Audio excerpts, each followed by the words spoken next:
scientific community. "I'll think about it, Kristen," Felix replied with a smile. He wasn't even sure if physicist existed as a subclass. After all, when he time-traveled in his previous life, the game was still in operation. By the time he crossed over, players had already uncovered hundreds of subprofessions. And that list kept growing. 5 or 6 new ones were added to the strategy websites every quarter as more discoveries were made. It wouldn't be surprising if no one had yet found the physicist subclass. After all, while some players would enroll in Victoria's military academy for its gameplay experience, no one in their right mind would choose to attend Columbia University to study science. This is a game, not a classroom. Who wants to study while playing a game? That was the common sentiment among players. Felix wasn't sure whether pursuing further studies at Tremont Polytechnic University would be a blessing or a burden. What he lacked most now was time, and wouldn't a doctorate consume nearly all of it? Yet Kristen's point stood: the identity of a PhD holder could open shortcuts across many paths. Not far away, Mulesize and Saria held hands and danced an ancient waltz, while Aarons clapped his hands cheerfully in rhythm. "Kristen, may I have this dance?" Felix extended his hand toward the 23-year-old Kristen. His height wasn't far off from hers. At a glance, one might mistake Felix for a university student. He looked that young. The 5-year age difference between them barely showed. It was the prime of life. Kristen smiled and placed her hand in his. Felix bowed politely and kissed the back of her hand like a true gentleman. If he were still a player, a system warning would probably have popped up by now. But it seemed that life was more comfortable as an NPC. "Do you want to fly into the sky? Like your parents?" The music gradually shifted into a passionate tango. Now, Aarons had taken over as Saria's dance partner, while Mulesize stepped aside to get some water, watching Kristen and Felix swaying under the lights with curious delight. "You seem to know everything," Kristen said with a smile. "Of course. You've got to do your homework before coming here, right?" Felix led her a step forward. "Kristen, do you know what my goal once was?" "What was it?" "I wanted to build a large mobile city, by my own hands. A place where science, democracy, and art could flourish. Even the infected could live like ordinary people. And through research, we could find a cure for erypathy."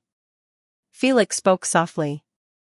It was just the doubt, and a little rebellion, buried in the heart of a sancta who once walked this earth. He spun Kristen lightly.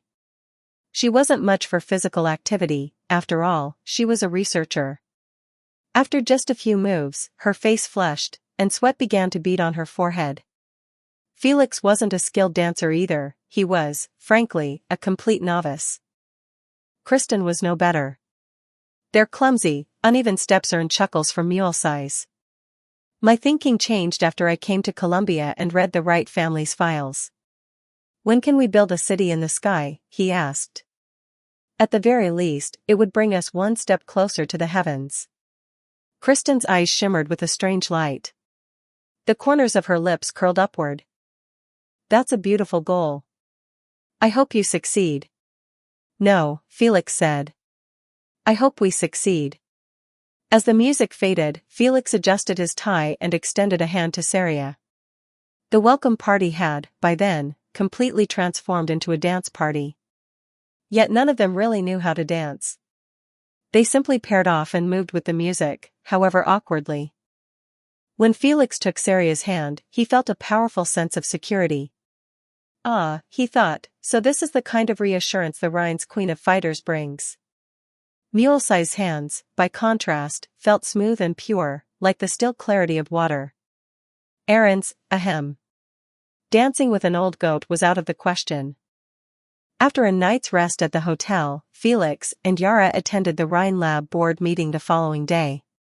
In addition to Kristen, the founder of Rhine Lab, the meeting was attended by representatives of the Colombian military, members of the Mailander Foundation, and delegates from various venture capital firms. The business negotiations had already been concluded. Today's agenda was purely procedural, a formal handover. Felix hadn't touched the original 55% stake in Rhine Lab. Of the remaining 35%, the military and the Foundation each held 20%, and Felix had acquired 15% from dozens of venture capital firms.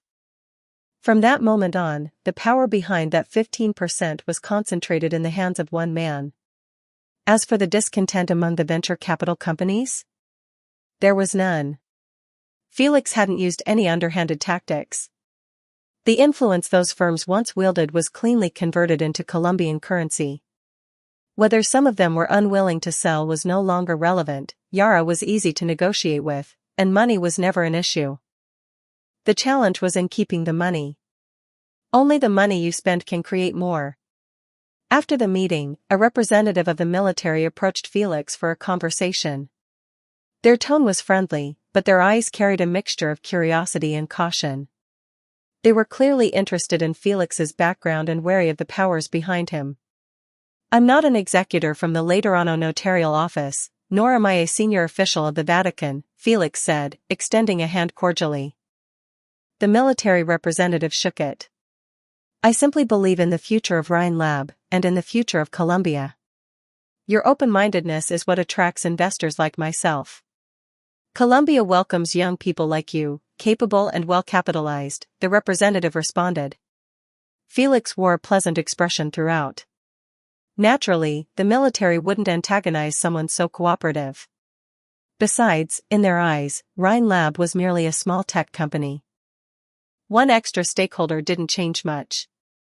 In recent years, many wealthy individuals from Victoria had chosen to invest in Colombia. Felix was just another name on that growing list. The military's stance reflected Colombia's official attitude. Rhine Lab was, at its core, still a Colombian enterprise. There wasn't even time to part ways with the military rep before a new figure stepped forward, the representative of the Mailander Foundation. The Mailander Foundation sponsors scientific awards, hosts academic conferences, and organizes public lectures. It's had a long-standing presence in the scientific community. Yara stood quietly behind Felix, her demeanor now more like that of a personal secretary, offering a soft-spoken explanation of the Foundation's background. Felix gave a slight nod. Truthfully, he only had a superficial understanding of the Mailander Foundation. In his past life, while he was busy forging iron in Rhine Lab, he had speculated that the Mailander Foundation might serve as a white glove for the Colombian government. Publicly, they maintained a neutral and nearly invisible stance, but behind the scenes, they wielded quiet influence in the scientific world. Many renowned scientists owed them favors. It was a force backed by Colombia's state apparatus. Everything above was merely Felix's speculation. Still, he shook hands warmly with the representative from the Mailander Foundation, both of them smiling like old friends reunited. Yara's lips twitched subtly as she watched the scene. She glanced over at Kristen, who was seated beside her, clearly on the verge of yawning herself to sleep. Despite being older than the other two, Kristen still had much to learn when it came to handling affairs like these. Felix had become a shareholder of Rhine Lab at such a young age. Where exactly had he acquired so much capital? Yara wasn't thinking with suspicion, only sighing inwardly at how Felix's youth and success were clearly no coincidence. "I heard you're considering enrolling at Trimount Polytechnic University. If there's anything the Mailander Foundation can assist you with, Mr. Felix, please don't hesitate to ask." "Thank you. If I do need anything, I'll be sure to reach out." Felix chuckled.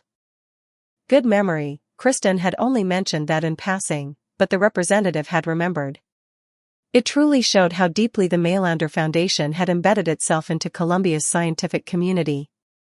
Once the dull formalities of the handover ceremony were finally complete and the three other parties had been seen off, Kristen turned to Felix, extending a hand.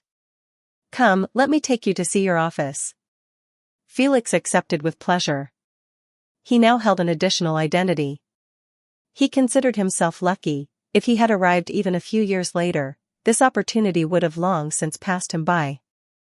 In her younger days, Kristen did possess a charming, girlish heart, but her eyes were always on the skies above.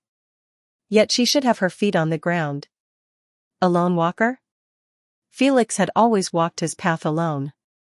But when lone walkers begin walking side by side with other lone walkers, can they still be called lone? Chapter 32, Mini Water Clone. 2,358 words. According to Felix's plan, his department would be the Department of Mechanical Kinetic Energy, precisely the field that Rhine Lab had been lacking. Of course, Felix's immediate goal wasn't to launch some grand journey of cybernetic ascension, combining flesh and steel to turn all of Terra's people into cyborgs or, worse, canned goods. That was pure fantasy. The current technological tree of Terra wasn't nearly advanced enough for that. And besides, he wasn't about to preach sermons like, "Stay alert and pray, lest you fall into temptation. The spirit is willing, but the flesh is weak." No, for now, Felix was simply busy modifying his gear. The reason firearms were so difficult to use had nothing to do with recoil or fire rate. The real issue lay in the nature of Laterano's firearms themselves. They were spellcasting tools. Simply put, the firearm functioned like a magic wand, with bullets serving as the spellcasting medium. The damage they dealt resembled that of launching a fireball. This directly tied into Originium arts. In other games, it might be called mana or MP. But here, it was governed by intelligence. One way to measure Originium skill proficiency was by the time it took to cast a spell, say, how quickly a fireball could be launched after invoking it. The higher the intelligence stat, the faster and more powerful the Originium art. Felix had extremely high intelligence stats, but aside from using pistols, he had never really tested his capability with other Originium-based skills. During character creation, every player chose their own stat distribution. No one would intentionally leave a stat crippled. The Sancta people were naturally gifted in handling Originium arts tied to firearms. With that foundation, it was entirely possible for them to awaken additional arts-related abilities. However, Felix wasn't an infected, and without an Originium staff, trying to cast other arts recklessly was out of the question. But that didn't matter. He had nothing to do with the caster class. His place was in the forge, hammer in hand. He didn't use Rhine Lab's resources right away. Instead, Felix submitted a proposal to Kristen detailing the equipment and space needed for his studio. After giving it a glance, Kristen waved her hand and said, "Buy it." Now, he had an official workshop, a branch base, in Colombia. As a player who often relied on pistols and enjoyed ranged combat, Felix knew that low HP was his greatest weakness. To compensate, he started modifying his gloves to enhance his agility. If he had less health, he'd just dodge more. Simple. Now that he had advanced to an apprentice mechanic, he could craft and build far more machinery than before. He began experimenting with using electricity to build mechanical constructs capable of executing basic commands. These creations were far from artificial intelligence. They could only perform simple instructions like moving left, right, or forward. In essence, they functioned similarly to NPC teammates from earlier generations of games. Through repeated trials in the chip development field, Felix eventually acquired a skill called electronic mechanical application. Upon reaching level 10 in the skill, he began seriously working on building his first robot capable of following simple orders. Of course, he had the blueprint, an SSR he had drawn during a previous round of Gacha, Mobile Ranger. The function of this robot was exactly as its name implied, reconnaissance. It moved swiftly, able to traverse uneven terrain with ease. Its greatest strength lay in modular upgrades. On its existing framework, he could install features like stealth capabilities and even flight. Eventually, it could become a stealth-enabled, fully controllable drone. There were no large-scale wars raging across Terra at this time. All the real battles were bloodless ones, waged silently in power struggles between the top brass of various factions, except for Kazdal. Across Terra, peace generally prevailed. Only Kazdal remained embroiled in chaos and fire. The players stationed there lived a double-edged existence, gaining experience by killing enemies and destroying outposts, but losing just as much upon death. Given the cannon fodder status of most players, few survived long on such a brutal battlefield. It was around this time that the secret behind a player's immortality was on the verge of being discovered. Felix remained composed. The metal in his hands seemed to come alive as he worked, his expression calm as he looked over the small flying unit resting on the workbench. Among the many available modules, he equipped the Ranger with only the most essential features, flight and basic shooting capabilities. The shooting mechanism, of course, was powered by Originium arts. In essence, the Ranger had become his Originium staff. His own skill with Originium-based firearms was now funneled through the Ranger, allowing it to pull the trigger and fire the shot on his behalf. In the realm of Originium arts, the Ranger had now become his medium. "Wow, what a beautiful machine. Can I take a look at it?" The voice came from behind, cheerful, lively, and entirely unexpected. Felix removed his gloves. There was only one person in Rhine Lab who made surprise visits like this, mule size. Kristen had her own responsibilities. Yara was always buried in documents. Saria alternated between patrol duties and martial arts training. The old goat was so busy that sometimes he didn't even show up for meals. After the welcome ceremony, Rhine Lab's daily rhythm quickly resumed its usual pattern. And so, Felix adapted to local life and began his path of becoming stronger, one hammer strike at a time. "Mule size, don't you have a job?" Felix asked, adjusting the large display screen on his arm. As the sensation of channeling the gun's power spread through his body, the light from his staff, the mobile Ranger, flared to life, slowly lifting off the workbench. Mobile Ranger revised. Quality, yellow. Attributes, attack power 30 to 42, durability 750/750. Requirements, Sancta race, support class, intelligence 25. Additional ability 1, flight, equipped with a flight module. Maximum lift, 15 meters. Current power, 97%. Battery life, 100%. Additional ability 2, shooting, equipped with a shooting module. Requires Originium technique mastery. Weapon, D96 basic mini submachine gun. Basic attack power, 25 to 37. Today's work is done, the paper's written, and the plants are watered, Mule Size replied with a soft laugh. She practically floated over to the hovering Ranger, eyes sparkling with curiosity. The structure looks so intricate. Wouldn't this be incredibly useful for the pioneers? Then I'd need to develop a simpler control system. Felix tapped the screen on his arm. Products meant for the pioneers can't be this complex. The mechanical interface would have to be stripped down so they can operate it easily, and of course, I'd have to remove the shooting function. Before he could finish speaking, two black muzzles extended from the Ranger's sides and fired a volley toward a target in the corner of the workshop. The air filled with the sharp, familiar scent of gunpowder. Felix blew away the smoke and glanced over at Mule Size, who was standing slightly agape. Even if the Originium technique exclusive to the Sancta is installed, he said calmly, the pioneers won't be able to use it. Selling an invention like this as a product is still far too ambitious. All major factions were conducting research into drones. While Felix's patrol model could be considered a solid creation, it wasn't a breakthrough. Still, for the pioneers, having a drone like this was akin to having a second life. It could help them avoid countless dangers and keep them far from infection zones. It's really beautiful. Mule Size murmured. Felix paused, then said thoughtfully, if you'd like, I can design a water storage function into one, so you don't have to manually water your plants every day. I know tending them is your way of showing dedication to your work, and to the plants themselves. You're shouldering the legacy of the elves, after all. But humans became humans because they learned to use tools. Ah, that's far too extravagant. Mule Size's eyes twinkled as she laughed. I'm just a poor, helpless little creature scraping by. My salary could never cover something like that.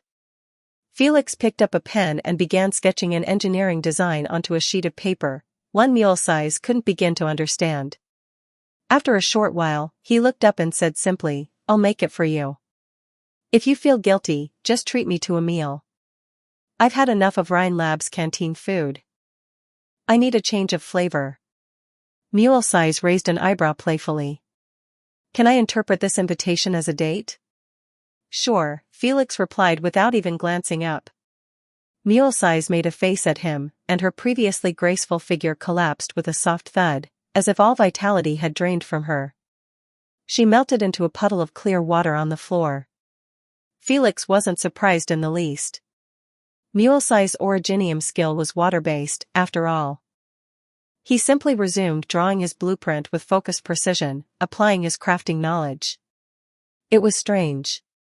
Back when he played the game and obtained equipment as a player, he never felt anything. It was just about clicking buttons and watching progress bars fill. But now, actually standing on this land as an NPC, performing those same actions and watching the progress bars rise, he found that he genuinely understood what he was doing.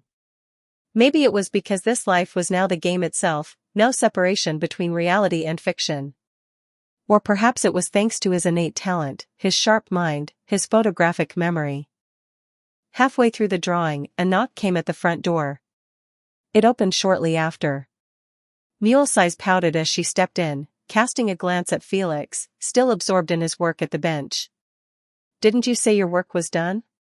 Felix paused, a little reluctant to leave his work half-finished. The thought of stopping midway through a progress bar left him uncomfortable. But it would be rude to turn her down now, especially when a beauty had made plans. He changed out of his work clothes and casually pulled on a Rhine lab coat. Then he noticed Mule Size's outfit, and realized it would be inappropriate to go out still dressed in official uniform. Mule Size had clearly made an effort. At the very least, her dress wasn't the standard attire of Rhine Lab. Felix thought for a moment and said, "Give me 5 minutes," before heading into the locker room.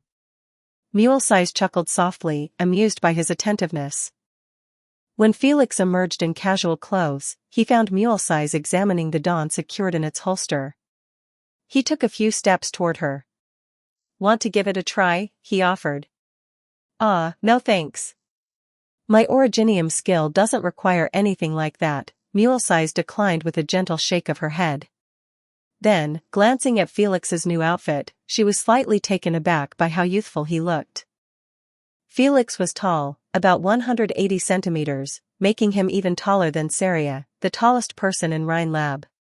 When he wore work clothes or research uniforms, it was difficult to guess his age. He looked like an adult in his 20s. But now, dressed in casual clothes, the youthful energy he gave off unsettled Mule Size slightly. She suddenly wondered if she might get arrested by the Colombian police just for ordering drinks with him. "Felix, how old are you?" "Elves have long lifespans, and their appearances hardly change with age," Felix replied. He remembered, it was Mule Size who told him she was an elf. Sancta, by comparison, only live up to around 300 years. But most don't stay active past 100. Once their mission is complete, they return to the Sea of Heaven. Seeing Mule Size silently sulking, Felix stretched lazily and added, 17. But in Laterano, 17 is already considered an adult.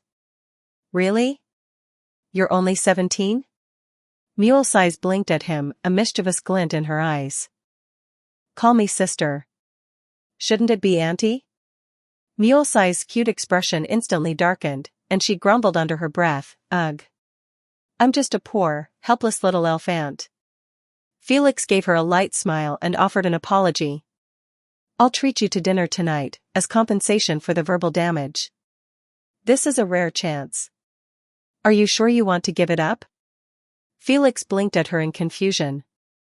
Then Mule Size remembered, this young man wasn't just a researcher at Rhine Lab. He was also a shareholder. Realizing this, she placed her hands on her hips and puffed out her cheeks in mock annoyance. "Fine. I'll pick the place." "Please do." In the end, Mule Size brought Felix to a modest little restaurant. According to her, the ingredients were healthy, the kitchen clean, and the prices affordable. Students from several nearby universities frequented the place, especially on weekends.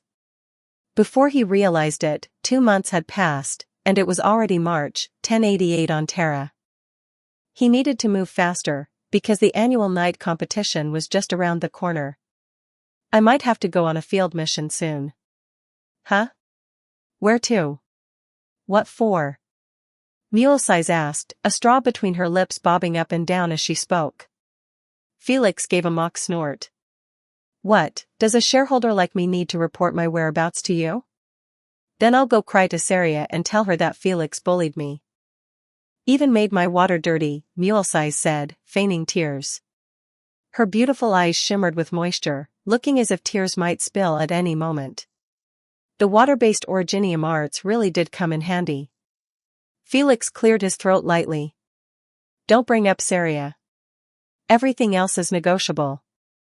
I want to return to Casimir's once, he added after a pause, and also visit Kasdal. Kasdal? There's a war going on there. Mulesize said quietly. You're a sancta, you need to be careful. She didn't try to stop him. Instead, she chose silent support. Though she clearly understood how dangerous such a field mission would be, Mulesize only pressed her lips together and said nothing more. You better come back soon, she said. If the breadwinner of Rhine Lab runs off, we'll all be in trouble. Felix glanced at the teardrop mole at the corner of her eye, a faint smile forming on his lips. He nodded. Before I leave, I'll build you another ranger. I'll definitely treasure the gift you gave me. Chapter 33, The Undead. 2,535 words. The current commercial operations of Rhine Lab were still underdeveloped, far from the bustling activity Felix had envisioned, filled with a flood of orders.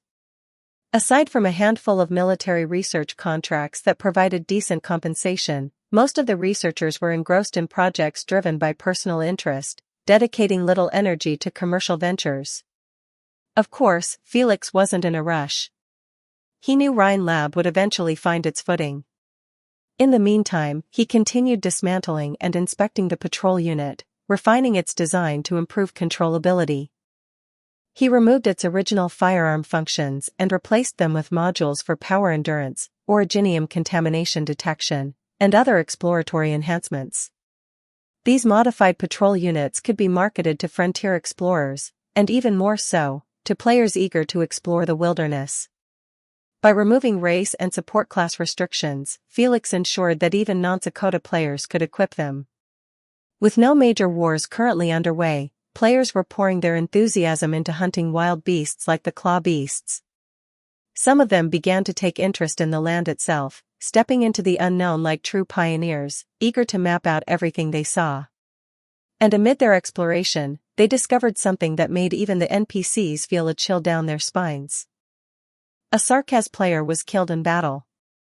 The unit captain had already recorded the casualty, but when he looked up, there stood the same mercenary, sliced in half just moments before, now perfectly alive. What the hell? The bewildered captain, unsure of reality, immediately filed a report to his superiors. His conclusion? It's suspected that the outsider possesses an immortal-type originium skill. The Sarkaz began to realize something was off. Since the war's onset, tens of thousands of Sarkaz had suddenly appeared, strangers no one had ever seen before. They claimed to be from isolated villages, completely ignorant of history or current affairs. Strangely, they were all young men and women. Not a single one of them was infected. This anomaly had already caused the upper echelons of both warring factions to frown. But soon, they noticed another peculiarity. These outsiders voluntarily joined both sides' armies, forming small mercenary squads and diving into the battlefield. These outsiders were weak, barely a match for common mercenaries, yet their courage was absurdly fierce. And now, here was the result, plain to see. This mission came down to us. It was actually issued by the Kasdal Military Committee, our direct superior. What do we do? Do we take it? Asked the deputy captain of the dynasty team, Kachamak, who had allied with their sis. He scratched his head. They're offering a ton of LMD, but it's a solo mission. We can't go in as a team. The Kasdal Military Committee, a governing body organized by their sis, had been established to resist foreign interference and oversee the construction of the mobile city essential for Kasdal's revival. Now that the war with Teresa had broken out, the committee had evolved into a full-fledged military authority, holding absolute power on Theresa's side. I received it too. The members of the dynasty team spoke up one after another. Huang Tianho too remained silent for a moment. Lately, he had noticed that their mercenary leader's attitude toward them had become somewhat unusual. He wasn't particularly adept at reading into the storyline and preferred not to overthink things. After all, as professional players, their focus should be on getting stronger. Let's go check it out, Captain Huang Tianho too finally decided. The rewards are generous, and it's a fixed location-triggered mission. These money alone are enough for us to trade for new equipment. At that thought, he couldn't help but sigh. As a player, he often browsed the forums to kill time. He had seen the posts about a Sancta pioneer who was giving out rewards to new players. It would be a lie to say he wasn't jealous. While his dynasty team was fighting on the front lines every day, the Sarkaz waking up to hallucinated battle cries of WAAGGGGGH, others were enjoying a peaceful farming experience like Stardew Valley. Meanwhile, they were dumped straight into Mount and Blade, except these Sarkaz didn't even have horses. It was unrealistic to expect that the novice mentor would ever come to Kasdal.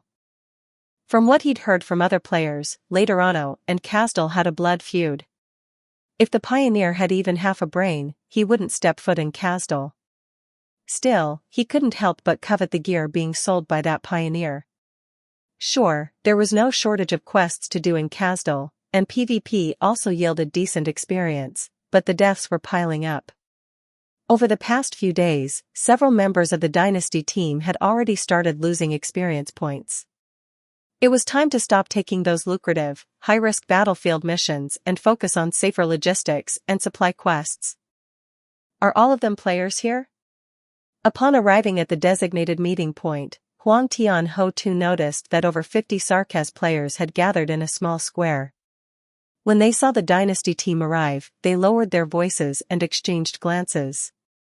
After a short wait, a group of figures appeared not far from the square, dozens of individuals clad in black robes, wearing eerie golden masks, and wielding dark, twisted staffs. The moment the players laid eyes on them, their scalps tingled. Someone quickly cast a reconnaissance skill. Conthesarius, red. Crap, it's a red danger level. Why aren't they saying anything? Are they shy? What the hell is going on? One bold player took a few steps forward, only to stagger and collapse to the ground a moment later. Shit. Brothers, grab your weapons. Seeing these mysterious figures suddenly attack one of their own, the players shouted in anger. Some prepared to retaliate, while others turned to flee. Huang Tianho too and Kachamake exchanged glances. They knew they couldn't win this fight. They were getting ready to run. But just as they were about to flee, a mental spell was cast. Mental judgment failed, you have fallen into a coma. One by one, the players collapsed. The Conthesarius calmly stepped forward and began dragging the unconscious bodies into the infirmary. That was when the Conthesarius noticed something strange. They couldn't remove the players' underwear, no matter how hard they tried. Were these foreigners born with it on? How did they even reproduce? Even stranger, the Conthesarius soon discovered that prolonged contact with these outsiders caused them to vanish on the spot. They wouldn't reappear until nearly an hour later. What was happening? Could these people possess some sort of originium-based teleportation? The Conthesarius had been commissioned by the Kasdal Military Committee to investigate the nature of these outsiders, which, of course, included dissection. When they cut into one of the bodies, it bled as expected. But the wound emitted a soft white glow, and they couldn't clearly make out any muscle tissue or internal organs. Not long after, the player used as a test subject died and disappeared from the operating table. Nearly an hour later, he reappeared, fully alive and awake. Fuck you. You're fucking dead. The Conthesarius couldn't understand a word of what the furious player was shouting. They simply used originium arts again, and the player collapsed once more. The Compthasarius observed carefully. Aside from the players' apparent immortality, they discovered that the outsiders' souls could not be detected. Originium techniques had no measurable response on them. It was like casting a stone into the ocean.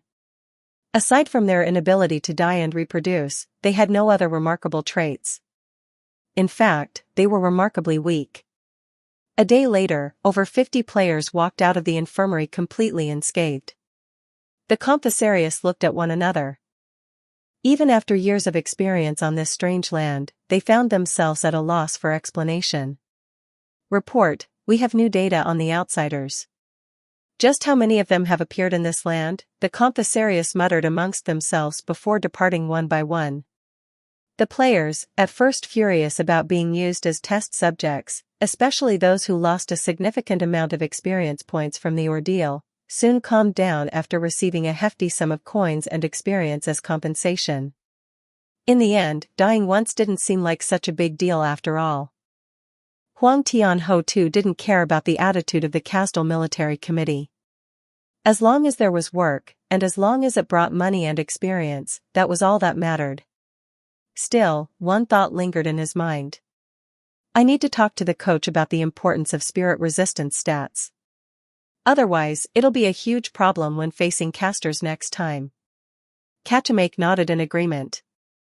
The Dynasty team returned to their usual routine, some heading to the front lines, others focusing on logistics. In the days that followed, the Dersis army began to adjust its mission strategy. They deliberately deployed those undying foreigners against the enemy's own undead forces. After all, death carried a heavy cost, it lowered overall combat effectiveness, and if the fallen had family, compensation would be required. But if the outsiders couldn't die, why not let them fight each other? Teresa's forces soon uncovered the same truth: the mysterious outsiders could not die. However, unlike Theresis's faction, they conducted no dissections. After internal discussion, they accepted this new development on the battlefield. An undead army fighting another undead army? That was perfectly reasonable. Yet one question lingered on both sides: where will these undead foreigners eventually go? If such immortal beings were to turn against them, they would make terrifying enemies, cannon fodder with no fear of death. But for now, both sides judged them too weak to pose a real threat. Recruiting them would be pointless. Feeding them just for show would be a waste. Immortality meant little in the face of overwhelming power. Even the most reckless undead extrovert could be crushed without consequence. After this incident was posted on the forums, players across the game praised the experience. Many marveled at how realistic it all felt, even the NPCs seemed slightly afraid of them. Some of the guinea pig volunteers boasted about how they were knocked out by casters, proudly showing off their mission completion reports. The sheer number of LMD they earned made others green with envy. And so, the Kasdal Civil War opened a new battlefield. It became the first large-scale player versus player, PvP, conflict. Though players wielded crude military clubs and short blades, they enjoyed themselves immensely, fighting day after day. Their rivalry spilled over into the forums as well, verbal sparring accompanying every in-game duel. For Sarkaz players, this was a dream fulfilled. This wasn't just idle conflict, it was real, satisfying hand-to-hand combat. Naturally, some caster-class players were thrilled. Reading the others' posts about how terrifying casters were, they fantasized about casting a single skill to knock out enemies instantly. Wouldn't it be amazing if casters had a spell, or app, that could put enemies into a hypnotic state? Sadly, there wasn't one. What a pity. Felix was browsing the forum. Though both Dersis and Teresa's forces currently looked down on the players due to their low strength, they had started extending olive branches to a select few. After all, if these immortal outsiders could be properly trained, they might become lethal, unrelenting killers on the battlefield. However, both sides clearly underestimated the nature of players. For them, loyalty was tied to benefits. They'd go wherever the rewards were greater. Sentiment and loyalty didn't feed you, and couldn't be exchanged for gear. These rival factions were Felix's competitors. That was why he adopted a two-pronged strategy toward the players, On one hand, he had to offer more lucrative benefits to attract them, on the other, he needed to win their hearts. He needed them to admire his charisma and charm, needed them to feel a sense of honor in following him. For this reason, Felix could not afford to relax for even a moment. In March, Rhine Lab welcomed a new senior researcher, Ferdinand Clooney.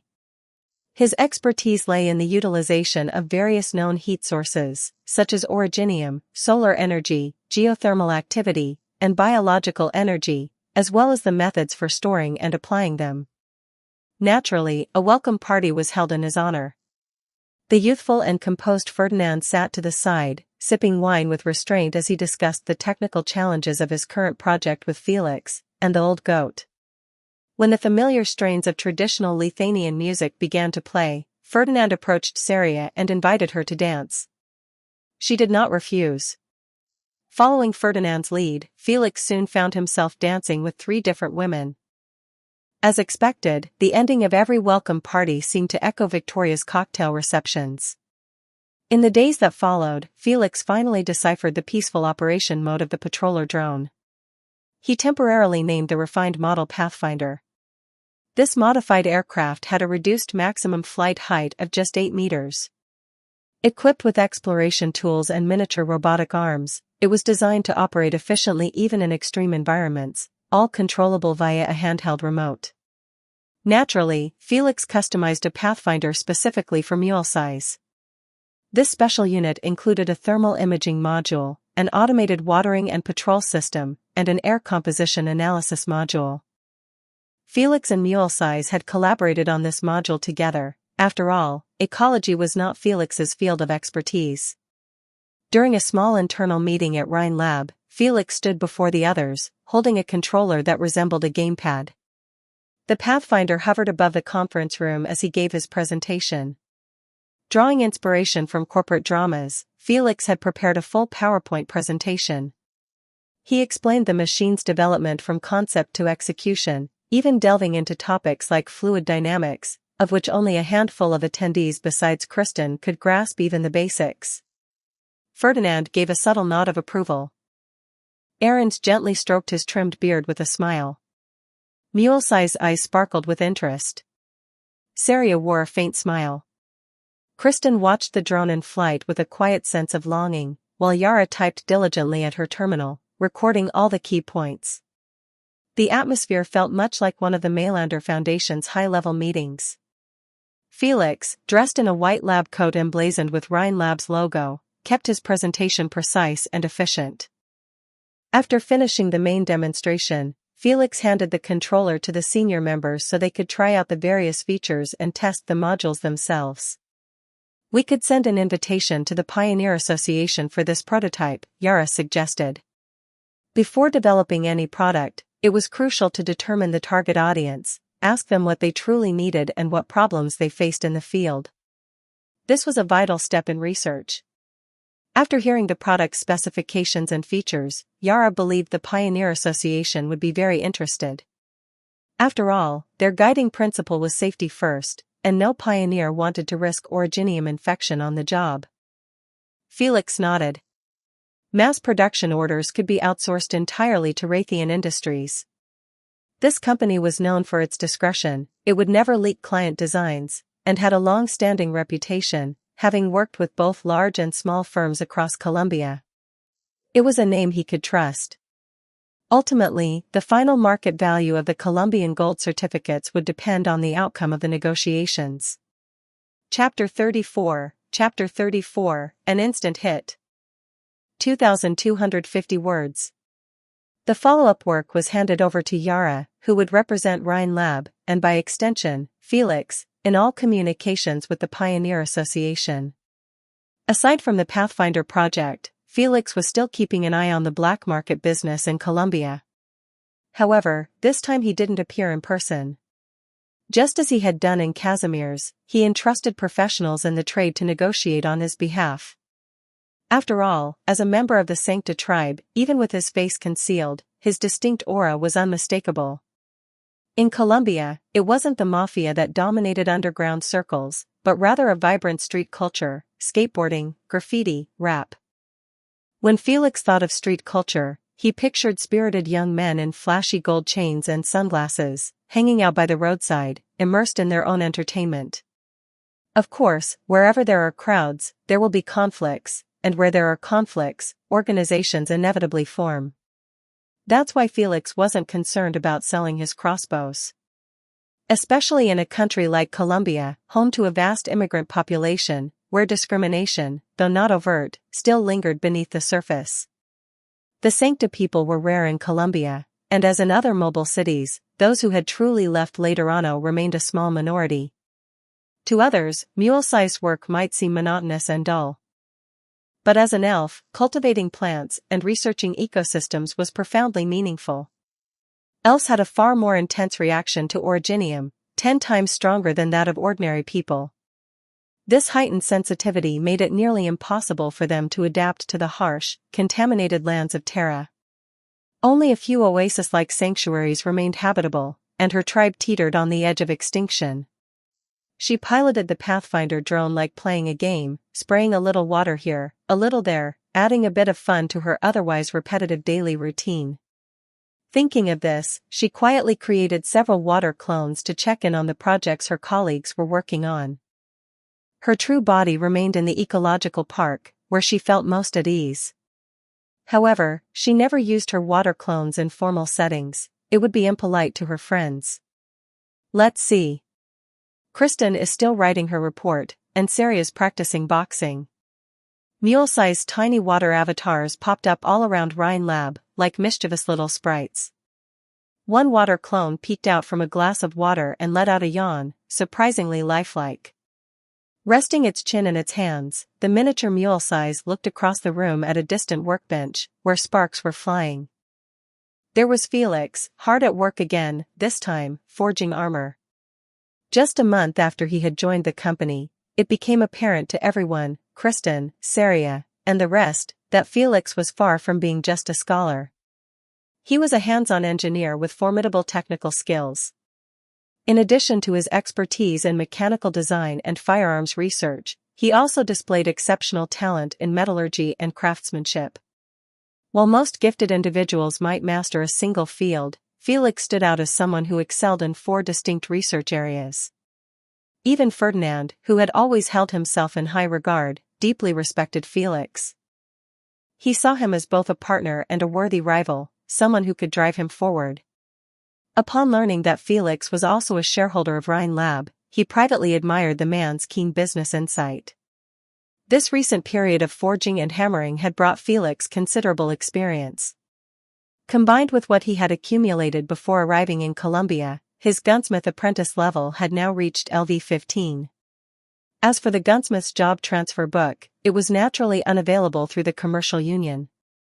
Instead, Felix connected to the Laterano notary office via a computer terminal and exchanged the merit points he had never used during his time as a messenger for a gunsmith's promotion knowledge, just like how a player would proceed in the game.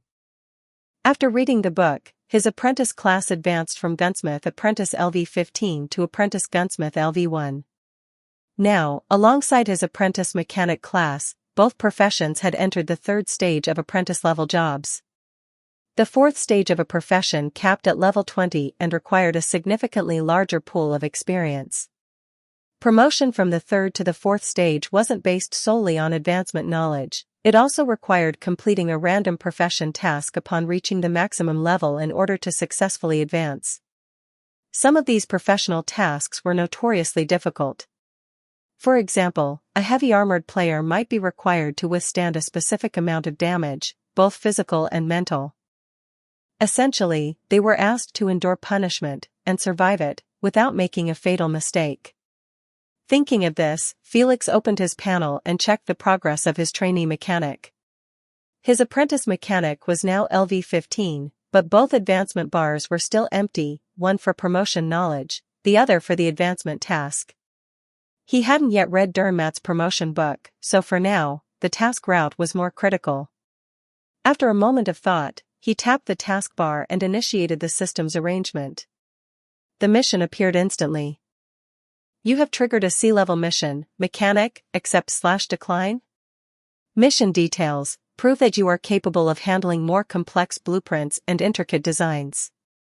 You've decided to challenge yourself. Mission requirement: craft a piece of blue-quality mechanical equipment.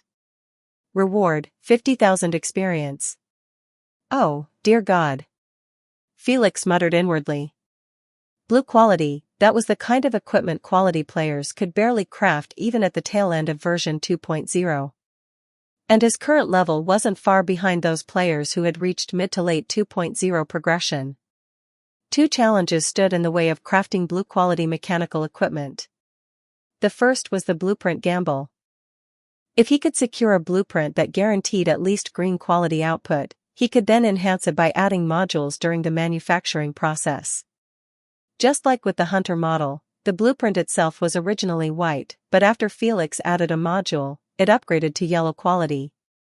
The second issue was materials. Currently, he could only purchase common-grade materials through the Chamber of Commerce. Acquiring high-grade raw materials was not only expensive but also inconsistent. He could easily end up with no supply available even if demand existed. In his previous life, this wouldn't have been a problem. He could simply trade with gathering-focused players. But now, gathering players were still too low-level. He couldn't afford to wait until version 2.0 for a functional supply chain. If all else failed, he could always turn to the black market or the auction house. Felix made a mental note of this as a last resort, then turned his attention back to the blueprints he was analyzing. It's not a good habit to get distracted while working. A soft voice echoed nearby. Felix turned his head and found a miniature mule-size perched on the edge of his water cup, her little legs swinging as she smiled at him. Mule-size, is your job really that easy? Felix frowned, taking a seat again. You might be the only one in Rhine Lab who enjoys spying on others at work. Don't you like it when I drop by? Little Mule-size huffed, putting her hands on her hips and feigning indignation. Felix chuckled and shook his head. It's not that I mind your visits. But do you really have to watch me reverse engineer blueprints? It's not exactly thrilling. I think it's quite fascinating. Mule-size strolled across the desk, her hands clasped behind her back, leaving no trace of moisture. Her precise control over the water clone was evident. She leaned closer to the blueprint. Hey, this is one of Columbia's military power mechs. Felix nodded, sliding his chair beside her. It's a project from the Colombian military. Most of the tech firms involved signed confidentiality agreements. They're planning to upgrade existing models. Rhine Lab wasn't originally part of it, but someone in the military remembered me from that meeting. Don't work yourself too hard, Mule-size advised, placing her hands on her hips. When your brain is exhausted, a little candy helps. Felix leaned forward and poked her cheek. It felt like the soft texture of pure water. Wink. Mule-size responded with a playful wink, utterly adorable. She clearly knew how cute she was. Smiling, she wandered around Felix's desk. I brought you some candy. You'll need to open the door later. All right. With that, Mule-size returned to the water cup.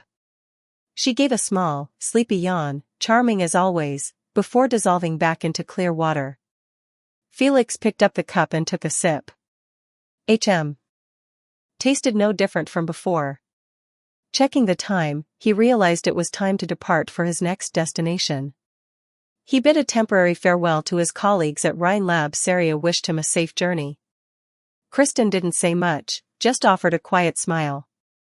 Mule-size seemed a little unwilling to part but still saw him off with a cheerful wave. Before leaving Columbia, Felix stopped by Barikra once more. The town was far livelier than before. Just like Noel in the Casimir's region, Barikra had become a key gathering spot for players. As Felix drove into town in a military pickup, he was stunned by the crowds. Hey, is that the outsider from the report? Clack, the lid of his water cup popped open. Mule-size, now wearing a white lab coat, appeared in the passenger seat. She stretched lazily, then looked at the surprised Felix and gave him a wink. What's the matter? I told you we'd meet again. Felix hadn't expected it. Just how far can your originium arts reach? Well, theoretically, I can influence any water elements within range.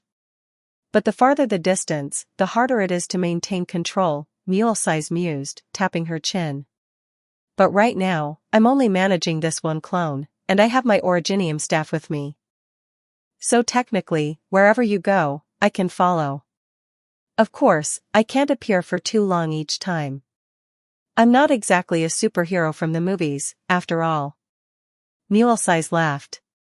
She reached into the passenger side drawer, pulled out a piece of candy, broke it in half, and handed a portion to Felix. Here, have a candy before we talk. Felix had no choice but to accept it. The taste, orange-flavored. Not bad. Next, I'll get in touch with them, Felix said. Mule-Size hummed in reply. Then I won't bother you for now. See you tonight. With that, her figure gradually turned into clear, transparent water and returned to Felix's water bottle. Felix stepped out of the car. The players, now familiar with the pioneer, came up to greet him with smiles. When they opened the store, they were surprised to find stronger equipment available. It seemed the pioneer had been restocking during his time away. In the meantime, players had gradually become wealthier. Having gotten used to this new economy, many of those who had previously purchased equipment from Felix chose to continue upgrading. His wares were far superior to the scrap metal sold in town, and the attributes they provided were impressive. Mr. Pioneer, do you have any traps or weapons for special professions? The question came from a player named Magic ZX. Felix glanced at him, he remembered the name. A well-known senior content creator. Magic ZX had chosen a niche class that most considered useless in the early game, yet he consistently managed to use low-level special class gear to defeat bosses and deal damage effectively. Clearly, he had a deep understanding of the game. Felix thought for a moment and asked, "Are you specializing in a unique class?" "Yes," Magic ZX replied. "I see. You have great potential. Coincidentally, I might need the assistance of a special class trap expert on my next journey. Would you like to be my temporary assistant?" Magic ZX's eyes widened in disbelief. Was this a hidden quest? Could his luck really be that good? He was so excited he felt like pulling out his clappers and launching into a comedy monologue on the spot. The players nearby erupted in a commotion. He triggered a hidden quest, just like Chiaomuyo. Damn, that's crazy. Is the trigger conditioned to have a special class? Or do you have to tell the pioneer yourself? Wait, every time the pioneer shows up, there's a chance for a hidden quest, right? Wasn't there another player before Chiaomuyo, someone named Dandao Dantart, who also triggered one? No way. It's Magic Teacher. He's on a roll. Suddenly, Felix was surrounded by players, each trying to strike up a conversation with him. A few players with special classes volunteered to join him on his journey, but Felix declined them all. Does that mean only the first person to talk to him can trigger the hidden main quest? Someone muttered the question, and soon the crowd descended into noisy speculation. Everyone began talking over one another, and the camp buzzed with excitement. Magic ZX was overjoyed. He had always wanted to make a video about the pioneers, the first high-level NPCs to appear in the player world, and now he had the opportunity to work closely with one. He could turn this story into a whole series, and with his laid-back commentary style, it was sure to draw attention. Coincidentally, Felix had the same idea. He knew that if he stayed away too long, players would forget about him. So this partnership worked perfectly. Magic ZX needed content. Felix needed popularity among the players. Together, they could both profit. Dandao Dantart came over to Magic ZX and said, "Congratulations. I hope I can learn from you in the future, Magic Teacher." "You're too kind," Magic ZX replied with a smile and a nod. Chapter 35, Journey Vlog. 2,517 words. As previously mentioned, most players in Colombia had grown accustomed to the work of pioneers. Some had even joined the Pioneer Association, one of the factions actively recruiting players since the server's launch. Though the benefits were modest, the sheer volume of available tasks ensured that everyone could earn their share. Among the new equipment Felix released this time were two notable items, the Pathfinder aircraft and the electric glove. The former served as a reconnaissance drone, while the latter was a current-charged glove capable of discharging electricity during unarmed combat. With some luck, it could even paralyze an enemy temporarily. Many players eagerly purchased these new tools. In the chaos of battle, weapons often slipped from grasp, so the ability to fight at close range with the electric glove was a valuable backup. The Pathfinder, however, came with a hefty price tag, 200,000 LMD. For most players, who had saved up merely 20,000 to 30,000 through recent frugality, it was a steep expense. Still, the player base was pragmatic. Soon enough, guilds and small teams began pooling their resources to buy the aircraft together. With more people came more money, and the Pathfinder allowed them to explore new areas more efficiently, speeding up the return on their investment. Once deployed in the field, the new equipment quickly became popular. Players especially loved the look and feel of the Pathfinder. Almost every boy had played with a remote-controlled car or helicopter as a child. The act of controlling a flying machine awakened that nostalgic thrill. Wrapped in sleek mechanical casing with a matte finish, the Pathfinder was as cool to carry as it was to use. Before long, nearly every player in Barikara town was flying a Pathfinder. The skies buzzed with nearly 100 aircraft hovering and weaving through the air. Felix leaned against his pickup truck, arms crossed over his chest, watching. The drone's deployment had the pleasant side effect of thinning the crowd around him. Being constantly surrounded by players, especially some overly flirtatious female ones who got uncomfortably handsy, had become exhausting. Honestly, he was sick of it. At the moment, his focus was on 3 players who could serve as strategic figures to influence the larger community: Magic ZX, a well-known video content creator, Dandao Dantard, core members among the guard class professionals, and Chiomuyu, the famed crafting goddess.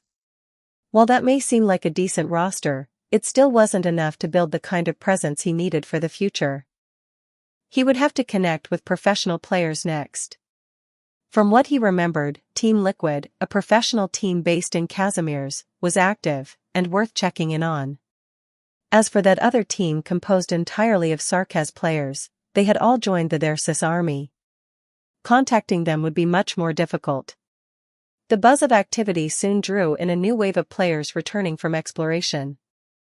After learning what was going on, they excitedly ran over to Felix, eager to make purchases. Those in need of equipment bought gear, those looking to advance their classes purchased skill books. Felix welcomed everyone, and with just a few waves of customers, his savings and experience increased substantially once again. Well, it turned out that selling professional books was a far quicker and more satisfying way to make money. Compared to hammering iron, it was simply more efficient. For a moment, Felix felt his heart falter. He could feel himself drifting. This wasn't good. He couldn't let go of blacksmithing. After all, there was still the rare chance of unlocking a blueprint when forging equipment. Even if his luck was ranked E, and he hadn't seen a single blueprint drop yet. Inside the pickup truck, Felix unscrewed his water bottle once more. From within, a mini mule-size poked her head out, curiously observing as Felix negotiated with yet another stranger. So amazing, she thought. Felix is just as skilled at doing business as Yara. After a night's rest, Felix was back on the road in his pickup. This time, however, 2 players were seated in the back seat.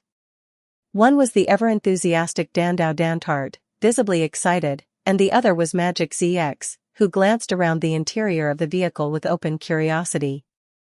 "Mr. Pioneer, where are we headed?" asked Dantard in a low voice, taking advantage of his slightly more familiar rapport with Felix. Felix glanced at the two in the rearview mirror and replied, "We'll head back to Casimir's, then move on to Kasdal." "Kasdal?" Dantard exclaimed, visibly alarmed. "Mr. Pioneer, Kasdal is in the middle of a civil war. It's too dangerous." Yes, it's dangerous, Felix acknowledged softly. But not as dangerous as the lives of those ordinary Sarkaz civilians who were just trying to survive. Magic ZX, who had been recording ever since they got into the car, let out a quiet sigh. At that moment, he asked, Mr. Pioneer, haven't the Sancta and Sarkaz always been at odds? They have, Felix replied calmly, not sugarcoating the truth. But neither we nor the Sarkaz mercenaries will raise our hands against the elderly, the weak, the sick, or civilians, much less attack hospitals or detain minors. In the face of hatred, we must remember that we are human first.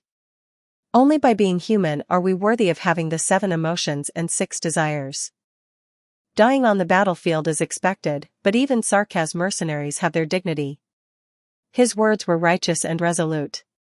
Though the players knew this was a game world, Felix's statement still gave them goosebumps. They had never experienced the horrors of war, but for a moment they felt its weight. Magic ZX remained thoughtful, then asked, Mr. Pioneer. Pioneer is your codename, right? What inspired you to choose this codename? His tone was careful and respectful. After all, Felix was a high-level NPC.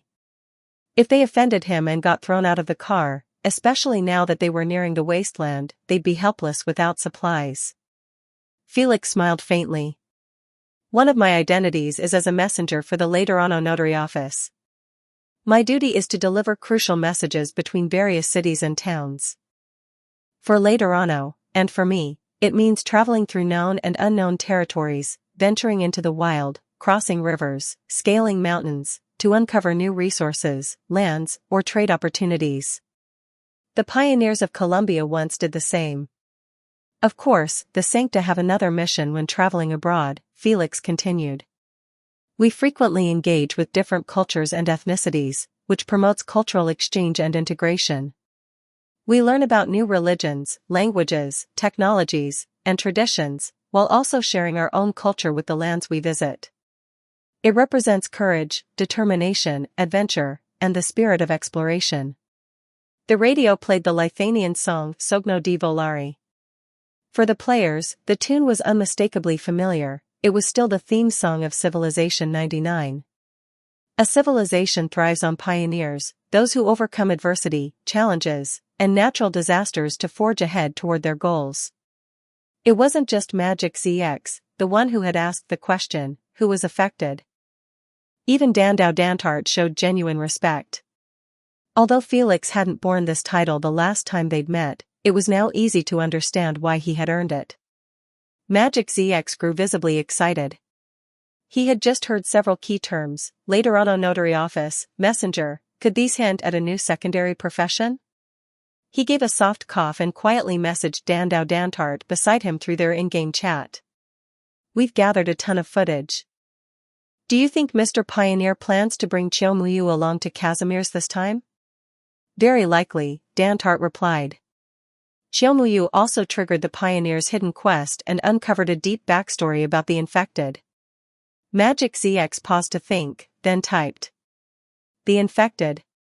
Maybe we could make a video about this topic. Dantart replied promptly. You should just ask the Pioneer directly. You've triggered the hidden plot too. He'll probably tell you. The journey in the pickup didn't feel monotonous now that there was another person on board. Dantart and Dandau even felt more at ease. After all, in their memory, Pioneer Felix had always seemed reserved and somewhat aloof. But now, with an energetic up-host who could sing, dance, and even speak Chinese, the atmosphere lightened up, his impromptu performances livening the ride. Over nearly a month in the wilderness, Magic ZX marveled at nature's spectacle. They survived a sandstorm where the sky turned pitch black, thunder rumbled in the distance, and sand scoured the truck. Magic ZX and Dandau Dantart had gone pale, thinking their end had come, until Felix slammed the accelerator and burst through the storm.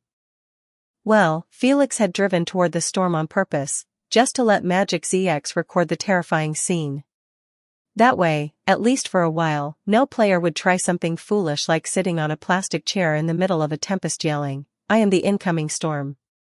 Beyond that harrowing moment, Magic ZX captured footage of various struggling settlements scattered across the wasteland, the breathtaking starry skies at night, and every move Felix made. As they neared Casimir's, Magic ZX flipped through his recordings. Oh my god. Is this a travel vlog? Felix's stop at Noel Town once again brought players to tears. Some had thought they'd been forgotten. But when they saw Felix step out of the truck and open up the shop again, eyes reddened, especially among the female players, whose faces quietly flushed with emotion. Felix spotted Xiaomuyu among the crowd of customers. He blinked, as though recognizing her. Adventurer, I remember you. It seems your strength has reached the standard. Would you mind becoming my temporary assistant? Xiaomuyu was both surprised and overjoyed, her heart trembling with excitement. She had completed the mission, Pioneer and the Earth, a long time ago. While the rewards were satisfying, there hadn't been any unexpected developments. Until now, Felix had shown up in a military pickup truck and invited her to join him as a temporary teammate. The nearby players could barely conceal their jealousy. Now that Miss Xiaomuyu was leaving, who would help them repair their gear? That's right, Xiaomuyu had already mastered one of the auxiliary playstyles, equipment repair. For players at this stage, equipment durability was as vital as life itself. If a weapon's durability dropped and it broke, the loss would be devastating. Shall we wait for you in Noel Town, Mr. Pioneer? Magic ZX asked politely, using his signature broadcaster's tone. No, Felix replied with a smile. You're coming into the city with me. A gleam of excitement flashed in Magic ZX's eyes. Entering the city, could it be the main city he'd been imagining all this time? Dandao Dantart was so overwhelmed he couldn't help but throw his head back in hell. I am the Pioneer's dog. After a day of rest, there was now one more person riding shotgun beside Felix, Xiaomuyu. As she climbed into the passenger seat, she was caught off guard. Sitting there was only a water bottle, yet it had been carefully secured with the seatbelt, as though Felix feared it might fall during the ride. So Mr. Pioneer has such an amusing side too? Xiaomuyu chuckled. She reached to move the bottle, but as she did, it slipped from her hand, only for Felix to catch it effortlessly. Careful, he said gently. The step is a bit high from the ground. He tucked the water bottle into the chest pocket of his shirt and gestured for her to take the seat. What a thoughtful man. Xiaomuyu took his hand and fastened the seatbelt. Behind them, Dandao Dantart smiled with pride. Yes, that's our big brother. Naturally, Magic ZX recorded every moment. Once they were all settled, the three began introducing themselves. When Xiaomuyu found out that the person filming in the back seat was none other than Magic ZX, she was genuinely surprised. She smiled and confessed that she was a fan of Magic Sensei, which caused Dandao Dantart to feel just a bit envious. As a semi-professional himself, he thought, how nice would it be to have a girl call herself my fan someday? Afterward, Xiaomuyu leaned in to chat with Magic ZX and Dandao Dantart, sharing stories from the past few days. Felix glanced at them briefly but made no attempt to interrupt. After all, these players would one day be his direct descendants in the game. There was nothing wrong with establishing good relationships early on. Is this the main city? Dandao Dantart leaned forward, staring at the fortress-like structure before them. Felix shook his head. Unfortunately, this is just a checkpoint. Before entering the mobile city, everyone must undergo a security check and registration. If you're infected, you'll need to go through a special inspection lane. If you're carrying weapons, a formal application must be submitted in advance. He noticed the three players glancing nervously at the cold weapons strapped to their backs. With a light cough, he reassured them, "Don't worry. You're currently part of my team. I've already submitted the necessary documentation for team weapon authorization." The trio finally relaxed. It would have been quite the joke if they got stopped at the gate. There are so many people here. Is Casimir's hosting some kind of event? Xiaomuyu asked, watching the dense line of private vehicles ahead. She sighed, half laughing. Traffic jams in real life, and traffic jams in-game too. Felix smiled. I thought you would have heard back in Noel Town. The night tournament is about to take place in the mobile city of Kowalarielki, which is exactly where we're headed. Casimir's knightly culture has deep roots, and in modern times, it has transformed into a full-fledged competitive sport. Whenever there's a night tournament, the scene always looks like this. Amidst the light chatter, Felix pulled the vehicle up to the checkpoint and handed over 3 documents. Rheinlab shareholder. Messenger. My apologies, my eyesight must be failing. I didn't recognize this as an invitation from the Business Federation, the guard said, sounding both surprised and respectful.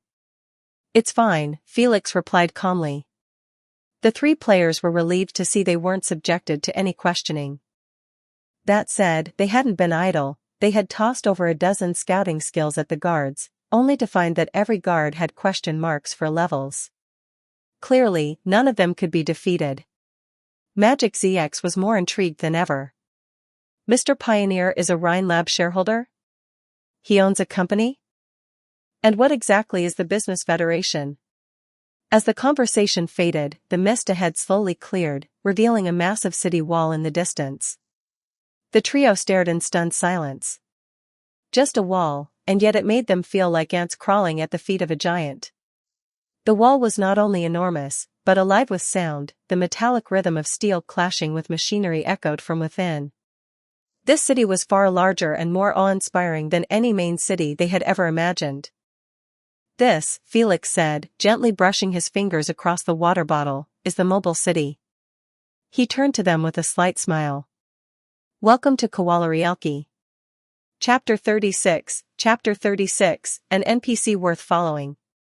2,404 words. This was the players' first real glimpse of a main city. For a moment, they felt their throats go dry.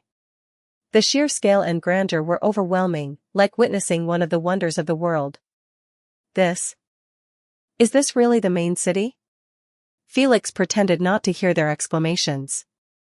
Calmly, he explained, the mobile city is the heart of national power. It follows a fixed patrol route and is designed to avoid natural disasters in advance. We're lucky, Kowalarielki happened to stop here this week. Otherwise, we'd be driving another hour or so. But before entering the city, he added, we'll still need to pass one more checkpoint. This process was similar to the one before, except this time, the Kuranta guards at the gate exchanged meaningful glances when they saw the invitation letter from the Chamber of Commerce. Their expressions immediately shifted, respectful, almost deferential, as they welcomed Felix into Kowalarielki. Since we're in Kowalarielki, the capital of Casimir's, Felix said, turning to the players with a slight smile, it'd be a shame not to experience the local culture. The night competition is in full swing. He handed out tickets to the other 3. I have business to attend to in the city. In the meantime, I'll find you a place to stay. If anything urgent comes up, I'll find you. Magic ZX looked as if he might turn into a tourist on the spot, eager to wander every inch of the city. Dandao Dantart stared in awe at the brilliant display cases and the massive digital screens inside Kowalarielki. It was a world apart from the novice town they'd come from. This place felt like true civilization. Chiyomuyu, in particular, looked like a curious child. Her eyes darted around constantly, and she looked like she could barely contain the urge to grab an NPC and start asking questions. For a player who loved the story and lore, every new city was a new adventure waiting to unfold. Felix found an ordinary hotel and arranged 2 rooms, one for Magic ZX and Dandao Dantart to share, and a single room for Chiyomuyu, as the sole female player. After making sure everything was in order, he got back into the pickup truck and drove away. The 3 players stood in silence, exchanging uncertain glances. Group activities or split up? Dandao Dantart asked. I hate to kill the mood, but players at our level really aren't meant to be in a city like this. Did you notice? Even the knights walking down the street, if they're openly wearing weapons, that says something about their strength. The others nodded in agreement and quickly stashed their own weapons. They now looked like ordinary tourists, though, in truth, their outfits still looked pretty rough around the edges. I'll take a quick walk around, Magic ZX said. I'm logging off soon anyway, just need to wrap up some footage. Xiaomuyu agreed without hesitation. The three of them stepped out of the hotel once more, instantly captivated by the towering skyscrapers surrounding them. Night-endorsed advertisements flashed across giant mall screens, reminding them eerily of scenes from the real world. Xiaomuyu felt like she could sit there the whole afternoon, just to count how many different ads there were. The three of them approached the mall and were immediately dazzled by the vast array of goods on display. Ark certainly featured plenty of customization options, but they had clearly underestimated just how expansive and detailed the game truly was. The clothing in the store looked so real that for a moment, they wondered if they were still in a virtual world. Xiaomuyu's eyes sparkled with excitement. As a female player, was it really a crime to enjoy dressing up? The price tags, however, were another story. Everything was expensive. Xiaomuyu hesitated, tempted by a stylish outfit, but in the end, decided not to make a purchase, at least not until she had the chance to compare prices from different stores. Dandao Dantart and Magic ZX, meanwhile, had their attention elsewhere. They wandered into a competitive night supply store. The salesperson took one glance at their shabby attire and didn't even bother to approach. The two didn't mind, they simply browsed through the merchandise on their own. A high-grade rifle costs 5 figures?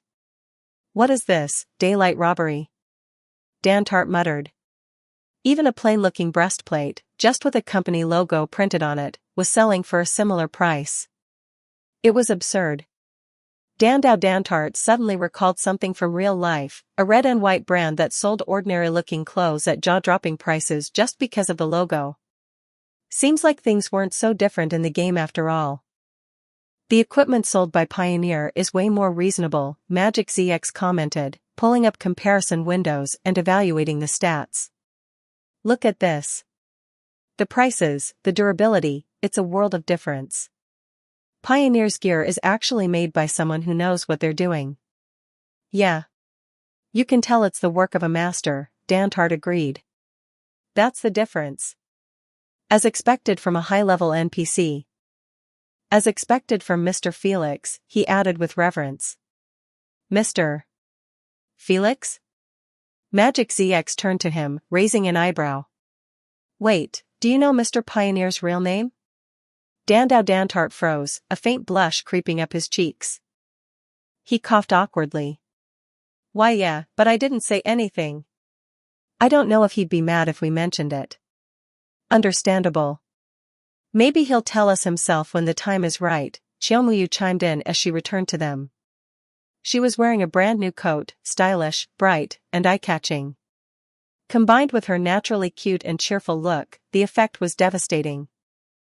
While the three players continued exploring the city, Felix was finally able to take a breather. Is this your apartment? Wow, it's huge, Mule Size exclaimed, climbing out of the water bottle. She returned to her normal size and immediately leapt onto the bed with childlike excitement. Felix carried in his tools. During his time away, the Chamber of Commerce had clearly sent someone to clean the room. Just based on their attention to detail, he would have rated their service 5 stars without hesitation. He glanced toward Mule Size. Her originium skills were truly impressive. Honestly, he had half expected to be stuck sleeping on a waterbed tonight. After wandering around the room, Mule Size floated back over to Felix and asked, "Is this the mission location?" Yes and no, Felix replied with a faint smile. He walked over to the French window and looked out at Kowalarielki, now 2 or 3 times livelier than it had been last year. I'm here mainly to enjoy this year's night competition, and to complete a few necessary tasks. You sound a lot like Kristen sometimes, Mule Size said, resting her chin in her hands. Always speaking in riddles, making people guess what you mean. That's because Kristen and I are, kind of the same type of person, Felix replied with a chuckle. He checked the ranking list for the night tournament. The group elimination matches had wrapped up 2 weeks ago. Today was the quarterfinals, and the grand finals were scheduled for early June. No Black Knight match today, huh? What a shame, he murmured, glancing over at the idle mule size before dialing a contact from the Chamber of Commerce. Yes, I'll need the D12 soft alloy, and also. As Felix slipped into work mode, mule size resumed rolling around on the bed. Then, shrinking down into a mini version of herself, she bounced onto Felix's desk and made a funny face at him. Still holding the phone, Felix absent-mindedly poked her tiny cheek. The materials will arrive soon? Great. I appreciate the efficiency. Mini mule size waved. Yara came to find me, so I'll be off for now. See you later. After she returned to the Aquarius, Felix began drafting blueprints while he waited. Half an hour later, the materials he'd requested were delivered right to his door. It wasn't that he was avoiding the military order from Colombia, it was simply that the material requirements were incredibly high. Just because something was drawn on paper didn't mean it could easily be forged into shape. Currently, Colombia's military had adopted a light armor system. To put it simply, it was like strapping iron plates to one's body. The defensive power of these plates was formidable. A group of soldiers wearing them could scare off enemies armed with melee weapons, and even crossbows or firearms would struggle to leave a mark. After acquiring a few of the blueprints, Felix initiated a reverse engineering project. Naturally, the Colombia military didn't send over all of their schematics, they weren't fools. Reverse engineering demanded a massive amount of LMD and technical expertise. To be honest, the cost wasn't worth the return. Felix halted the process halfway through, he'd already gleaned the key information he was after. Although classified as light armor, Colombia's design significantly reduced agility when equipped. In reality, the set was better suited for heavy armor classification. The metal plates used were bulletproof, but Felix believed that too much defense could become a hindrance. Excessive weight would slow troop movement, and if the enemy resorted to guerrilla tactics, heavily armored soldiers would be forced into unfavorable direct confrontations. Artificial fiber? It could be used to make joint movement smoother. I can integrate it into the light armor I'm designing. When developing a mecha, adjusting the tendons, bones, and internal skeleton had always been a tricky part. But by using refined artificial fibers, that issue could be effectively addressed. Donning the armor would feel like slipping into a tight-fitting garment, no discomfort inside the frame, just a seamless connection. In addition to armor, Felix had also decided to begin development on electric weapons. Since being promoted to trainee mechanic, he had gained access to new abilities, installing batteries, embedding chips, and handling advanced materials. Now, it was time to put those upgrades to good use. Electric weapons, both for close and long-range combat, brought significant advantages. Melee electric weapons could wear down enemy gear rapidly, while ranged electromagnetic firearms had increased lethality. One well-placed shot might even paralyze an opponent. However, the performance demands for such equipment were extremely high. To unlock the electric weapon category, he first needed access to the proper knowledge. That meant finding two essential books, Electrodynamics and Advanced Materials Science. Only by mastering both could he open the gateway to this new field. Unfortunately, the Chamber of Commerce currently had neither book in stock. Felix recalled Kristen once mentioning advanced materials science was taught by someone at Trimount Polytechnic Institute. As for electrodynamics, he had managed to acquire it through the black market in his past life, so now, finding it again would simply come down to luck. But right now, his luck stat was rated E. While hammering away at metal, Felix also kept one eye on the forum, following updates on the Kasdal Civil War. More neutral players had begun appearing on the battlefield. These players didn't pledge loyalty to either side, instead choosing to support whichever faction paid better. Their fence-sitting tactics had caused their faction reputation to plummet, earning them disdain from mercenaries on both sides. Still, Felix understood their reasoning. Players might find valuable rewards on both sides, and simply chose to hop back and forth to maximize their gains. After all, trying to reason with an online player was like asking them not to fire an RPG at you, they'd do it anyway just for fun. That night, Felix went out once again.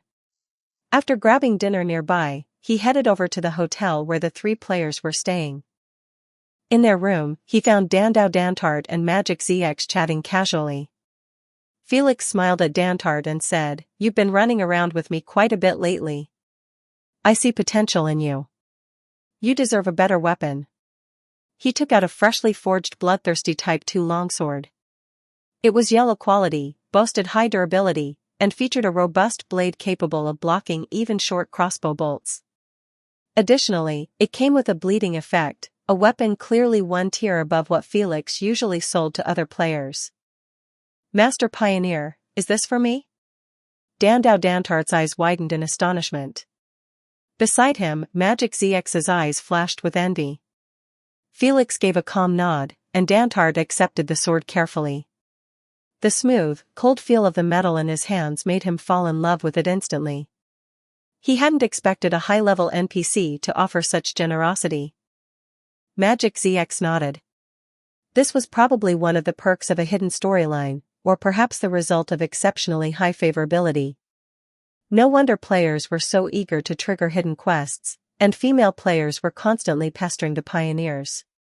As for Felix, he hadn't done this without purpose. He had long considered cultivating Dantart.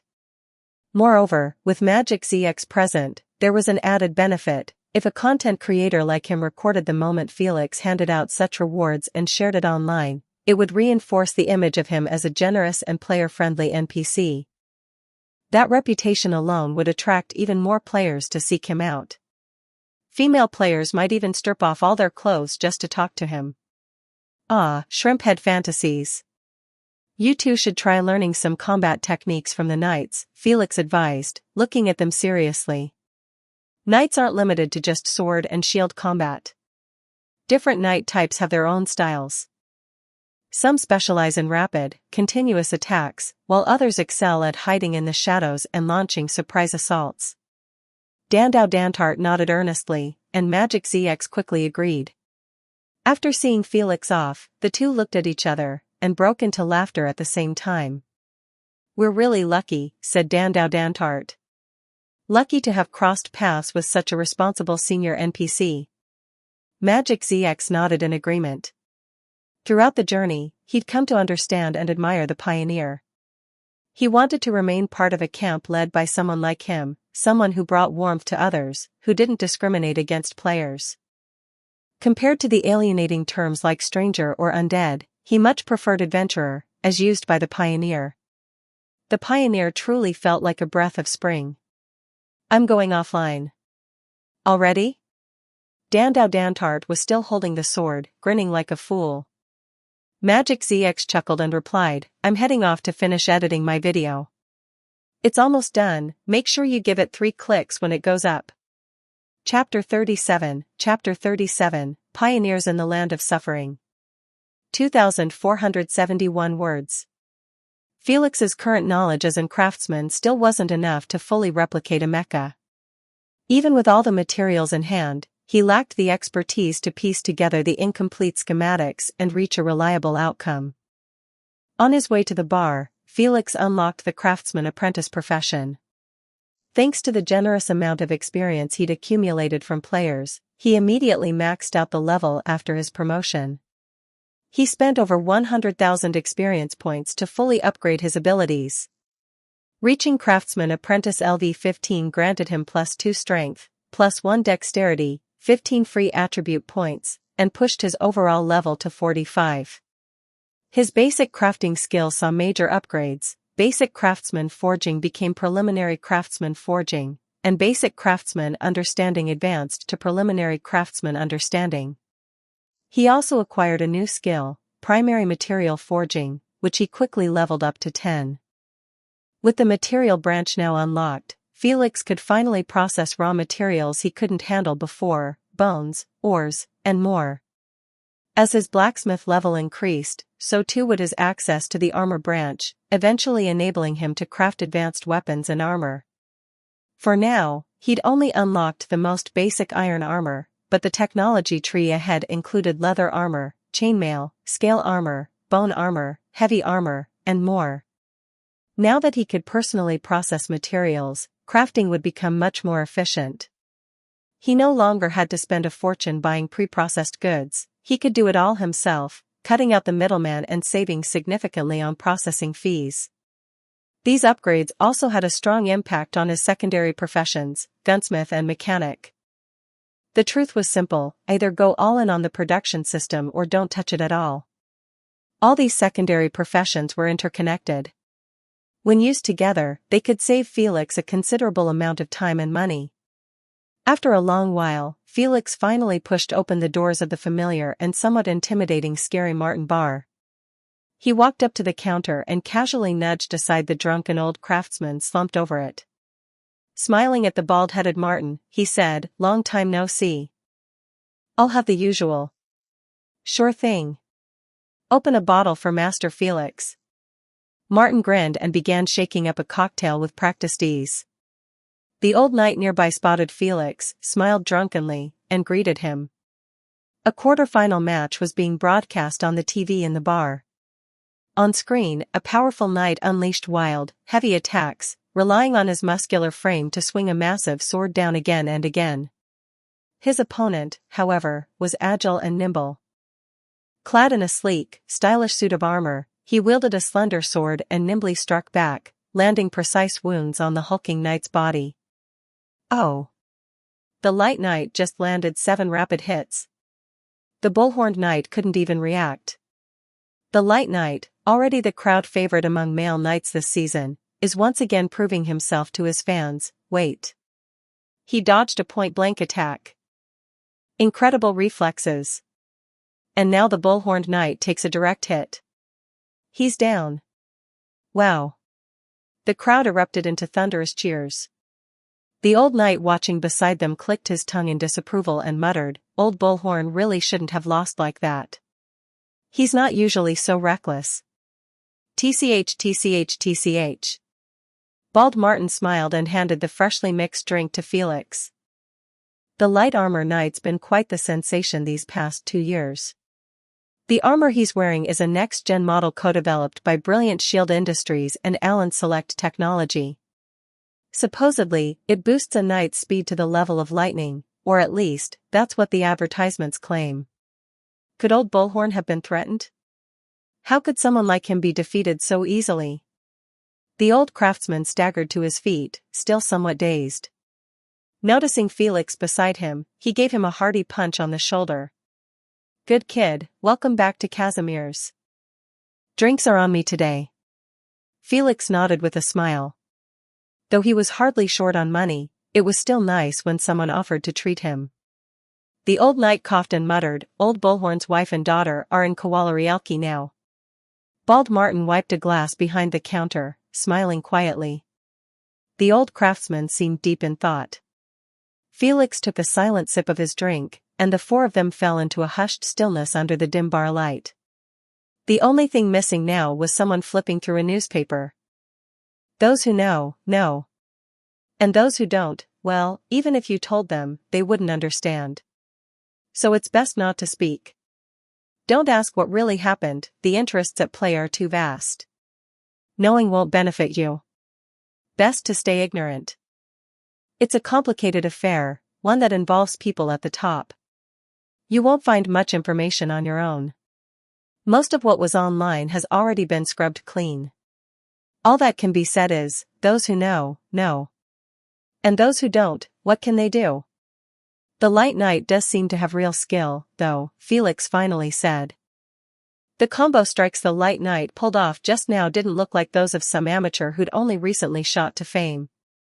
At the very least, he had ability. He's got strength, sure. But what's that got to do with match fixing? The old knight snorted. The light knights have always been cozy with the business side of things. If you didn't have at least some ability, why would they even look your way? Just for a pretty face? There aren't any black knights in the southern half where the light knights operate. They're all up north. With the strength the black knights have, they should be able to crush their way through the northern division and head straight to the finals. You're not saying the black knights will throw a match too, are you? The old craftsman's remark made the old knight spit in disgust several times. Damn it, this night tournament's filthy. Casimir's reputation is being dragged through the mud. Felix shook his head and took another sip of his drink. I don't think that's possible. The Black Knight's always been at odds with the business union. They've invited her to events and press conferences before, and she never gave them the time of day. She's not likely to show them any respect this time either, Felix said softly. If you were going to threaten someone, family would be the easiest place to start, but everyone knows, the Black Knight came to Casimir's alone. The group exchanged meaningful glances. The old knight took a long sip from his cup. The future of the Black Knight. Well, she should probably leave Casimir's, Felix nodded in agreement. The old craftsman slapped the table with a hearty laugh. All right. Felix, it's not every day you come back. Let's not waste tonight talking about that mess. Just have a good time with your brothers. Felix gave a wry smile. If you can't hold out until morning, I'll buy you a drink now as an apology. Huh? What's that supposed to mean? The old knight gave Felix a once-over, then burst out laughing. Who bought you new clothes? Don't tell me you actually bought them yourself. You used to wear the same 2 sets of clothes every day back when you were in Casimir's. He's still sharp, even in old age, Felix sighed, shaking his head. I'm not old, you brat. Come on, tell us, which girl did you charm? We want the whole story. Bald Martin quietly continued serving drinks while the old knight and the old craftsman teased Felix relentlessly, urging him to explain what had happened. Felix drank a few glasses with them, then finally stood up to say goodbye. Next time I'll drink with you until dawn. With that promise, Felix managed to escape from the bar known as the Terrifying Martin. As he pushed open the door to his apartment, Felix saw Mule-Size sitting quietly on the sofa, her gaze fixed on the neon lights dancing beyond the window. Welcome back. Oh, you've been drinking. You look tipsy. Mule-Size smiled and waved at him, then noticed the redness on his cheeks. Although she couldn't smell anything as a water-based clone, she still covered her nose and teased. Go take a shower, quick. You reek of alcohol. All right, I get it. Mule-Size all but pushed Felix into the bathroom, where he obediently started to wash up. As the warm water washed away his fatigue and the lingering smell of alcohol, Felix stood in front of the mirror, drying his pale gray hair. When he was still just a player, there was no setting for hair growth or body changes. Even though a long time had passed since he arrived in this world, he'd rarely paid attention to such things. But now, his reflection looked far healthier, much more toned than the thin figure he remembered from when he first got here. He hadn't done any focus training, yet his body appeared stronger, with smoother muscle lines. Perhaps it was the natural result of increased stats. How does it feel? Kowalarielki, he asked, returning to the living room and walking up to the floor-to-ceiling window. The sleepless city sprawled beneath his feet, pulsing with color and noise. It's more commercial than Colombia, Mule-Size replied, shopping here must be a blast. Would your real body feel uncomfortable in a place like this? Mule-Size glanced at Felix, then reached out and touched the glass. Her arm dissolved into shimmering water molecules that slowly dispersed toward the vast city of Kowalarielki. Well, the pollution isn't that bad, but there's a serious lack of vegetation. After a long pause, Mule-Size finally spoke. Yeah, I also found some infected in the sewers. You okay? Felix asked, sitting down beside her. Mule-Size withdrew her arm from the glass. I was just startled. I didn't expect the underground of Kowalarielki to be where the infected live. It was already established that contact with infected individuals doesn't cause infection, and neither does being attacked by them. This had been confirmed by the authorities. Still, the infected faced relentless discrimination. They lived like vermin, hidden in filthy, damp sewers. Even in this glittering modern metropolis, they were denied the dignity of a normal life. In Casimir's, discrimination was commonplace. But across the border in Ursus, it was even worse. There, the infected lived in torment. They were thrown into mines to harvest originium, spending their lives exposed to toxic, infected environments. Many died young. Their lives were ignored, no care, no maintenance. They were treated as expendable tools. They were debris, ground under the heel of Ursus. Crying wouldn't change anything. Curses only earned cruel laughter. Sometimes, surviving was more painful than dying. This, Felix said softly, looking up at the starless sky, is the reason Rhine Lab exists. If we talk too big, people will just laugh at us. So for now, let's start with something small. Let's create a place where people can actually live. A place with birdsong, blooming flowers, clear streams, and peaceful days. Why are you telling me your goal? Mulesize asked, a faint smile on her lips. Because you're not walking this road alone. Mulesize's gaze lingered on Felix's face. After a moment, she smiled gently and reached out, poking his cheek, just like how Felix often liked to poke the face of the mini version of her. Felix flinched at the cold touch. Hey, what was that? Ouch. Nothing, I'm going to rest now. Felix, you should sleep early too, don't stay up late. Mulesize floated upward slightly, hands on her hips, striking a mock-serious pose. Okay. Got it. As he watched her retreat into the bottle, her form dissolving back into water, Felix turned back to his workbench. He resumed hammering, though now it was just raw materials. The experience points he earned each time were noticeably lower. Meanwhile, as Felix hammered away at his forge, Magic ZX had just uploaded a new video. Title: Ark Travels, Pioneers in the Land of Suffering, 1. The missing people have returned. Finally done with swordsman content? Didn't Magic Teacher say he wanted to try Ark before? Oh well, let's just triple-click it first. The title says Pioneer, what's going on? Is Magic ZX involved with the Pioneer now? Laxative here, I just landed in Novice Town in Colombia. Magic Teacher triggered a hidden mission with the Pioneer, and now they're acting together. The video quickly spread across the forums, allowing players to watch while gaming or browsing threads.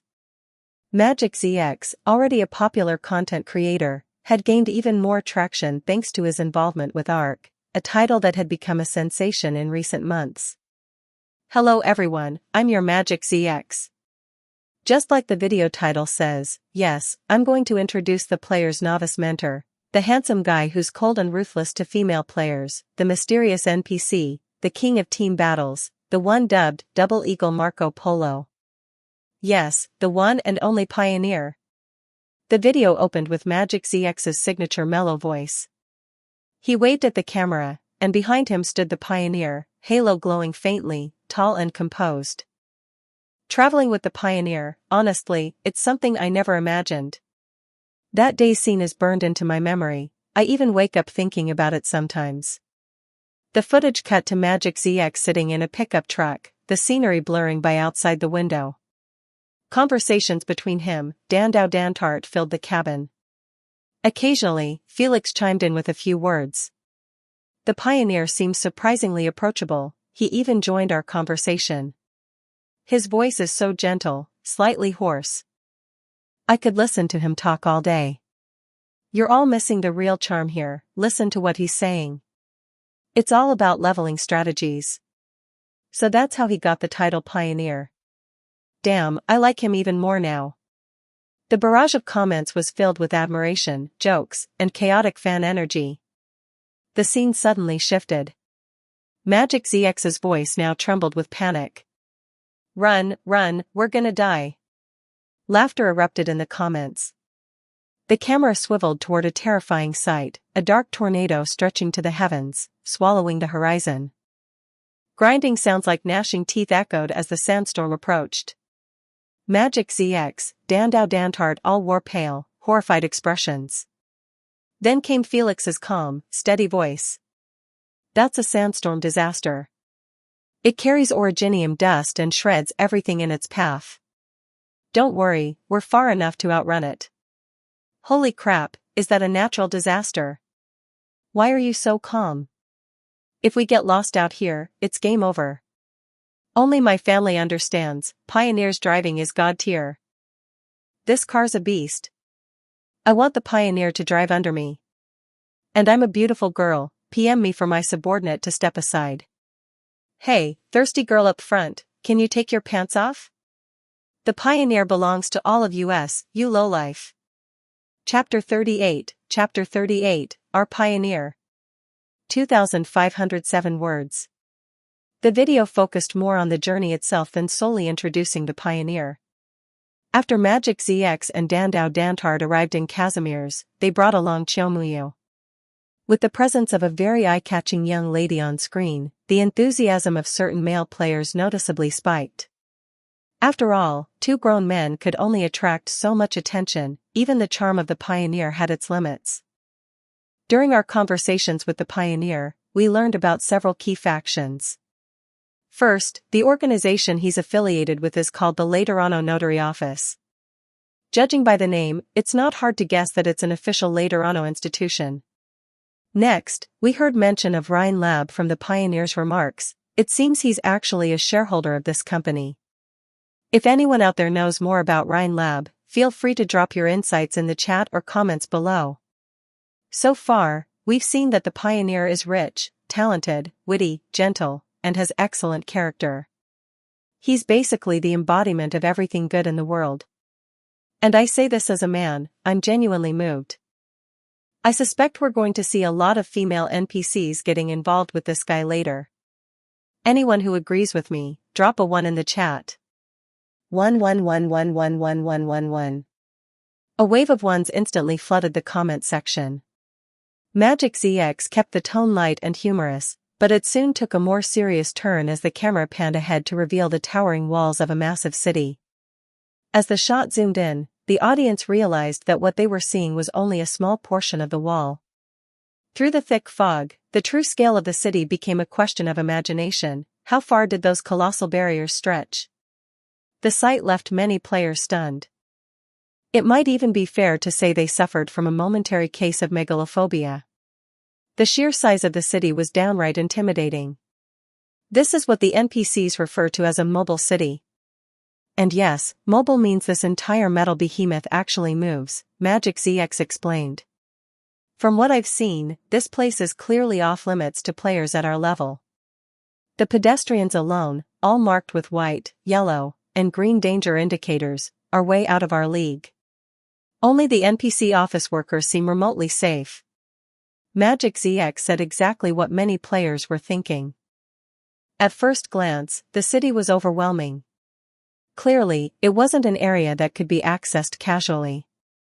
It was nothing like the novice town, just look at the ridiculously long security queues. But before long, their attention was drawn away by the dazzling array of advertisements and shops. From knights clad in sleek, high-tech armor striding down the streets to clusters of adorable mascots gathering in public squares, the lively atmosphere had players gasping in awe. Seeing Magic ZX, Dandao Dantard, and Xiaomuyu looking slightly overwhelmed only made it funnier. It was like watching villagers set foot in a bustling metropolis for the very first time. Eventually, the group made their way into the busiest shopping mall. As they browsed the shelves of gear and weaponry, they couldn't help but compare them to the Pioneer's offerings. Honestly, whether it's the craftsmanship, attack power, or durability, none of this stuff can compete with what the Pioneer provides, Magic ZX said with amazement. And don't even get me started on the prices, they're several times higher here. Brothers, now you see how much the Pioneer really looks out for us. Once you leave that village, you'll never find a shop like his again. Flood the screen with your thanks. Countless comments flooded the screen, filled with phrases like so touching, mixed with dramatic pleas such as, Pioneer, come to my novice town. I've saved all my money just for you, wuh. In the video, Magic ZX naturally brought up the players who had first triggered hidden missions, Dandao Dantart for the first one, and Xiaomuyu for the second. The three of them were currently working on those secret quests as a small team. Truly befitting the name Hidden Task, this mysterious high-level NPC had actually led a group of players straight from the novice town, across the entire map, and into the main city. Amid the envious and jealous gazes of the viewers, the pioneer handed Dandao Dantart powerful new weapons. The moment they equipped them, their ecstatic screams echoed in ways only veteran players would understand. Toward the end, Dandao Dantart let something slip. He called the pioneer by the name Felix. He quickly tried to clarify, saying that this wasn't the pioneer's real name but a codename. He felt it would be too forward to use the pioneer's actual name, so he went with Pioneer instead. But the damage was done. The comment section immediately exploded with one word repeated again and again. Felix. The entire video played out like a long, slow flex.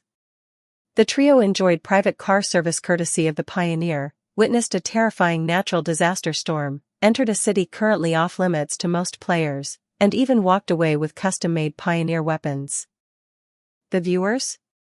Boiling with jealousy. Who were these lucky few that managed to trigger the Pioneer's hidden quest?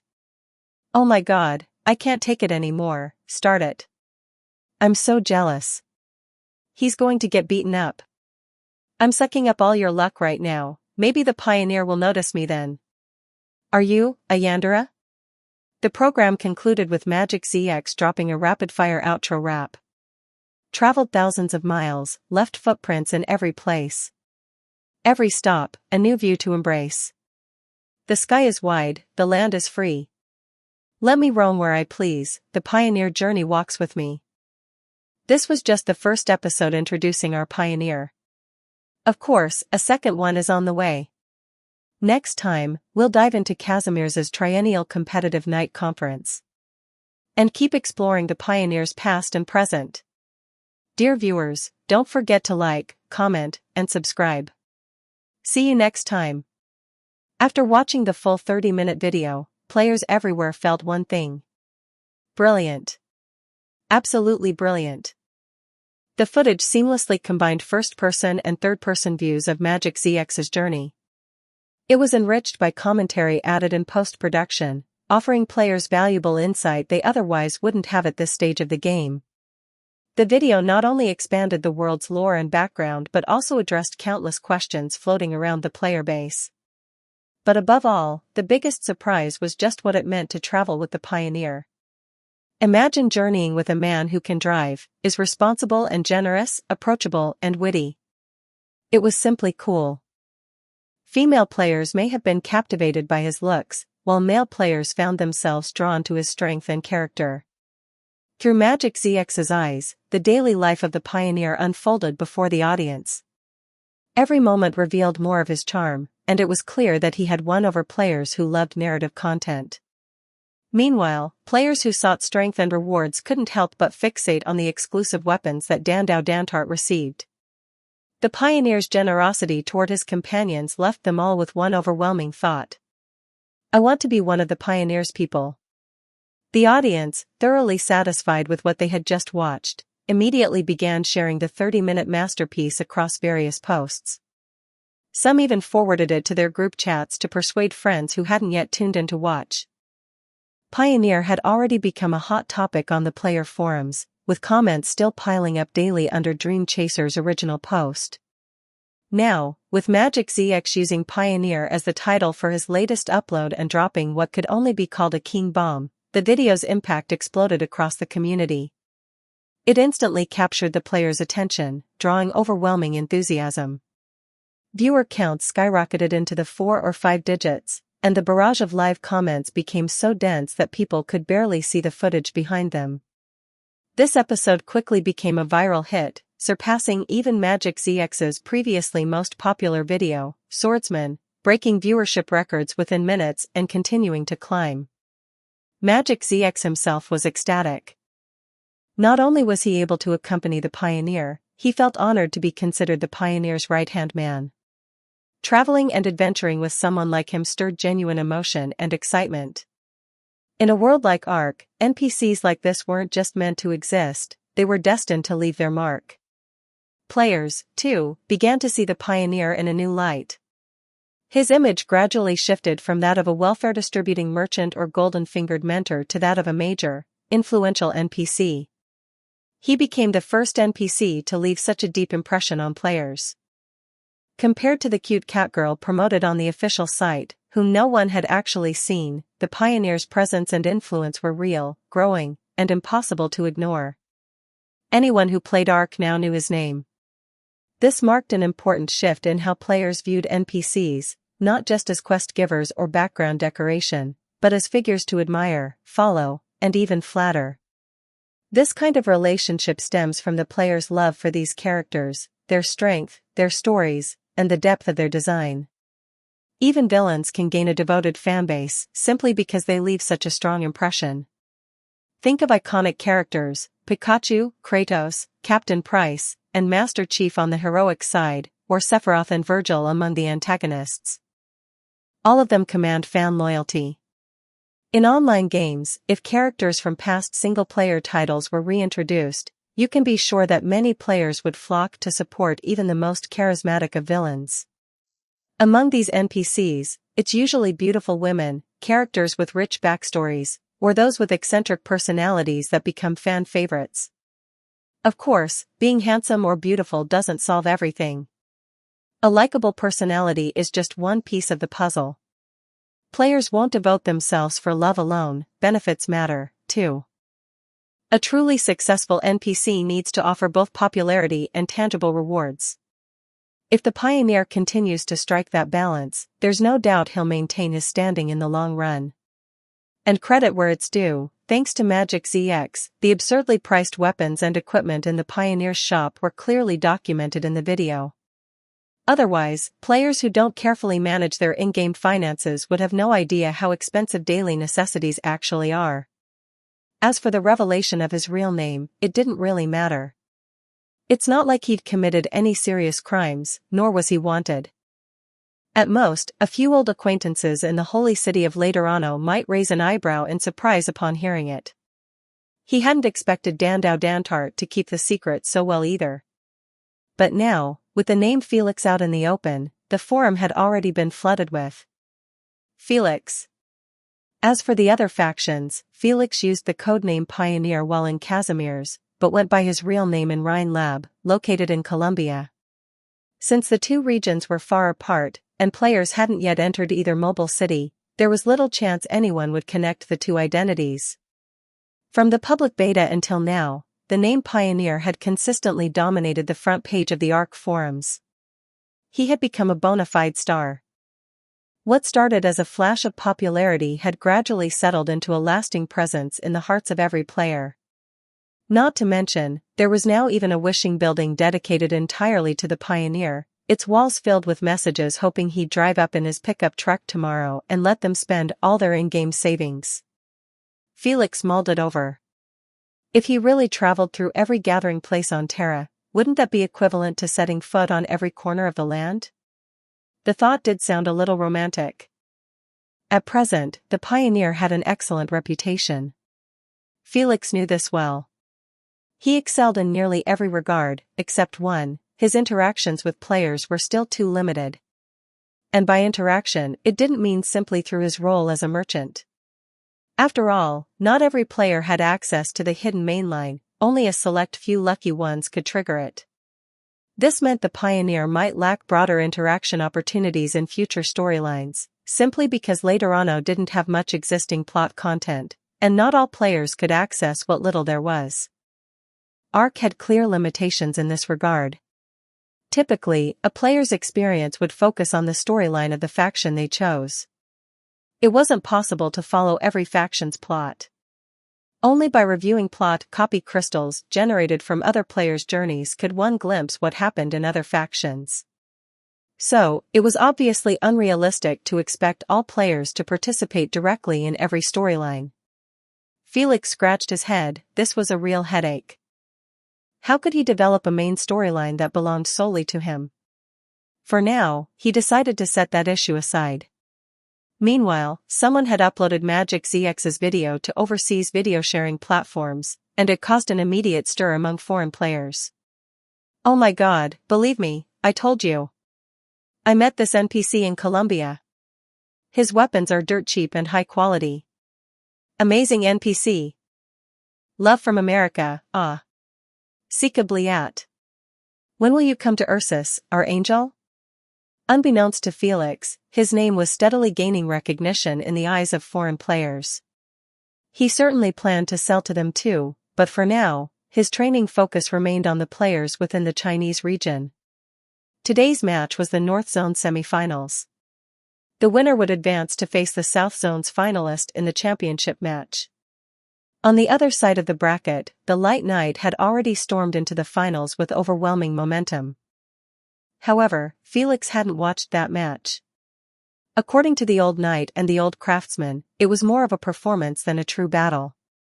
Still, to deliver a sense of realism to the audience, both sides had fought fiercely, and even the Light Knight ended up injured. Though Felix hadn't attended, 3 players had, and naturally, Magic ZX recorded the whole thrilling scene. Please proceed to the VIP box.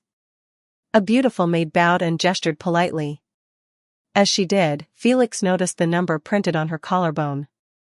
Evidently, she had once been a slave. Someone tugged at the hem of Felix's clothes. He turned and found Mulesize, dressed in youthful, elegant clothing, staring at him with an unhappy expression. "What's wrong?" "And nothing. Let's go." Mulesize gave a soft huff before turning her attention to the interior decorations of the arena. Her expression shifted to one of awe. "Trimount has a gymnasium too, but it's nowhere near this big."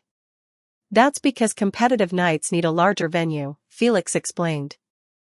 As the two approached the door, the maid gave a small bow and said, "Sir, if you require our services, please press the button, and we will attend to you immediately." Felix suddenly felt a pair of eyes staring at him from behind. So he feigned ignorance, said nothing, and calmly stepped into the box. Chapter 39, Fan Meeting.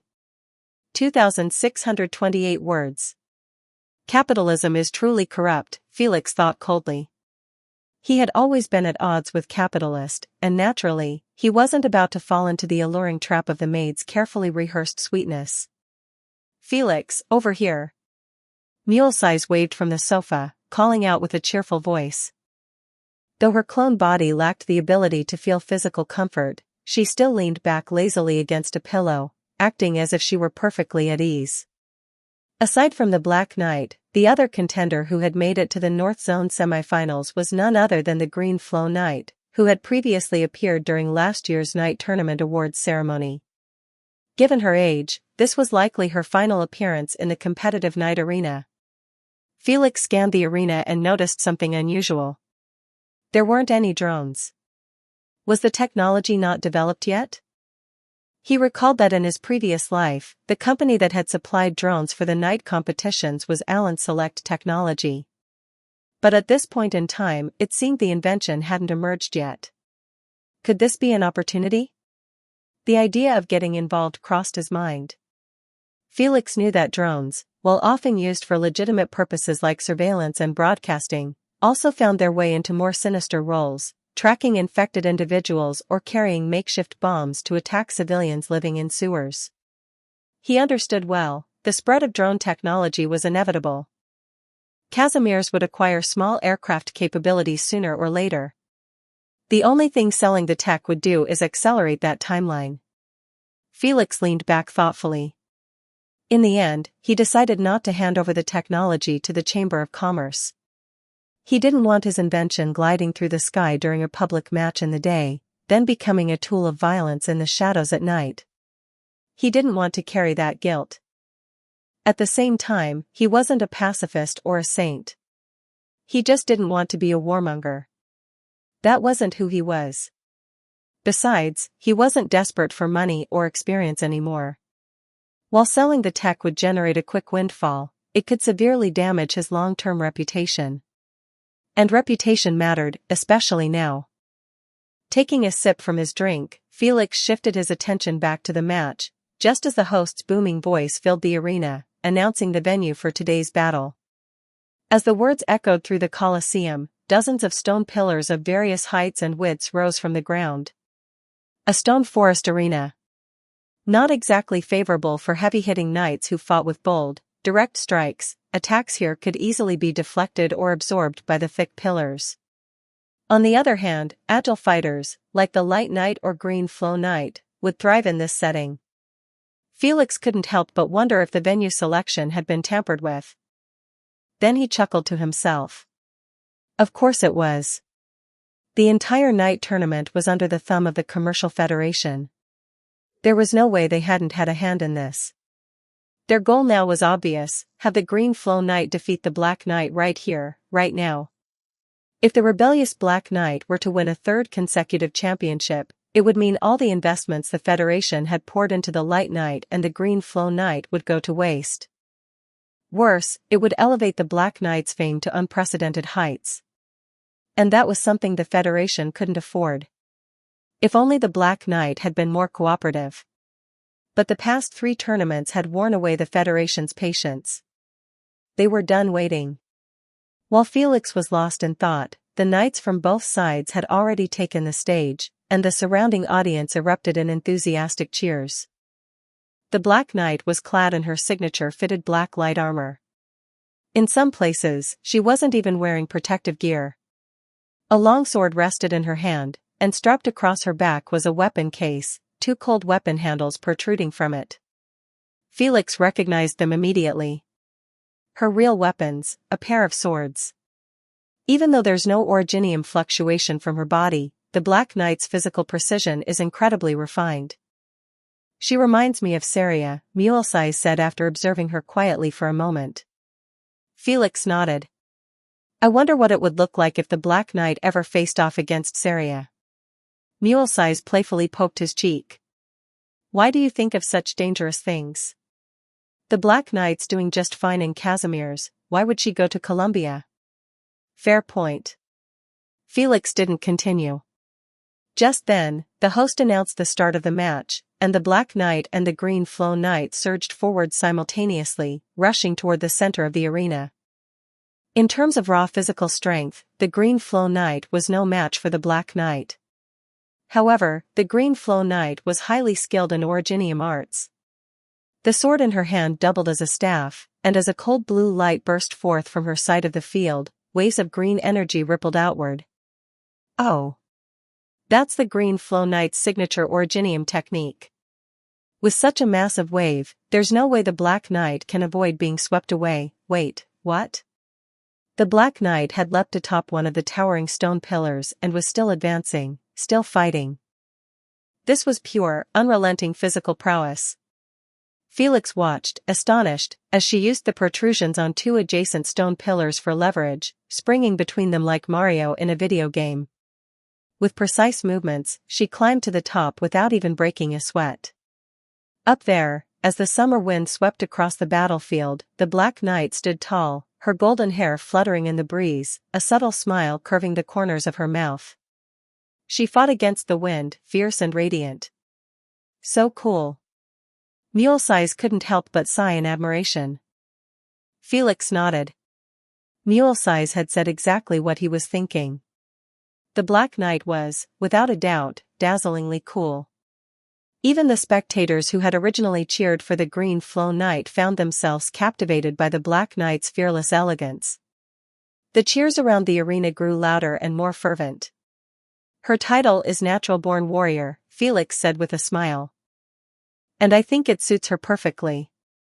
Saria may surpass her in raw strength, Mulesize replied thoughtfully, but when it comes to combat technique, the Black Knight clearly has far more experience. After hearing that, Mulesize paused to think, then nodded in agreement. On the battlefield, the Black Knight appeared to say something to the Green Flow Knight. Then, in the blink of an eye, their bodies clashed, movement blurred, weapons collided, and a dazzling flash of light exploded from their clash, forcing some spectators to squint against the brilliance. As the blinding light faded, the Black Knight stood tall atop the stone pillar, her expression calm and composed. Below, the Green Flow Knight had dropped to one knee. The water from her originium arts was already being drained away by the arena's built-in system, leaving the battlefield looking as if it had just been thoroughly washed. The Green Knight seemed unwilling to admit defeat. She struggled to her feet, but before she could regain her stance, the Black Knight came crashing down from above. With a swift strike of her sword, she sent the Green Knight flying, her body flung from the arena like a sack of grain. Oh! And with that, the Black Knight claims victory over the Green Knight of the North Zone. She will represent the Northern and Southern Light Knights in the final round of the 21st Arena Night competition. The crowd erupted into thunderous applause. Along the outer edge of the venue, the sound of gamblers howling and groaning filled the air. It was obvious that wagers had been riding heavily on this match. "Let's go get the Black Knight's autograph," Felix suggested. "Eh? Is that okay?" Mulesi's eyes sparkled with interest. Though she hadn't immediately taken a liking to the Black Knight, she couldn't deny her strength, and now, she felt a growing admiration. Felix nodded. Guests with VIP tickets are allowed to meet the victorious knights after the match. Getting an autograph won't be a problem. This particular fan meeting wasn't one of the many activities mandated by the Commercial Federation. After all, meeting a few admirers didn't count as a business obligation. Felix had originally come today with the intent of meeting the Black Knight himself.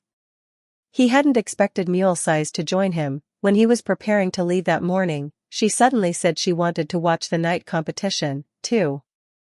There were no scheduled updates at the Botanical Garden, no meetings either, so she decided to take half the day off and tag along. Naturally, Felix had no objection. When the two arrived at the VIP lounge, several wealthy businessmen were just stepping out. Their expressions were sour, faces stiff with unspoken frustration. It was clear they had tried negotiating with the Black Knight, and failed. At some point, what was originally meant to be a casual fan meet and greet had quietly morphed into a series of profit-driven discussions with business representatives. Pushing open the door, Felix saw the Black Knight seated inside, now dressed in a sleek black outfit. Though she was no longer on the battlefield, the aura of strength and determination around her remained just as sharp. Another reason for the Black Knight's soaring popularity was simple: many men harbored a desire to conquer. A strong, beautiful woman like her stirred that instinct. Why? Those who understand, understand. "Ms. Black Knight, we meet again." Felix greeted her with a pleasant smile. She looked up, her tone calm as ever. "So, it's you. Ms. Black Knight, I'm a big fan. Could I have your autograph?" Before she could respond, Mulesi stepped up beside Felix, her eyes curving into crescents as she smiled sweetly. The look was so charming, even the Black Knight found herself unable to utter a single sarcastic remark. The Black Knight looked slightly surprised but still picked up the pen, signed her name neatly on the paper, and handed it to Mulesi's. "Thank you, Miss Black Knight. I really enjoyed your fight. Good luck in the finals." "Thanks." The Black Knight gave a polite nod. She could sense genuine kindness from Mulesi's, and as a fellow woman, her attitude naturally softened in response. Mulesi smiled again and sat politely to the side. Felix took a seat on the sofa opposite the Black Knight. "The Business Federation is starting to get impatient, aren't they?" Snort. At the mention of the Federation, the Black Knight let out a cold snort of disdain. The Light Knight's last two matches were clearly rigged. He still won, of course. Now he's plastered all over the daily ads, endorsements, appearances, the works. Looks like the Business Federation is certain he'll win the championship. He's been packaged too perfectly. Do you think the Chamber of Commerce will try to stop you from appearing in the finals? Felix asked calmly, his tone devoid of emotion. "Because you're the Black Knight, a natural-born warrior." The way he said it didn't annoy the Black Knight at all. "I'm not interested in the Federation," she answered coolly. "I'll win the championship and prove it with strength. I don't need their schemes. I believe in you, Black Knight. I'm one of your fans." Felix smiled, a gentle smile that gave people a sense of warmth, like a breeze in spring. "I'll be there to watch the final." "Thank you for your support," the Black Knight murmured, her eyes glancing across Felix's face, her voice softer than before. Afterward, the two of them left the VIP lounge. Mulesi's let out a quiet sigh. Felix glanced at her. "Worried about the Black Knight's future?" Mulesi's nodded slightly. "I think she understands the situation, but she just doesn't care."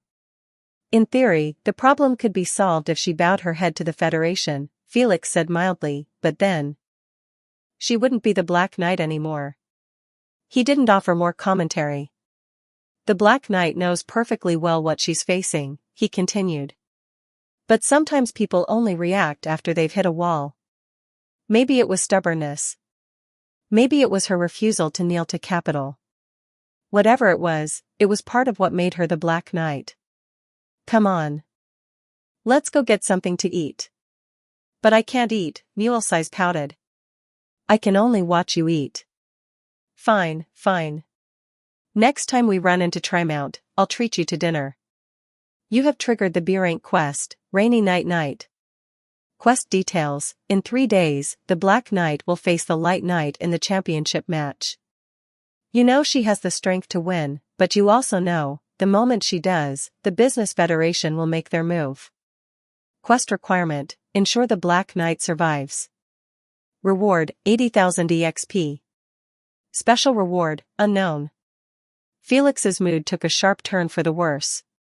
Originally, he had planned to work silently behind the scenes and only step forward to claim the results when the time was right. He hadn't expected this mission to completely disrupt his original plans. To protect the Black Knight's safety? No, did the Black Knight even need his protection? Or had the Business Federation deployed some kind of weapon or killer move that even she couldn't resist? Besides the Armorless Union, there didn't seem to be any other serious threats. But just the thought of going up against the Armorless Union made Felix uncomfortable. At his current strength, he stood no chance against their assassins. He was just a support, so what real power did he have? Maybe the plan he had in mind before could still work.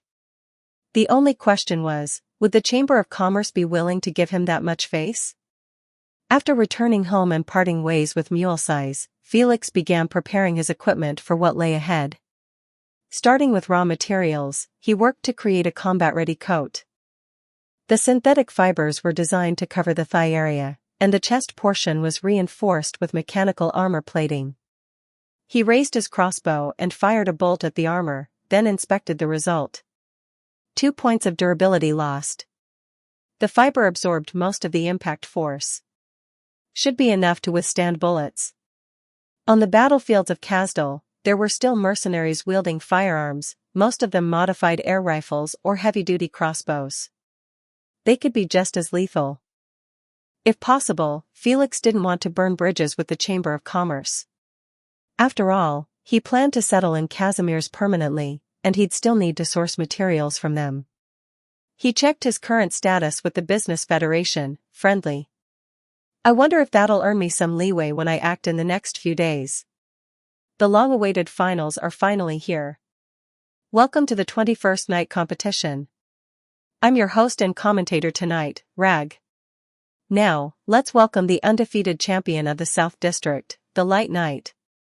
He's never lost a match since his debut and has earned the title of the ever-victorious Knight. His fans are the most loyal of any, and they're here in full force to cheer him on. Look at them, young, beautiful girls everywhere. And on the other side, we have the winner of the North District, the natural warrior herself, the Black Knight. Wait, what? The Black Knight might be running a little late. But everyone, please don't go anywhere, it's time for our commercial break. A gentle drizzle fell over the Grand Knight's territory of Kawalarialki. Felix looked out toward the bustling arena in the distance. He was seated on the edge of a rooftop, a pair of thermal imaging binoculars in hand, rainwater dripping steadily from the tips of his shoes. Tonight, the air was thick with murderous intent. Chapter 40, Natural-Born Warrior. 2,568 words. Tisk. The Black Knight had always been a loner. Whether in Casimir's or in the city of Kawalarialki, she never formed deep connections with anyone. It was a conscious decision, meant to keep others from getting dragged into trouble because of her, and to avoid being held back herself. In Casimir's, she understood all too well, anything you possessed could be taken away at a moment's notice by the Business Federation. She had set out in the afternoon, but the moment she stepped outside, she sensed it, murderous intent, thin and veiled like a curtain of rain. Were they really planning to kill her now, just to ensure the Light Knight's victory? She didn't need to think. She already had her answer. The long sword in her hand was the answer. Some called her a natural-born warrior. Others scoffed, calling her a second-rate Lithanian who couldn't cast spells. The Black Knight had taken those words to heart. If she couldn't wield Originium arts, then she would rely on pure strength and masterful technique to crush her foes. Whoosh!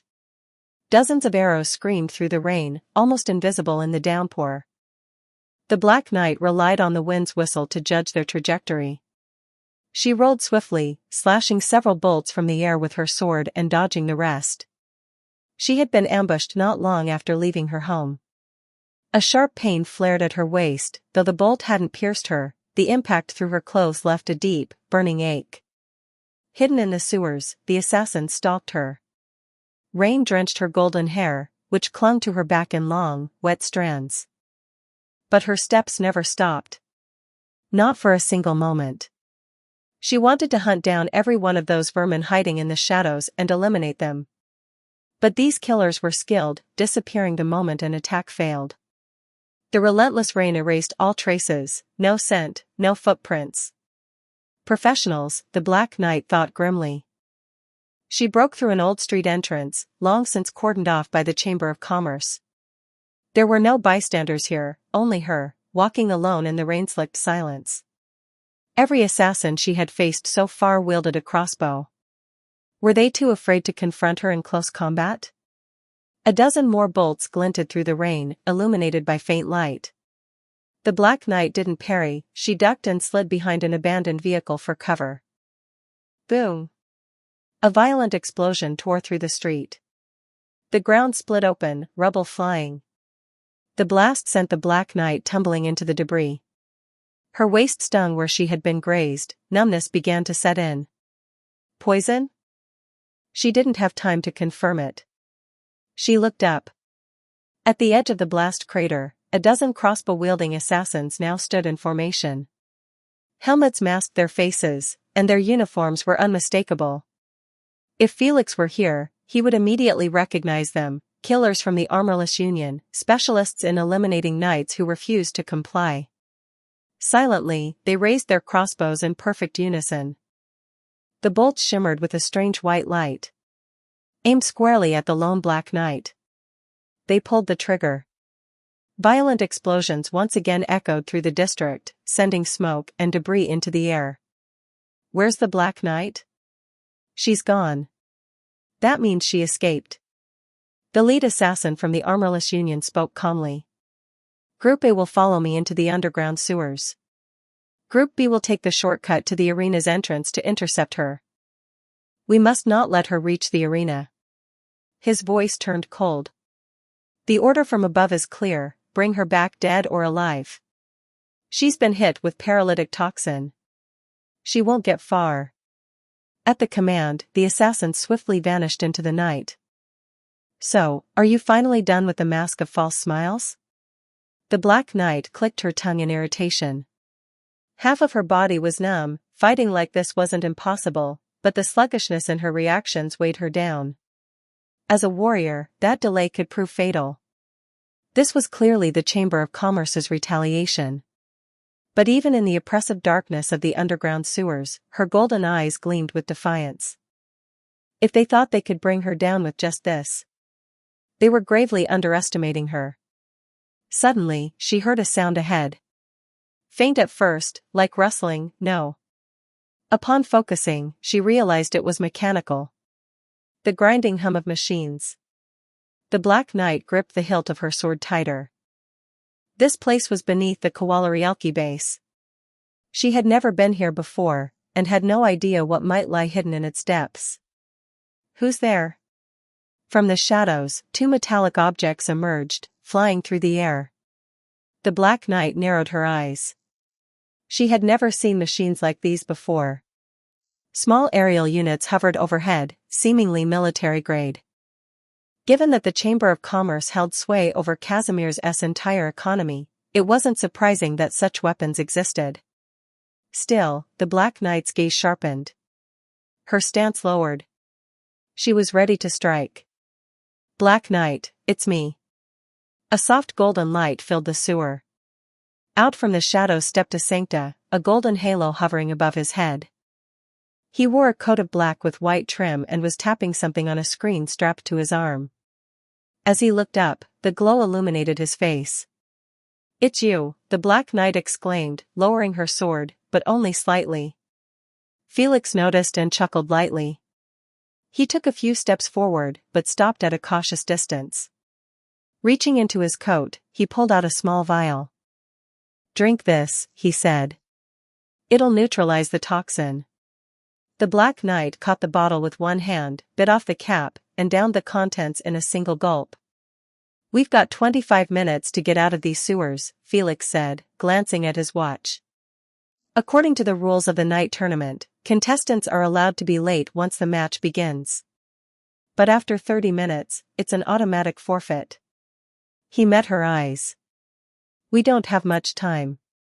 I can lend you a hand." "These two rangers beside me are reliable allies," Felix said, gesturing to the hovering machines. After some modifications, they're now equipped with lightning arrow modules and thermal imaging systems. Basically, they can shoot electrically charged crossbow bolts, and thanks to thermal imaging, I can see enemies even in total darkness. He paused. He had been explaining in detail, but the Black Knight's unchanging expression told him she wasn't following any of it. With a sigh, Felix muttered to himself, "I'm talking to a wall." The Black Knight slowly propped herself up. Her body still burned from the earlier explosion, but the numbness was beginning to fade. "Why are you helping me?" she asked, her voice calm but probing. "Because you shouldn't die here," Felix replied, his tone level. "If the Black Knight is to die, then let it be on the battlefield, not in some back alley, cut down by assassins. Wouldn't it be a waste for someone like you to die like that?" The Black Knight smirked faintly. "I never realized you were so eloquent for someone so young. Don't forget, I'm also a businessman. Just not a particularly successful one," Felix said with a wry smile. "Let's move." They proceeded, the Black Knight leading and Felix following close behind. His two patrol units flew ahead, cloaked in stealth mode. In this state, their mechanical hum was softened to a whisper, though the trade-off was reduced flight agility. Gradually, the underground tunnel gave way to flatter terrain. They emerged into the basement of a construction site, filled with steel beams, scaffolding, and scattered building materials. There. Two assassins patrolling, one on each side up ahead. "Wait." Felix held the Black Knight back just as she prepared to charge forward. He tapped swiftly on the screen strapped to his arm. The two rangers aimed, a black aperture opening beneath each drone. Thwip. Two arrows charged with lightning shot through the air. The patrolling assassins collapsed instantly, unable to react. Though the arrows avoided vital areas, the paralyzing current ensured the two would remain unconscious until morning. "You defeated armorless Union assassins. Gained experience, 1,000 times 2. Are those weapons your own creation?" The Black Knight had silently observed the entire engagement. As she turned to Felix, her voice was calm but laced with interest. "Yes," Felix nodded. "Since I don't have exceptional physical ability, or unmatched martial skill, I have no choice but to rely on technology to make myself stronger." The Black Knight shook her head slightly and said, with surprising sincerity, "That's still your strength. Don't underestimate yourself." Felix smiled. Coming from the Black Knight, those words had weight. But their moment was cut short by a sound in the distance. A child's cry echoed faintly from further ahead. Felix's ears perked up, and the Black Knight's expression instantly darkened. "Why is there a child here?" Felix's expression darkened. This part of the underground was a known refuge for the infected within the city. With no infected knights present to protect them, and considering the Armorless Union's long-standing policy of extermination, he already knew what they were walking into. "It's the infected," he said grimly. "They deserve to die." The Black Knight's voice was ice cold as she rushed ahead, sword drawn. Felix immediately activated the patrol units, switching them to target search and lock-on mode, and followed her closely. What they encountered could only be described as hell. Dozens of infected civilians lay sprawled across the ground, pierced by arrows, bleeding profusely. Most were already on the verge of death. They wouldn't die instantly, because when the infected passed, their bodies could erupt into originium dust, much like a corpse explosion. The assassins from the Armorless Union knew this well. They were careful not to let the bodies detonate within city limits, preferring a slow death to preserve containment. Among the carnage, several children wept bitterly, clinging to their parents' bodies draped in worn, pale linen. Their sobs echoed hollowly through the ruins as they begged their mothers and fathers not to fall asleep. Felix clenched his fists, his jaw tight. To those in power, the lives of the infected meant nothing. They were denied dignity, denied human rights. This was the cost of silence. This was reality. His eyes narrowed coldly, and without hesitation, his 2 Ranger drones opened fire on the assassins, striking with ruthless precision. "Who's there?" 2 of the Armorless Union assassins dropped, convulsing from the electrified bolts. The remaining agents scattered in alarm, but the Black Knight was already among them, moving like a shadow of vengeance. Her sword glinted under the flickering industrial lights, and her steps were relentless. Archers could fight in close quarters, but none could rival the Black Knight's fury. "You!" the final assassin gasped as he crumpled beneath her blade. The Black Knight's sword had tasted blood again, for the first time in a long while. Felix stepped forward, surveying the aftermath. "Keep heading forward. You'll find more small infected settlements up ahead. Go to them. I've set the Rangers to escort and protect you.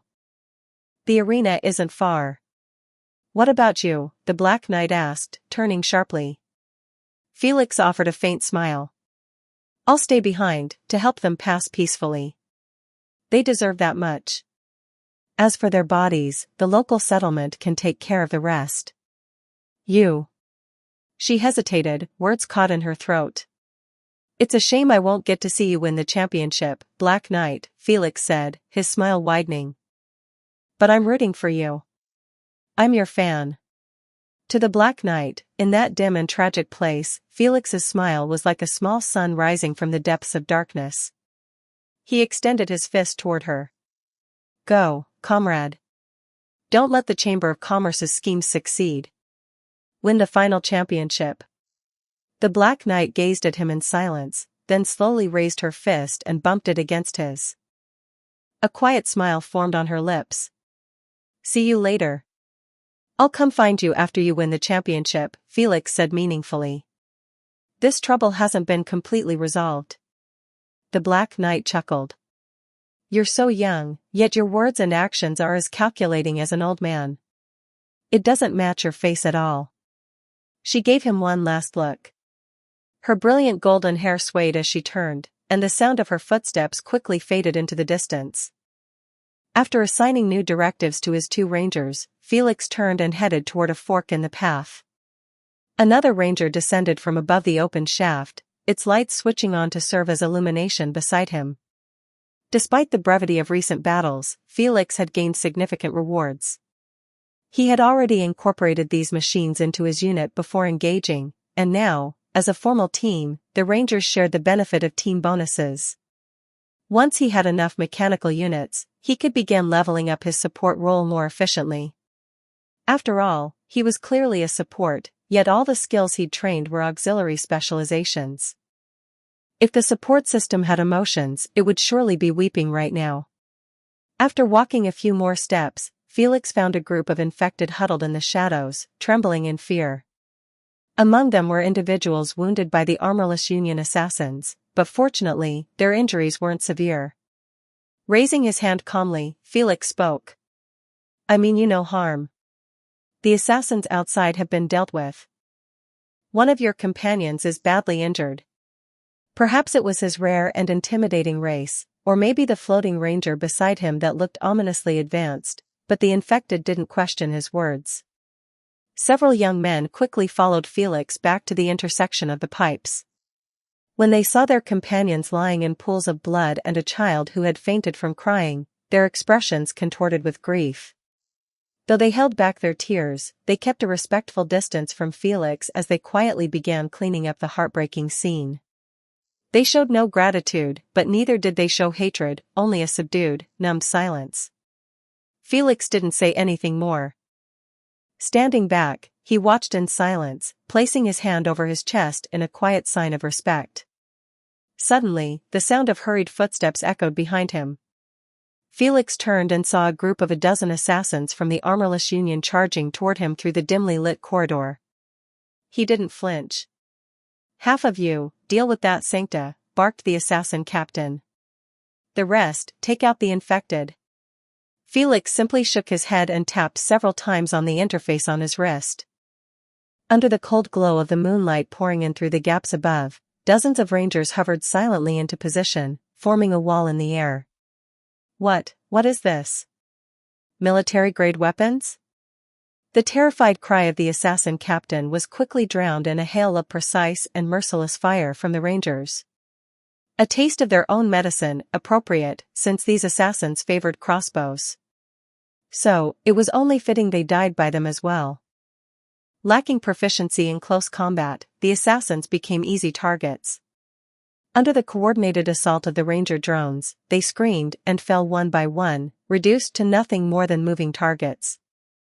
Ignoring the rising experience points, Felix turned and looked toward the direction of the arena. "Black Knight," he thought, "use your sword and mace to cut down all the thorns in your path." Chapter 41, Business. 2,681 words. The Black Knight. The Black Knight. The Black Knight. The Black Knight, sword in hand, descended from the sky like a meteor, landing with a thunderous crash. Her gaze was steady, calm and unreadable, as her brilliant golden hair billowed in the wind. Raindrops slid down the blade of the sword she held forward. At that moment, all the fury in her heart had faded, replaced by the unwavering determination and fighting spirit of a true warrior. "So you want me dead? Here I am. So you want the Light Knight to win without lifting a hand? Here I am." "Oh!" The Black Knight appears at the final moment, the announcer shouted. The Light Knight's rapier is already unsheathed, he looks confident and formidable, daring to face the Black Knight head-on. "Let's give a round of applause for the Light Knight." The host skillfully eased the tension and the match proceeded as scheduled. In a conference room, several senior officials of the Chamber of Commerce wore dark, grim expressions. One of them growled through clenched teeth, "Those assassins from the Armorless Union are nothing but trouble. 2 full teams sent, and they still couldn't take care of the Black Knight? What about the possibility that the Black Knight had help?" another voice asked coldly. "The Black Knight's always been a loner. All these years in Casimir's, I've never seen her build ties with anyone. Perhaps that was our oversight. No matter. She's appeared now. A righteous knight like her can't avoid the shadows forever. And because of her, all the resources we've invested in the Light Knight, will it all be for nothing?" The leader replied calmly, "If one Light Knight fails, we can always raise up another. If he suffers a crushing defeat here, we'll gradually fade him from public view. If he can't deliver in the next tournament, he's no longer valuable to us. As for the Black Knight," he continued, taking out his phone and scanning the faces of his colleagues with cold, sharp eyes, "we cannot allow her to act freely in Casimir's. Once she leaves the arena, issue the kill order. Let the blue-gold assassin from the Armorless Union finish the job." "Yes," came the response. A heavy silence settled over the conference room like a storm cloud. Back in the arena, the Black Knight swung her sword in silence. All the pain in her body had faded. She took the Light Knight's piercing thrust head-on, then countered with a swift backhand slash that split his shoulder armor clean in two. The crowd erupted in shocked cries. The Light Knight twisted away just in time, narrowly dodging what would have been a fatal blow. His strength was real, he hadn't reached his position purely through media hype or staged victories. As a young knight, he had clearly poured everything he had into this match. This duel was clean, honest, a true contest of skill between the Light Knight and the Black Knight. No interference. No manipulation. I am no match for you. After a brief exchange, the Light Knight sighed. It seems the Chamber of Commerce's plan has failed. The Black Knight stared at him silently, not even bothering to offer a response. Black Knight, you are the dream of many knights, but also the target of their hatred. The Light Knight inhaled deeply, and his strikes became increasingly frenzied. 3-time tournament champion. You are the pinnacle that many aspire to reach, yet also their nightmare. You were given an incredible opportunity, handed to you on a silver platter, and you threw it away like trash. Do you have any idea how many knights envy you? How many hate you? Ha! A pure knight in this era? Black Knight, you're the anomaly. His thrusts grew sharper, more violent. His form, though flawed, burned with intensity. Madness gleamed in his eyes, flames of obsession igniting his every move. You deserve to die. You've crushed the dreams of so many knights who fight day and night to reach where you stand. Every morning when people rise, the conversation always returns to you, the Black Knight. With all those resources left unused, do you still consider yourself a knight? Even if you defeat me, you won't walk out of Casimir's alive. The Black Knight said nothing. She had grown weary of the Light Knight's words.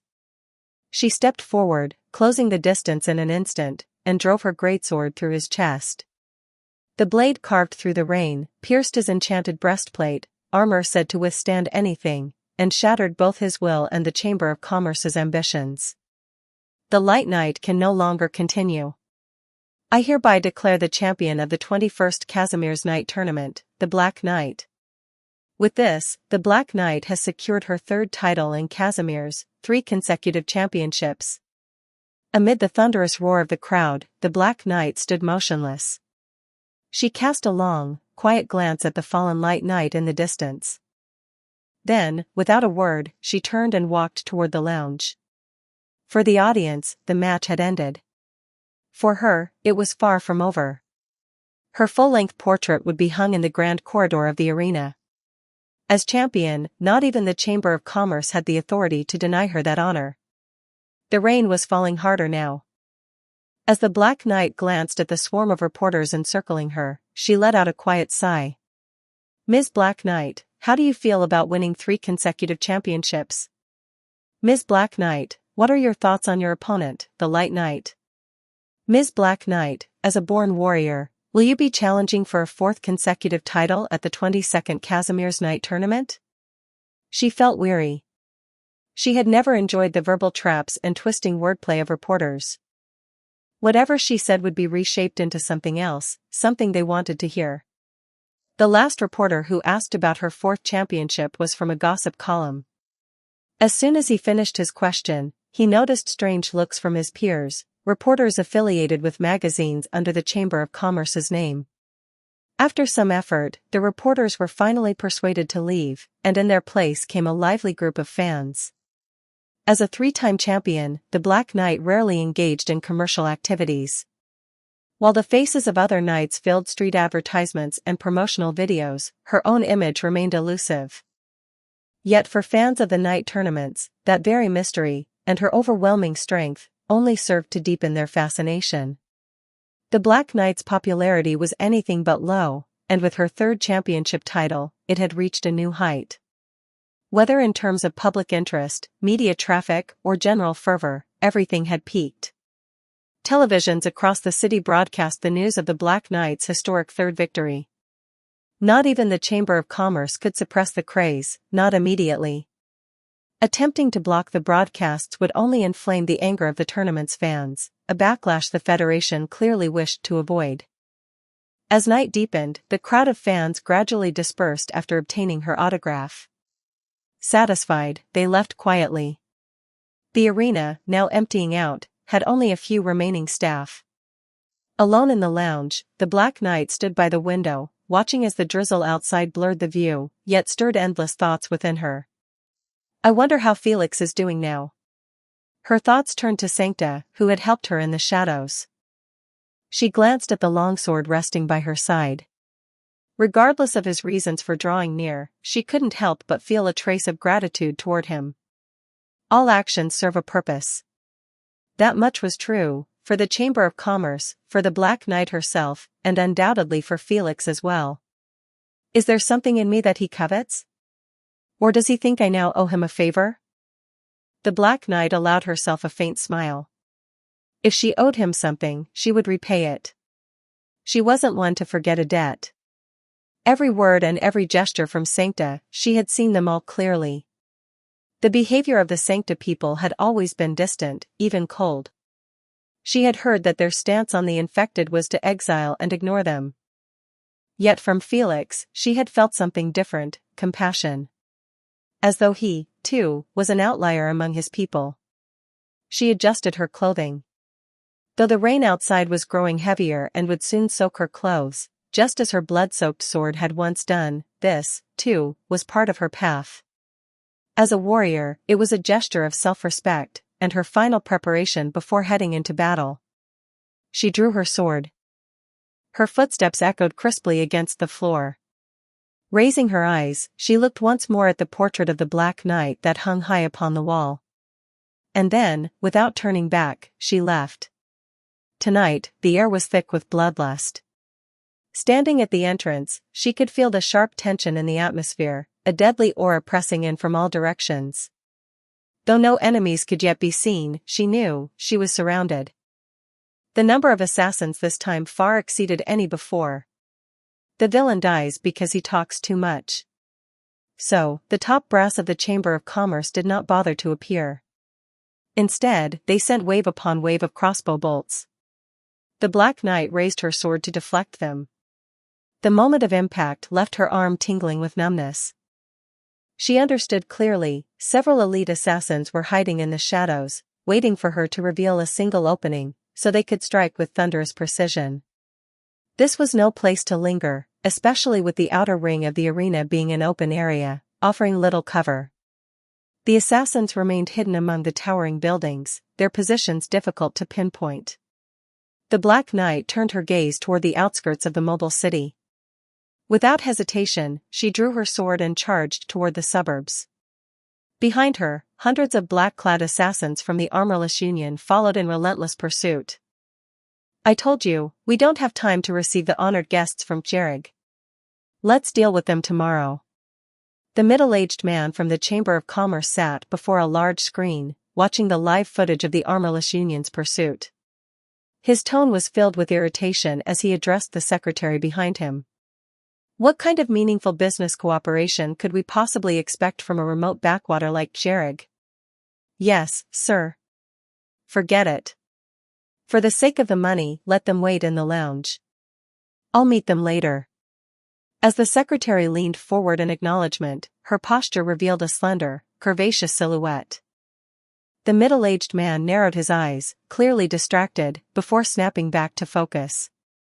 She spoke softly, there is another client requesting a meeting. This one has collaborated with the Chamber of Commerce on multiple occasions, spending over 7 figures in LMD. He's considered part of our faction. Oh, the man raised an eyebrow. What's his name?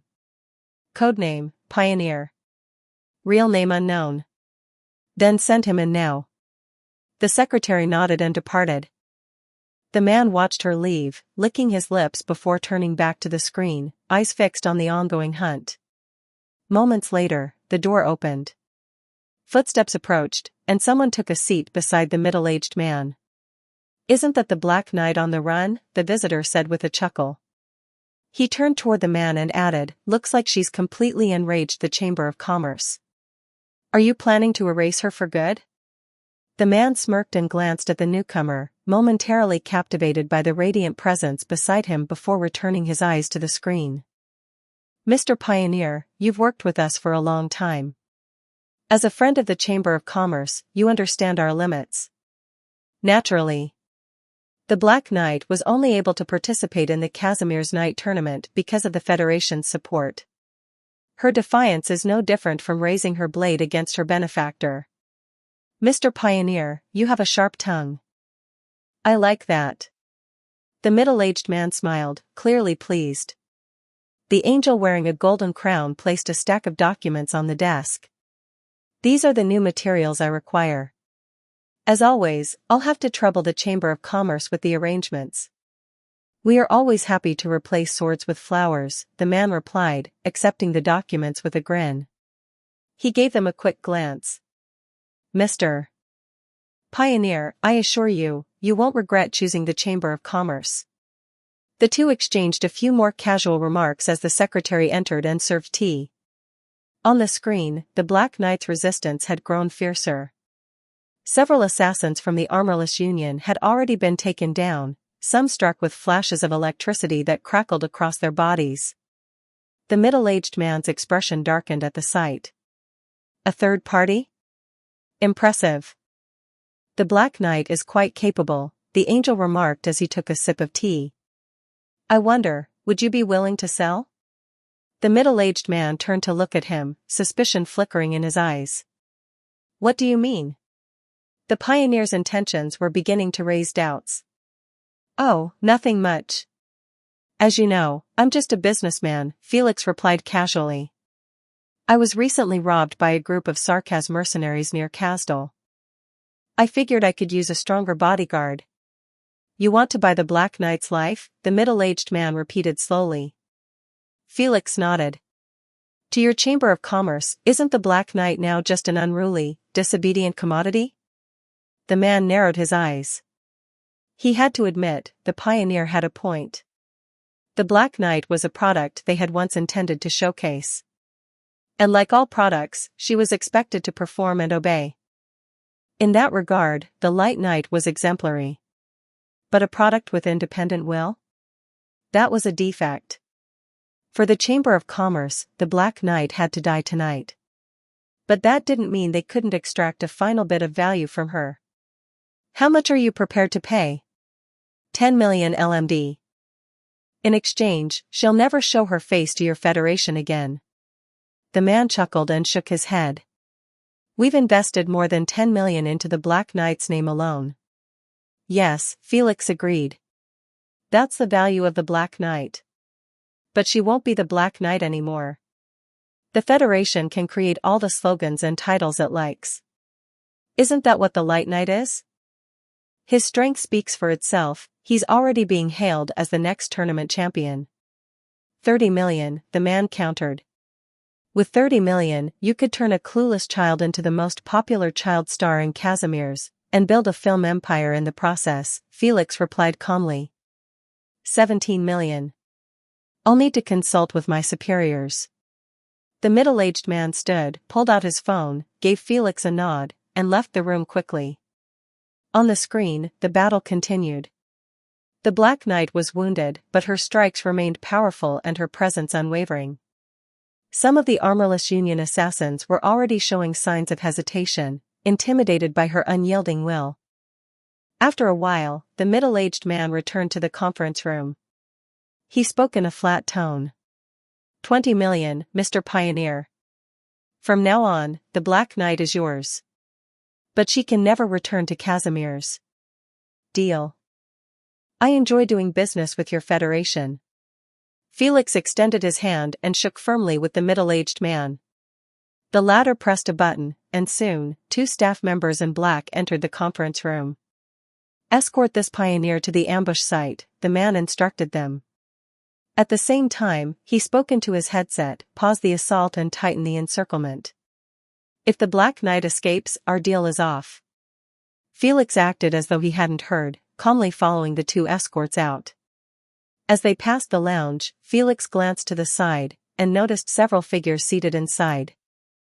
Among them sat a man with long, silver-gray hair and sharp, hawk-like eyes. By chance, that very man lifted his gaze at the same time. Their eyes locked across the distance, sharp, silent, and piercing, then both looked away without a word. Felix continued walking forward. Chapter 42, Degenbrecher. 2,666 words. The Black Knight crouched behind a scrapped car, her breath ragged and rapid. Hours of relentless combat had drained her strength, and the cold rain soaking her armor only worsened her condition. Even a natural-born warrior would begin to tire after such a prolonged fight, ambushed since the moment she left home. Despite Felix's aerial support, the sheer number of enemies was overwhelming. Within the nearly 100-strong assassination team, she sensed the presence of elites. The regular grunts were already difficult enough to handle, and she also had to stay vigilant for the poisoned arrows occasionally launched by the elite killers. But then, the assault had abruptly ceased.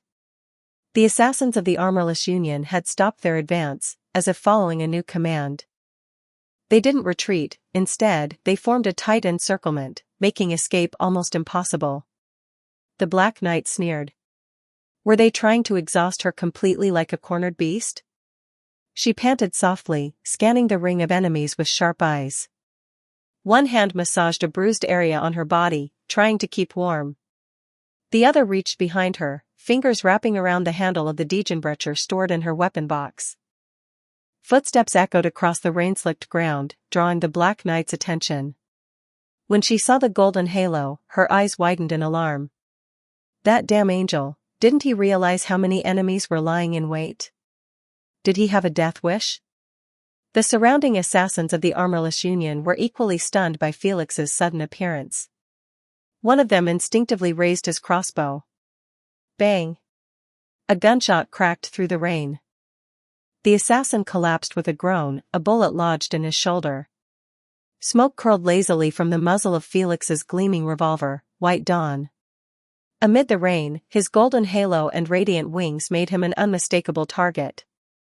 Felix met the Black Knight's gaze. She stared back, surprised and anxious, her golden eyes locked on his. He offered her a faint smile. "Hello," Felix said evenly. "Your employer has made it clear, the next assassin who raises a weapon at me won't be so lucky, they won't just get a bullet in the shoulder." The assassins fell silent. Felix stepped forward. The formation of the Armorless Union parted to make way for him.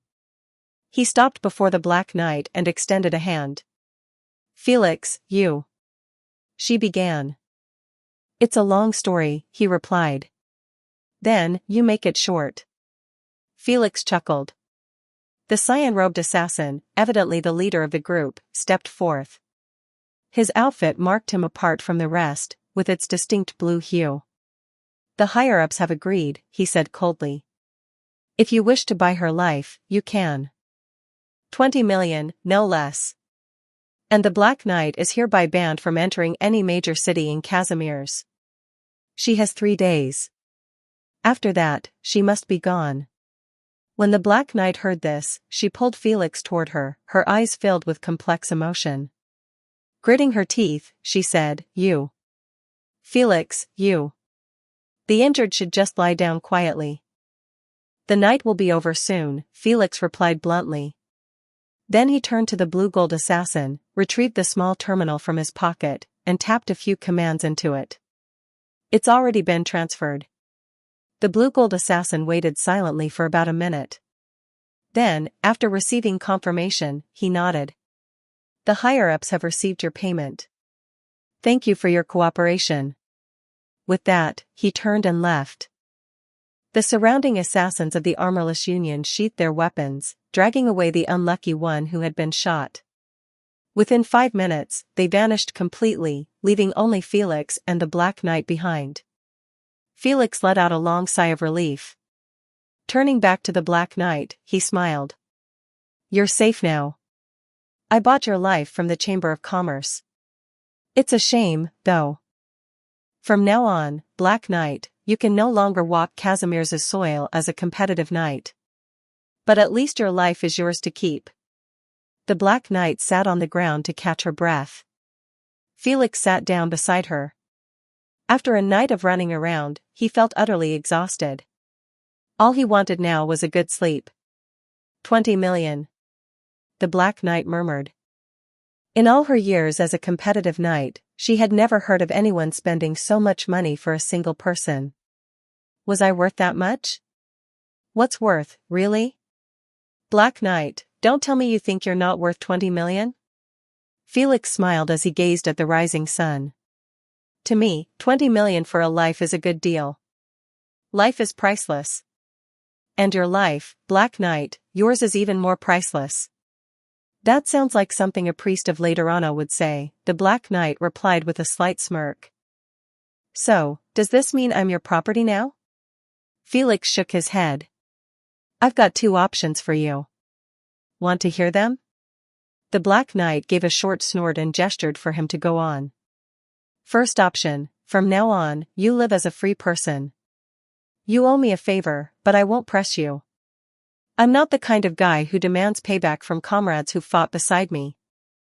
I won't ask you to do anything you don't want to. The Black Knight was silent for a moment. And the second? Felix gave a faint smile. The second option is to become my bodyguard. I'll pay you a regular salary. I'm planning to do something in this land, something no one else has done before. And I'll need a lot of help to pull it off. What do you think? Considering I spent 20 million to save you, this second option doesn't sound too demanding, does it? The Black Knight looked at Felix's bright smile as it caught the light of the morning sun. Then she turned toward the distant city wall, watching as the sunlight spilled across it. Leaving Casimir's behind, traveling Terra with an employer like this, one who was interesting, didn't sound like such a bad outcome. Your conditions are pretty mild, the Black Knight said as she stood up. She looked down at Felix, who stared up at her in surprise, and extended a hand to him. As an employer, shouldn't you also cover hot water and healing salves, in addition to daily expenses? Felix extended his hand and was pulled to his feet by the Black Knight. Looking at her, he smiled. From now on, as your employer and bodyguard, as your partner and comrade in arms, please take care of me, Black Knight. Don't call me the Black Knight. She turned her gaze toward the city behind them. With the arrival of a new day, Kowalarielki once again brimmed with life. Even from this distance, the loud, abrasive sounds of commercial advertisements could be heard echoing through the air. Her fate as the Black Knight had come to its end. She had fulfilled her destiny, securing 3 consecutive championship titles and becoming the strongest competitive knight in the hearts of countless fans. She laughed quietly. Her thoughts drifted like the morning wind. The shackles that had once bound her had come loose. In this moment, she was no longer a knight, she was simply herself. Call me Diegenbrecher. Diegenbrecher looked toward Felix. So then, what should I call you? Boss? Pioneer? In private, just call me by my real name. The rest of the time, it's up to you. Diegenbrecher nodded, then stretched her arms toward the sun. B-rank mission, Rainy Night, completed. Reward, 80,000 EXP. Special reward, Diegenbrecher's favorability increased. After closing the mission panel, Felix took a deep breath. For the first time, the air in Kowalarielki felt fresh and fragrant to him. The dawn after a rainy night shone especially bright. Diegenbrecher was still injured. After fighting through the rain all night, she was in desperate need of medical attention and hot water. Leaving Kowalarielki right now was not an option. The Chamber of Commerce had dragged him here for this business, and now that it was done, they didn't even bother leaving him a ride. Felix silently cursed them in his heart, a bunch of heartless bastards. He spent a handful of LMD to buy a disposable motorcycle from a roadside dealer. Donning a helmet that covered part of his blonde hair, Felix rode the bike back toward the center of Kowalarielki. After handing Diegenbrecher the key and letting her clean up and tend to her wounds, Felix made his way to a nearby pharmacy to buy emergency medical supplies. He wasn't a doctor, didn't possess healing originium arts, and couldn't forge medicine the way he did weapons, so he had no choice but to pay for it. When Felix returned home, he was greeted by the sight of Diegenbrecher wearing his white shirt. Well, she had a stunning figure, mature and elegant, and seeing her in her boyfriend's shirt was lethally charming. At the moment, she was towel-drying her long hair, curiously studying Felix's cluttered workbench. Are you a craftsman? That was her first conclusion after seeing the strange flying machine the night before. I'm a craftsman, a mechanic, and a gunsmith, Felix replied calmly as he handed the medicine to Diegenbrecher. In short, I like building things, making things, and the sound of hammering metal. Diegenbrecher accepted the medicine with a quiet thank you, then added with a faint smile, "No wonder you could throw out 20 million like it was nothing." Since he had just signed a letter of intent with the pioneers, Felix simply nodded. 3 days. You can take that time to get ready. I've already transferred the first month's salary to your account in advance. If you need more funds, let me know. By the way, what kind of outfit do you prefer when fighting? Diegenbrecher thought for a moment. Lightweight. I don't like armor. Good. Now that she was officially his employee and bodyguard, a uniform appearance was necessary. Their equipment would be standardized and marked with the Pioneer's emblem. Establishing a visual identity wasn't just for professionalism, it was also a branding strategy. Players were always drawn to gear aesthetics, and if they saw his squad wearing sleek, uniform equipment, it might inspire them to invest in the same. He had already envisioned a consistent design, primarily black, with white accents, conveying a sense of advanced tech and exploration. Future equipment could branch out from this foundation, refining both color scheme and styling for broader appeal. In June, Rhine Lab received a lecture invitation from the Mailander Foundation. Mulesize was one of the keynote speakers, and the busy schedule left her little time to join Felix on his expeditions. Still, Felix found himself wondering how to break the news to Mulesize that her idol had now joined his team.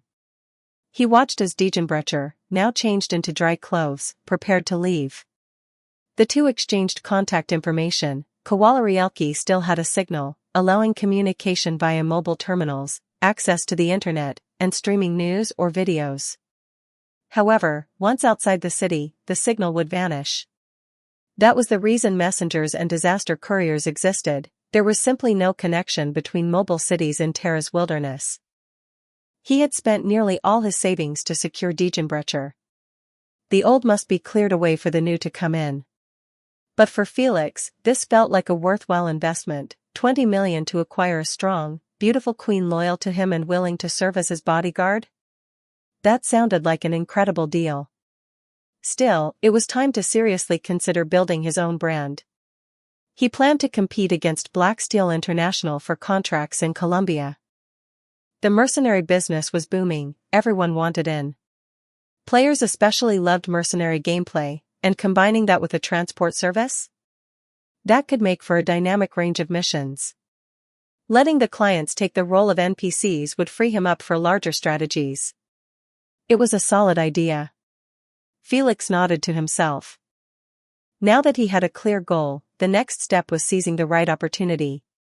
He wouldn't be returning to Kowalarielki anytime soon. And the next time he did, he wouldn't be able to bring the Black Knight back with him. Over the next 2 days, Felix threw himself into his workshop. He spent the time repairing the wear and tear on his equipment, upgrading his 2 revolvers, and crafting a custom set of lightweight protective gear for Diegenbrecher. In his previous life, most players had little memory of Diegenbrecher's appearance. She had rarely shown up in public quests, only appearing in the Gjerrig questline, which few players had triggered. But Felix, who had once traveled every corner of Terra, remembered clearly what she had worn.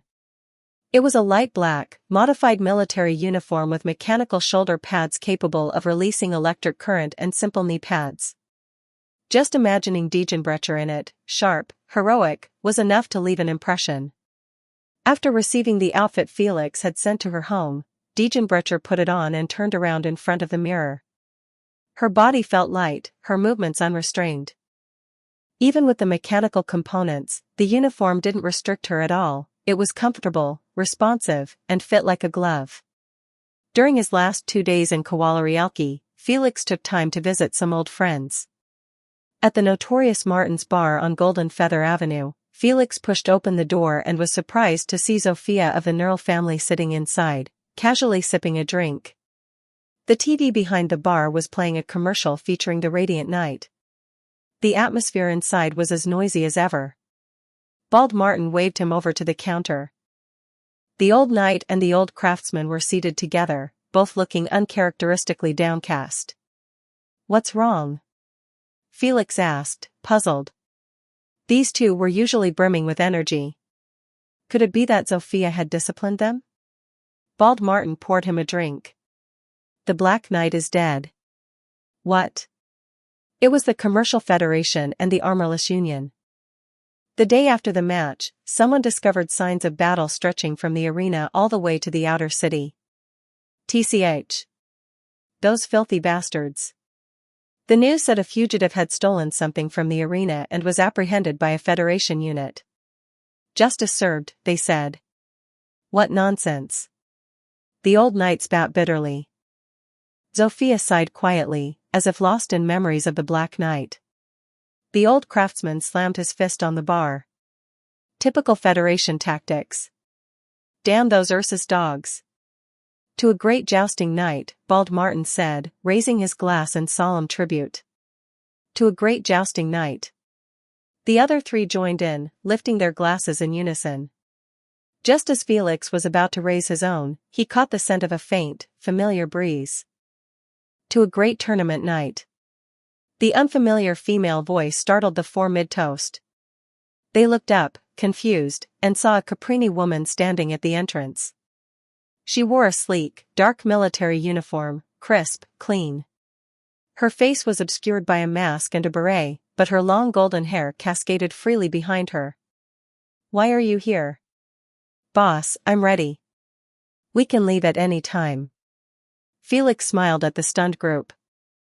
Diegenbrecher, take off your mask. These people can be trusted. And so, the one they had just finished toasting to, the supposed deceased, stood before them, very much alive.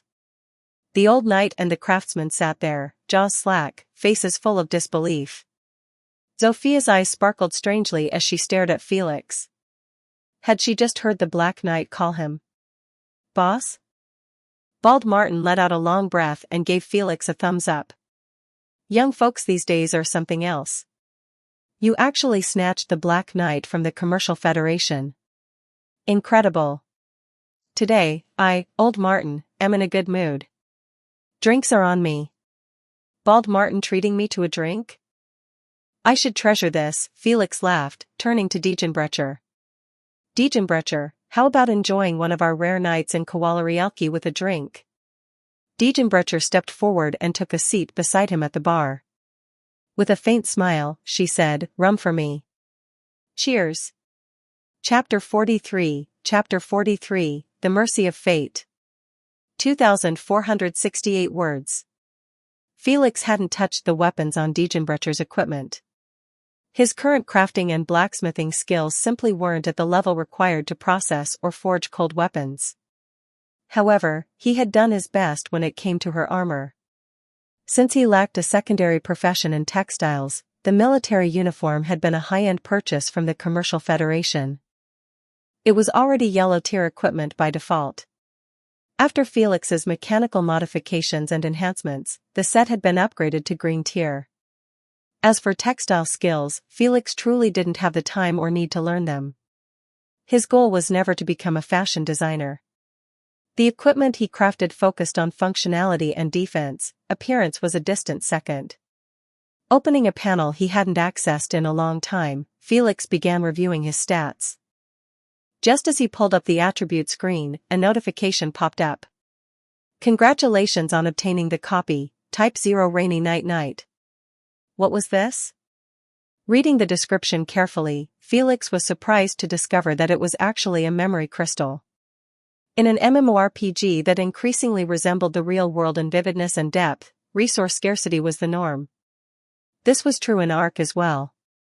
Once the resources of a particular location were exhausted, they wouldn't replenish for several months.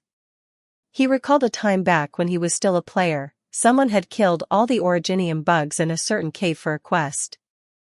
When another player received the same task, they waited a long time but never encountered the bugs again. Hostile NPCs were limited, just like the resources. So how did one become stronger? In addition to gathering materials on the map, there was another method, purchasing memory crystals from specific high-level NPCs. These crystals, forged from originium, were often called copy crystals or meditation basins. As the name implied, each contained a fragment of memory. Their use was simple: Once activated, the player would be drawn into the NPC's memories and fight within that memory space. In this dreamlike simulation, players could collect dropped materials. Of course, dying came with penalties, but the rewards were substantial. For many players, memory crystals were a renewable goldmine of resources. What surprised Felix the most was the discovery that, as an NPC, he received a share of experience points every time a player party cleared one of his memory dungeons. A continuous stream of experience? That was a game changer. Though the experience gained would feel like a mere drizzle in the later stages of the game, for now, it was nothing short of a heavenly blessing. He briefly considered selling the memory crystal on his own in-game market. But then he remembered, copy crystals were incredibly rare in the original version of Arkansas. Instead, he decided to use this one as a reward for a specific quest. After all, in his previous life, players had only obtained such crystals through completing long chains of missions. This approach would enhance his image and utility as an NPC while also allowing players to experience a side of Felix they couldn't normally see, his combat prowess. Players would witness his strength and hear his dialogue within the dungeon. He distinctly remembered saying a lot of righteous lines during that battle. It would undoubtedly elevate both his reputation and perceived power. What's more, since Degenbrecher would be traveling with him from now on, players would be naturally curious about this cool, mysterious woman. Who was she? How did she know the pioneer? Curiosity was a powerful tool, and their curiosity would translate into traffic and popularity for Felix. In the future, they could consider participating in more decisive battles. If they were lucky, and those battles generated memory copies, it would surely increase player engagement and retention. This time, their destination was Kasdal, and Felix began modifying his rangers. Including the one that had been shot and scrapped by the Armorless Union's blue-gold assassin, Felix now had 10 rangers remaining. His current task was to remove the lightning arrow modules from half of them and replace those with the submachine gun module, the one he felt most comfortable with. As for why he hadn't used the submachine gun module when dealing with the Armorless Union's assassins, the answer was simple: he didn't want to openly provoke the Chamber of Commerce. At present, the Chamber still believed that the Black Knight had been rescued by some covert military organization. If Felix had used guns in that operation, suspicion would have inevitably fallen on him. Sigh. As a support unit, he hadn't trained himself to match that role at all. He was still acting more like a production-type player. He lacked the true spirit of a support. Well, maybe he could visit the Sarkaz mercenary camp to see if there was any quality merchandise. With that thought, he stood up and smacked himself on the head, annoyed that he had forgotten something so important. Fortunately, he hadn't left Casimir's yet. He had forgotten to buy the slaves. Now, Felix wasn't that kind of slave master. He could remove his metaphorical shackles any time, but he hadn't fulfilled his ambitions yet. How could he build a home now? He recalled reading an operator file back when he worked for Rhodes Island Pharmaceuticals in his past life. That operator had once been trafficked to the market. Remembering this, Felix stood up and pressed the call button on the wall. I'm a pioneer. I want to go to the market. Please arrange for someone to guide me. Market was a slang term, its full name being the slave market. In his previous life, Felix had only been there once or twice. This would be his first time in his current life. To gain access, one had to complete tasks for the Chamber of Commerce and accumulate enough loyalty points to trigger the event. For a first-time visit, a staff member from the chamber had to accompany you. It was the only way to ensure customers didn't get fleeced too badly. Though Felix already knew the entrance, he had no intention of being overcharged, so he simply let the chamber arrange everything. He went downstairs and boarded a commercial vehicle. A bespectacled chamber staff member drove him to the outskirts of the city. The area appeared run down during the day, but at night, it was the city's busiest red light district. The two approached a bar and, without exchanging a word with the owner, walked directly through the sticky-floored back door and deeper inside. After descending several flights of stairs, the air grew thick and stale. A bodyguard at the door nodded politely to them and allowed them through. This was the slave market located beneath the Kowalarielki base. Felix glanced around, everything looked exactly as he remembered from his past life. "Dear guest, what kind of slave are you looking for? Any specific race?" The Chamber of Commerce staff member adjusted his glasses and asked respectfully. There was nothing unusual about this question, many clients had particular tastes or preferences for different races. His job was to help Felix quickly narrow down the selection to suit his desires, saving valuable time. Felix thought for a moment. Pink hair. Zalek. Must look very young. Had it not been for the halo above Felix's head giving him a holy appearance, the staffer might have sighed inwardly, wow, this guy has some unique preferences. In truth, back in his previous life, plenty of forum users had bought slaves for amusement. Some even had rather questionable preferences. Age? The younger, the better. I really played this game while playing Blue Archive, Felix thought. Those kinds of players deserve to be dragged out and lined up for a firing squad, with the smallest caliber bullets, for 10 full minutes. The staffer worked efficiently, immediately contacting the slave market supervisor and relaying Felix's request. A reply came not long after. Dear guest, we do have merchandise matching your specifications. I'll escort you right away. No need, Felix replied. Just show me the way. I'll go alone. Understood. The staff member led Felix to an intersection and pointed out the direction. Felix wasn't certain if the girl he sought was the same operator he remembered from the archives in his previous life. Though he'd seen her face back then, Terra was a vast land full of wonder. There were many pink-haired Zalek. Even Miss Lin from Lungmen was one, but obviously, she couldn't have been abducted and brought here. The Kowalarielki crisis hadn't even occurred yet, the city hadn't been swallowed by that sudden sandstorm. Slowing his steps, he approached the cages. Inside one, a young pink-haired girl huddled, shivering. Her skin had a healthy, flesh-toned hue, and a barcode was printed on her shoulder, her price tag. Noticing a pair of unfamiliar shoes stop in front of her cage, the girl slowly raised her head, cautiously peeking at the figure before her. She met a pair of calm, golden eyes that held no visible emotion. May I ask your name? Felix inquired. The girl opened her mouth, trying to speak, but her voice was too faint. Her throat was dry and hoarse, no sound came out. Sensing a potential transaction, the nearby shopkeeper hurried over, putting on his best flattering tone. Dear customer, her name is Sonomi. She's only 12 years old, a rare gem in our establishment. Just look at that natural, flowing pink hair, it's not some cheap dye job. He. Master, take a look at her healthy complexion, her soft and firm little body. He. She'll surely become your next favorite.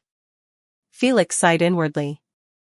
He had gotten lucky, this opportunity had landed right in his lap. Originally, this sweet little Sonomi was meant to be his very first target. Back then, he had only taken a wait-and-see approach with the Black Knight. In the past, he'd eat from the bowl while eyeing the pot. Now, he simply held the bowl in one hand and the pot in the other, taking turns between the two, perfectly at ease. What's the price? Felix asked. He, sir, the shopkeeper chuckled obsequiously, this little one goes for 200,000 LMD. Felix shifted slightly to the side, revealing the uniformed Chamber of Commerce staff member waiting at the street entrance. The shopkeeper caught sight of him out of the corner of his eye, and immediately broke into a cold sweat. He hadn't realized the Sancta standing beside him was actually a guest of the Chamber of Commerce. Ahem, the shopkeeper quickly corrected himself. My throat wasn't working properly just now.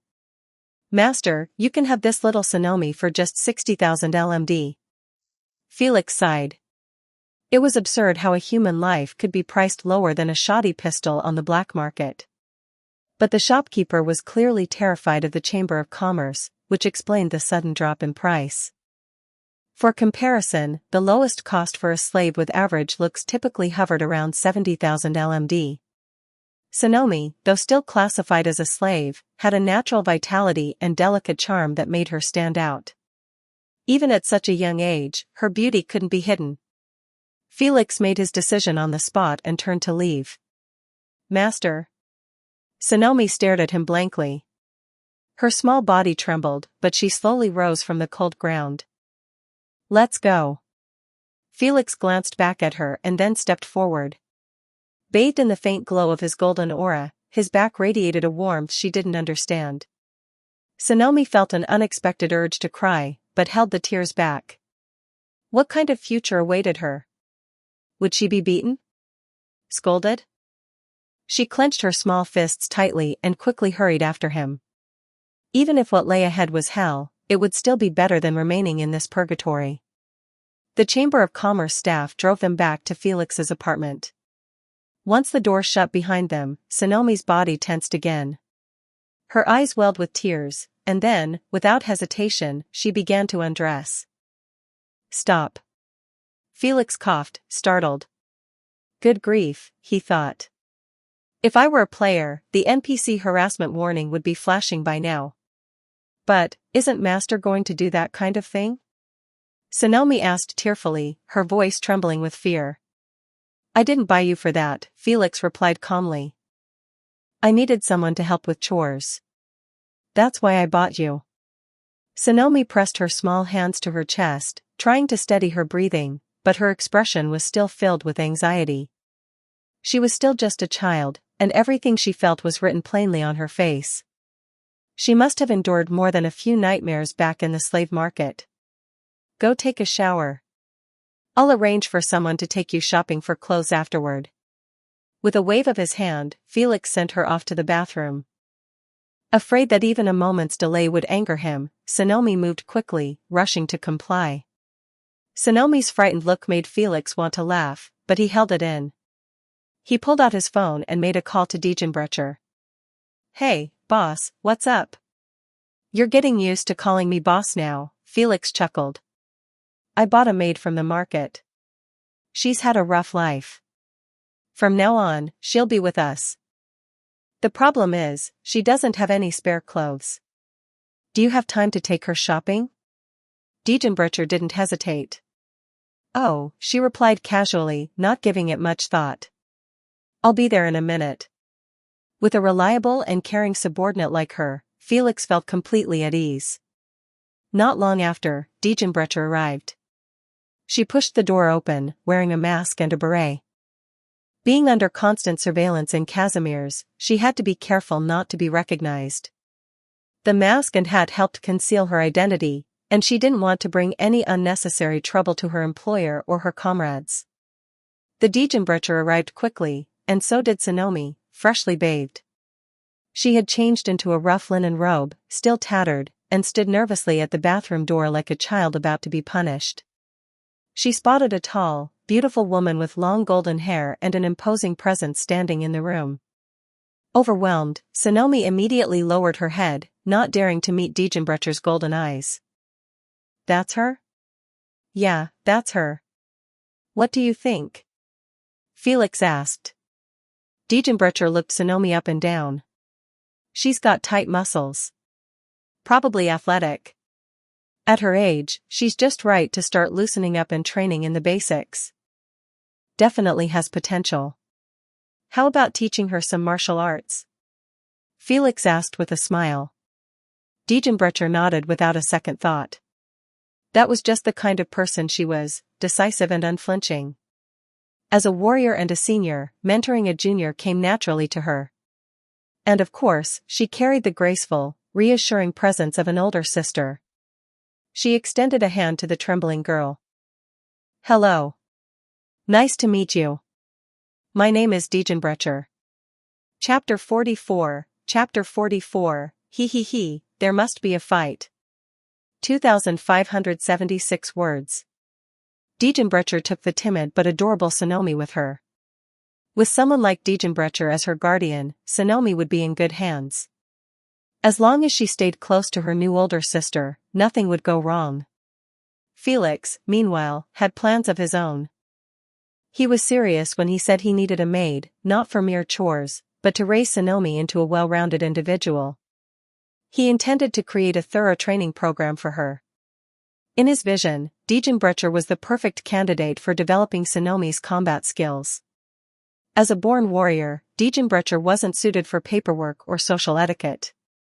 But Sonomi? Felix planned to guide her in all the areas where Diegenbrecher wasn't fit. While Diegenbrecher molded her into a fighter, Felix would handle her education in civilian affairs. He remembered clearly, in his previous life, Sonomi, codenamed Gravel, had been a frontline operator of Rhodes Island Pharmaceutical Company. Skilled in combat, she had earned the title of a fourth-rank knight in Casimir's. This time, however, she would be nurtured under his and Diegenbrecher's dual guidance. He could already imagine the outcome, a versatile secretary who was sharp in both combat and strategy. Putting aside Sonomi's development for the time being, Felix turned his attention to his next task, leaving Casimir's. Before departing, he needed to gather the 3 players he had brought into the city. Lately, the most popular thread on the forums was the livestream titled Magic ZX's travel vlog. With such widespread exposure, many players now yearned for a chance to enter a major city. Compared to the starter town, this place felt like another world entirely. Many players looked on with envy and jealousy at the 3 lucky ones who had triggered Felix's hidden mission. This included Team Liquid.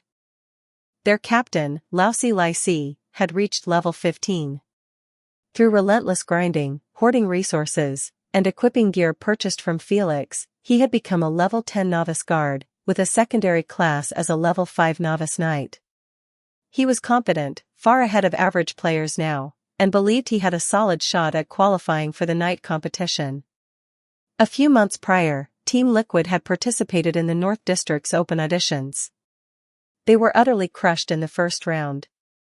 It had been one of their few PvP encounters in this world, and the experience left a mark. Though stats were evenly matched, their opponents' martial prowess made a huge difference. There were no sword skills in Arc like those in Sword Art Online. No auto-aim, no trajectory assistance.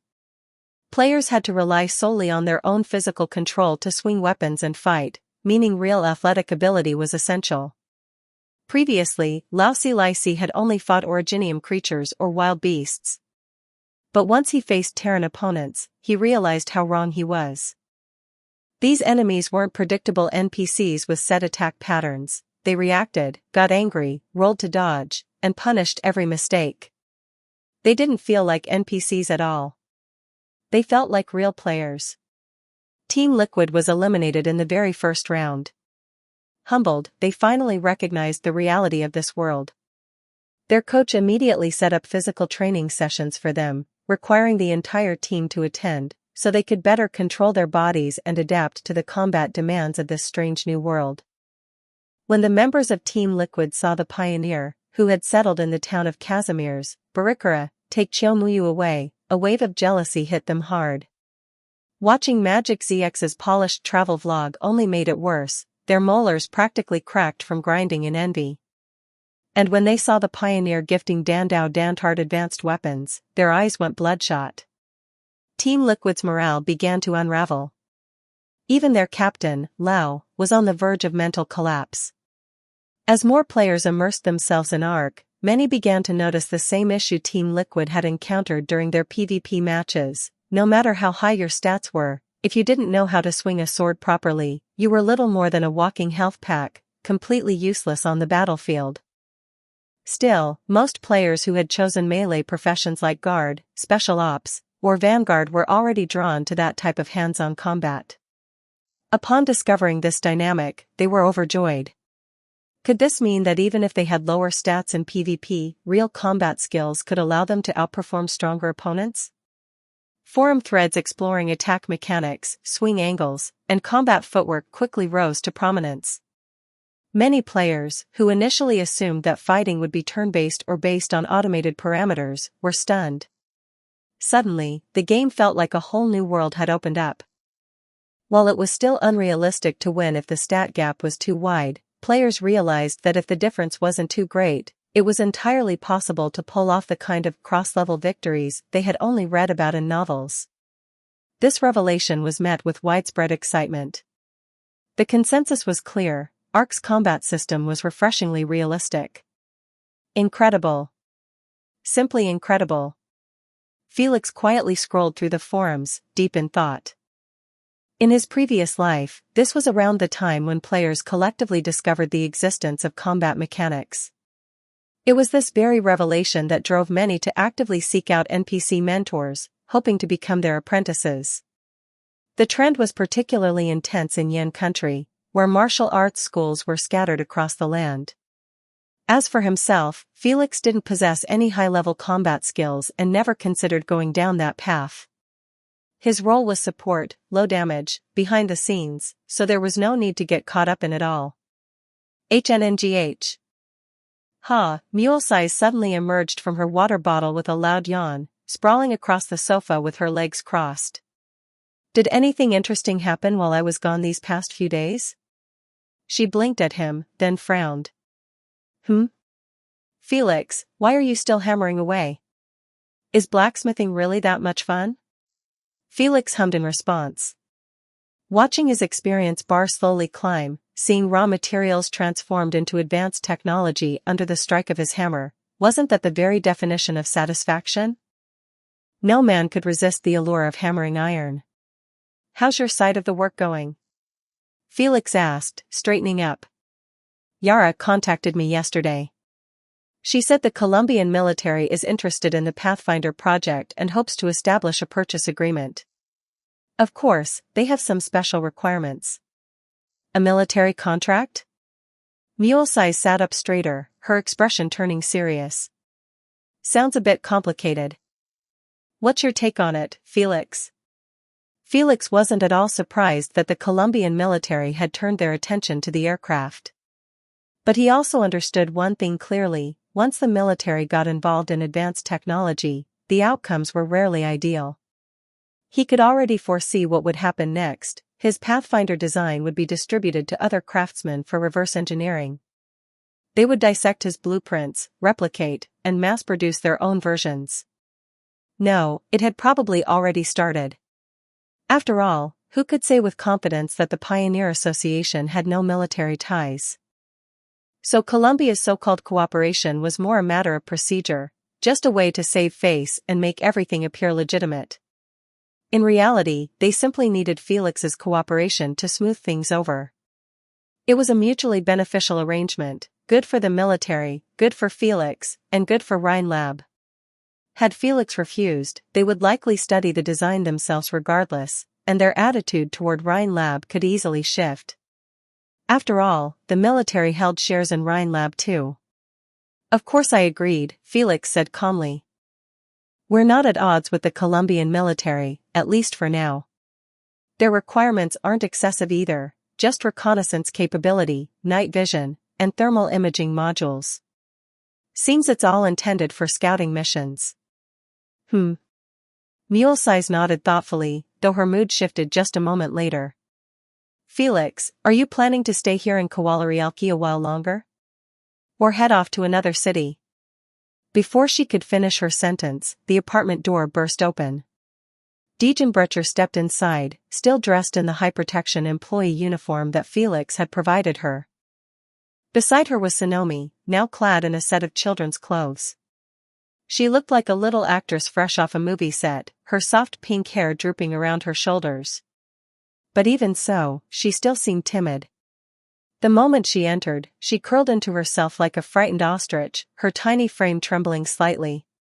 Diegenbrecher let out a sigh, and her golden eyes flicked briefly to Mule Size. Upon noticing her, she was visibly startled but quickly regained her composure, cleared her throat, and reported, Felix, I bought the clothes. Also picked up 5 backup sets. Sonomi whispered, voice barely audible, I don't deserve such pretty clothes. Mule Size was momentarily frozen. Felix nodded, then turned to check on Mule Size, only to find that she had gone unnervingly quiet. After a long pause with no reaction, he gave her a small poke. You. Felix. Mule Size suddenly shrieked, her watery form puffing up with emotion. You married the Black Knight and had a child while I was gone? Tears welled up in her water-shaped eyes as she floated into the air, pounding Felix's shoulders with her tiny, watery fists. Diegenbrecher let out a soft chuckle. This old lady seemed quite entertained by the chaos, but something flickered in her golden eyes. That day, the figure who had asked for her autograph was made of water? An originium construct? Even the mystical waves of the green flow night couldn't compare to this kind of intricate originium technique. Sonomi, seeing Mule-Size floating, shrieked and pressed herself closer to Diegenbrecher, trembling in fear. Felix quickly moved to explain everything. The apartment was instantly thrown into complete chaos. So, you're saying the Black Knight, Miss Diegenbrecher, was forced to leave Casimir's because of persecution by the Chamber of Commerce. Mule-Size finally calmed down.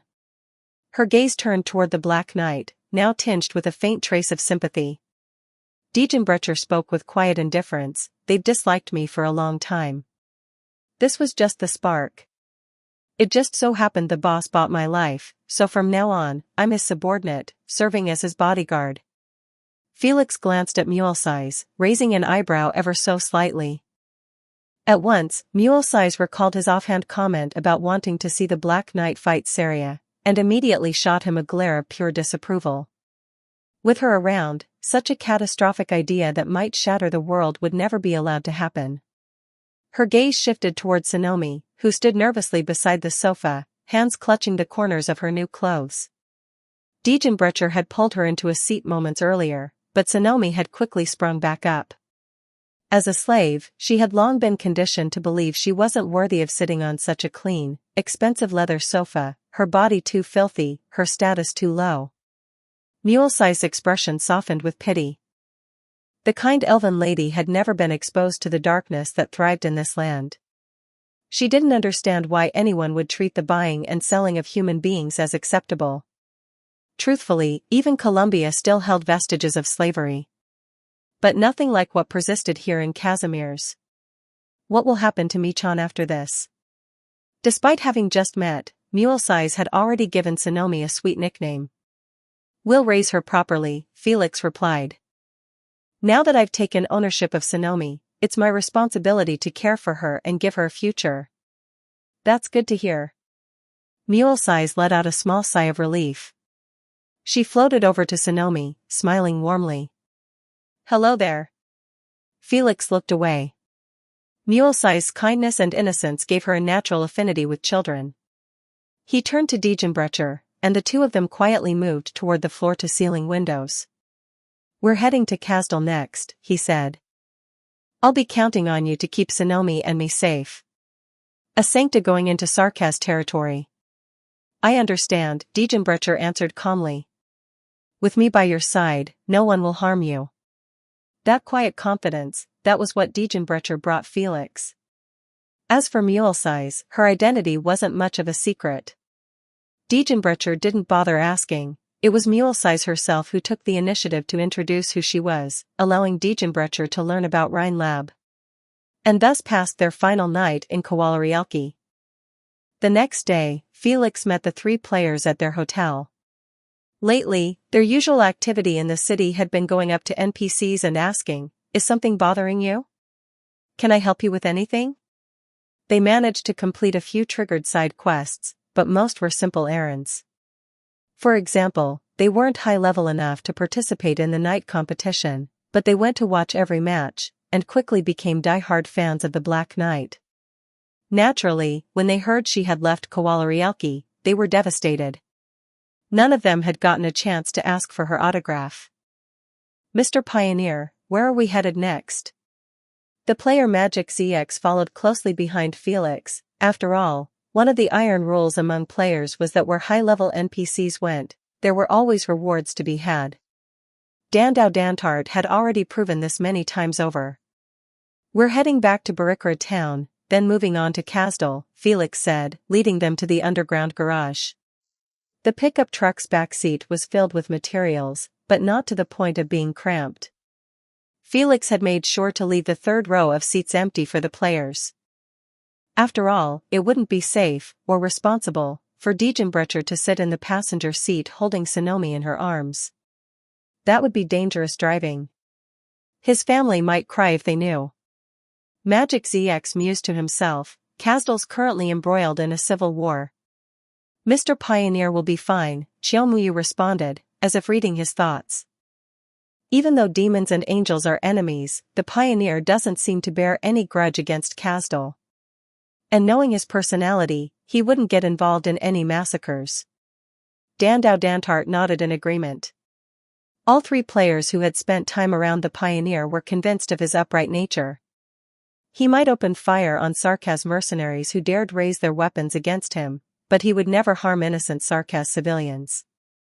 Boss, are these the three heading to Kasdal with us? The voice made all three players freeze and turn toward its source. Standing there was the Black Knight, wearing a sharp military uniform, a tie fastened neatly at her collar, and a weapon strapped to her back. She was very much alive and unmistakably addressing the Pioneer as boss. The three players stared, wide-eyed. Wait, what? The Black Knight? Here? Alive? And she just called the Pioneer boss? What kind of relationship was this? When had that happened? Magic ZX's eyes lit up like fireworks. For him, the Pioneer had always been his favorite male NPC. And after watching the night tournament, the Black Knight had instantly become his favorite female NPC. Her strength, elegance, and that commanding, queen-like aura had made a deep impression on him. He'd always wanted to dig deeper into her past, and her future. It had been disappointing when she disappeared from the game after the tournament. Who could have guessed that the Pioneer had actually recruited her as a subordinate? Magic ZX cheered inwardly. Other players hadn't yet met the Black Knight. This was his chance. He could show off her combat footage in his next video, pique everyone's curiosity, and then reveal her unexpected connection to the Pioneer. Chapter 45, Kasdal. 2,674 words. The players in Barikara town were in high spirits. The Pioneer had returned once again to sell goods, a recurring event they eagerly looked forward to. Those who had missed the opportunity to visit the Pioneer store before now felt blessed by fortune. Smiles lit up their faces as they happily purchased profession manuals from Felix. Naturally, many players took notice of the trio that had been traveling alongside the Pioneer. Envy simmered beneath their admiration. Dandao Dantart, full of energy, accepted a sparring challenge from a high-level player, and easily crushed his opponent, thanks to his superior equipment. The effortless victory left him glowing with satisfaction. Magic ZX and Chiyomuyu remained popular among the crowd. One was a well-known content creator with a sizable fanbase, and the other a beautiful girl with an air of charm. Both were swarmed by players eager to ask questions and exchange gossip. Sonomi, meanwhile, was sound asleep in the car. It was the first time she had ever traveled such a long distance. Felix drove smoothly and steadily the entire way. Nestled in Diegenbrecher's arms, she slept peacefully. After all, Diegenbrecher made her feel safe. As for the imposing figure of Diegenbrecher, who stood quietly by Felix's side, her presence sparked even more murmurs among the players. When did the Pioneer recruit such a stunning subordinate? They wondered. Her sharp eyes and striking blonde hair left a strong impression. More than a few male players instantly developed a fondness for her, joining the ranks of Big Sister fans. Their envy toward the lucky trio traveling with Felix only deepened, and many eagerly approached him, hoping to trigger a quest. These people, they're weak, but remarkably adaptable. One must admire their courage, Diegenbrecher commented, brushing off her gloves. She had just effortlessly floored a player who had challenged her to a duel. As she watched the player's figure vanish into particles of light, confusion flickered in her eyes. I heard from the mayor that they suddenly showed up in town one day, in large numbers. For wanderers, isn't that a little much? They're not just wanderers, Felix said with a soft chuckle, having just finished handling a group of overly enthusiastic female players who tried to throw themselves at him. I prefer to call them adventurers. They're driven by a love for exploration and excitement. fearless even in the face of stronger enemies. They're the purest form of adventurers this world has ever seen. He glanced at the spot where the defeated player had disappeared. And more importantly, they don't die. Diegenbrecher's eyes narrowed slightly as she watched the player who had been obliterated just moments earlier return, fully intact and brimming with energy. This time, however, the instant their eyes met, the player bolted in the opposite direction. As he fled, he noticed with horror that his favorability score with the Pioneer had dropped to -10, and the Pioneer's personal store was now locked. Falling to his knees, he nearly burst into tears. Of course, not every player chose death so recklessly. Many turned their curious gazes toward Diegenbrecher instead, and some approached Magic ZX to ask about the identity of this mysterious big sister. In the next video, Magic ZX replied with a knowing grin, "We'll definitely talk about this NPC. She has a deep connection with the Pioneer." He didn't say anything more. Better to tease the audience first. Diegenbrecher looked sideways at Felix. "These people, they're terrifying. They don't die. Is that some kind of special Originium ability? No scholar has been able to unravel their secret yet." Felix replied. "But you're right, it would be frightening if they ever turned their blades against us. Then again, what if some of them chose to fight for us?" He paused meaningfully. "Did you know? In the distant land of Kazdal, both sides of the civil war have hired large numbers of what they call the undead, using the undying to fight the undying. This is internal friction. Any force that doesn't have undead on their side will inevitably be at a disadvantage." Exactly. From now on, every nation will be scrambling to win over the undead. Felix nodded. "I've already started doing that." With most of the goods sold out, Felix didn't linger in Barikara town any longer. Casimir's wouldn't be revisited for some time. Once the three players got into the car, Diegenbrecher gently cradled Sonomi in her arms and stepped on the accelerator. Kazdal was still a long way off. Driving in a straight line, it would take nearly 2 months to get there. If everything went smoothly, they should arrive by August at the latest. Since Felix had chosen the most direct route, their journey would take them through the Ursus Empire, and even through one of its mobile cities. This is the Ursus Empire.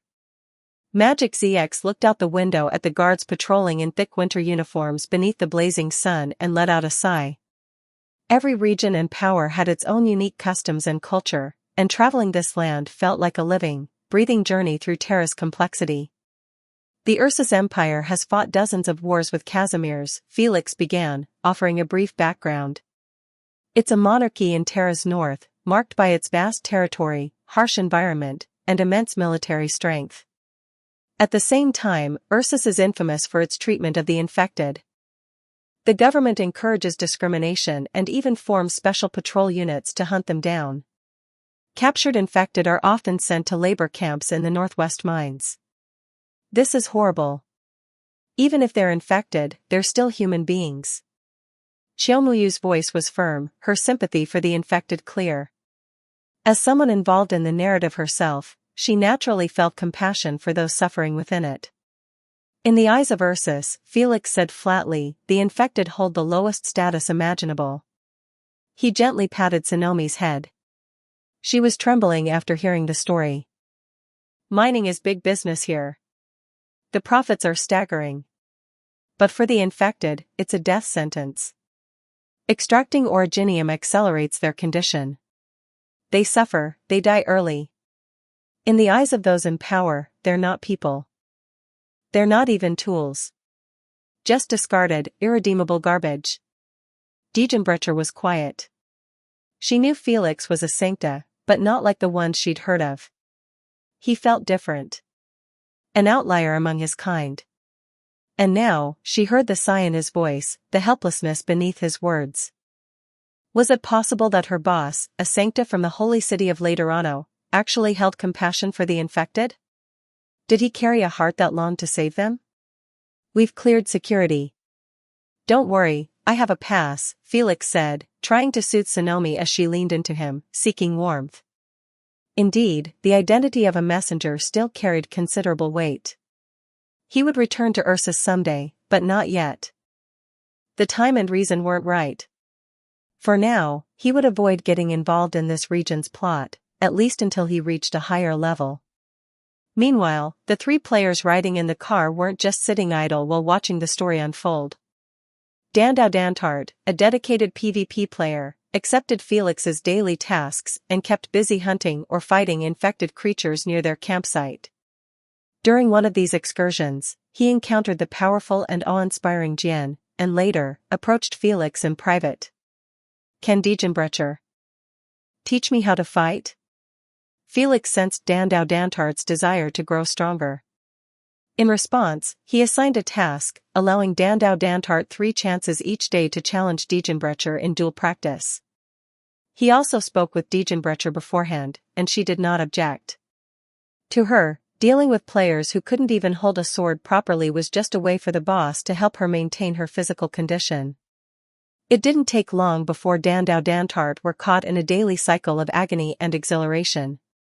Magic ZX, meanwhile, stuck close to Felix every day, constantly asking about the history of the land, the relationships between factions, and the unique traits of different races. Felix knew he was gathering material for a popular science video. Since this information only covered the basic settings of the Ark and didn't involve any real secrets, he casually shared a selection of simplified historical facts during their conversations. As for Qiaomuyu, she took on the role of caring for Sonomi. A kind-hearted female player, she was moved to tears after hearing Sonomi's painful past. This reaction startled Sonomi. She thought she'd said something wrong or caused trouble. Terrified, she looked around nervously, as though expecting punishment. Felix stepped in, comforted her with a few gentle words, and only then did she begin to calm down. Naturally, Diegenbrecher was also tasked with Sonomi's training. Physical drills and reaction exercises alternated daily. Sonomi, determined to repay Felix's kindness, trained diligently without ever uttering a single complaint. In Casimir's, within the Chamber of Commerce, several middle-aged men gathered in a conference room for a private meeting. On the screen before them was a recent report from a mobile city, highlighting a sharp increase in reports about homeless individuals. "Where are all these wanderers coming from?" one of them asked, perplexed. "They're not infected, but they refuse to stay in their villages and try to enter mobile cities without passes or identification." "Who are these country bumpkins?" "I received the same report," another said. "I don't know which settlement they're from. In my opinion, we should keep the current policy. If you encounter vagrants without proper identification, drive them away. Show no mercy." "I agree. The public's mood has been unstable since the Black Knights championship win and sudden disappearance. We still haven't identified the mastermind behind the Black Knights' support. Gentlemen, as the old saying goes in Yin country, before resisting foreign threats, you must stabilize your own nation. After everything that's happened, internal stability is our top priority. Wasn't the Black Knight sold to our partner? Is there any chance she could return?" "None. That partner invested a lot in this operation. Every order involves 5 or 6 figures. He belongs to the Pro-Business Federation faction. He wouldn't break our agreement on a whim. The Black Knight and her companions have already left Casimir's. We don't need to worry about her anymore. Focus all our resources on supporting the Light Knight and the Green Flow Knight. The Armorless Union has been in disarray lately. It's time they were reminded of their place. If it weren't for the missions and funding we provide through the Business Federation, they'd have starved to death by now." Several people reached a consensus and nodded to each other. As for the matter of the Wanderer players, they had long since forgotten about them. In their eyes, there was no real difference between the current players and the Wanderers, they were all the same. Other factions remained unaware that Kasdal had players already throwing mud at each other. All they knew from the messengers was that Kasdal was embroiled in a civil war. None of them realized that even the Wanderers had begun to fight among themselves. After all, this wasn't a blue planet blanketed with digital signals. Within a mobile city, information could still be transmitted, but between cities, or even countries, the delays and difficulties were immense. By early August, Felix finally arrived in Kasdal, just as it was marked on the map. Kasdal's territory was the smallest of all the major powers, the result of past wars in which multiple countries had joined forces to invade it. Kasdal did have mobile cities, but their scale and capacity were much smaller compared to those in other nations.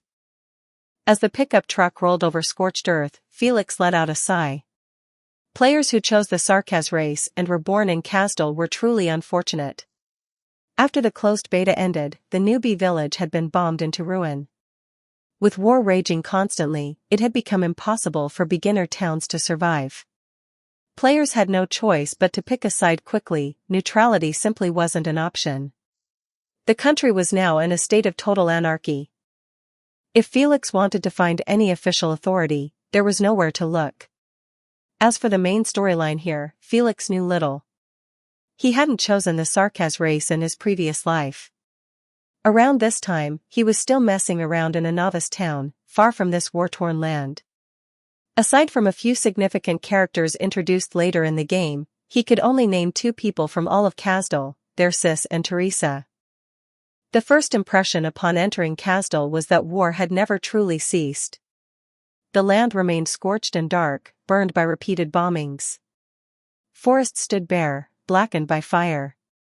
Wildlife had long vanished. It was a land utterly unfit for human survival. Felix recalled the history of Kasdal. In his previous life, he had read posts on the forums where players had dug up background lore. The Sarkaz harbored a deep hatred and resentment toward other races and factions on Terra. Long ago, they had been invaded by numerous nations and nearly wiped out. The older generation of Sarkaz retained a fierce bloodlust, fueled by memories of massacres at the hands of the Terrans. They viewed Terrans not as fellow humans, but as mortal enemies, nothing more. If the Sarkaz were ever to relinquish their hatred, Terra would first have to abandon its prejudice and discrimination. But how could such centuries-old hatred be resolved? The Sarkaz had already been branded with countless negative labels. This was a blood feud that could not be undone. As players, of course, we could only view such endless war as a kind of spectacle. After all, what did their life and death struggle have to do with us? However, as an NPC, Felix also felt troubled by all this. The older generation was already gone, and the hatred they carried could not simply be laid to rest. How could he expect forgiveness? If a mere apology could resolve everything, why would war be necessary in the first place? Was it really necessary to wipe out all the Sarkaz? Expel them completely from this world, leaving none alive? Felix was not a failed art student from Lithuanian. Alas, Columbia had already reached for the stars over a decade ago, yet Kasdal was still trapped in endless warfare. Felix felt a headache coming on. He could only take things one step at a time. There's a camp up ahead. Degenbrecher. I see. Felix gently patted Sonomi's head, then turned and gestured to the players not to get out of the vehicle. He armed himself with dual pistols as the back hood of the pickup truck opened silently. A dozen rangers stood ready. Degenbrecher, sword in hand, stood at his side. The sound of movement drew the attention of nearby Sarkaz mercenaries, who approached with swords strapped to their backs. The moment they saw the cold, composed Sancta leading the group, they immediately drew their blades and charged at Felix. Degenbrecher's expression remained calm. She stepped forward in a blur and intercepted them before they could reach Felix. With a swift and powerful kick, she sent one mercenary flying. Her longsword sliced effortlessly through another's breastplate, and with a clean motion, she knocked out the last ferocious attacker. After executing the smooth series of moves, Degenbrecher returned to Felix's side. Her breathing was steady, her heartbeat unfazed. To her, this wasn't even a warm-up. "It's you. How are you still alive after that natural disaster?" One of the mercenaries suddenly shouted in shock. Felix turned toward the voice but didn't recognize the man's face. "You don't remember me? I captured your squad over a year ago. I was waiting for your people to ransom you, but then the natural disaster hit." The mercenary gave a greasy shrug.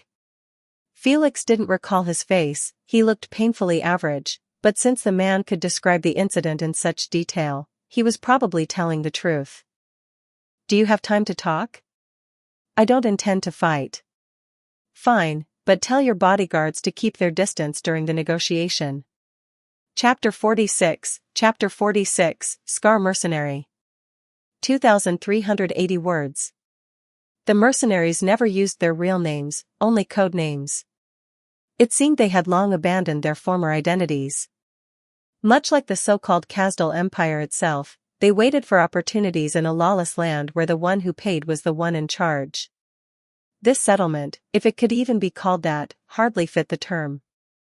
Settlements implied a group of people rooted in one place over time. This was more like a gathering of nomads, like those Felix had read about, moving wherever there was water and food. With a handgun at his waist glinting coldly and Degenbrecher beside him, casting sharp glances both deliberate and incidental, conversations weren't as difficult to initiate as one might expect. Felix learned that this camp was a mission hub for mercenaries. It was called Scar Market. Here, as long as you had money, you could buy anything: supplies, weapons, equipment. Even issue a kill order on someone. In essence, it was no different from a black market. So, I can buy intelligence here too? The mercenary, wearing a playful grin, nodded as he rubbed his fingers together. Depends on how valuable the information is. Some are cheap. Others might cost you extra. Which direction is the undead camp? At that, the mercenary's expression changed. You want to go looking for those lunatics? What, your life too long and you're looking to shorten it? Felix flipped a Victorian gold coin on his finger. The mercenary sighed and patted his forehead. All right. With money, you're the boss. Also, I'd like to hire a mercenary, preferably someone familiar with Khazad's terrain, Felix added, frowning. There are no road signs leading to Khazad, and I haven't seen a single map. I'm afraid I'll just get lost wandering around. The mercenary laughed. No problem. Hold on, I'll go ask around. As Felix watched him walk off, the light smile on his face faded. It was hard to believe, a Sancta and a Sarkaz standing together, laughing. If anyone else saw this scene, they'd probably think it was some satire filmed in a foreign country. Thankfully, the Sarkaz gathered here belonged to the newer generation. They didn't carry the same deep-rooted hatred for the Sancta that the older soldiers did. Still, that didn't mean they were friendly. The two peoples had been neighbors for generations, with frequent friction between them. The fact that they didn't open fire on sight was already a sign of significant restraint and respect. As for the three unlucky players who had gotten involved earlier, they were dragged away by the mercenaries. Their injuries weren't serious, but their pride had taken a heavy hit. After a short wait, the mercenary returned with a set of identification tags, similar to dog tags, and handed Felix a hastily scribbled map. Felix reached behind him and retrieved a purse. The mercenary counted the contents, around 2,000 Victorian banknotes. A decent little profit. These dog tags were engraved with each mercenary's age and combat experience, but bore no photographs. After all, in Khazad, a pretty face couldn't buy food or equipment. Oh, Sula. That's the one. Felix glanced over the list and found no names he recognized from his previous life, none except Ursula. He remembered seeing her mentioned by a player who had been blacksmithing at the time. For an NPC to be talked about in the forums, they had to stand out, whether for their strength, personality, or goals. Without hesitation, Felix flipped over Ursula's card. The mercenary shrugged and returned to the camp without comment. As far as he was concerned, money talked. Before long, he came back with a woman in tow, long pink hair, clad in mercenary gear and light armor. Felix wasn't someone who underestimated women, he had a powerful female bodyguard at his side, after all. Still, he couldn't help but sigh. To think that the forums weren't exaggerating, those players really had a thing for beautiful women. I'm Ursula. I specialize in stealth, reconnaissance, and assassination, she introduced herself calmly. What's the mission? Felix tossed a purse to the smooth-talking mercenary and waved him off. The man grinned, pocketed his agency fee, and left without a word. Facing Ursula, Felix said, "I need someone familiar with Kasdal's terrain. Your task is to make sure I don't lose my way while I'm here." Ursula frowned slightly. "What's your objective?" Felix gave her a puzzled look. Realizing her tone had been too direct, Ursula cleared her throat, clenched her fist lightly, and coughed into it. "Apologies. It's just, my employer is a sancta." "Not every sancta sets foot in Terra with the goal of slaughtering the Sarkaz," Felix replied evenly. "I'm just a businessman. I have no interest in invading Kasdal." "My apologies," Ursula said, bowing slightly. When they returned to the pickup truck, the three players inside watched in stunned silence. The Sancta pioneer had gone to negotiate with the enemy, and came back with a beautiful Sarkaz woman. Were they witnessing arrogance, or charm so powerful that it disarmed even the opposition? Where did this confidence come from? The answer was simple: money. Felix planned to stay in Kasdal until year's end, and Ursula would naturally be accompanying him throughout. For now, he had only paid her a deposit, the rest would be paid monthly. When Felix showed her his account balance, Ursula was stunned by the sea of zeros following the number. It was the most money she had ever seen in her life. And yet, thinking of Kasdal's fate and the plight of the Sarkaz people, her heart sank. That she had to bow her head to a sancta, for money, left a bitter taste. "This is Ursula, a mercenary from Skarmarket. She'll be accompanying us while we're in Kasdal." Felix introduced her to the players and to Sonomi, who was sitting quietly in the last row. "Just sit next to me and guide the way." "Understood, employer." There was no signal in Kasdal. It was ironic, this country supposedly had a mobile city with communications, yet out here, the silence was total. Felix casually put on a record he'd bought back in Colombia and hummed softly along with the tune. Ursula had relaxed somewhat from her initial tension, but she was still visibly cautious. It wasn't because of Felix himself, but because of the blonde Caprini woman sitting behind him with a faint, unreadable smile on her lips. Ursula had the distinct feeling that if she made even the slightest move against her employer, her neck would snap before she could blink. The zealot girl sitting next to the Caprini seemed especially pitiful. Whenever Ursula's gaze wandered over, the girl would curl into herself, head tucked between her knees like a frightened animal. "Why are you scaring the kid? Take back your murderous aura." Felix was clearly displeased. The mercenary he had hired was now intimidating his future maid and secretary. The corners of the Caprini's mouth lifted slightly. Ursula looked genuinely confused, she had merely glanced over. How was that murderous? The battlefield of the undead lay far from the main conflict zone. It was no surprise, both factions wanted to keep their cannon fodder as far away as possible, fearing collateral damage to their own forces.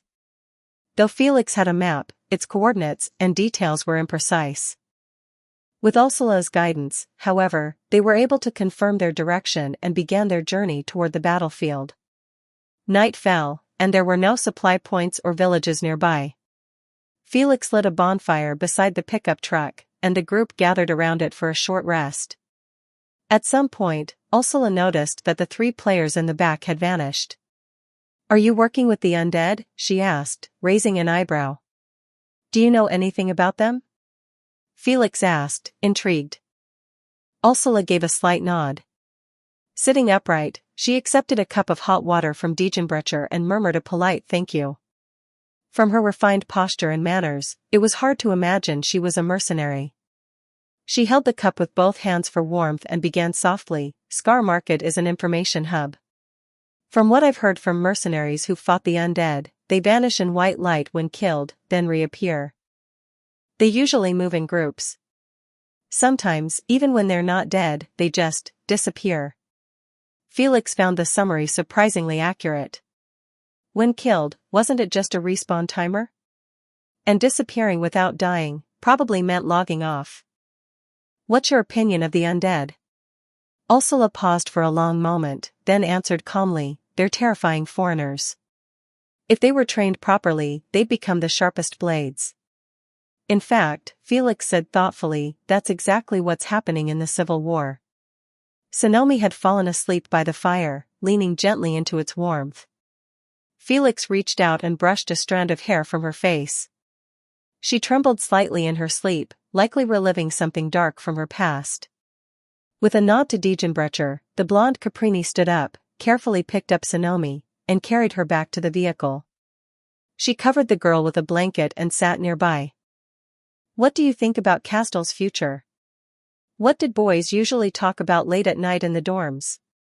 Class beauties, school crushes, dumb stories that made everyone laugh, and lofty ideals. Ursula's expression shifted slightly. I'm speaking from the standpoint of an outsider, not as a sancta, he said quietly. Right now, there are only two possible ways for Castel to restart. Which two? Ursula asked. She hugged her knees, her golden eyes fixed on the flames. It was as if fire flickered deep within them. Felix responded, the first is to concentrate all military power, to challenge the other nations head-on. Use war to buy Castel a chance to breathe, to rebuild through conflict. That approach reminds me of the old Ursus Empire. He paused, then continued, the second is to unite all Sarkaz. Save every Sarkaz, every infected, every oppressed person.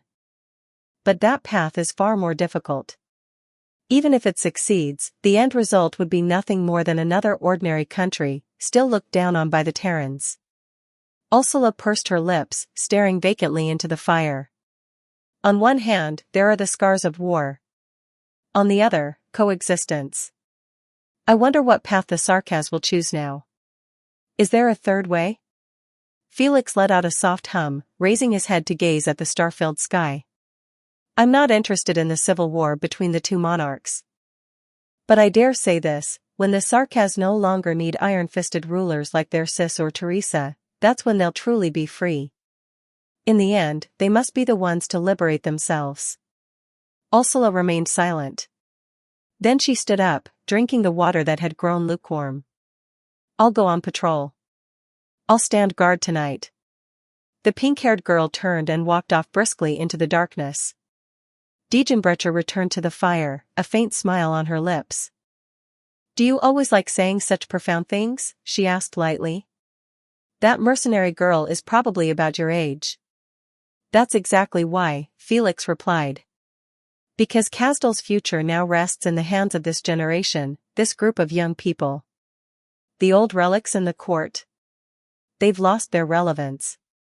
He took a sip of water and sighed. The civil war won't end anytime soon.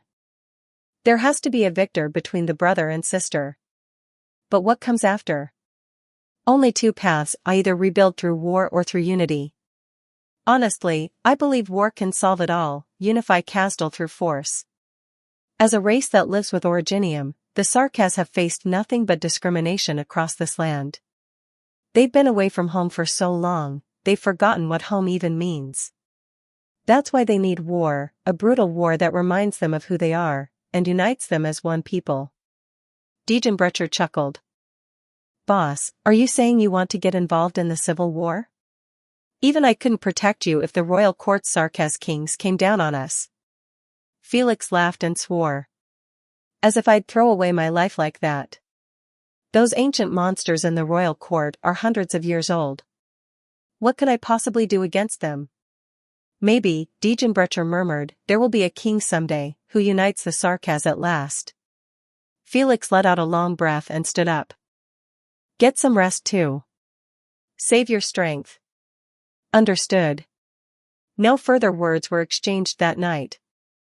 The next day, Ursula continued guiding Felix along the route. It was as if their conversation the previous night had never happened. The dynamic between them remained unchanged, that of employer and mercenary. Neither distant nor close, just appropriately professional. During a short break, Felix casually browsed the forums and noticed a livestream post pinned to the top. It had garnered a huge number of replies, so he clicked on it out of curiosity. Hey fam, anyone else experiencing this? It's really easy to find work in Ursus. Not long after we entered a town, we asked a noble for a job. Turns out, it was a mining gig. Lucky for us, both of us picked the miner subclass. Talk about good timing. The replies flooded in beneath the post. Damn, they're paying that much? The Ursus Empire's really that generous? Was it a high-level NPC? Since when are nobles so easy to deal with? Don't go. I'm serious, don't go. If you do, you'll end up infected. Felix paused at that last comment. Someone had apparently already fallen into the trap and gotten infected, but their warning had quickly been buried beneath the flood of responses. The corner of Felix's mouth twitched. So the same plotline had appeared in this life, too.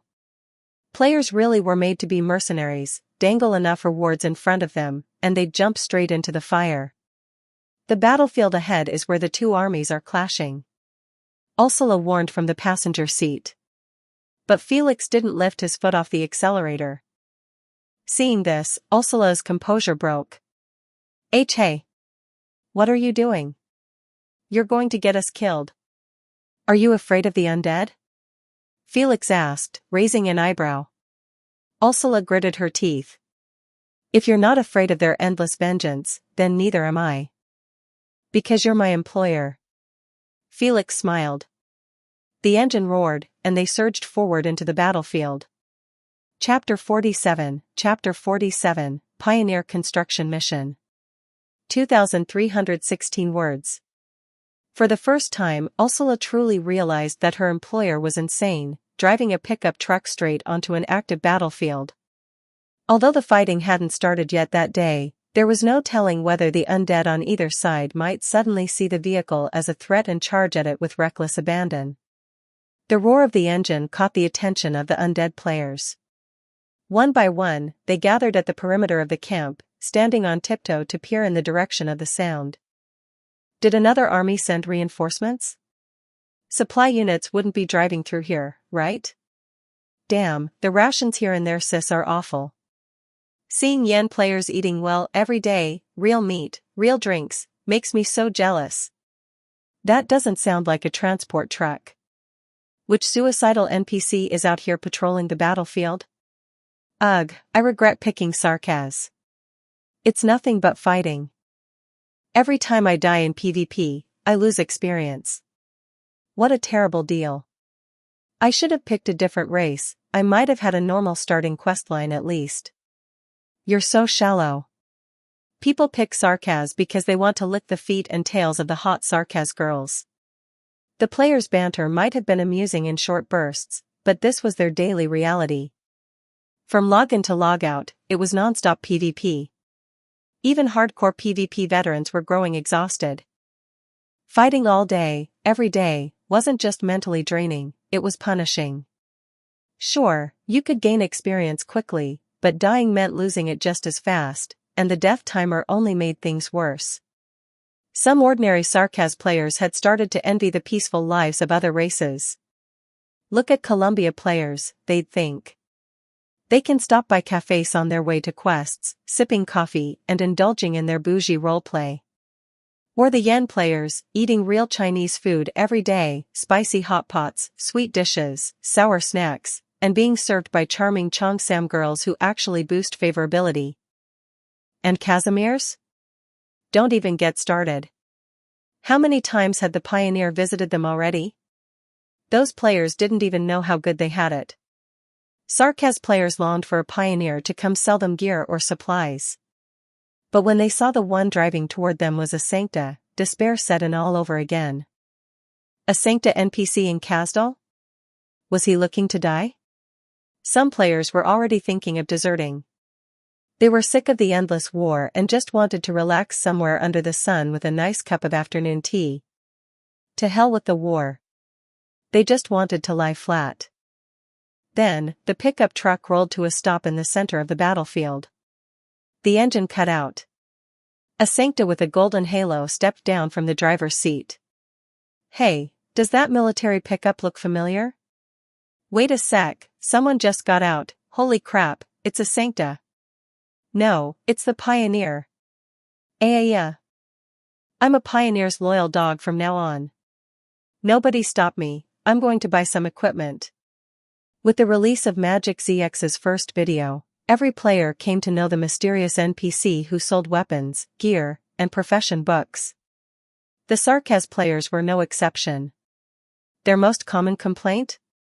That it was a pity this enigmatic figure belonged to the Sancta race. After all, they were Sarkaz, angels and demons couldn't be friends. And players? They were just as jealous. But now, today of all days, they discovered that the Pioneer had actually arrived on the Kazdal battlefield. From Magic ZX's video, they had learned that this Pioneer harbored no deep-seated hatred toward the Sarkaz. On the contrary, he was an unusually special protagonist-type NPC, broad-minded, principled, and noble in character. Now that he had come here personally, maybe, just maybe, they could trade with him? The players were visibly stirred. Their excitement only grew when they noticed 3 players disembarking from the pickup truck, obviously the ones who had triggered a hidden quest. After speaking briefly with the Pioneer, the 3 split into 2 groups and headed toward opposing camps. It didn't go unnoticed that their equipment was visibly superior. Naturally, those closest to the water got to enjoy the moonlight first, and the rest of the Sarkaz players could only watch with burning envy. Dandau Dantart arrived at Teresa's camp, carrying a bloodstained longsword. During his earlier conversation with the Pioneer, he had triggered a quest, Pioneer's Request. The mission required him to clarify the Pioneer's neutrality to both factions. The adventurers from Casimir's had learned of the ongoing conflict in Kazdal and, concerned about the health and supplies of fellow adventurers, had come with good intentions, hoping to delay the conflict, if only temporarily. At the same time, they could offer supplies and equipment for sale, should either side be in need. Dandau Dantart was met by players aligned with Teresa's army.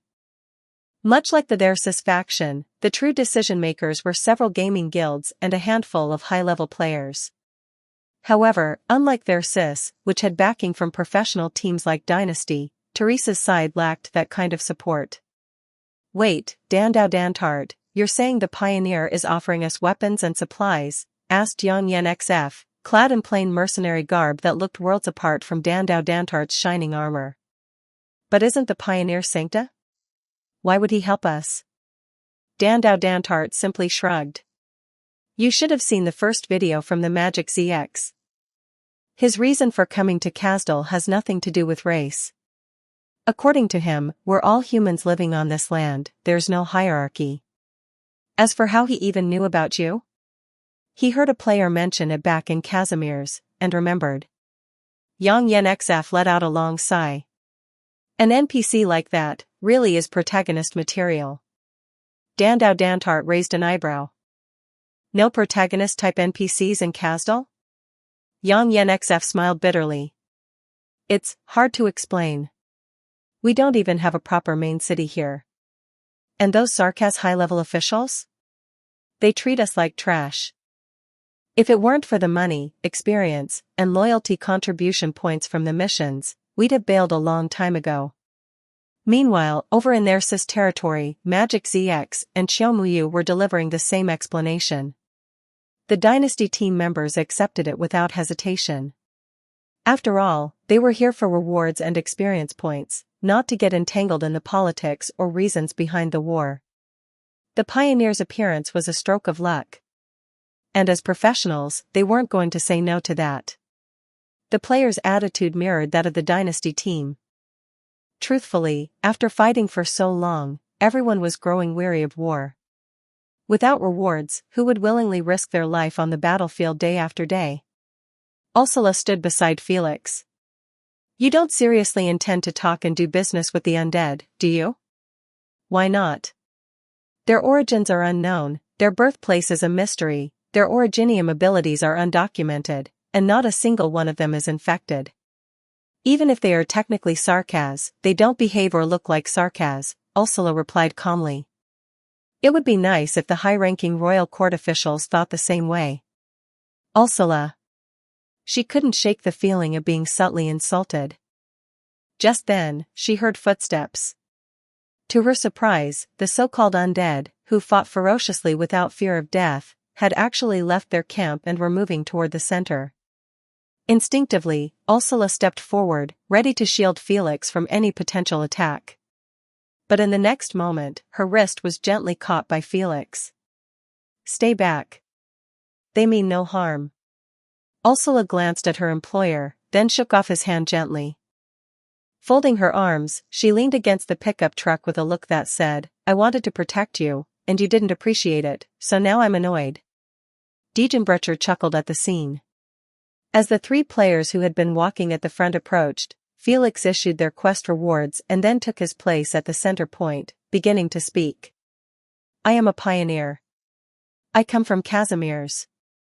I heard from your companions that you all once came from the same shelter, only to be separated along the way. Now you've arrived on Kasdal's battlefield, joining opposing armies in this ongoing conflict. But rather than calling you undead, I prefer to see you as adventurers, individuals who stepped onto this land to pursue your own goals. War may be endless, but I hope to create a sliver of hope here in Kasdal." As his simple, heartfelt words fell, two system prompts appeared before the players. "The Pioneer Store is now open to you. You have triggered the B-level prize pool quest, Flowers on the Battlefield. Quest description: a mysterious merchant claiming to be a pioneer has arrived. With peace in his heart, he walks upon the scorched land bearing kindness. Regardless of race or history, he seeks to establish a town where the Sarkas can temporarily rest, free from the ravages of war." What the hell? It's a prize pool mission? And the guaranteed experience is 100,000? Am I seeing things? Did I accidentally type in an extra zero? I remember the Pioneer's last prize pool quest, it was about hunting claw beasts. But this? This is more like a construction quest. We're building a town, collecting wood, stone, and other raw materials. So, does that mean the war's over? You've got a pioneer quest and you still want to go to war? Are you nuts? Even if we fight later, just stay far away from the town. I'm not risking the pioneer's favor. Wait a sec, does this mean we get to live in that town? I've had it with our shabby, stinking camp. The players approached Felix, whispering animatedly amongst themselves. Watching them, Ursula instinctively tensed, ready to grab Felix and escape at a moment's notice. But when she saw the warm smiles on the faces of the undead, Ursula couldn't help but wonder, what was it about this employer, Sancta, that allowed him to connect with the undead so effortlessly, winning them over with just a few words? What kind of nonsense was this? The players, meanwhile, had noticed the pink-haired beauty in a mercenary uniform and the blonde woman in military attire standing behind Felix. Their eyes lit up immediately. These two girls are all wrapped up, he, I want to sniff their shoes and feet. Where did these two NPCs come from? Bro, didn't you check the forums? That blonde lady's been with the Pioneer since he left Casimir's. As for the pink-haired girl, she's probably a new NPC. Ursula could feel the undead player's gazes lingering on her face, and even on her feet. A chill crept down her spine. Were these undead players planning to attack her? Diegenbrecher, however, paid no mind to the player's attention. Perhaps she had grown immune to it long ago. As a black knight who roamed the wilds, she had never lacked attention and had long since grown accustomed to being observed. In Felix's shop, players found items tailored to various roles, pathfinders for reconnaissance and gathering, swords for melee fighters, crossbows for ranged attacks, and even rare staves. Staves were incredibly scarce, and pricey. Many players who had chosen the Sarkas race had taken up the warlock profession. But since they weren't infected, they couldn't freely wield Originium arts, relegating them to logistics and supply roles until now. But who didn't want to be a wizard shouting explosion? That was the dream. On top of that, Felix offered high durability, high attack gear with actual attributes. Compared to the equipment distributed by the Sarkas army, chipped swords, dull knives, and low durability, great quality mercenary uniforms, it was a night and day difference. No wonder the players had been complaining, "You want us to fight, but you don't feed us? What kind of war are you waging here?" Suddenly, Felix's stall was flooded with players. They surrounded him with sparkling eyes, as though he were the very center of the universe. They pulled out all the Sarkaz currency and Lungmen coins they had hoarded over the past few months and began spending without hesitation. After reaching certain spending thresholds, they unlocked higher favorability ratings. Even more exciting, they discovered new subprofessions listed in the bookshop, including the Knight, Casimir's signature subclass. The players were thrilled by this. They could now learn Casimir's secrets without ever leaving their base. They were completely satisfied. Felix had reaped a 6-digit sum in assets and over 400,000 experience points from the players. The Sarkaz players had nowhere else to spend their money, no entertainment options, and the only available gear was subpar junk, so many had become hoarders. The wealth they had quietly accumulated far surpassed that of players from Casimir's or Colombia. Felix was pleased, and so were the players. But once the excitement settled, they began to carefully examine the mission details. No clues? What was this, some sandbox survival game where you dig dirt, chop wood, and build everything from scratch? In situations like this, asking the quest giver directly was clearly the fastest route. Huang Tianho II, the captain of Team Dynasty, stepped forward and asked politely, "Mr. Pioneer, do you have any specific requirements for the town?" "I'd like to build a town where both sides can communicate peacefully." Felix began to outline his vision for the settlement. The facilities were standard, residential zones, trade areas, development sectors, and agricultural fields, though the poor soil quality made crop growth a challenge. As Felix spoke, a new prompt appeared in front of the players. Initial development town blueprint acquired. With the blueprint in hand, players instantly gained access to a list of required resources, the quantities needed, and a series of side missions like animal taming. Even better, the team with the highest contribution would earn 50% of the experience from the prize pool. With a team cap of 30 players, that meant every member of the top team could potentially reach level 7 or 8, maxing out both skill and feature levels. Hurrah for Mr. Pioneer! Chapter 48, I Hear Terra's Lament. 2,441 words. The Sarkaz players were overjoyed. After enduring the relentless grind of war, most of them had grown weary. Logging in every day felt like being stuck in an endless loop of For Honor.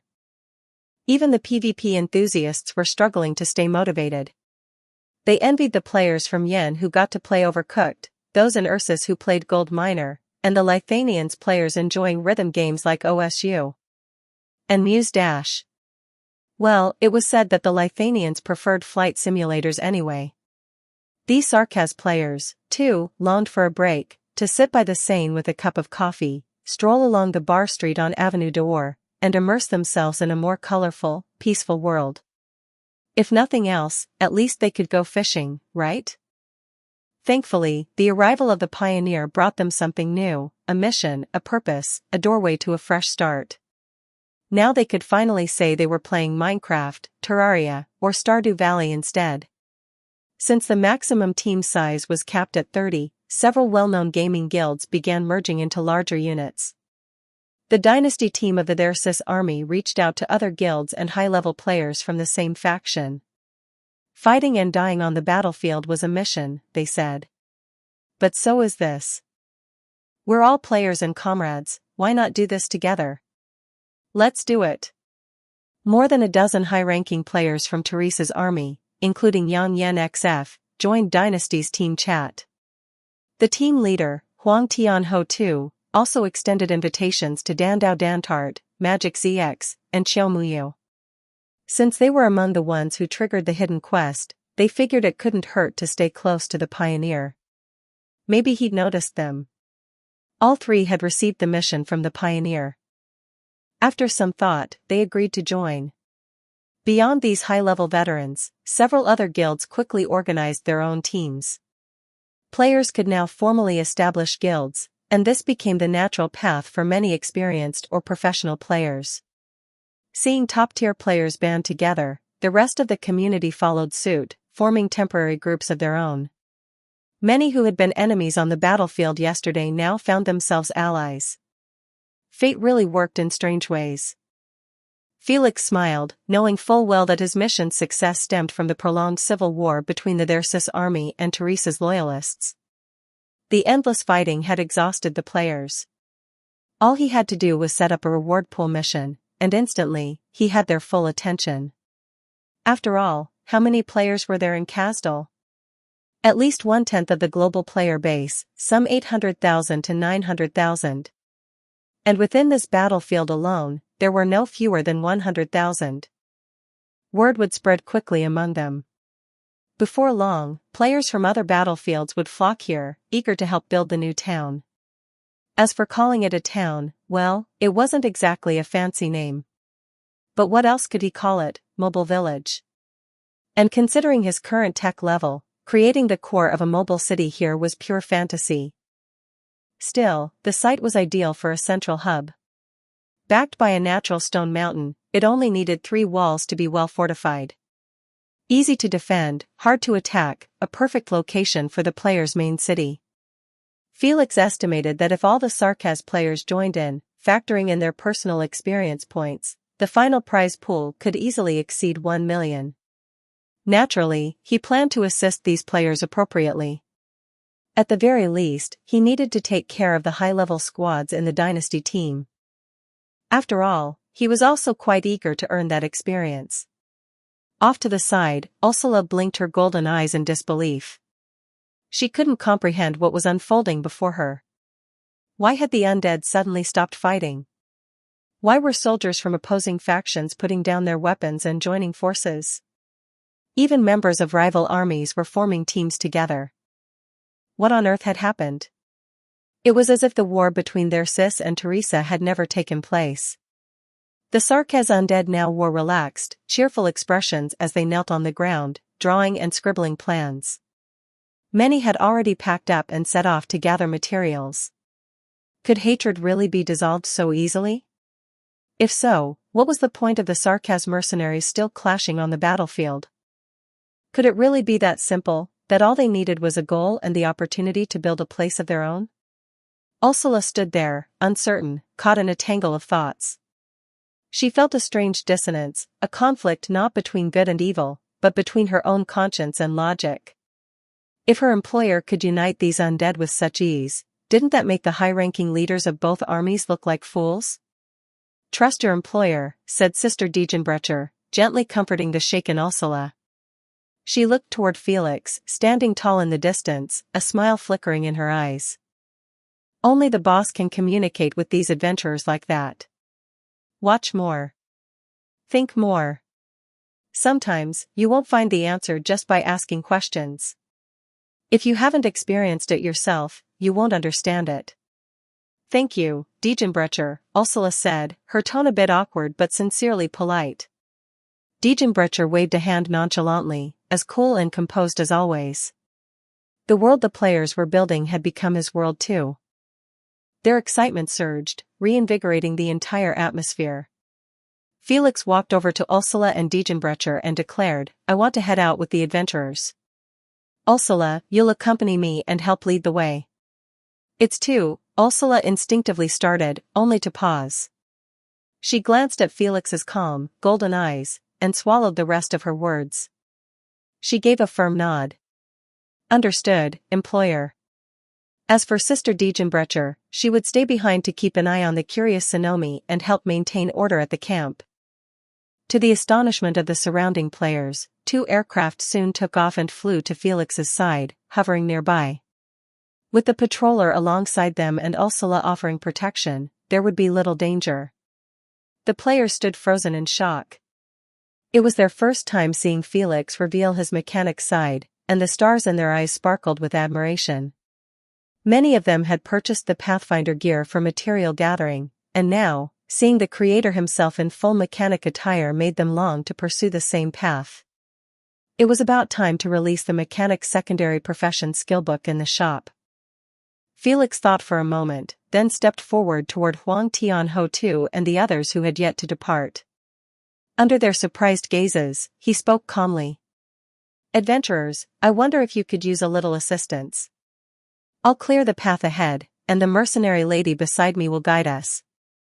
The Dynasty team and their squad of high-level players were momentarily stunned, then overjoyed.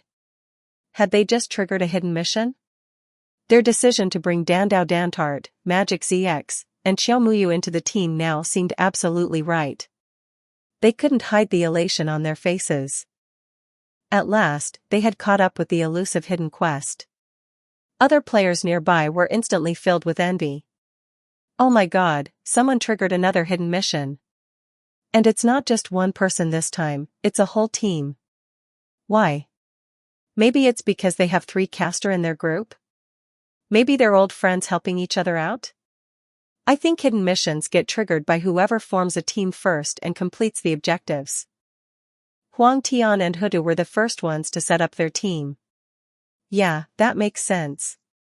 Damn, we were just a little slower forming ours. Cries of frustration filled the air as players beat their chests and stomped their feet. If only they'd been faster, it might have been their team who unlocked the mission. Meanwhile, some players quickly posted updates on the forums. Thousands of excited thoughts were condensed into a few dramatic sentences. The Pioneer brought 2 gorgeous NPCs to Kasdal and wants to build a neutral, safe haven for players. The earlier you join the shelter building reward quest, the better. Reward pool XP will be distributed based on contribution. Forum users were stunned. Many had assumed, based on the Magic ZX update, that the Pioneer's next stop would be Ursus. Some Russian-speaking players had been shouting in excitement, only for the Pioneer to take a sudden turn and arrive in Kasdal instead. No way, Pioneer bro. Aren't you a Sancta? What are you doing strutting around Kasdal so boldly? Sarkaz players clapped back in the threads. Where's the racial discrimination coming from, huh? We're all Terran here. We hope that Mr. Pioneer sticks around Kasdal for a while. Please? On the forums, Sarkaz players spammed teary-eyed and emotional emojis while sprinting full speed toward the Pioneer. Mr. Pioneer. Let's build this together. Back in the field, Felix, unaware of the chaos erupting online, continued negotiating with Huang Tianho. Tuesday, of course, we'd be honored to receive help from Mr. Trailblazer, said Huang Tianho too, forcing out the words. He wasn't used to flattery, and his tone came across a bit stiff, but sincere. Meanwhile, the other professional team members behind him, like winners and losers, were visibly trying not to laugh. Pioneer LV? Has joined the team. Ursula LV? Has joined the team. The team immediately received attribute bonuses from Felix's presence. Grins spread across their faces as they saw their stats rise. Then, their attention turned to the pink-haired beauty beside him, cloaked and expressionless, but undeniably striking. He. So this is Ursula? What a strong and powerful name. Very strong and powerful. Ursula's body tensed, and it was clear she felt uneasy. Some of the undead were openly sizing her up. Sensing this, Felix gently patted her shoulder and asked, Ursula, you're familiar with the terrain here. Where can we find stone and iron? Is there a water source nearby? Ursula took a deep breath, glanced at the sun to get her bearings, then replied, there's an abandoned iron mine nearby, but I'm not sure if it's under the control of any military mercenaries. Felix nodded thoughtfully. Then let's head there. The 2 rangers, Felix's own and the Pathfinders purchased by the Dynasty team, rose into the air. With real-time feedback displayed on their screens, they could monitor any signs of life ahead, which would also help conserve physical energy. Mr. Pioneer, why did you decide to build a town? Magic ZX asked quietly. Walking nearby, Yang Yen XF turned to listen as well. The 2 were both up hosts and friends, happy to have reunited in the game. Though they both created game content, their focuses were different. Magic ZX enjoyed making challenge videos using low-level equipment, while Yang Yen XF specialized in plot analysis and livestream content. Each had their own strengths and audiences. Because I hear the cry of the Terra. Felix spoke softly, with a faint sigh. The Sarkaz civil war is a collision of ideologies. I'm not qualified to judge who is right or wrong. I only know that on this scorched black land, some Sarkas have grown weary, exhausted by war. They need a place to rest. A town where they can sleep in peace. I see. Yang Yan XF deeply respected the pioneer.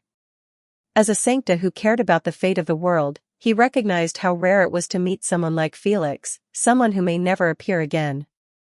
Magic ZX quietly recorded Felix's words in his notes. The players had been waiting for nearly a month, and it was time to release the second video about the pioneer. Of course, such actions would inevitably provoke the armies of their Sis and Teresa. By gathering the undead and winning their loyalty, Felix had essentially bewitched troops under their command. While the high command of both factions didn't care much for these undead, they would certainly use them as a pretext for military retaliation. Player growth was still relatively slow, a design choice by the game developers. After all, Ark hadn't been out for long. Felix had no control over that. But there was one silver lining: they could continue developing in secret. The battlefield of the undead was remote, no one would venture here without good reason. To gather supplies, players had to travel several days to the nearest military outpost, with the round trip taking over a week. Being treated as insignificant, the high-level forces didn't bother watching them. That gave them some breathing room to develop quietly. Felix himself didn't intend to turn his life into a farming simulation. The point of building this town wasn't just to gather the Sarkas players, it was also to offer them an alternative to endless war. Maybe, just maybe, the players' choices could influence the NPCs and change the course of Kasdal's future. As for the older generation of Sarkas, Felix could only say he bore no responsibility for them. If the sky were to fall, someone taller would be there to hold it up. For now, the Tower of Babel, and in the future, Rhodes Island Pharmaceuticals, could shoulder part of that burden with him. It was time to make a trip to Victoria, not just for the advanced craftsmanship and knowledge to be found there, but also for the players scattered across that region. Mr. Pioneer, a large number of life forms have been detected ahead, came Huang Tianho-Tu's voice, pulling Felix back to reality. He looked down at the display on his arm and saw numerous white figures moving back and forth near the mine. Ursula stepped closer to Felix and glanced at the screen. A fresh, clean scent drifted from her, bright and full of vitality. Thanks to the shower function installed in Felix's pickup truck, the two women in the team could enjoy rare hot showers even in the wilderness. For a mercenary like Ursula, bathing in hot water daily was once nothing more than a distant dream. Those are hounds bred by the mercenaries. The mercenaries may be gone, but their scent lingers. The hounds are still guarding this place, faithful until death, Ursula said calmly. Felix nodded. Ready your weapons. The hounds are fast. Maintain a defensive formation. I'll provide support from the rear. These were familiar instructions to the players. Whenever NPCs joined the party, they typically took on support roles, while the players remained the main force. After all, experience points were too valuable to miss out on. Ursula, Felix said, adjusting the controls on two rangers as he turned to her, let's see your combat skills. Ursula stepped forward in silence, her hand moving to the blade at her waist. Under the eager gazes of the players, she drew her weapon. Chapter 49, People come from all directions. 2,336 words. Standard formation, 3 heavy tanks to the front. As the captain and commander of the Dynasty team, Huang Tianho-Tu was no stranger to combat scenarios like this. Snipers and casters, don't let the hounds get close to the tanks or medics. Guards, follow me. At the rear, Felix operated 2 patrollers while keeping a close ear on Huang Tianho-Tu's commands. He gave a slight nod of approval. No wonder the Dynasty team had performed so well in the World Championship in his previous life, they had been forged in the fires of real combat. Ursula moved with startling speed, clearly specializing in close-quarters combat and quick strikes.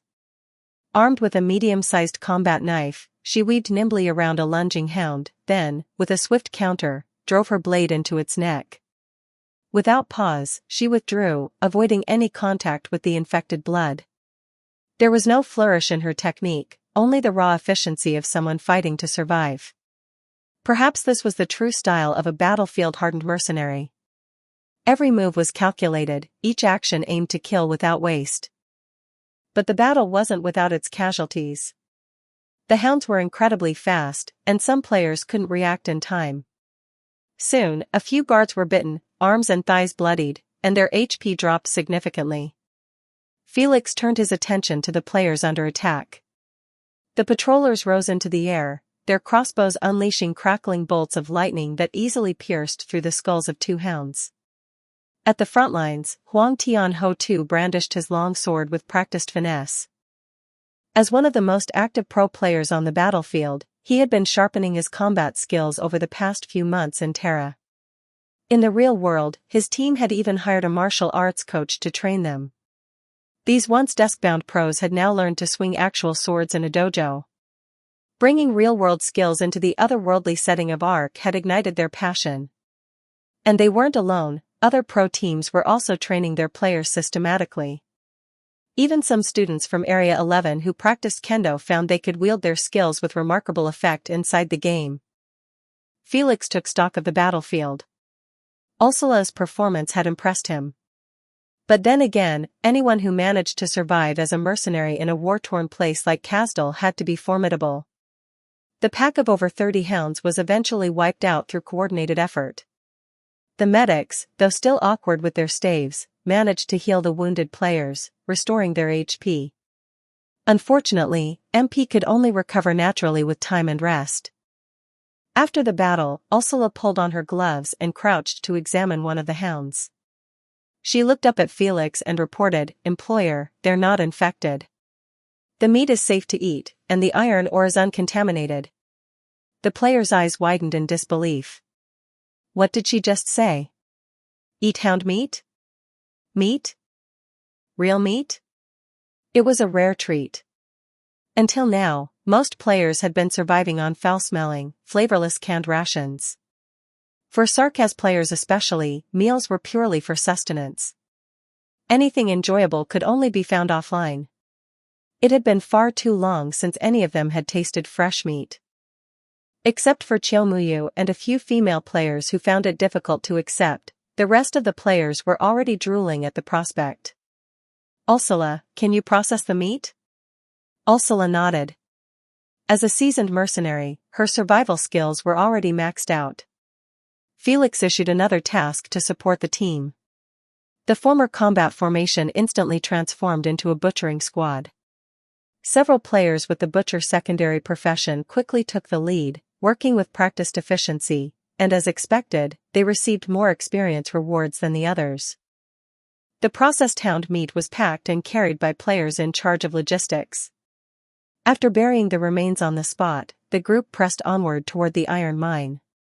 The hounds encountered earlier were not infected, which meant they had been fortunate. There was no sign of contamination or originium in this abandoned mine. The players could safely gather materials and supplies here. Since most of them had mining skills, their efficiency was exceptional. "I'm surprised by their tactical discipline," Ursula remarked, walking up beside Felix. Her pink hair fluttered softly in the cold wind. Though they're individually weak, their formations and strategies are comparable to those of trained mercenaries. "You're not calling them undead anymore?" Felix asked with a slight smile. Ursula fell silent for a moment, realizing something. The so-called undead that the Sarkaz mercenaries had spoken of, cold, silent, and hard to approach, were, in truth, not much different from themselves. The Sarkaz despised discrimination. They loathed being judged by the Terrans. And yet, they turned on one another. They discriminated among themselves, directing their scorn at their own kind, especially the so-called undead. When would the Sarkaz finally return home? Ursula looked at Felix quietly, biting her lower lip. She had no answer. "These iron ores vary in quality," Felix said, stepping forward to inspect the ore mined by a nearby player. "But they're still usable." He gave the player a light pat on the shoulder. "Well done, adventurer. Once we've gathered enough, we'll head back. The player who had received the praise straightened up instantly, chest puffed out with pride. Being commended by the pioneer himself was no small honor. "Mr. Pioneer, I drew the route we took on the map," a shy female player said as she approached, smiling nervously. "I'm a scribe. I'm pretty good at drawing maps." "Well done." Felix stepped forward and nodded appreciatively. Then, with a gentle tone, he suggested, "I think you could sell that map." "Eh?" The player, whose in-game name was Xiao Xiao Shui Gao, blinked in surprise. Felix explained patiently, "Right now, everyone is still in the resource-gathering stage. This map could save other adventurers a lot of time. And remember, knowledge and labor have value. You can sell this map to others so they won't get lost." He was actively encouraging the players to trade with one another. Now that the Sarkaz players had entered farming mode, they would naturally start collecting treasures previously overlooked during the chaos of war. After all, Kazdal was an ancient land, who could say where relics or hidden treasures might surface? Some of these items would be useful to certain players, while others might find them of little value. That made trading and setting up stalls an obvious next step, didn't it? Economic circulation was also a win for Felix. Once players developed the habit of spending money, those money would first flow into each other's pockets, and eventually find their way into his. They'd use that money to purchase gear from his shop. Profit, plain and simple. In his previous life, the trend of setting up stalls had exploded toward the end of version 1.0. Players were eager to upgrade and outfit themselves, and bartering for materials became the norm. Felix was simply accelerating that process. Where there's one stall owner, there will inevitably be more. With so many players in Kazdal, imagine the daily trade volume. It would motivate them to explore, gather, and build, just like the enterprising cities of Columbia. And if he, as an NPC, participated in the market, purchasing items from players, it would stir even greater excitement. Just imagine, "The pioneer shopped at my stall." That kind of interaction gave players a sense of achievement and pride. Xiao Xiao Shuigao's eyes sparkled with inspiration as she listened. She was instantly reminded of playing simulation games. Setting up a stall now was just like building a shop from the ground up. She made up her mind, once she returned to camp, she'd carefully plan things out and start by mapping 100 routes. Meanwhile, Huang Ti and Hudu were quietly reflecting. As veteran players, they were naturally intrigued. It did feel a bit like a business sim, but for them, the most exciting part was the potential to buy rare materials from others. And if they stumbled across ancient weapons or unique gear, they could strike it rich. It had to be said, these professional players and Felix shared the same thought process. It made sense. After all, Felix had once been a top-tier player too. Motivated by this vision of the future, everyone dug into their mining work with even greater enthusiasm. They toiled until dusk, finally gathering enough iron ore to test their endurance limits, then began the trek back to camp. But when they returned to the truck, they were stunned by the sight before them. The area had completely changed since they left. Tents now surrounded the pickup, and Felix had a strong suspicion that the players had dismantled their own camp and relocated everything here. Countless bonfires flickered under the night sky. Around them, Sarkaz players sat in circles, talking, laughing, and sharing stories by the firelight. They looked genuinely happy. Ursula stood quietly, taking it all in. Her eyes grew misty. These people, these so-called undead the mercenaries had described, felt nothing like the eerie, distant figures she had imagined. There was no grief or coldness in them. They simply endured. Hardship was only temporary, and beyond the night lay a radiant future. She lowered her gaze and sighed silently once more. Where would the future of the Sarkaz lead? The arrival of Huang Tian Hutu and the others immediately drew the attention of the nearby players. When they unloaded a massive haul of iron ore, all eyes widened in shock. As expected of high-level players, the sheer quantity was staggering. "So, you guys are the dynasty." A group of foreign players was gathered around a bonfire. The moment Huang Tianhe heard the voice, their expressions darkened. The ones who had appeared before the dynasty team were none other than the warrior team from Europe, old rivals from the Chinese server. Over the years, they had clashed many times, often battling for championship titles across various games. They had officially announced their participation in Ark at launch, and now, fate had brought them here. "Come on, man, don't look so grim. At least for now, we're on the same side," said Cabas, the warrior team's captain, with a shrug. "The Pro League hasn't started yet, no need to get so intense." "You're here for the Pioneer, right?"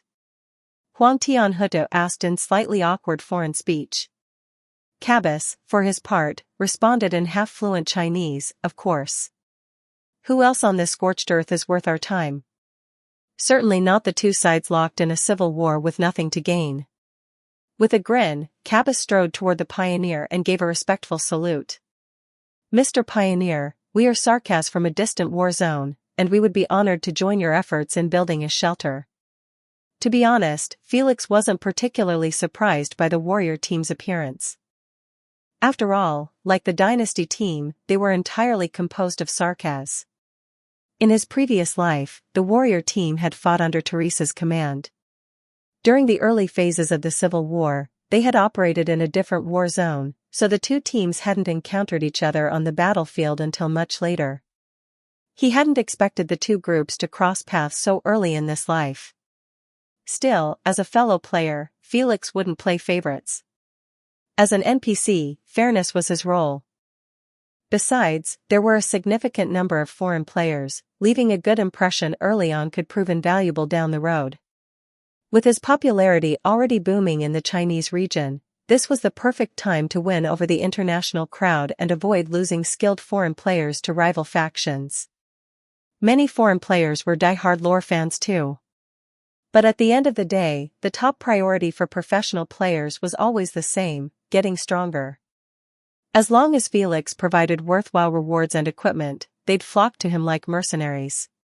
Smiling at the warrior team and the foreign players who had followed them, Felix said warmly, "The construction of this town needs everyone's help.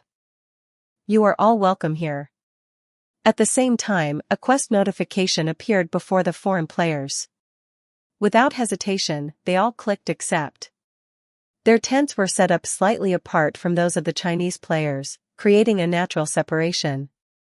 It wasn't unusual, different cultures and languages didn't always mix smoothly, and forcing it was unnecessary. However, Felix wasn't done. He issued a quest to the older players who had arrived at the camp earlier. Quest: New visitors. Mission details: New Sarkas have joined your ranks, but they're unfamiliar with camp construction and logistics. Why not take them on a mission and show them the ropes? For the newly arrived players, he issued a separate quest. Quest: Newcomers. Mission details: You've traveled far in search of peace and resources. But here, those who don't work don't eat. Find your Sarkas seniors in camp and participate in their missions. Soon, you'll be ready to contribute in your own right. The experience points from both quests were generous, and the additional +1 favorability reward at the end gave players even more motivation to act. Despite language barriers, players could still rely on gestures and basic sign language. Some foreign players even spoke rudimentary Chinese. They eagerly approached players from the Chinese region, pressing their hands together in a pleading gesture and asking to be mentored. During this flurry of activity, Felix took the opportunity to establish a task recruitment board in an open area of the camp. Here, players could accept tasks posted by Felix, such as gathering specific materials or assisting with construction in designated zones. Phew! This really was building from the ground up. This was also the first city under his command. Watching the players gathered cheerfully around the campfire, chatting and eating dry rations, Felix, despite being a sancta, never felt out of place leading this group of Sarkas. Not a single person questioned it, not even Ursula. Here, race was irrelevant. Their shared identity was something greater. Terran. People bound together on this land of hardship. Chapter 50, The Man Who Travels All Over the World.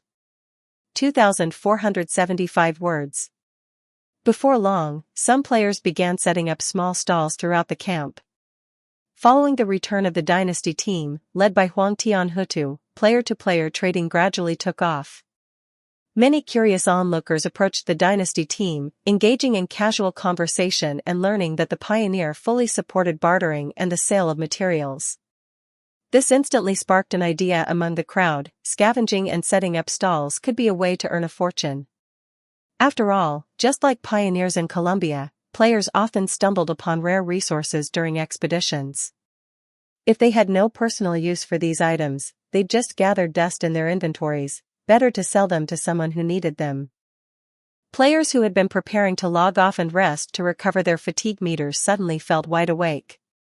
One by one, they jumped out of bed and eagerly rifled through their inventory menus, searching for anything that could be sold for a quick profit. Before setting up stalls, Huang Tianhutu and Xiaomuyu approached Felix to discuss the market area's location. Huang Tian hoped it would be close to the residential area to make access more convenient for players. Xiaomuyu, on the other hand, preferred a more expansive layout, something closer to a true bazaar, considering the sheer number of participants. There was a steady stream of people moving through the camp. It took a while just to recognize whose ID was floating above each head. Felix hadn't seen such a lively atmosphere since city life in his previous life. He made a conservative estimate: the camp now housed at least 6 figures worth of players. With so many people bustling about, maintaining order became a considerable challenge. Still, Felix handled what he could quickly. He designated a section of the map as the market area and left the remaining layout and management to the players themselves. As for the idol Ursula, Felix remembered her familiarity with the Scar market and mercenary settlements. He temporarily assigned her to assist with managing the camp's marketplace. Ursula agreed immediately, without a hint of hesitation. In under half an hour, the marketplace had taken shape. Though calling it a market might have sounded grand, in reality, it was a lively collection of street stalls. Players laid out their wares, props, gear, and resources on worn pieces of cloth, clearly marking the prices. Each of them opened their personal stores to nearby players, creating a bustling hub of trade and commerce. Naturally, the location of the stalls sparked some disputes among the players. After all, everyone wanted to claim the most prominent spot for better visibility and traffic. Ursula handled the matter with fairness and clarity. She introduced a ranking system based on the price and quantity of goods each player offered. However, ranking wasn't solely determined by the value of a single high-priced item. Selling a material worth over 1,000 LMD didn't guarantee a top spot. That would be unrealistic.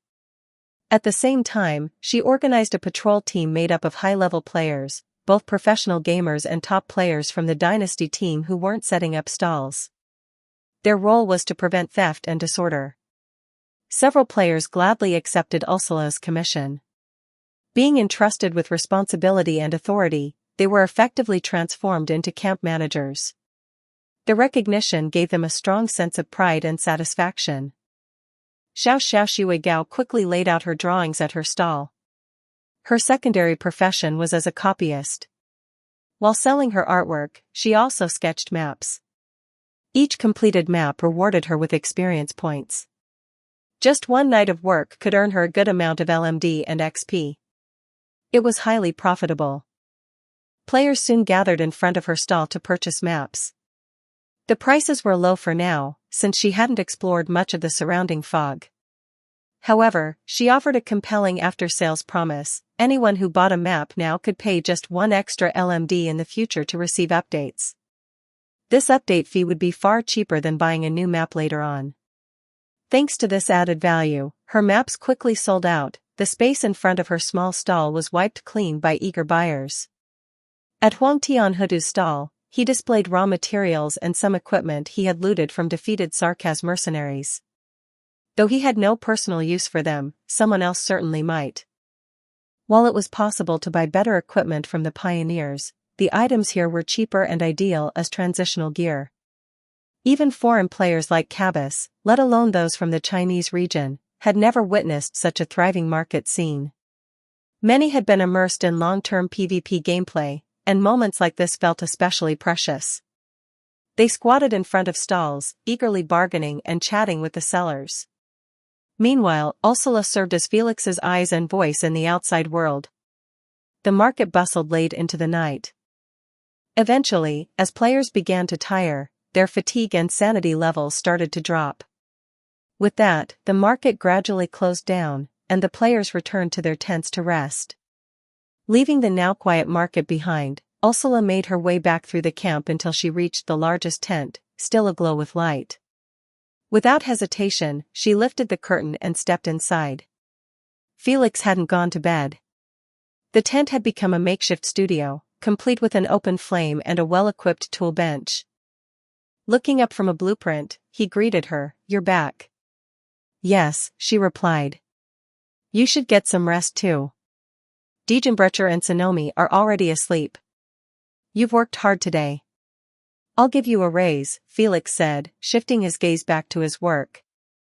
The largest tent, located at the rear of the camp, had been prepared for him by the players. It was their way of acknowledging him as their commander. Felix didn't refuse the gesture. While the market buzzed outside, he quietly focused on his workshop inside.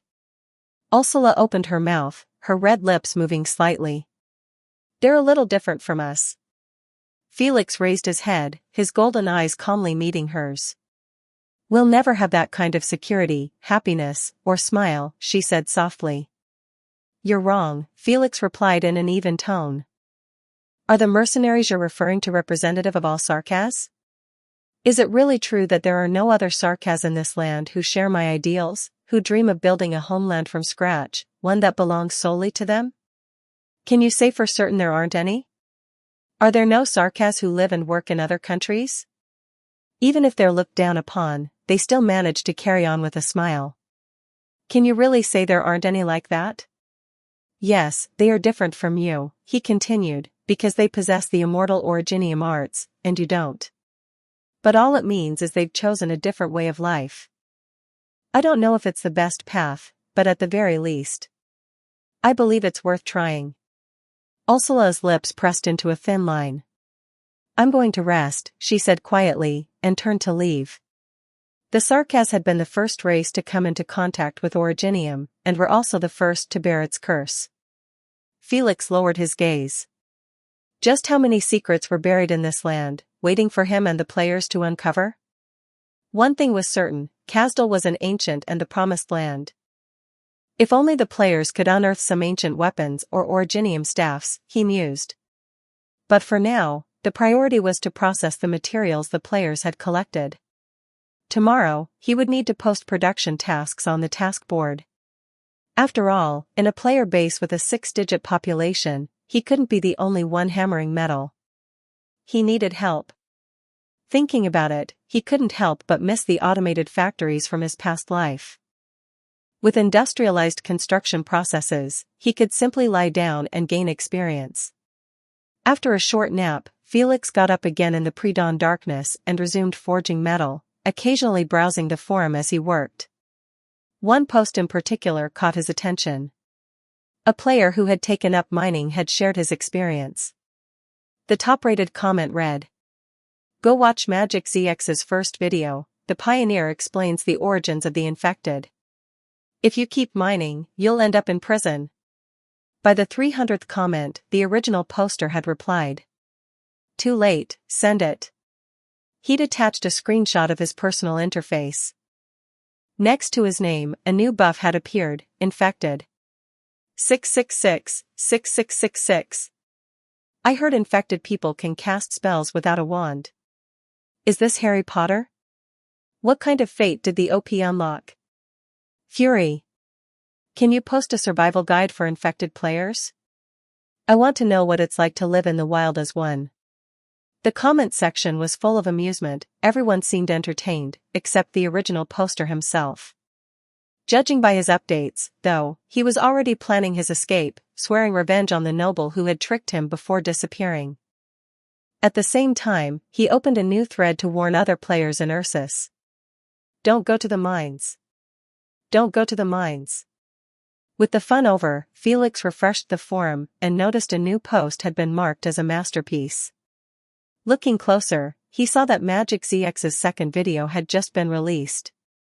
Feeling a bit bored, Felix clicked on the video and discovered that the number of concurrent viewers had already surpassed 6 figures, an astonishing feat. Incidentally, players could log off while sleeping in the Ark to restore fatigue, so there was no need to worry about truly falling asleep in-game. The second episode was titled, The Pioneer and the Black Knights. Hello everyone, I'm your Magic ZX. As the saying goes, I travel the world and witness countless wonders with joy. No matter when or where I roam, my passion for exploration never fades. Welcome to the latest Magic ZX tutorial and strategy introduction video. Today, I bring you a personal look into the life of the Pioneer. At the same time, yes, you've seen the video title, I'll also be introducing an NPC known as the Black Knight. By now, many of you must be curious. Who is this Black Knight? For those of you in Casimir's, have you noticed that a certain cool, heroic big sister has been appearing beside the Pioneer? As he spoke, Magic ZX revealed a series of screenshots featuring Degenbrecher in various military poses. Clad in uniform, her expression remained stoic, occasionally softening into a confident, charming smile that left a lasting impression. Oh my god, I'm drowning in feels. I'm going to worship this queen. She's gorgeous, totally my type. Please, can I be the Black Knight's loyal dog? Magic ZX had clearly hooked the players' attention, and with their curiosity piqued, he began recounting their experience upon entering Kawalarielki, the capital city of Casimir's. After arriving, players received tickets from the Pioneer to attend Casimir's most iconic event, the Night Competition. Footage followed, showing recorded gameplay from the arena. In one clip, the Black Knight swung her sword effortlessly, sending a fully armored opponent crashing to the ground. Her movements were fluid and powerful, prompting a wave of 66666 from the chat. That's right, Magic ZX narrated. The true identity of the Black Knight is that of a professional competitive knight. She's participated in 2 previous tournaments, and won both. If she wins this one, it'll mark her 3rd consecutive championship. The scene then shifted to a humorous skit. Dandau Dantart and Magic ZX approached a knight to request a sparring match. Unsurprisingly, Dandau Dantart were each disarmed within 2 rounds. As a stealth-based class, Magic ZX managed to hide in the shadows for a few extra rounds, only to be swiftly discovered and disarmed as well. Off to the side, Chiomuyu clapped with amusement as the knight gave a proper salute and walked away. Ahem, that knight's danger rating is pink, Magic ZX explained sheepishly. Clearly, the stat gap is too wide. Challenging someone that far above your level is pure folly. Let this be a painful lesson, and all I ask in return is a one-click triple combo, like, follow, and subscribe. The comedic moment drew hearty laughter from viewers. Many expressed interest in apprenticing under such NPCs or seeking mentorship, even fantasizing about meeting them in real life. Following that, the video jumped to the grand finale, the showdown between the Black Knight and the Light Knight. The Black Knight remained calm and graceful throughout, in stark contrast to the Light Knight's manic ferocity. One moved like a still lake, the other like a raging flame. Their duel had players watching with bated breath, their eyes wide with awe and a hint of fear. The Black Knight disappeared after winning the championship. I heard she had left Casimir's. But just a few days later, when the Pioneer led us away from Kawalarielki, we actually saw her again. She was following the Pioneer, and even called him boss. How did those two end up like that? It's still a mystery. At the same time, the Pioneers rescued a little mouse girl named Sonomi from the slave market. She seemed extremely wary of everything. But since she was saved by the Pioneers, we can only look forward to her role in future story developments. Following that, the video showcased the journey's scenery. Magic ZX recorded the vast landscape of Ursus, complete with tight security and heavily armed soldiers in uniform, their expressions hostile and unwelcoming. This made all the players gulp nervously before they continued their march toward Kasdal. We who followed the Pioneer never expected that he, a Sancta, would actually set foot in Kasdal. But given his actions and values, we're not surprised. To him, all lives are equal, even the Sarkaz, who are discriminated against by Terrans, are no different from sancta in his eyes. I don't want to call him a saint. Instead, I believe pioneer is the perfect title for him. He's someone who roams the world, connecting the stars scattered across the earth. He's someone who travels far and wide, resolving people's suffering wherever he goes. What lies ahead in Kasdal? What dramatic and perhaps inhumane stories will unfold between the Black Knight and the Pioneer? We'll dive deeper into that in the next episode. With that, the latest Magic ZX video came to an end. Its popularity and impact were just as overwhelming as the previous one. Players flooded the comment section. Yet another reason to follow the Pioneer. Hee. Black Knight Queen, hee. Sonomi Little Loli. Is this what it feels like to raise a child? If possible, I'd love to raise a cute daughter in the Ark too, and spoil her, hee. Hee. The Black Knight is wrapped up so tightly, I bet she smells kinda funky, right? Damn, I'm stuck in this tundra. Chapter 51, Starting a Life of Poverty Alleviation from Scratch. 2,434 words. Magic ZX continued producing videos in his signature style. Players were both surprised and delighted by the appearance of the Black Knight. In the video, not only did she showcase her incredible combat prowess as a Triple Crown champion, but she also radiated a cool, strong, and beautiful aura, pure royal sister energy. Who wouldn't be captivated by such an NPC? Everyone grew increasingly curious about the relationship between the Black Knight and the Pioneer. According to Magic ZX's video, the Black Knight was clearly a powerful Casimir's competitive knight, while the Pioneer appeared to be nothing more than a businessman. So how were they connected? Why did the Black Knight, who publicly stated she had left Casimir's after the tournament, suddenly appear beside the Pioneer? Players who were particularly sensitive to plot details immediately sensed something suspicious. Those deeply invested in the story were even more precise in their interpretations and predictions. The most popular theory was that the Black Knight had offended someone, or some powerful force, in Casimir's. The authorities, unable to challenge that force, released a statement saying she had left the region. As for why she suddenly appeared next to the Pioneer and even called him boss, players speculated that perhaps the Pioneer had helped her in some way, and in return, she now worked for him. This speculation turned out to be accurate. Felix was still somewhat surprised by how spot-on the players' guesses were. But considering how thoroughly Magic ZX had laid out the events, it was only natural that anyone paying attention would piece things together. With this in mind, Felix decided it was time to issue a new task and distribute his limited edition replica crystal, Type 0 Rainy Night. Player reactions to the Black Knight were overwhelmingly positive. They were also quite interested in Sonomi. Well, Felix could only shrug. After all, besides combat and conquest, the one thing that consistently captured the interest of male players was, of course, beautiful girls. This was precisely one of the reasons he kept Diegenbrecher close at hand. Male players would get bored of looking at his face every day. After all, he wasn't giving them fan service. But if he had a few striking female NPCs by his side, it created an entirely different atmosphere, one that made players feel right at home. Ursula, too, played a helpful role in this regard. Felix considered building up her character more. Ursula, the mercenary, didn't seem bound by any rigid ideology of war. She hadn't chosen a side between Teresa or their sis, and her goal was simply to improve life for the Sarkaz people. On that front, Felix was confident he could win her over. After all, if there was a phrase that described him best at the moment, it would be, "My heart and my actions are as clear as a mirror, everything I do is righteous." Still, it felt a bit premature to form a faction just yet. Felix thought it would be better to wait until his mechanic and gunsmith were promoted, around the end of player version 1.0 and the beginning of 2.0, before beginning preparations. He lacked the necessary resources, connections, and, most importantly, access to rare, high-level knowledge. Attempting to start a faction now would be far too hasty. The town wasn't even built yet.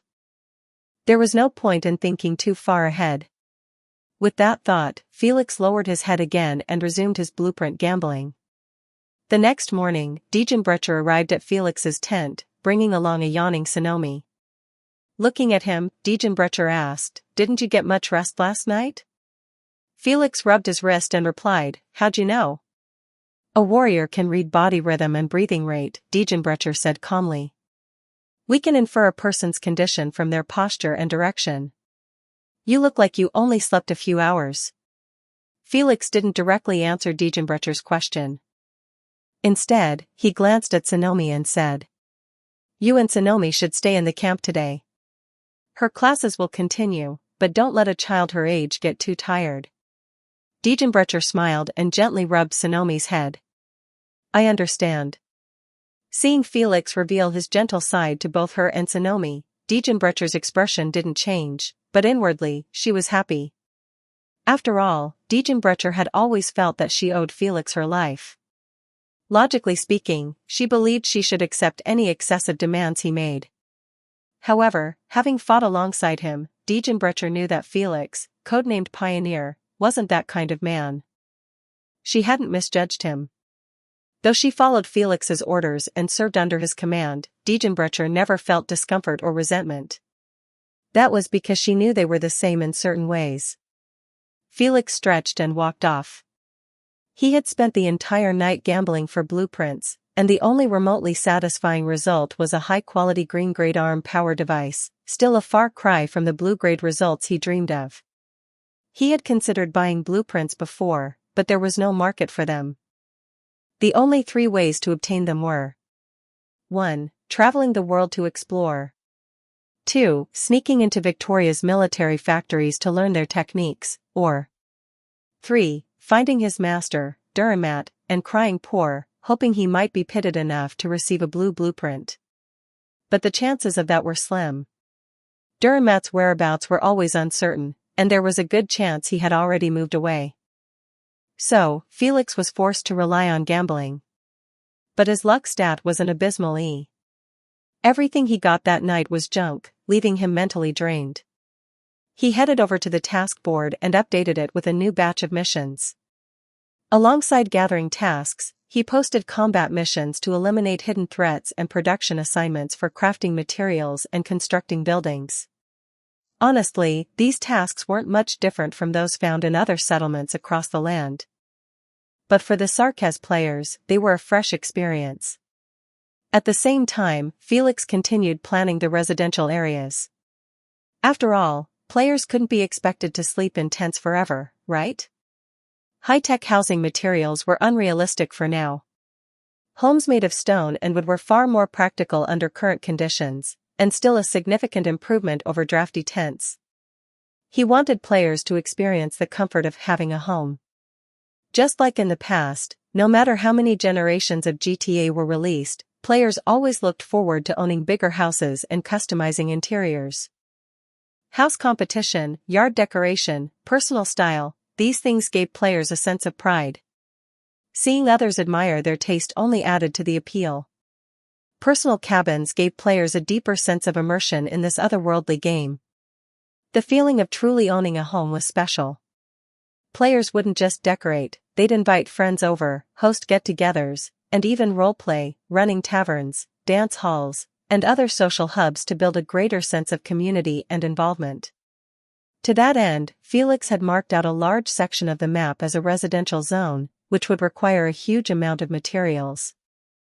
He was also planning to establish a central meeting hall, a place where players, or their elected representatives, could gather for discussions or voting. Felix had no intention of becoming a dictator. Besides, he couldn't stay in this town permanently. After all, how much hatred would it stir if a Sancta tried to build a town in Kazdal? He didn't want to wake up one morning to find Theresa's army knocking on his door. In addition, Felix placed the craftsman's profession book on the shelves of his own bookstore. With craftsman as a secondary profession, players would now be able to construct buildings and draft blueprints themselves. When players saw Felix habitually open his personal store and noticed the addition of the craftsman's profession book, many of the production-focused players couldn't help but laugh in excitement. With the craftsman profession, they could now repair the durability of weapons and equipment far more efficiently. Soon after, they noticed a special item in the shop's reward section. Instance crystal? As a mission reward? What mission is that? Looks like it only unlocks after completing 20 town-building tasks. Wait, are dungeon crystals what I think they are? Like the kind that spawn dungeons and loot, like in other games? Players began whispering among themselves as they checked the unlocking conditions. Seeing that completing 20 building tasks wasn't too difficult, they crowded in front of the task board and began picking up assignments. Felix watched them spring into action and nodded to himself in satisfaction. This was exactly the kind of virtuous cycle he had hoped to see. As a production player, Qiaomuyu immediately purchased the craftsman's profession book. The Dynasty team had held a quick meeting the night before to discuss their shelter's prize pool and agreed that each member should focus on their specialty. Those skilled in hunting would hunt, those with exploration as a secondary profession would explore, gatherers would collect materials, and crafters would focus on production. Only by excelling in each area could they achieve maximum progress and rewards. However, the atmosphere within the team remained tense. No one had anticipated the number of people who would join. Initially, the total number of players on the battlefield was just in the 5-digit range, but after posts on the forums gained attention, more and more players arrived. As a result, the Pioneer City map had to be continuously expanded.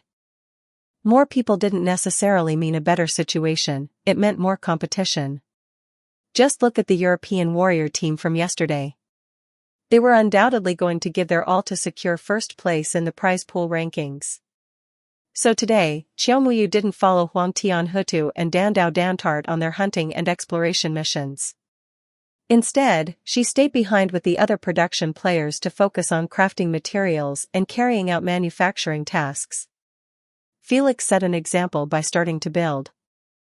His craftsman level was exceptionally high, with zero chance of failure during construction. In front of production players like Qiaomuyu, he built several stone brick apartment buildings from scratch in just 2 days, enough to house hundreds of players. Such incredible efficiency made the eyes of production players light up. In Pioneer, they saw a vision of their own future. Perhaps this was the way for production players to truly earn money. One evening, Felix stopped Ursula, who seemed to be rushing somewhere. Ursula, he called, do you think your Sarkaz people would be willing to live in a city like this? Ursula had been in high spirits lately, though, like Felix, she remained busy from dawn to dusk. Between martial arts training and completing tasks, she was often only seen at night. Diegenbrecher felt much more at ease. Unlike the others, she didn't have a heavy workload, her only task was to teach Sonomi and help her build a solid foundation from a young age. Ursula obediently approached Felix. As one of the few people in the city who wasn't undead, she remained silent for a moment before speaking. I don't know if they'll accept the infected. They're not infected. Not even one of them, she added softly. Being a Sarkaz without infection, this alone would draw the envy of many other Sarkaz. To us, they're strangers. And to them, aren't we strangers too? At present, players hadn't yet encountered the more heavily polluted areas of Kazdal. As gamers, they naturally valued their lives and avoided any missions with a risk of infection. They all lived cautiously, like characters in a battle royale who preferred to hide rather than fight. If this were a chicken dinner game, every one of them would be Voldemort, Felix commented. Are you afraid? Afraid that your people won't be welcomed? He asked. It's because we've grown used to discrimination, Ursula replied with a soft smile, tinged with a kind of girlish vulnerability. We've gotten so used to it that we've become numb. But just when we'd accepted that numbness, a large number of Sarkaz appeared, ones who weren't infected, who had never experienced discrimination or contempt.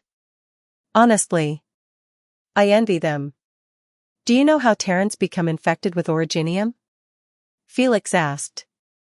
Ursula thought for a moment, then answered hesitantly, exposure to highly polluted source stone dust, and through the blood of the infected. Felix nodded. There's another way, contamination of an open wound by originium. If an infected person comes into contact with a non-infected person, would the non-infected one be infected? I don't know. They wouldn't. Ursula had never revealed whether she herself was infected, and Felix had no intention of asking.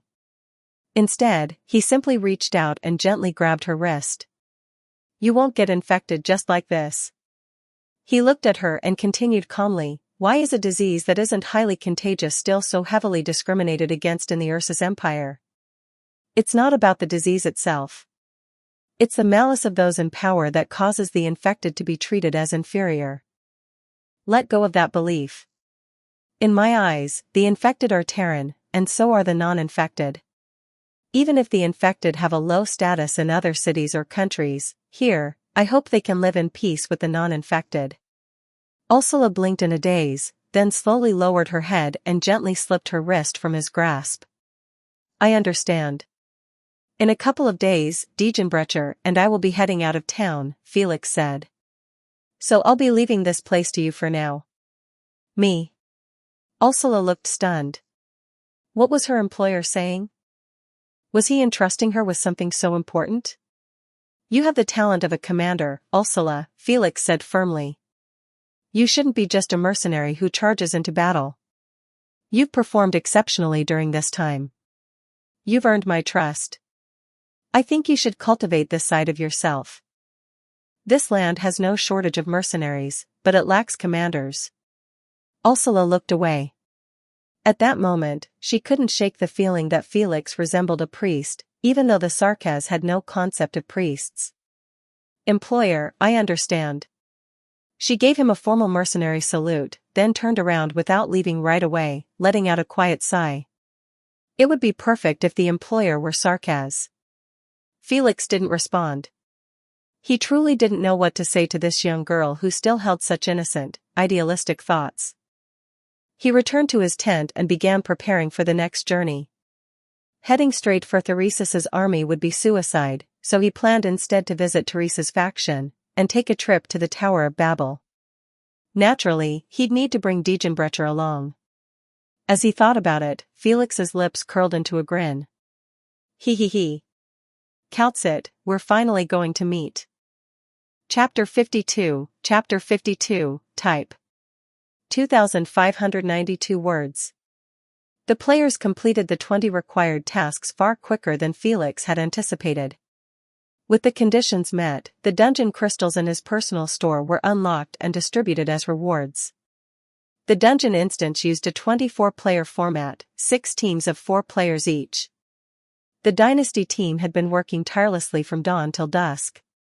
This time, the entire team entered the dungeon, including several high-level players like Yang Yen XF, Magic ZX, Dandao Dantart, and Xiaomuyu.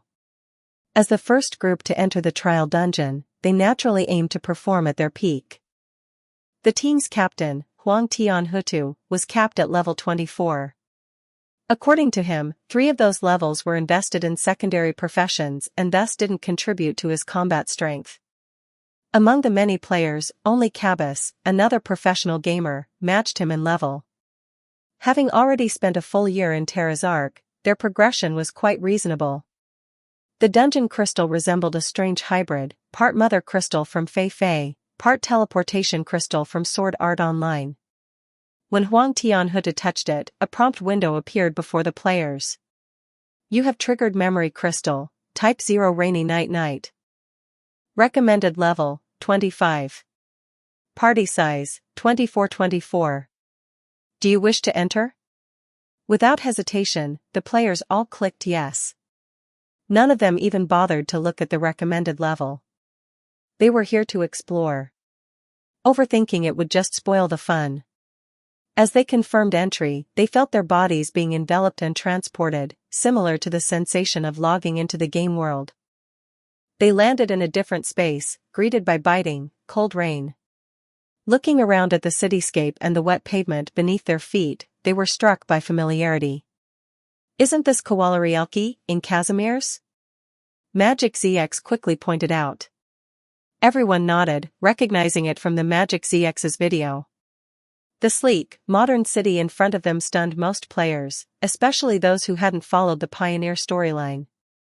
All they'd seen until now were scorched wastelands. The sight of a clean, bustling urban landscape was a breath of fresh air. But their admiration was short-lived, interrupted by a system message. Please choose a faction to join. 2 options appeared before them, Pioneer/Black Knight, and a mysterious? What's this about? Is the question mark just an option we haven't unlocked yet? One of the high-level players wondered aloud. But as he clicked the question mark, it became selectable. A moment later, a number appeared beneath it, January 24th. It's a voting mechanic, someone observed. Most of them had played countless online games and recognized the function immediately. Huang Tian, which side are we going with? A veteran player asked their leader. Without hesitation, Huang Tianhe replied, the dungeon can be triggered repeatedly each day. We've all seen the Magic ZX's video and we know how powerful the Black Knight and the Pioneer are. Let's start with the Pioneer first. Everyone nodded in agreement and, without any further discussion, selected the Pioneer and Black Knight option. Everyone's vision went dark. When they opened their eyes again, they found themselves inside a high-rise apartment. A TV in the room was broadcasting tonight's Kowalarielki Arena Championship Finals. Through the window, the arena could be seen in the distance, illuminated by sweeping spotlights. A new task notification appeared in their interface. Objective: escort the Black Knight to the sewer. The Black Knight's health must not fall below 70%. Countdown: 5 minutes. Having experience with large-scale dungeon mechanics, the players immediately recognized the setup. Side quests were often interlinked, and this one was clearly no exception. Huang Tianhe cleared his throat. This looks like an escort mission. The Black Knight is obviously heading to the arena for a match, but there's a high chance she'll be ambushed by hostile forces along the way. That's why we need to preserve her health during the escort.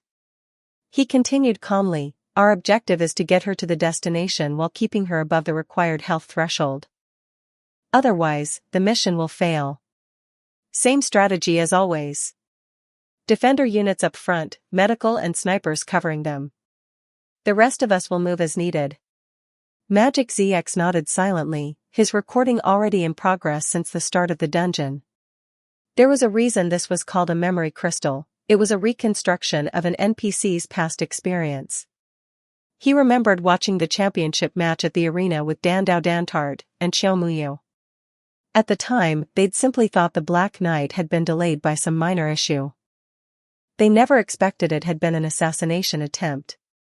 Now, given the objective description, it seemed that the Pioneer would assist the Black Knight. The thought of what relationship had developed between them, and how such a bond had formed, made Magic ZX's heart race with anticipation. And it wasn't just him. Many high-level players shared the same curiosity, including Dynasty's vice-captains, Qingwang Baiko and Yang Yan XF. The room's door wasn't locked. Huang Tianhe opened it and found that the corridor outside wasn't the hotel-style hallway he had imagined. Instead, across from them stood another building, and once more, the cold rain poured down in sheets. The narrow corridor made maneuvering difficult. Just then, the door next to theirs swung open. It was the Black Knight herself. She wore a streamlined outfit, light armor with a single shoulder guard. A long sword and a weapons case hung across her back. She glanced over at the players. Standing at the front, Huang Tianhe felt a sudden chill. In that brief glance, her aura sent a cold edge slicing across his senses. When he snapped out of it, she was already descending the stairs without a word. Such terrifying presence. The Black Knight was no ordinary NPC. Follow. Before he could finish the command, a sharp, piercing sound cut through the downpour. The next moment, a medic walking at the rear collapsed with an arrow lodged in her chest. Her body dissolved into white light. Damn it! Is that a sniper? Get downstairs, now. Huang Tianhe cursed loudly. These assassins were utterly shameless, attacking without warning. He thought they were still in the story phase. He didn't expect the assassination attempt to start this abruptly. The group rushed down the stairs in a frenzy. The apartment, being an older building, had its staircase built on the exterior. That meant they were completely exposed, vulnerable to attacks from all directions. By the time they reached the ground, only 19 members remained, including the medic who had fallen first. 4 unfortunate players had died during the descent. The Black Knight led the way, cutting down several assassins who tried to engage her in close quarters. Huang Tianhe didn't even have time to analyze how they had managed to reach the previous phase without injury. He could only bark orders: protect the Black Knight. Tanks, move to both sides. These assassins are all damn snipers, absolutely vile. Wang Baikou had a thought about reminding everyone that professional players weren't supposed to curse, but quickly brushed it aside. Well, it's in-game, it should be fine, right? 3 heavily armored players stepped forward. Their shields weren't large enough to provide full coverage, but their high defense made them capable of absorbing about 56 arrows each without dying outright. Wang Baikou glanced back at the remaining medic, who was struggling to keep up with the healing. It was a rough start. 3 of their 4 healers had been taken out early.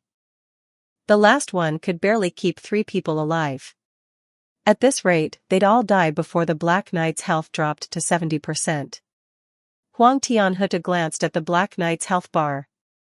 So far, she'd only lost about 5% to 6%. If things kept up at this pace, maybe they could actually pull through. That hope didn't last long. Suddenly, he spotted a silver-blue glowing arrow streaking down from above. What the hell? Boom!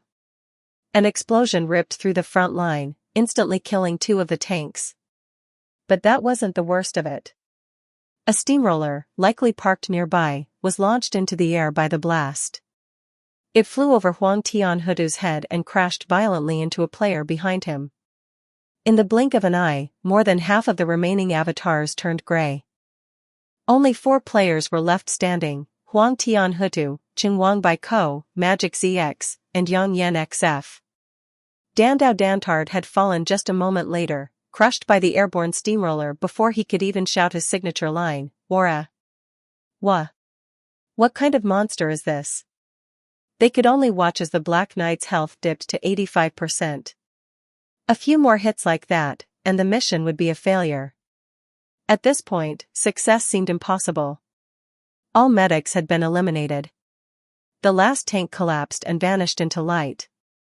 The guards and special units, left without support, were promptly picked off by a flurry of arrows. A flash of white light signaled their forced exit from the memory crystal. What greeted them were stunned, shell-shocked expressions all around. Damn, that was brutal. I don't even know how I died. This difficulty's insane. I'm starting to think we can't beat it even at level 25. We need to rethink our approach. If we lose 4 players just getting down the stairs, we won't have a team left for the rest of the mission. Huang Tianhe stood in silence for a while, listening to the players' complaints. After more than 10 minutes, he finally spoke again. The difficulty of this dungeon is indeed beyond imagination, but have you all noticed 2 things? He held up a finger. First, the Crystal World dungeon map is massive. We can split into multiple teams. I believe that's the original intention behind this dungeon. It's not just about protecting the Black Knight. The level requirement is only 25, and most of us are above level 20. It shouldn't be this hard. But think about that explosive arrow near the end. I guarantee even a team with full tanks and healers wouldn't survive that. 2 tanks just dropped instantly. He raised a second finger. Which leads to my second point: all items are interactive, just like in the Ark world. There will never be a mechanic that players can't overcome, and this wasn't a scripted, unavoidable death. So, combining this with the first point, what if we split the team and send a group to eliminate the assassin who fired that explosive arrow before they shoot? As expected of the Dynasty team's captain and a leading pro player, everyone mulled over what he said and had to admit it made sense. Speaking of interaction, the explosion that launched a steamroller and wiped out over a dozen people was something none of them could forget. Everyone sighed deeply. This dungeon was just too hard, and it didn't provide any hints. Was this really Ark? Not only was the world realistic, but the dungeon mechanics were unforgivingly real as well. Huang Tianhe thought for a moment, then suggested, let's try switching to the question mark force. We had a lot of difficulty playing on the Black Knight's side. Maybe things will be easier if we're on the assassin side? The players nodded. Those who had just been tormented by assassins perked up immediately, energized like they'd just been injected with adrenaline. If we can't beat them, why not join them? 24 players entered the dungeon interface again, this time choosing the question mark faction at the faction selection screen. It was the same familiar rain again, but now they spawned in a dilapidated, abandoned building, not the apartment from earlier. A few players peeked outside and quickly recognized the terrain. Wasn't this the same road they had just walked down? Objective: do your best to kill the Black Knight. Failure condition: Black Knight enters the arena. Countdown: 5 minutes. Everyone's spirits lifted when they read the objective. If the good guys can't win, maybe the bad guys can. Yang Yen XF glanced at a friendly assassin stationed on the neighboring rooftop. The information pop-up read: Assassin LV.25. He looked around the building they were currently in but saw no one else, and suddenly froze. Wait, are we not replacing all 24 assassins? He muttered. Huh? What do you mean? Someone asked. Seeing all eyes on him, Yang Yen XF explained, I mean, when we were protecting the Black Knight, there were assassins on both sides of the street. But now, there's only us in this one building. That means, we've just replaced the assassins who were originally positioned here. The players fell silent. They had assumed they were being handed an easy win, but now they had to handle everything themselves. Worse still, the assassins they were replacing had clearly been much stronger. At the very least, they didn't have the original assassins' bows or crossbows. The few snipers they had now were only equipped with light crossbows. Just as everyone was racking their brains on how to break the deadlock, the Black Knight stepped out, and arrows immediately flew toward her. However, with only one building firing this time, the Black Knight cleverly stuck to the opposite side of the street, weaving swiftly between parked vehicles, taking minimal damage in the process. Big sister, how are you this smart? The players were stunned. Even the explosive arrow that had previously wiped out several players failed to inflict serious damage, thanks to the Black Knight taking cover behind a car. Her HP only dropped to about 92%. God, what now? Someone asked. Go. We can't let her enter the sewer. Huang Tianhe shouted. Everyone responded immediately, hurrying down the stairs. 3 tanks raised their medium shields and moved to block the Black Knight's path. Huang Tianhe gave the command, ranged DPS, fire. Crossbow bolts and originium art skills flew through the air toward the Black Knight. But with a casual sidestep, she dodged everything. The scene left even seasoned players like Huang Tianhe and others speechless. Does the Black Knight not realize she's a boss? She's already this powerful and hasn't even used any of her skills yet. Black Knight LV.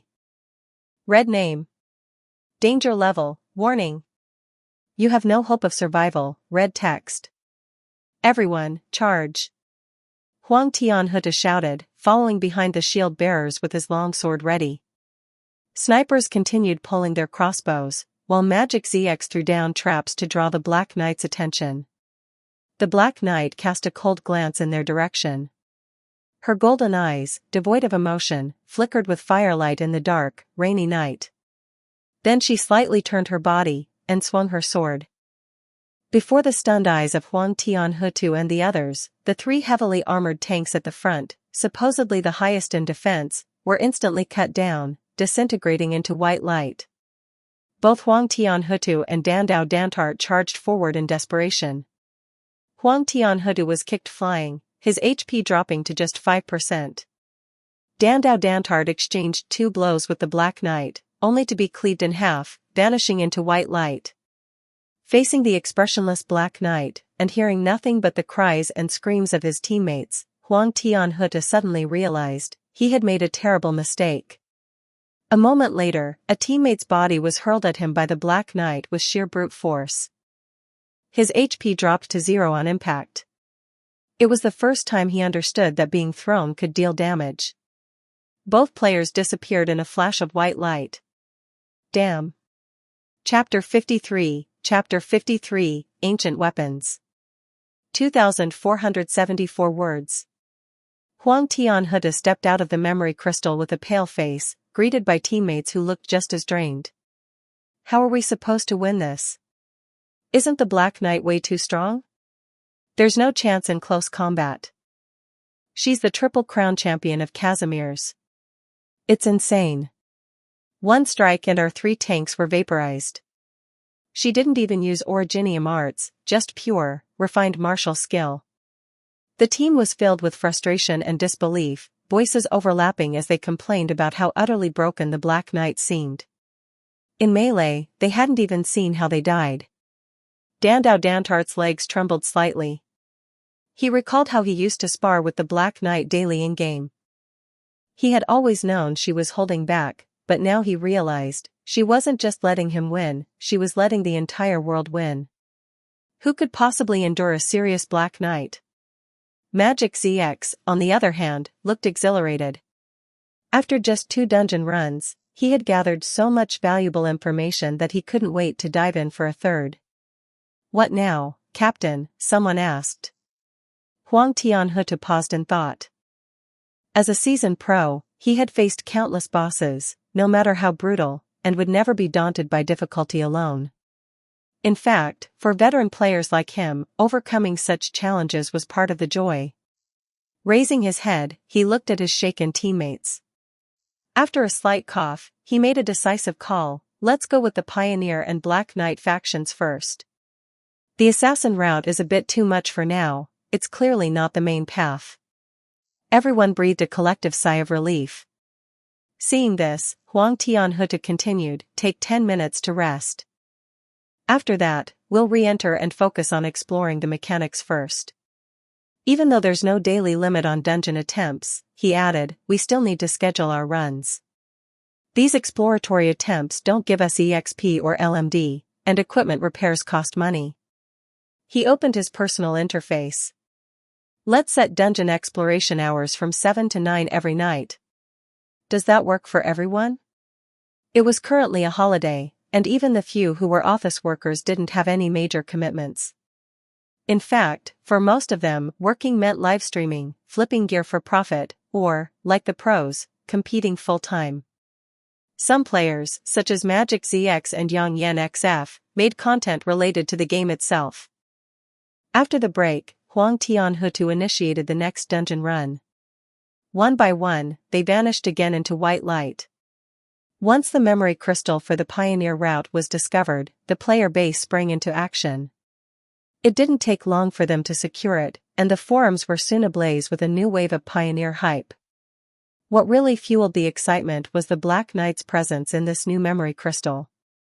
Seeing a Casimir's champion join the Pioneer team naturally piqued players' curiosity. Combined with the viral video released by the Magic ZX, players began launching frantic deep dives and theory crafting as soon as the crystal dropped. But their enthusiasm was short-lived. The brutal difficulty of the dungeon soon hit even the most dedicated pioneers like a sledgehammer. This is way too hard. The dungeon's only listed as level 25 difficulty, but it feels like content from a future version. I stood up, and then bam, an assassin one-shot me with a single arrow. What else is there to say? Anyone who survives the first wave of arrows won't survive the second. It's impossible for squishy medics and support roles to live through this. I thought the assassin faction would be a walk in the park, but I was so wrong. A bunch of our melee fighters got instantly wiped out. Our ranged attacks? Completely dodged by the Black Knight. She's way above our level, but she doesn't tank anything, she just dodges everything. That's not fair at all. As complaints flooded the forums, players were simultaneously stunned by the sheer power gap. The Black Knight was overwhelmingly strong, undoubtedly worthy of her title as the three-time champion of the Casimir's arena. Still, players weren't the type to back down. Undeterred, they quickly launched a new wave of strategy discussions and testing. Sarkaz players were thrilled with their regional advantage, while players from other factions were metaphorically on their knees, desperately begging for the pioneer to appear and rescue them. Without him, they were suffering. "Dad. Please come to Yen. I'm on my knees. If you come, I'll even kidnap 100 Lolas and Sonomi little girls to keep you company. Mr. Pioneer, please come. When are you coming to our Laterano?" "Wah. Iberia is so close to Laterano, and even so, you're not coming here. Is it because our faith isn't sincere enough?" At the same time, a preliminary consensus formed about the Black Knight's connection to the Pioneer. Based on the in-game lore of their respective factions, it seemed the Pioneer had helped the Black Knight on her way to the arena. That single act of assistance may have forged a friendship between two characters who otherwise had no ties. Players in Kasdal were grinning ear to ear, while those from other nations continued to wail in vain, calling on their gods to no avail. Felix laughed as he posted on the forum. Some players even speculated that there might be something special between him and Degenbrecher. But when it came to Felix, there wasn't much to say. The speculation was pure fantasy. The truth? Their relationship was simple: employer and bodyguard, comrades in arms. No romance, no drama. Much to some fans' disappointment. Seeing the player base's intense interest in the memory crystal, Felix realized it would be unrealistic for him to remain in one place much longer. Early game players didn't yet have the means to travel freely across the world map. Vehicles capable of crossing the no man's land were out of reach. Some lucky players, like Dandau Dantart, managed to hitch rides and munch on bread while traveling in a dusty, road-weary state. Less fortunate ones got stuck in the wilderness, forced to respawn at their last save point and restart their journey from scratch. It was a painful grind. And at this stage of the game, there hadn't been any major events compelling players to sell everything and rush across the world for a mission, with one exception: the Pioneers. But even the Pioneers' whereabouts were unpredictable. What if someone spent months chasing them, only to return empty-handed? Therefore, Felix had to keep moving. He couldn't remain within a single faction for too long, as doing so would hinder both player development and his own growth. Just as the forum posts jokingly suggested, players in Yen country were already prepared to commit a crime just to kidnap a loli for Sonomi. That kind of madness wasn't far off. To ensure balanced and orderly development across all players, Felix knew he had to act fairly. Kasdal was just a temporary stop. Of course, he would return eventually, but not now. As he mapped out his next route in his mind, he felt fortunate that Yen country was very close to Kasdal. Yen shared a border with Higashi and sat across the no man's land from Ursus. Speaking of Lung Men, one couldn't help but think of its iconic NPCs. Unfortunately, at this point in time, Penguin Logistics had yet to be established. Its employees, Salinia was probably still operating in Siracusa. Exugii was likely busy bombing schools, Croissant was wandering who knows where, and Sora hadn't made her debut yet. Then, the popular officer CHN from the guard department was still attending military school in Victoria, and was likely about to graduate. Hashiguma might still be working as a bouncer in some underground city. As for Swire? Who knows, she could be a noble lady in Victoria or already in Long Men. It was unclear whether the Lee's detective agency even existed at this point. If it hadn't been formed yet, then naturally, its members wouldn't be in Long Men either. In the end, there weren't any NPCs in Yen country that players were familiar with yet, and diving deep into Great Yen would just be a waste of time. Forget it, better to visit the novice towns along the borders of Yen country, Ursus, and Higashi. The same applied to Victoria. Oh, the latest issue of Terra Daily is out. Spotting a new livestream post, Felix clicked on it right away. The screen opened with a CG animation and player screenshots set to the show's theme music. In the bottom left corner, the viewer count surged past 6 digits within seconds. As the intro music wrapped up, the camera zoomed in, and the 3 hosts appeared on screen, greeting the audience. Hello everyone. I'm Xiaoling, bringing you the hottest news and latest updates. Welcome to a brand new issue of Terra Daily. I'm Yang Yan XF. And I'm Moonlight. Yang Yan XF added, it's been nearly a month and a half since our last episode of Terra Daily. During that time, we've collected loads of interesting stories and strange occurrences waiting for all of you to dive into. Xiaolong's wolf ears twitched slightly. He glanced over at Yang Yan XF's outfit and commented, "Whoa, that gear looks amazing. Is it Pioneer exclusive equipment?" Yang Yan XF chuckled, "Didn't you see what everyone's been saying on the forums? The Pioneers showed up in Castle a while ago." "I'm sarcasm. It only makes sense that I'd buy gear from the Pioneers, right?" Moonlight rested her chin on both hands, eyes full of envy. "That's so nice. I'm too far from Castle. I wonder when the Pioneers will finally reach Sargon." Felix didn't expect to be mentioned so soon after the show began. The barrage of comments from the audience exploded with interaction, most of them filled with envy. This episode of Terra Daily focused on the topic of singularities, what other games might call the exploration of secret zones. There were still countless areas across the land of Terra that had yet to be explored or touched by humans. This, of course, was tied to the progression of the players themselves. After settling near novice towns, players naturally began completing the town's quests, which included pioneering missions to expand the territory. Most players had already taken up the secondary profession of pioneer. After all, the valuable items unearthed during these missions could be sold to NPCs for a profit. But the real point of interest wasn't the process, it was the results of these expeditions. According to reports, the Evil Geniuses team from the United States unearthed an ancient magic sword during a pioneering mission, Moonlight said. This sword is a relic from ancient times and possesses extremely powerful attributes, but it also comes with high stat requirements for wielding. Yang Yan XF nodded in agreement. This land hides too many secrets.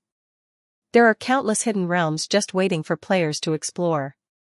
Right now, the Evil Geniuses team is undergoing intense training, hoping to meet the conditions to wield this magic sword as soon as possible. If they succeed, it will pose a major challenge for the professional leagues in the Chinese region. Xiaoling added, but don't be discouraged. Based on the analysis of the magic sword stats, we've concluded that it can only be equipped at the end of version 2.0. So, for now, we don't need to worry about equipment disparities in the version 1.0 Pro competitions. By the time version 2.0 arrives, our professional players in China should also be capable of equipping a wide range of mysterious ancient gear. Hearing this, Felix recalled that a similar incident had indeed made waves in his previous life. The Evil Geniuses team from the US discovered a magic sword while exploring ruins, sparking a massive sensation across the internet. The sword's attributes were excellent, prompting another American team, the Cloud team, to offer $1 million to buy it from Evil Geniuses, only to be turned down. This event ignited a gold rush among players. Everyone threw themselves into pioneering missions, scouring ruins in hopes of discovering treasure, either for personal use or for profit. At the same time, the incident set a new precedent, high-value in-game equipment being traded for real-world currency. Spending $1 million on an item wasn't that outrageous, especially considering that cosmetic skins in CS2 can easily fetch hundreds of thousands or even millions of dollars.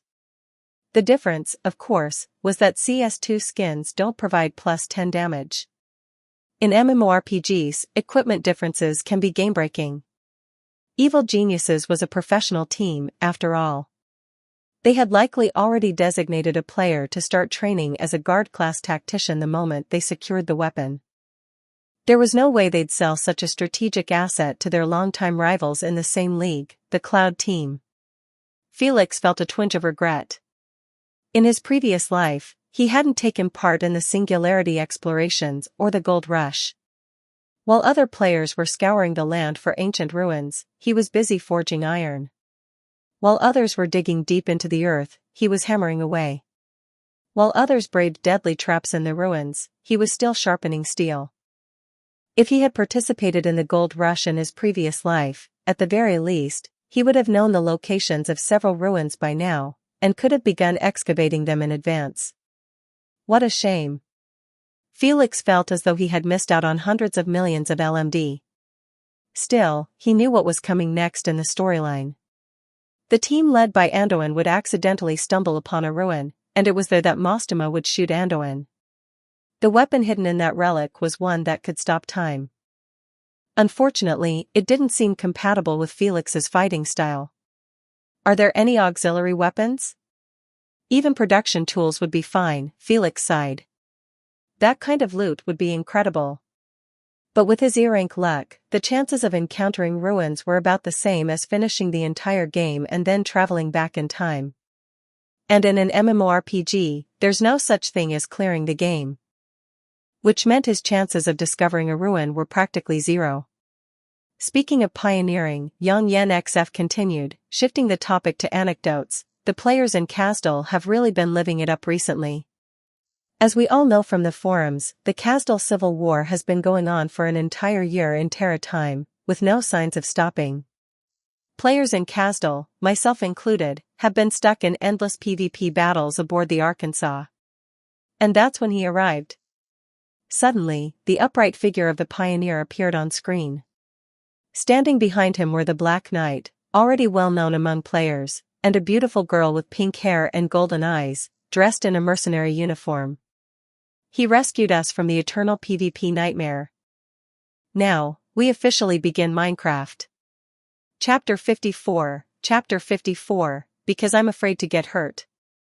2,376 words. Oh my god, who is that gorgeous mercenary girl? I want every piece of news about her in 5 minutes. A pink-haired beauty, so elegant. If the pioneer ever recruits a white-haired, red-eyed stunner, I swear I'll follow him for life. Did anyone else notice? The Black Knight and the pink-haired mercenary both have golden eyes.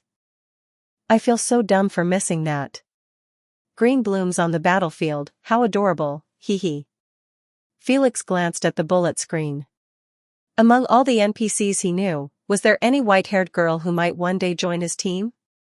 The first group that came to mind was the Abyssal Hunters, but honestly, there was no intersection between him and them. Their communication styles were worlds apart. Saria had white hair, yes. But she was tied up with her duties at Rhine Lab, an important figure with her own responsibilities. There was no way Felix could just drag her around Terra on his own whim. Who else was there? While Felix was lost in thought, Yang Yen XF began detailing the situation in Kasdal, recounting the players' intense experiences there before the pioneer arrived and brought peace. Now, every day was focused on rebuilding the town and working together. Yang Yen XF explained, we'd pieced together a general impression of the pioneer from all the data and footage shared by Magic ZX. But I never imagined, meeting him in person made me realize I had completely underestimated him. What do you mean? Someone asked. The local Sarkaz called us the undead, and exiled us to a distant battlefield where they had us kill each other. They gave us ragged armor and dry bread, that's how they treated their own kin, Yang Yen XF said, shaking his head. But the Sancta Pioneer, the so-called enemy of the Sarkaz, didn't treat us that way. He brought us peace, gave us a new gameplay system, durable equipment, and, most importantly, respect. He's traveled all across Terra, helping wherever he can, even us players weren't excluded. The pioneer has a heart full of compassion. Xiaolei raised a question. Did you get the memory crystal from him? As soon as this was mentioned, the comment section exploded again. A flood of players were wailing and begging the pioneer to visit their own novice towns, offering the best resources and prettiest girls in exchange for gear and dungeon crystals. Yang Yen XF's expression twitched slightly. Yes, I was fortunate enough to join the Dynasty team's pioneering expedition, along with Magic ZX and several other top players, but the dungeon's content was brutal. It took us several days just to pass the first mechanism without taking damage. It was that hard? Moonlight gasped. This was a squad of pros and high-level players, how could it still be that tough to unlock a new area? Yang Yen XF nodded, then hesitated, shaking his head. We're trying to explore different ways to clear it.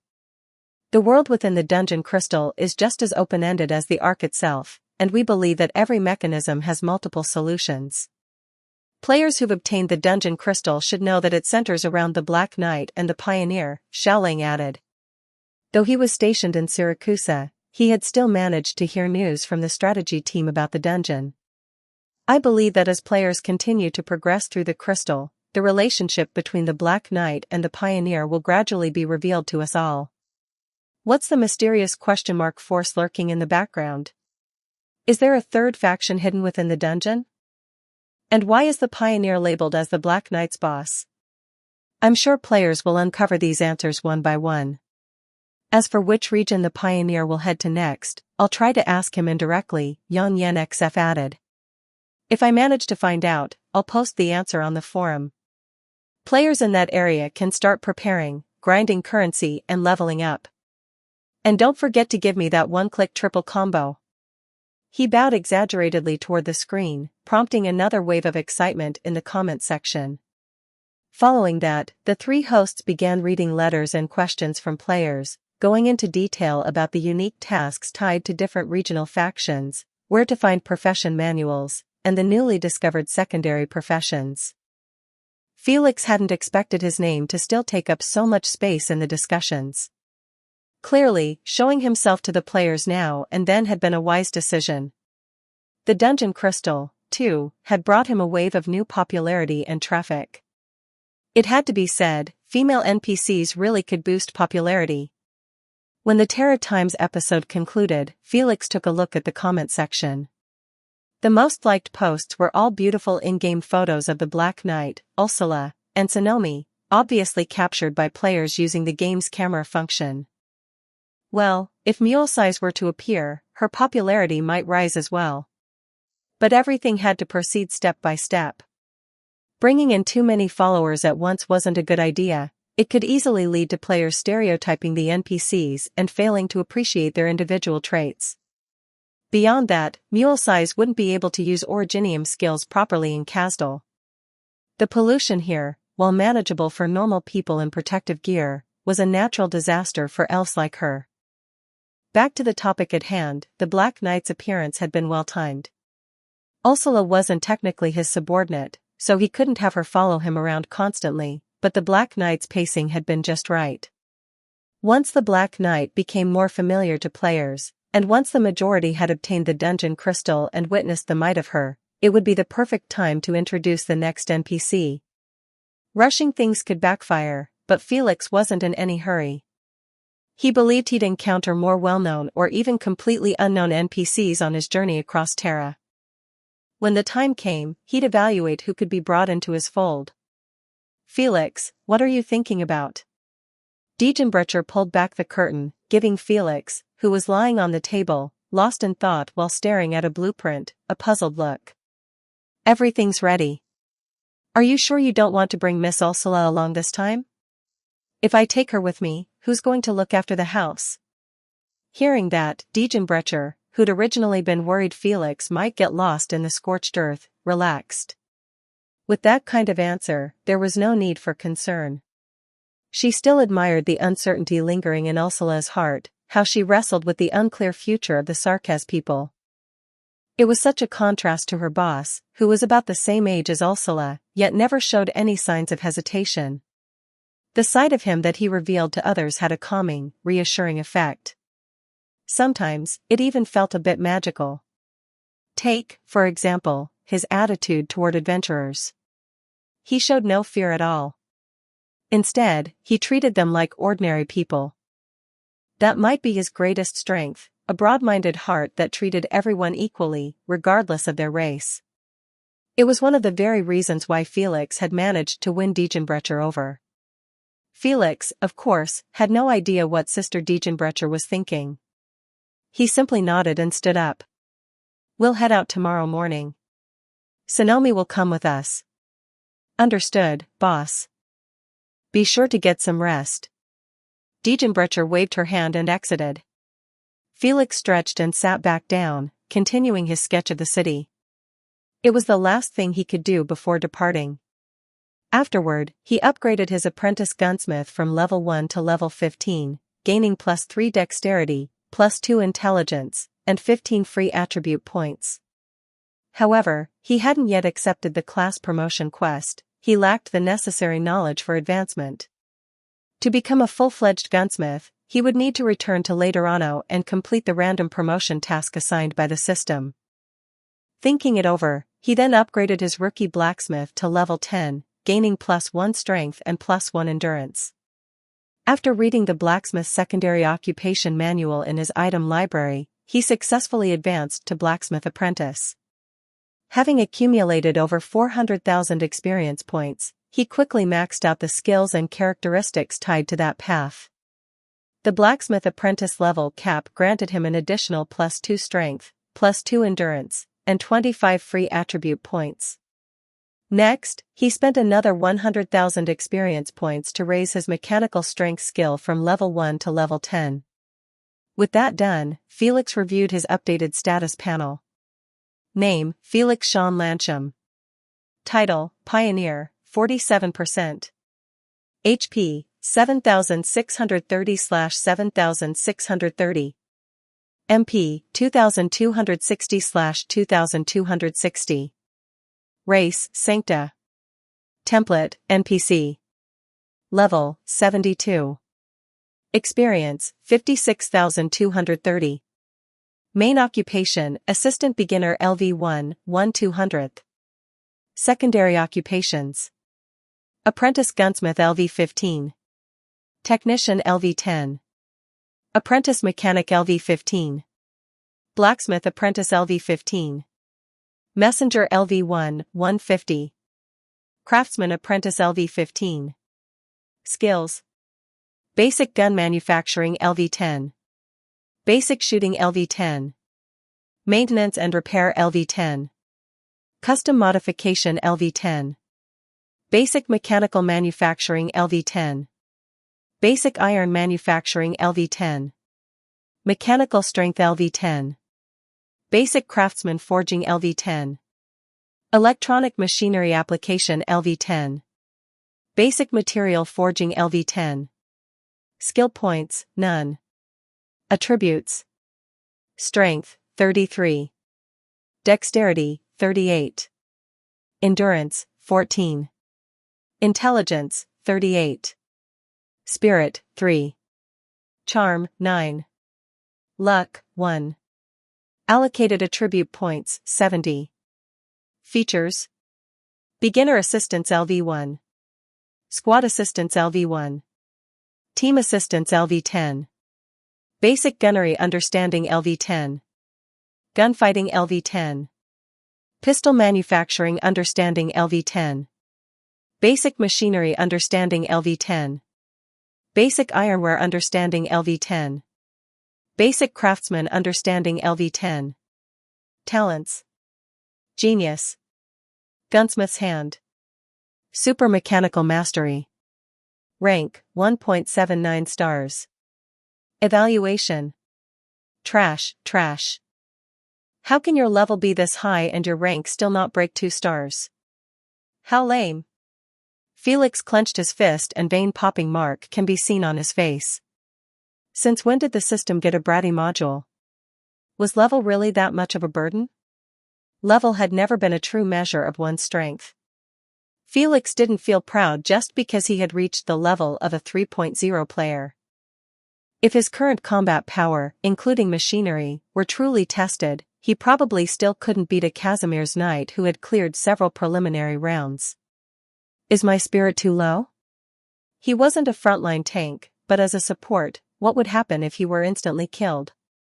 Casdal was crawling with casters, never mind the Compthasarius in the royal court. If any of them casually cast a spell, he could get blown up in an instant. Not even a Diegenbrecher could save him.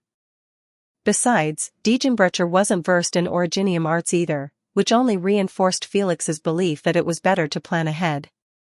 As a support, regardless of what secondary job he took, the thought of enemies getting close and playing sumo with him was enough to make him sweat.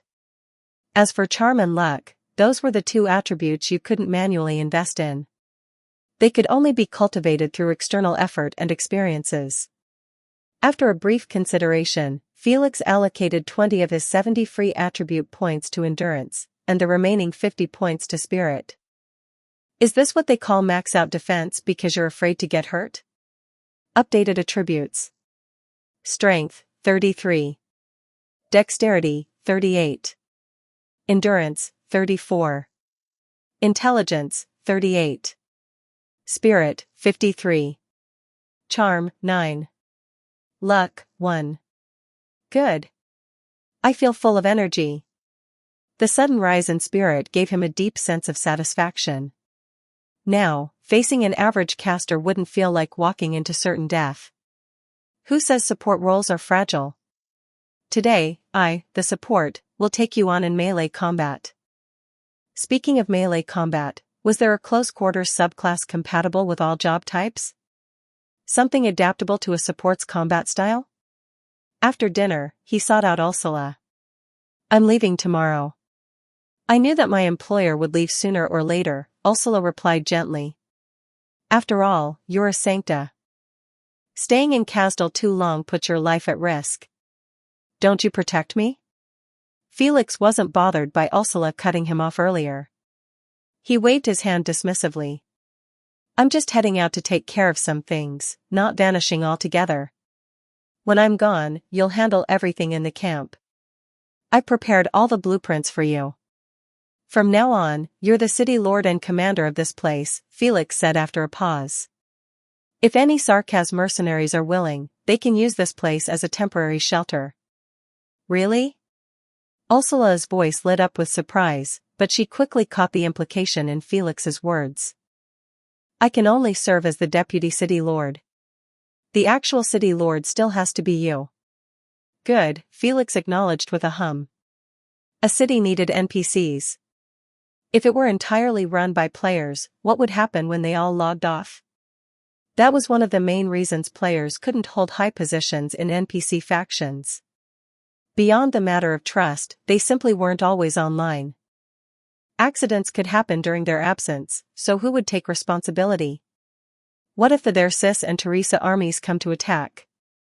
Ursula voiced the worst-case scenario, the possibility that the two warring undead factions might reconcile and turn their sights on the city. Such an act would be a betrayal to both armies. After all, the players had never officially withdrawn from their respective camps, and their identities still bore the insignias of the Dersis and Teresa forces. Then let them fight. Felix's smile gave Ursula a strange feeling, and the words he followed with made her clench her hands tightly. If they choose to attack a city built by their own people, people who no longer want to fight, then they are already doomed. A faint smile lingered on Felix's face. I'll take these Sarkaz who still carry hope and rebuild the city on new land. Let's destroy Kasdal, because this time, it's the Sarkaz themselves who made that choice. Ursula wanted to object, but no words came. Nothing she could say would serve as a proper rebuttal. Felix smiled and nodded at her. Your salary has already been advanced to your account. Though we'll be in different places, I believe we're still heading in the same direction. Ursula gave a subtle nod. Thank you. I feel like I owe you more than I can ever repay. Then show it through your actions, Ursula. In response, Ursula raised her hand in a familiar mercenary salute. Then, after a brief hesitation, she added a formal military salute. Deputy City Lord, Commander Ursula, reporting for duty. Chapter 55, Are your clan's heirlooms sold in wholesale? 2,612 words. All the players had successfully obtained the dungeon crystal. Completing the construction task wasn't particularly difficult for them. By dedicating a few days in the real world, they were able to meet the objectives and unlock the instance crystal at the Pioneer store. Felix remained in the camp for a few days before finally setting out with Degenbrecher and Sonomi in a military truck. He hadn't expected a send-off. Yet, before their departure, Ursula and many players gathered to see him off. Among them, Magic ZX was the most reluctant. Though disappointed that the pioneer didn't take him on this mission, he had already begun planning his next video, one that would feature the story behind the pioneer's dungeon crystal, so he wasn't too upset. Felix didn't offer Ursula any grand promises. She had earned his trust in a surprisingly short time. Even if she brought in other mercenaries from the Scar Market later on, he wouldn't object. In fact, that might be exactly what he hoped would happen. As for popularity, he had no concerns. Unlike Felix's preference to stay behind the scenes, Ursula was constantly on the front lines. During the day, she explored with the pioneer team composed of players. In the afternoon, she coordinated camp construction and planning, and at night, she ensured the market's safety. If an NPC wants to become popular, it depends not only on their behavior toward players but also on their personality and character. In Ursula's case, all of these were in her favor. On top of that, she was young and beautiful. Even though her figure was hidden beneath a mercenary uniform, her charm was undeniable. Felix felt at ease knowing the players respected her and were willing to follow her lead. After bidding farewell to Ursula and the others, he stepped on the accelerator and drove toward the coordinates marked for Teresa's army. Where are we going? Over time, Sonomi had grown more comfortable with her surroundings. She no longer feared Felix the way she did when they first met. She now saw him as her closest companion and had come to understand that her new master didn't buy her for the dark rumors she'd heard back in the slave market. Instead, he trained her with care and seriousness. Sonomi felt deeply grateful. Though still shy and unsure how to express herself, she had resolved to train hard under Sister Diegenbrecher's guidance and repay her master as soon as she could. If Felix knew what she was thinking, he'd probably just pat her on the head and praise her a few more times. As they drove for several days across scorched land, they encountered scattered mercenary camps, outposts belonging to the Scar Market. The term Scar Market didn't just refer to a specific camp, but more broadly to small mercenary companies operating across the land. Naturally, trouble came with the territory. The pickup truck bore no military insignia, and with a Sancta at the wheel, it drew unwanted attention. Several mercenaries tried to extort protection fees. In response, Diegenbrecher calmly stepped out of the vehicle, took down the would-be extortionist in a single move, and returned to the passenger seat under Sonomi's wide-eyed admiration. Felix didn't bother hiring additional mercenaries as escorts. He had already begun to see signs that they were nearing the territory of Teresa's army. The civil war in Kasdal was exactly that, a civil war. And for Felix, a Sancta wandering alone through such a battlefield, keeping a low profile was only natural. Drawing attention could easily mean drawing blades. As he stepped out of the pickup truck, several of Teresa's military-affiliated mercenaries turned their gazes toward him with visible suspicion. "I'd like to ask," Felix said, his tone calm, "where is the Tower of Babel?" The mercenaries exchanged puzzled glances. Tower of Babel? What was he talking about? "How long have you been in Teresa's army?" Felix asked, eyeing them. "A few days," one of them replied hesitantly. "No wonder." The mercenaries looked at each other again, now slightly annoyed. "Who does this Sancta kid think he is? Does he not see the swords on our belts? Where's this confidence coming from?" Felix, unfazed by the unspoken hostility, continued, "Do I look like a threat to you? I'm a messenger. I've come bearing information from the outside lands. I don't hold the hatred for Kasdal you might expect. If possible, I'd like you to introduce me to your commanding officer." Diegenbrecher, standing nearby, let out a soft sigh.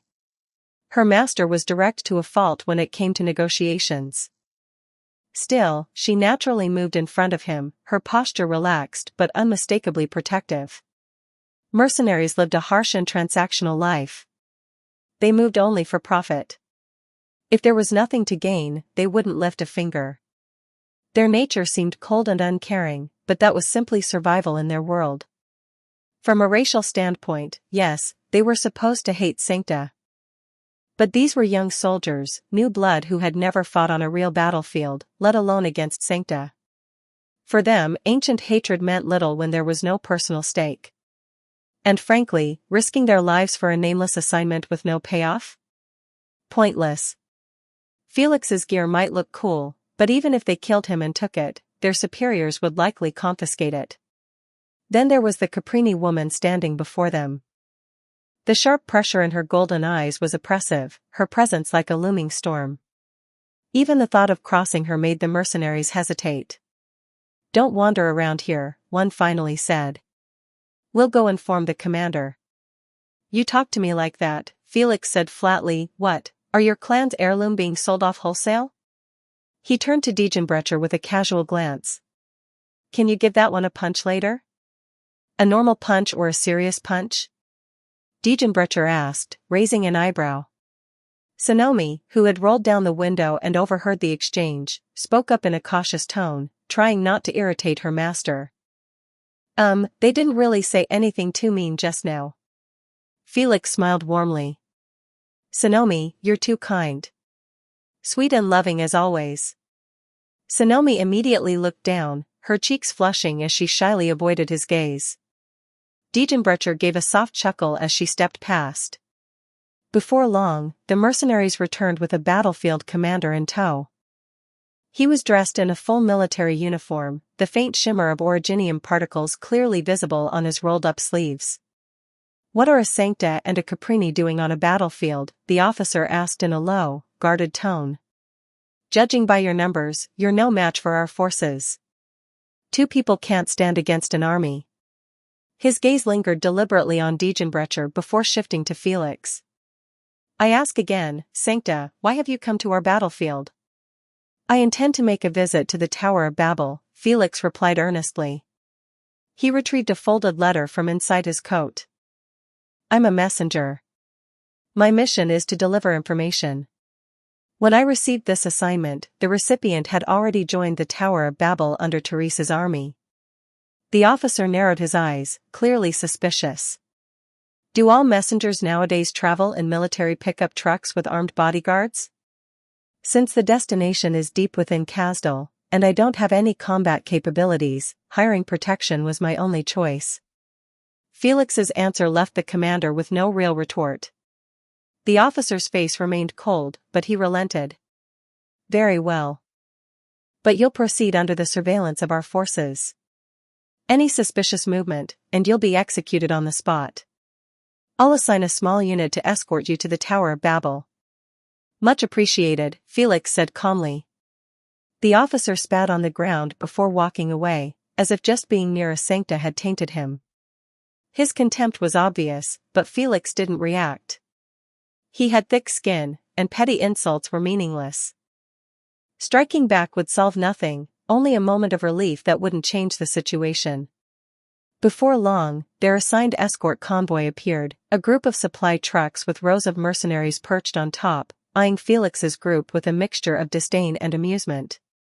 These were standard trucks used for transporting goods and making round trips between outposts. Felix wasn't surprised. He returned to his truck, started the engine, and fell in line between the supply trucks. As they rolled out, Diegenbrecher glanced sideways from the passenger seat. "There's no actual messenger mission, is there?" "Well, it's a reason," Felix replied with a relaxed tone, leaning back into his seat and humming a light tune. He glanced at her with a small smile.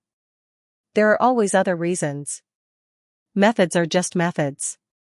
Reaching the goal, that's what matters. Of course," he added, "I'm not the type to resort to despicable tricks." Diegenbrecher let out a quiet hum of agreement. "Because you're not that kind of person." The front lines were still a long distance from the supply station. At night, the convoy made camp. Mercenaries rotated shifts, standing watch around the campfire.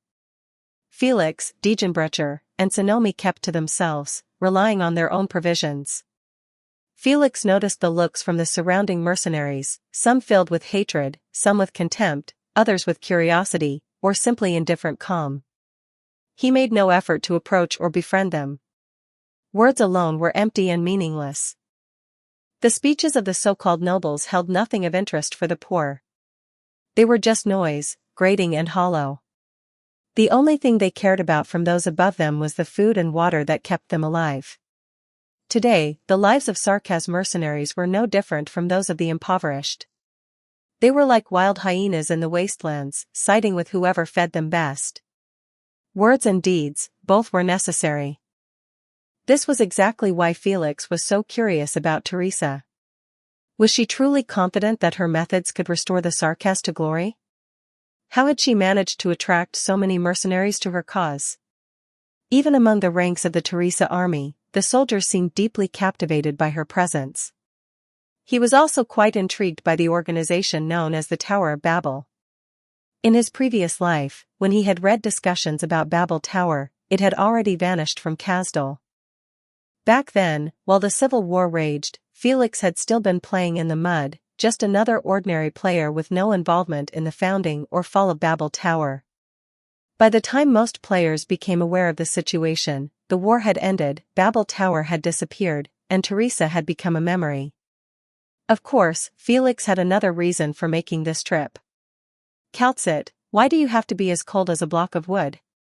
If he couldn't raise her favorability as a player, then maybe he could still stir something by acting like an NPC.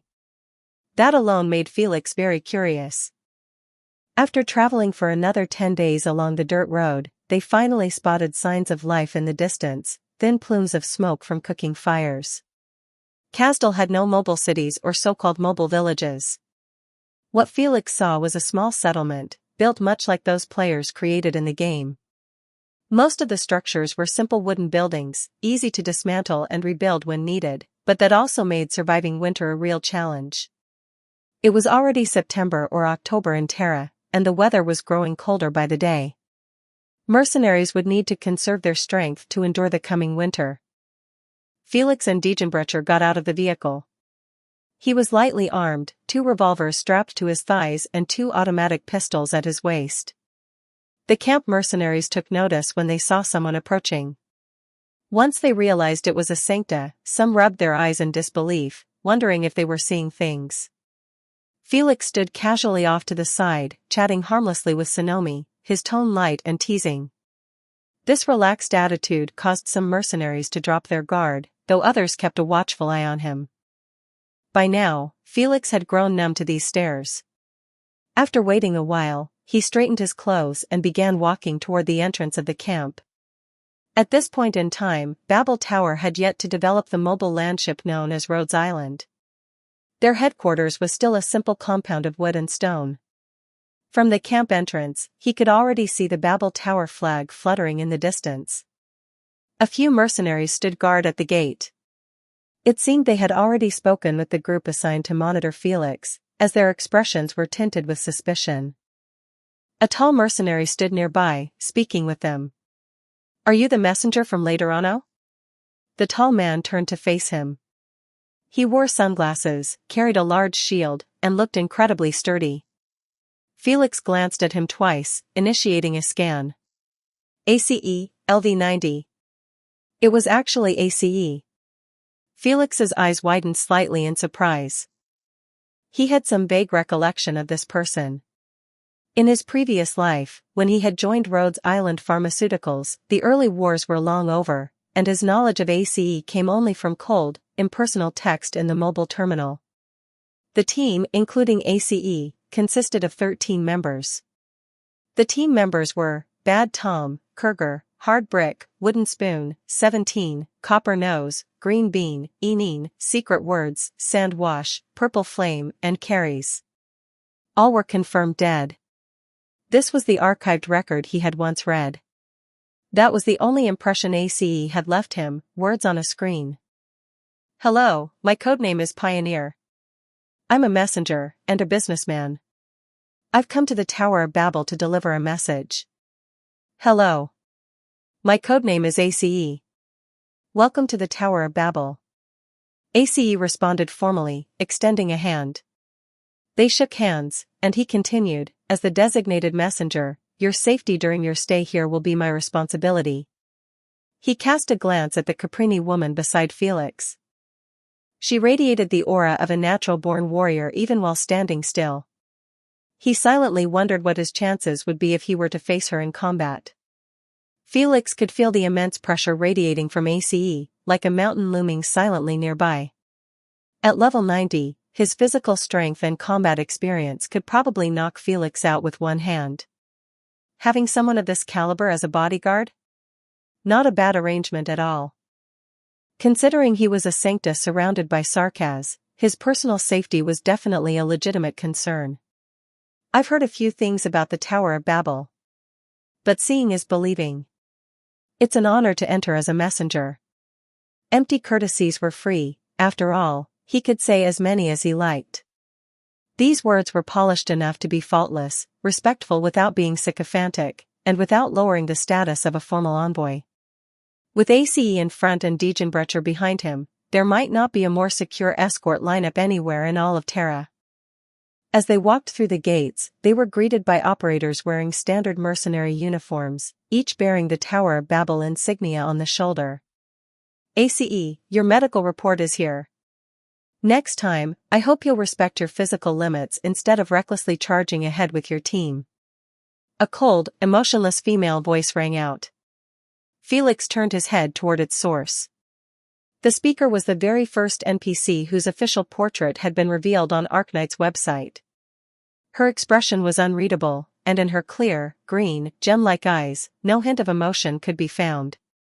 She gave Felix a brief glance, light as air, yet it felt like it spanned 1,000 years. It was her, the cool, sharp-tongued cat that had first captured players' hearts. Calcit. Chapter 56, Eagle Language LV10. 2,463 words. Dr. Calcit. ACE scratched his head awkwardly as he revealed the identity of the visitor. Accepting the report with a wry smile, he said, "What you said makes a lot of sense." I understand. ACE was not Sarkaz. He lacked the signature double horns of the Sarkaz, and the tail trailing behind him clearly marked his race, Fidya, the so-called snakefolk.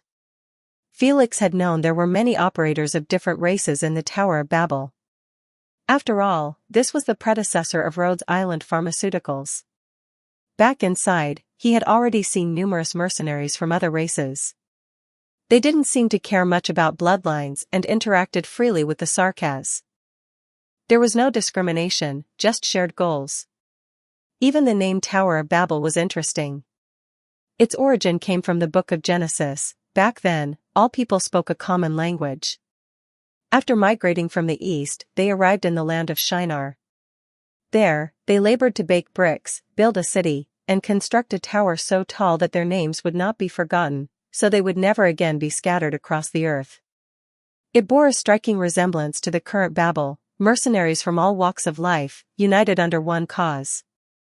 Perhaps this was Teresa's vision, to bring together all who could be united, allowing Sarkaz and other races to coexist in peace. It was a bold and difficult goal. The older generation of Sarkaz nobles still carried their hatred, their pain, and their deep resentment. The Dersis army stoked those flames. They wielded war as a weapon to release Sarkaz rage, to fight war with war, and reclaim glory through battle. Felix pulled his thoughts back and looked again at the slender woman, a head shorter than ACE, now standing before him. Calcit, level? Calcit's gaze fell on him, briefly pausing on Degenbrecher and Sonomi, before turning to ACE. Guest? Messenger, ACE replied. Here to deliver a letter. The woman gave a curt nod, her expression devoid of emotion, her tone cold and distant.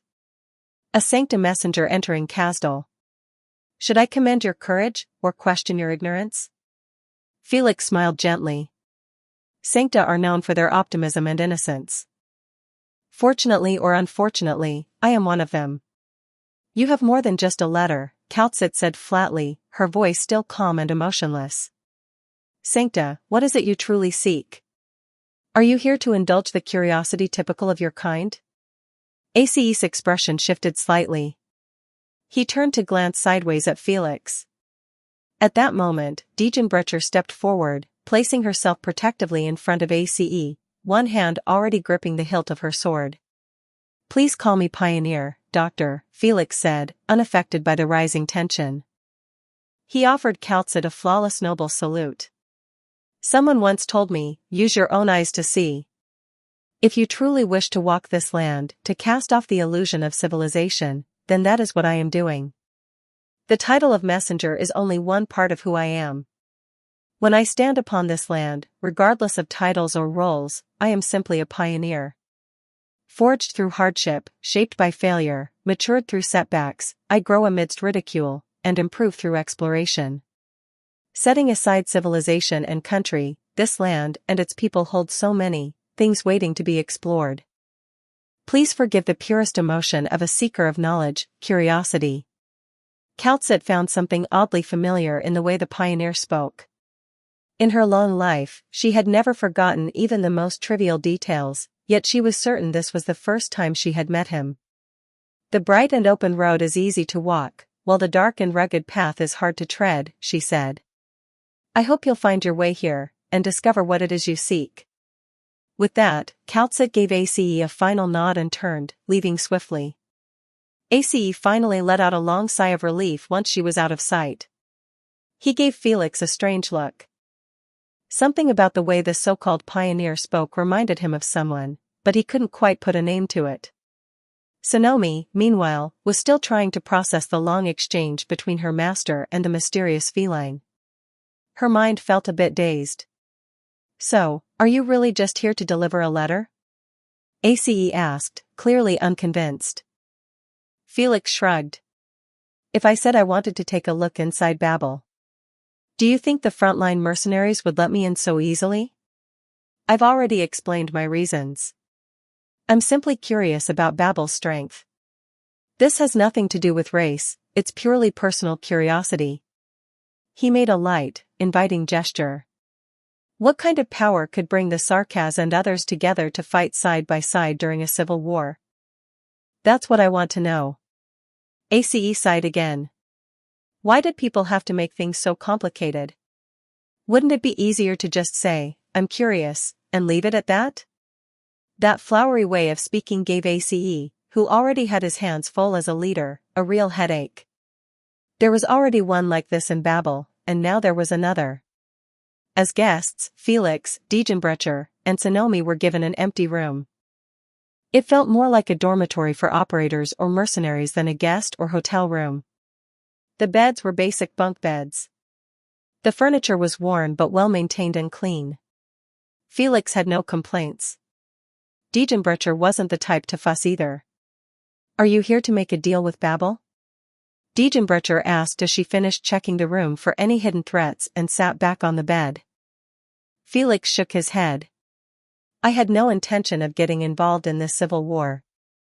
This is a conflict between two ideologies, I'm not suited to play a part in it. I just want to understand what Teresa's spirit really is. If he were to participate in Kasdal's civil war with his identity, the consequences could be severe.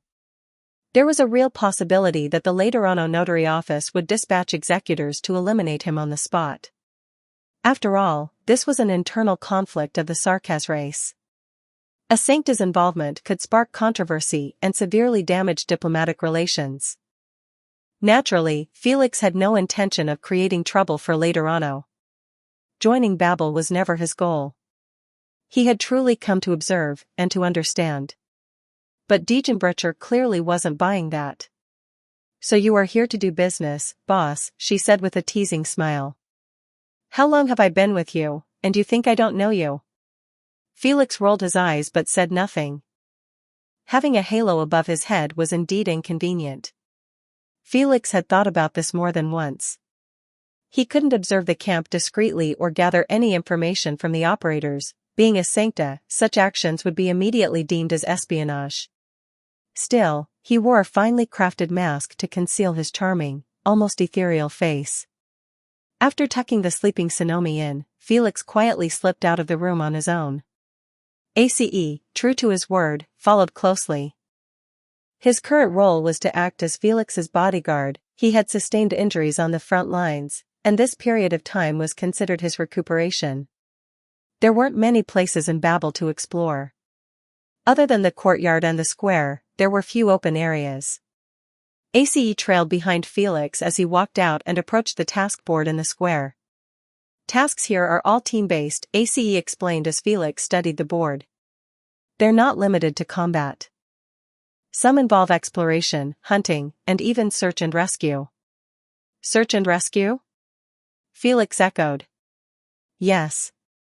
Sometimes we bring in homeless Sarkaz, ACE replied, gesturing to the left. If you go down that path, you'll reach the residential area.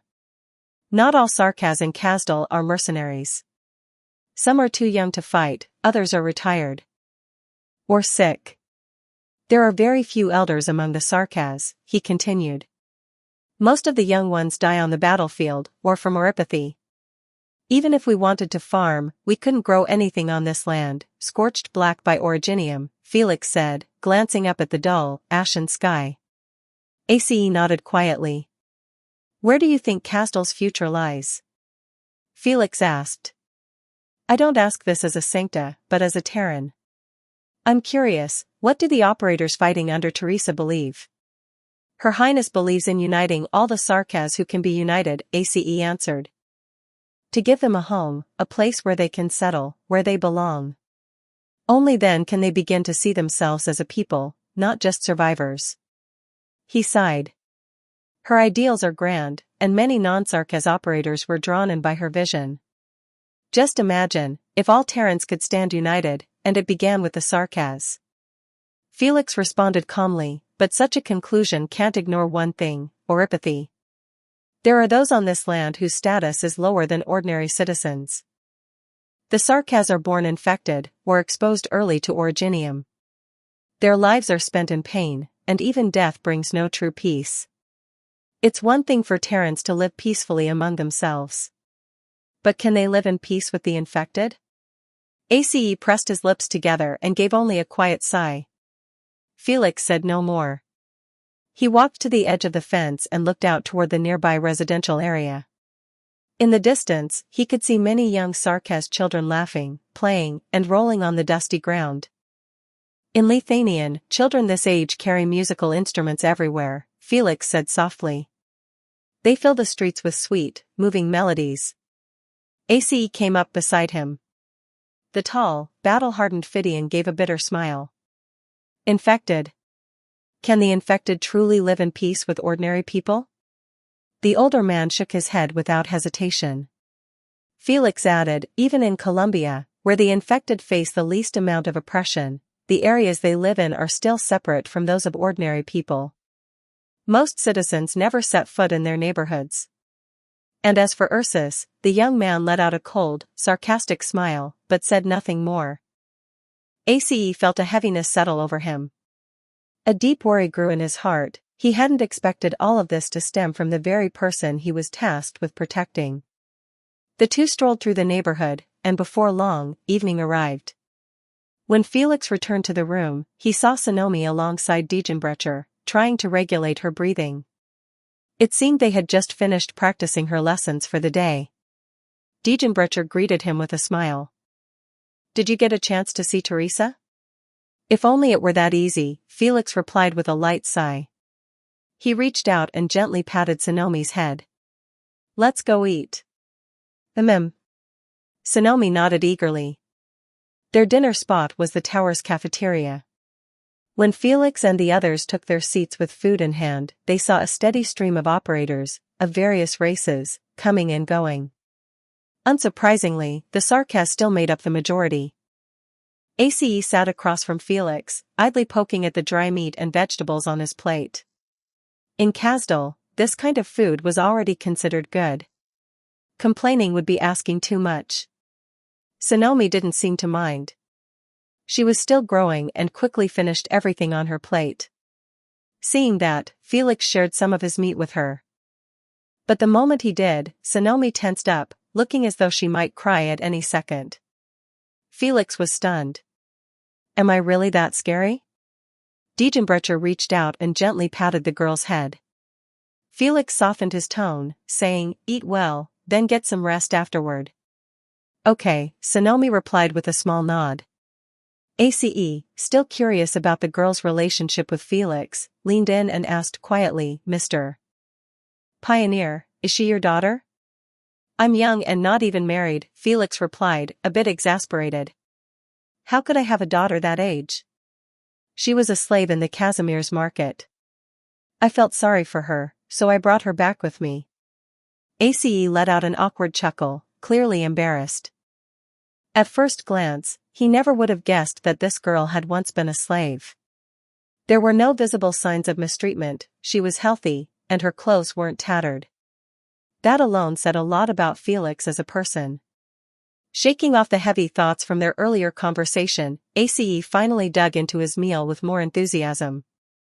It was just a pity that Babel had a strict no-drinking policy. Alcohol was only permitted during celebrations or after victories. Otherwise, he would have shared a few drinks with Felix right then and there. Before they knew it, a week had passed since Felix first arrived at Babel. Of course, it wasn't as though he'd spent the time idle. During one of their meandering walks through the camp, he and ACE accepted an exploration mission.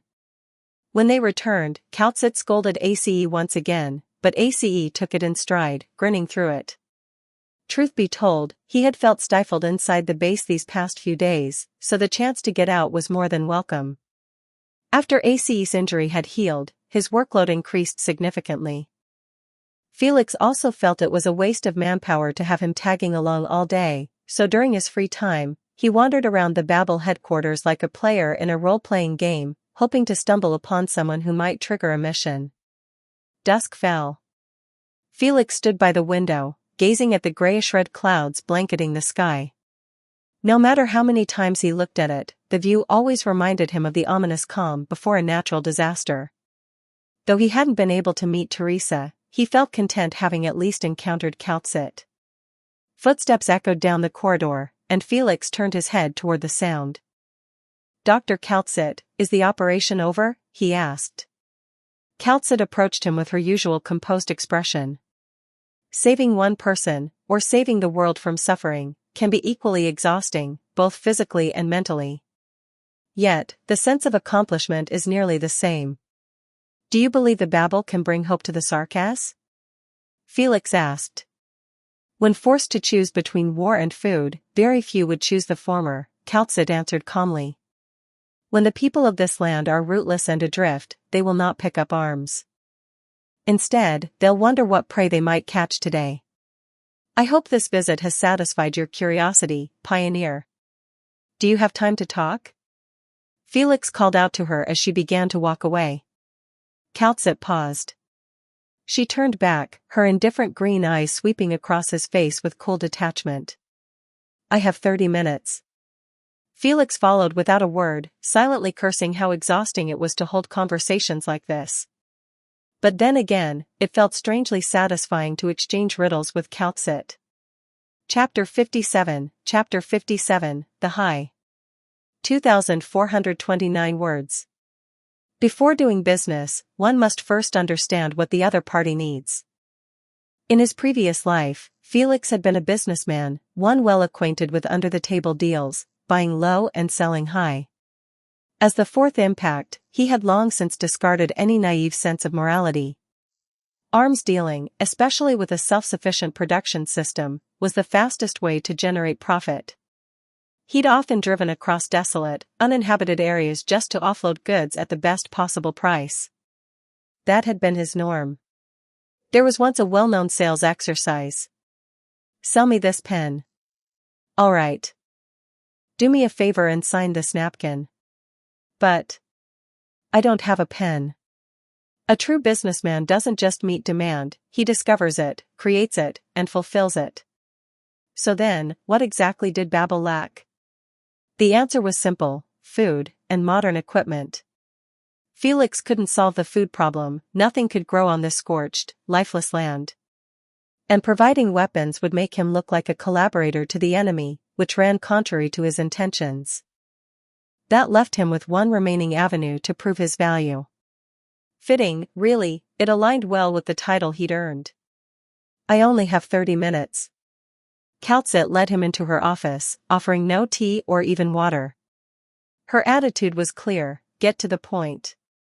Besides, Felix couldn't picture Kaltzit doing something as mundane as pouring tea for guests.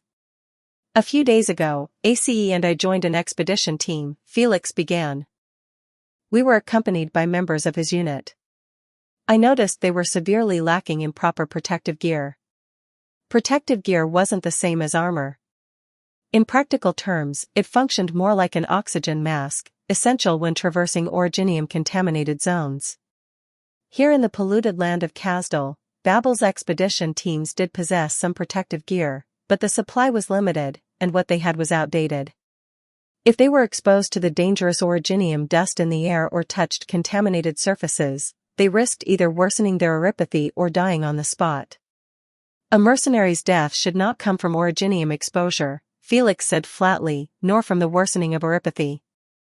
Don't you agree, Dr. Kaltzit? Kaltzit replied with her usual calm, now there stands before me a sancta who speaks well, and claims to be a businessman.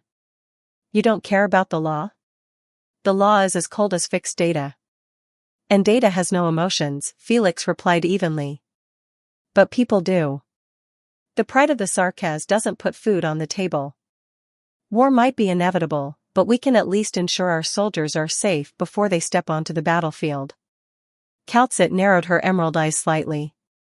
I can't tell whether it's an honor or a tragedy for Lateran civilization to have birthed a sancta like you, standing here, in what remains of paradise. Felix spoke softly, it should be called sadness. In that so-called paradise, there are always two outliers. Even empathy can't bridge the emotional gap between us. What we experience while understanding one another is sadness. Some things cannot be conveyed through mere words. And yet, they'll understand eventually. That paradise has already been completed. It no longer needs pioneers or truth seekers. That's why I'm sitting here. He tapped his finger gently on the table and smiled.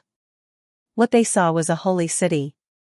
What I saw was the spark of civilization, and the potential for its continuation. The future of Kasdal concerns all Sarkaz. As a neighbor, later on naturally worries about whether something regrettable may unfold. Pioneers prefer to see with their own eyes. That's why I came to this war-ravaged land, not just to witness it, but to see the people suffering in this era of upheaval. Kaltzit was silent for a moment before giving a small nod. Continue. I can supply protective equipment to guard against originium dust. That's it. Felix's tone was flat. I don't want to be charged with treason by the notarial hall. This is the limit of what I can offer. As for why I chose Babel. He paused for a beat. It's because during these past few days, I've seen many operators of different races working hard for Her Highness the Princess. I genuinely want to witness the future of Babel. From inside his coat, Felix took out a written order and handed it to Kaltzit. As for the protective mask, he'd bundled it with the blueprints some time ago. He thought it would just gather dust in storage, but it turned out to be useful after all. The price is slightly below market value. Consider it a gesture of goodwill. I hope Dr. Kaltzit will accept it. Kaltzit took the document, glanced over it, and gave a slight nod. Pioneer, what is your goal? Just to establish a good relationship with Babel. I see. The Laterano Sancta are always so naive. Felix watched as Kaltzit signed her name. She had profited from the deal, albeit not by much. Accepting her sarcastic remark, he replied with a smile, I hope I can remain naive. Kaltzit said nothing more. She was never one for small talk, and her heart remained cold as ever. Even the former number one on the relationship leaderboard had tried to win her over with countless gifts, yet never managed to raise her affection above 10. Felix glanced at his system's relationship panel. Kaltzit's relationship with you, 1/100th. How stingy. Even after striking a deal that benefited Babel, it only increased by 1 point. She truly was a woman with a heart of stone. Kaltzit's silence now served as an implicit signal for him to leave. Felix didn't mind, he had already achieved his objective, to establish contact with her. And that single moment of contact was invaluable. Why had players in his previous life gone to such lengths to chat up and joke around with certain NPCs, hoping to unlock hidden quests? Because someone had managed to trigger one. Those NPCs weren't random, they had preferences and favorability thresholds. They would only open up to those they approved of.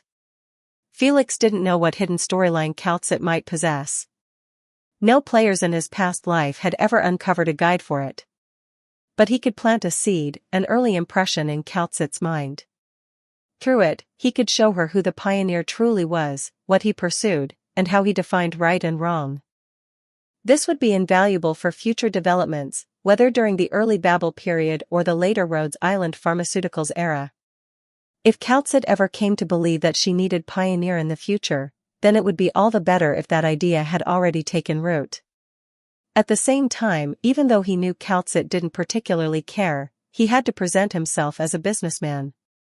Every matter has its own value, and if Calcit viewed him as a merchant, she would judge his actions through that lens. That identity, as a businessman, was his greatest protection. After gently closing the door behind him, Felix turned and noticed someone standing nearby, a figure in a black hooded coat, slightly shorter than him but with a slender frame.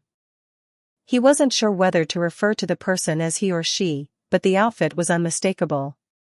"There's a Sancta active within the Babel base," the hooded figure said to themselves. "When ACE mentioned it, I thought he was just secretly drunk." This character was part of a main quest that players could encounter during the mid to late stages of the game. A doctor affiliated with Rhodes Island Pharmaceuticals, but seemingly someone who had once worked with Babel. The record was scattered and vague, with no concrete details provided.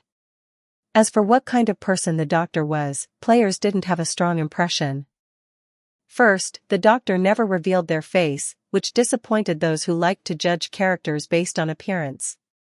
Second, as the leader of Rhodes Island, the doctor wasn't someone players could meet freely.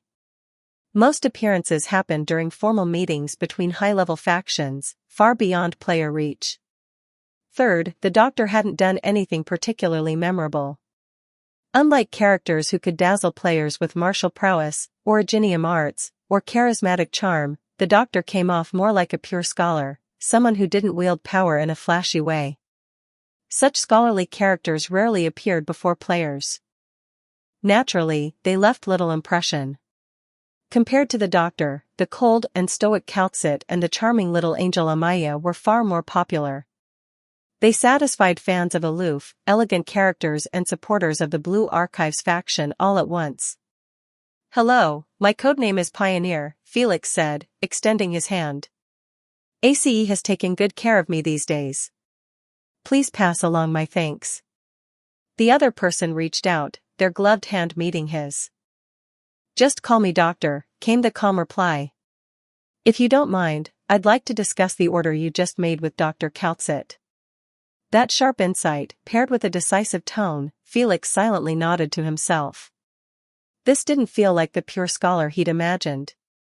The doctor now before him had the aura of a seasoned commander on a battlefield. He didn't mind the doctor knowing the details. After giving a concise explanation, the doctor rested a hand on their chin and slowly nodded. "We at Babel are very pleased to have reached this agreement, and we also thank you for your generosity, Mr. Pioneer," the doctor said calmly. "As a Sancta, your actions can be called noble. I hope you find what you're looking for at Babel." With a slight nod, the doctor turned, knocked on Calcit's office door, and stepped inside. Felix stood still, watching the doctor's back. This person wasn't just a scholar. The way they spoke, the subtle precision in their words, this was someone more akin to a diplomat. "Hope you find what you want at the Babel?" Wasn't that just another way of saying, "Go ahead and take whatever you want"? That sentence revealed much. It meant Babel didn't want to owe him a favor. No matter what Felix might take from Babel in the future, the higher-ups would likely turn a blind eye. They clearly preferred to distance themselves from a Sancta whose motives and objectives remained unclear. To be fair, Felix didn't particularly want to get involved with them either. But he had no intention of taking anything. In fact, it was a good thing to let them owe him. If he were being honest, what he truly wanted was to poach ACE. That guy had a kind and responsible heart beneath his rugged exterior, perfect companion material. With ACE and Degenbrecher, he could assemble the strongest bodyguard team in all of Terra. Still, after thinking it through, he realized that even if ACE came with him physically, his heart would remain in Babel. Before the year ended, he planned to head to Great Yin. It would be perfect to have a steaming hot pot to welcome the new year. Being in a foreign world didn't change the fact that he missed Chinese food. He'd tried the so-called Great Yin cuisine in Colombia once. It tasted decent, but it wasn't the real thing, more like American-style fried chicken nuggets dressed up as something exotic. In the following days, Felix began hammering away in accordance with the terms of his contract. He had been granted special permission to work in the workshop. It had been weeks since he last forged anything, and his hands were itching to get back to work. He didn't waste a moment, spending half the day crafting his own little gadgets. Kaltsit had no idea he was slacking off, so he made the most of it. Before long, he realized he wasn't the only one using the workshop. Among the people coming and going, he saw a familiar face. Closure, currently the chief engineer of Babel, was in charge of several critical systems, including the circuit lines. Her interactions with Felix were neither overly familiar nor cold, polite and professional. Her demanding workload, however, left little time for socializing. Felix felt a twinge of regret. In his past life, by the time he'd met Closure, Rhodes Island Pharmaceuticals was already well established. He had hoped he might be able to recruit her in Kasdal, but considering his identity, it was highly unlikely. He couldn't even approach her home, doing so would just trigger mercenaries to hunt him down. Given those odds, Felix shelved any thoughts of recruiting her. Not everyone was meant to be recruited, and not everyone was suited to be one of his subordinates. Some things simply weren't meant to be. Still, it wasn't as if he walked away empty-handed. During this time, he successfully crafted a green-tier sniper crossbow, ideal for long-range attacks. He could even downgrade it to a white-tier version and sell it on the black market. After all, trading too many firearms might eventually attract unwanted attention.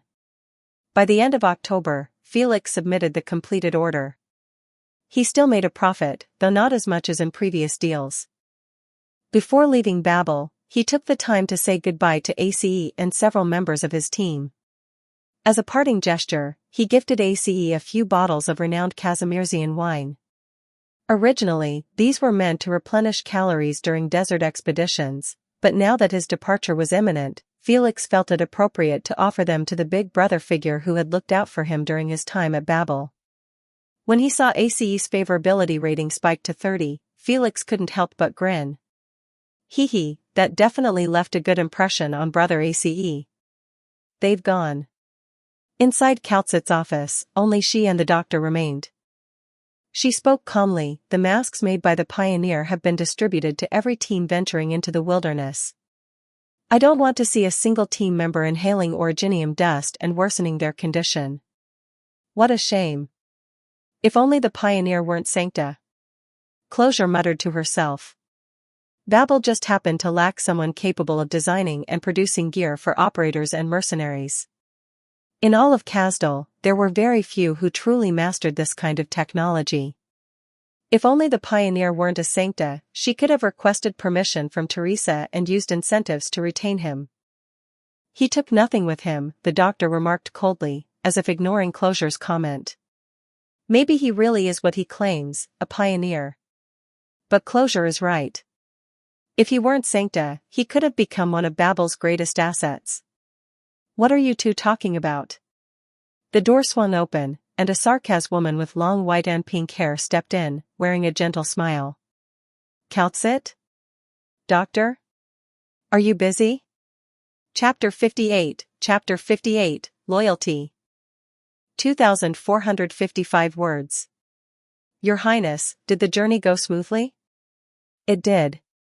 Although, some Sarkaz mercenaries had been exposed to originium dust and their condition deteriorated. There were no treatment facilities at their camp, so it took some effort to persuade them and bring them back. The woman addressed by Kaltsit as Your Highness replied with a soft smile. It seemed she always wore that gentle expression, so calm and kind that it was hard to imagine any negative emotion ever appearing on her face. She was Princess Teresa, the other half of the Sarkaz civil war, and the true authority behind Babel.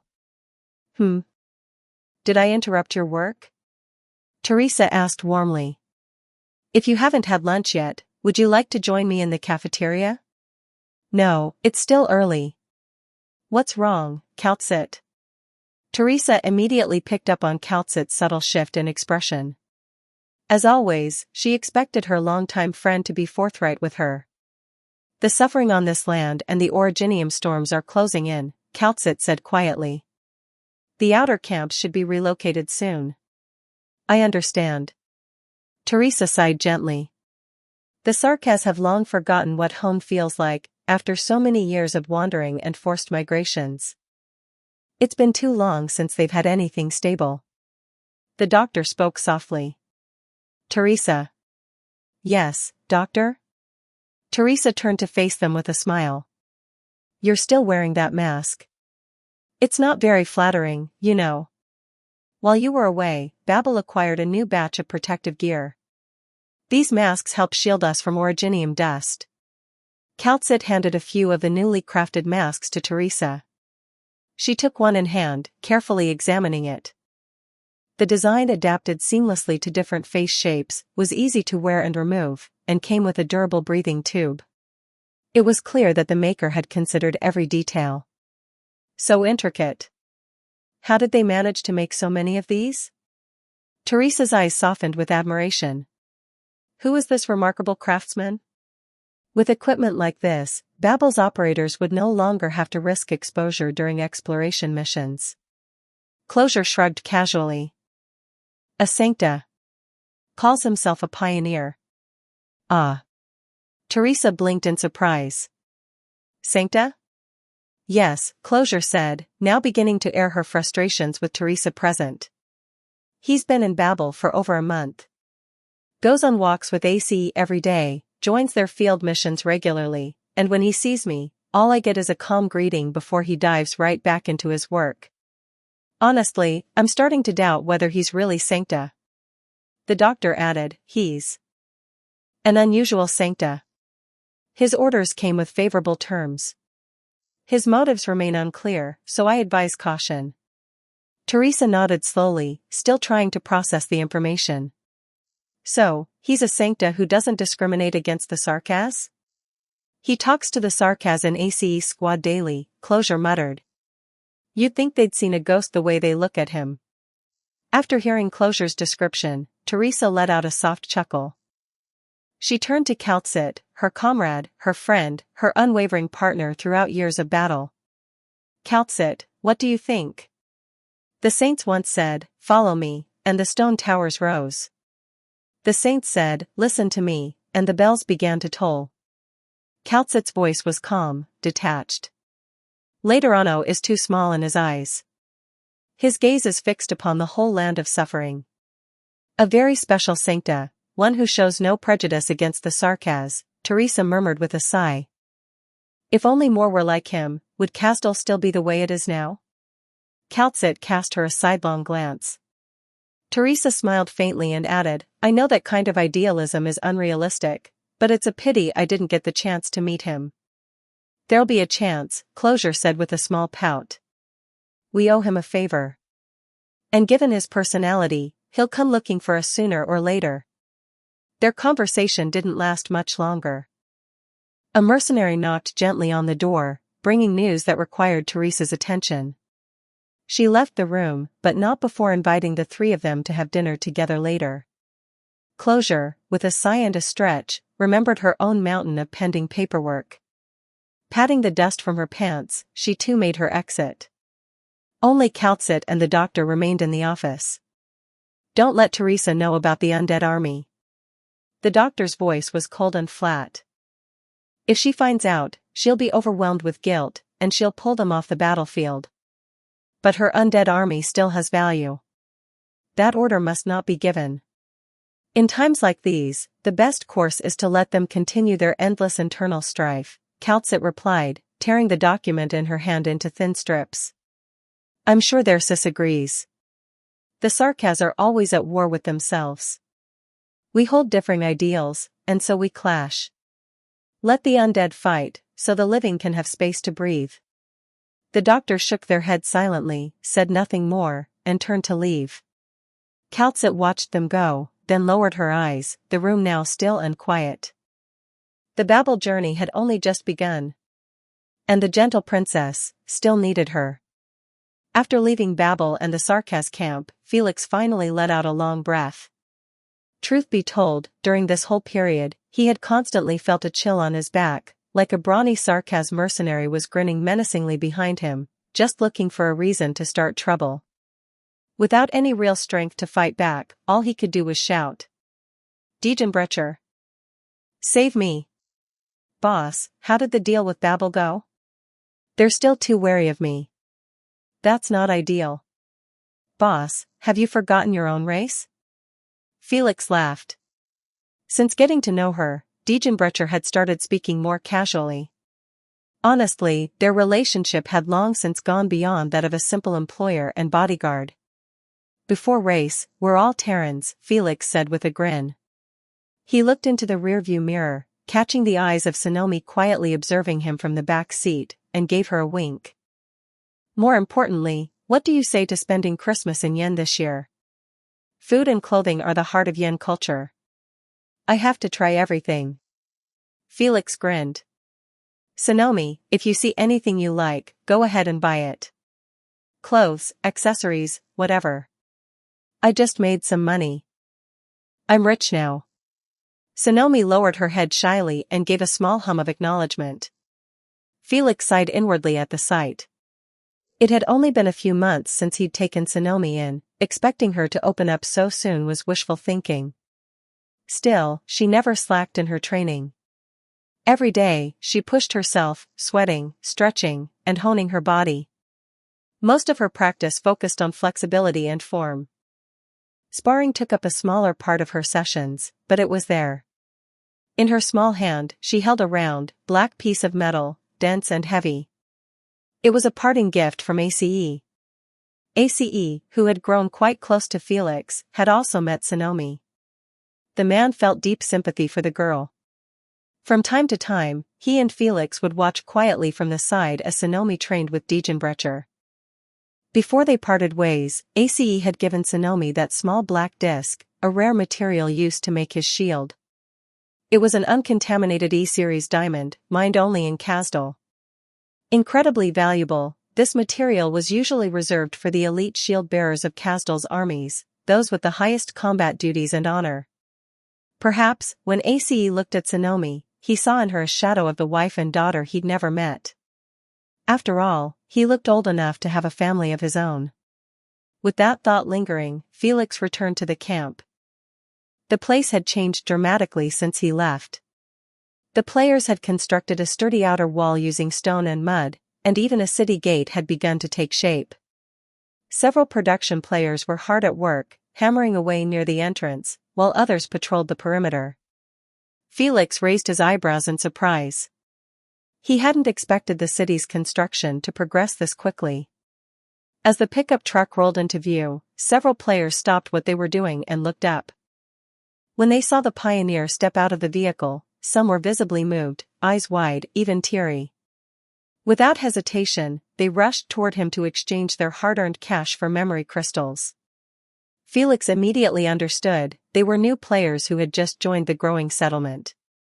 Still, building a city that never sleeps in Kasdal, it was a nice dream, but perhaps too ambitious. The reason he had dared to drive so openly through the region on the way back was because he had noticed the sky darkening in the distance, a clear sign that a catastrophe was approaching. And catastrophe didn't care for reason or timing. They came when they pleased. After offloading a great deal of goods, Felix entered the settlement. Inside, he spotted several Sarkas in mercenary garb sitting by the roadside. They were sharpening their blades and chatting idly. Unlike the players, they had no visible ID tags above their heads. NPCs had finally arrived. Felix's mood lifted. With NPCs in the city, players could now take on quests and missions without ever leaving the settlement. These mercenaries especially, though stingy with rewards, offered plenty of experience and unique tasks. They came with all sorts of tricks up their sleeves. In the future, whenever Felix wasn't around, these NPCs would become a crucial part of supporting the city. With NPCs present, a steady stream of tasks would be available, encouraging players to settle down and treat the city as their main hub. Still, Felix couldn't help but feel a bit awkward. After all, a city built in Kasdal could never truly stand against the chaos of catastrophes. As he walked along, many players approached him with cheerful smiles, offering him gifts. What's going on? Not only Felix, but even Degenbrecher and Sonomi received an unexpected number of items from players.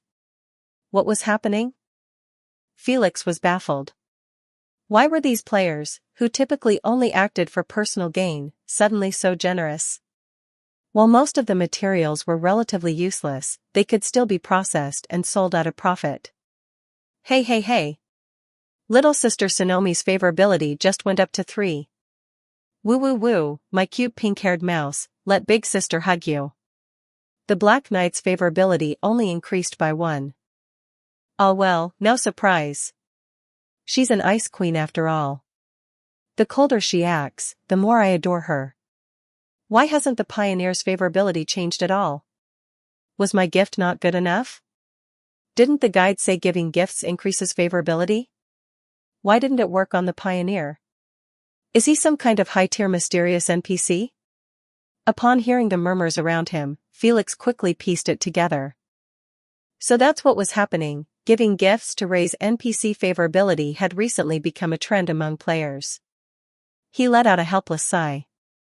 Favorability levels were important, and if he allowed them to rise too easily, he'd be swamped with players handing him junk every single day. He couldn't handle that. So, Felix simply smiled and thanked the players who gave him gifts. His expression was warm and sunny, charmingly handsome, but his favorability didn't increase one bit.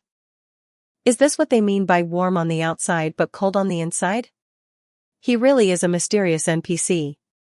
Just because he has a pretty face, he thinks he can get away with anything.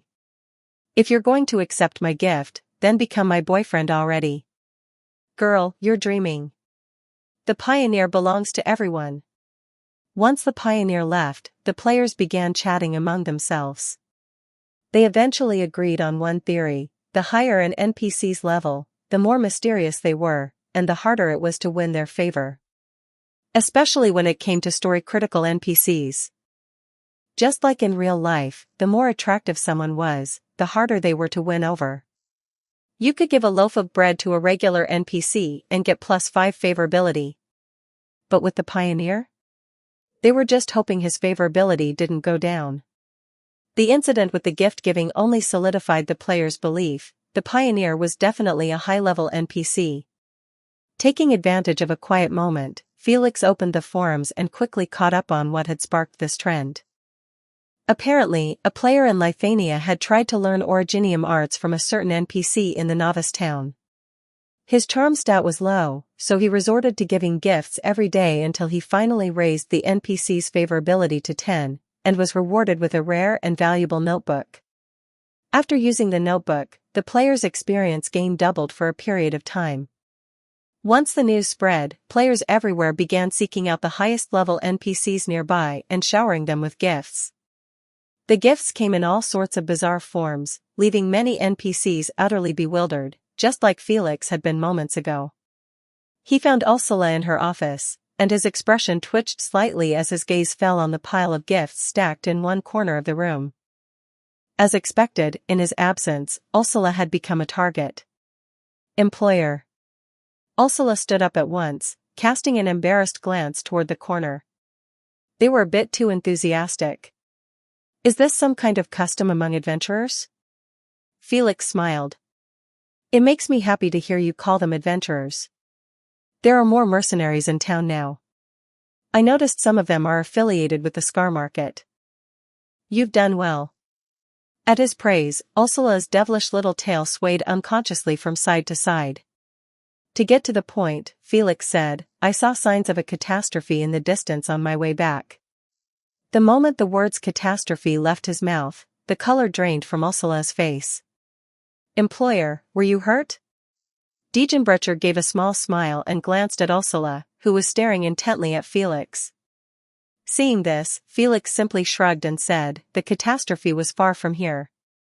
Even if we had gotten out of the vehicle at that distance, we wouldn't have been exposed to originium dust." "Alright, that's not the point. No city in Kasdal stands forever," he said calmly. "That's why most buildings here are made of simple wooden blocks and stone frames. Homes may be destroyed by catastrophes, but the home in your heart will always remain. I'll stay here for a few more days before leaving Kasdal. I don't know when I'll be back," Felix continued softly.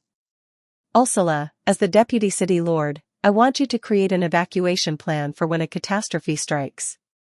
As long as the Sarkas remain, our homeland can always be rebuilt."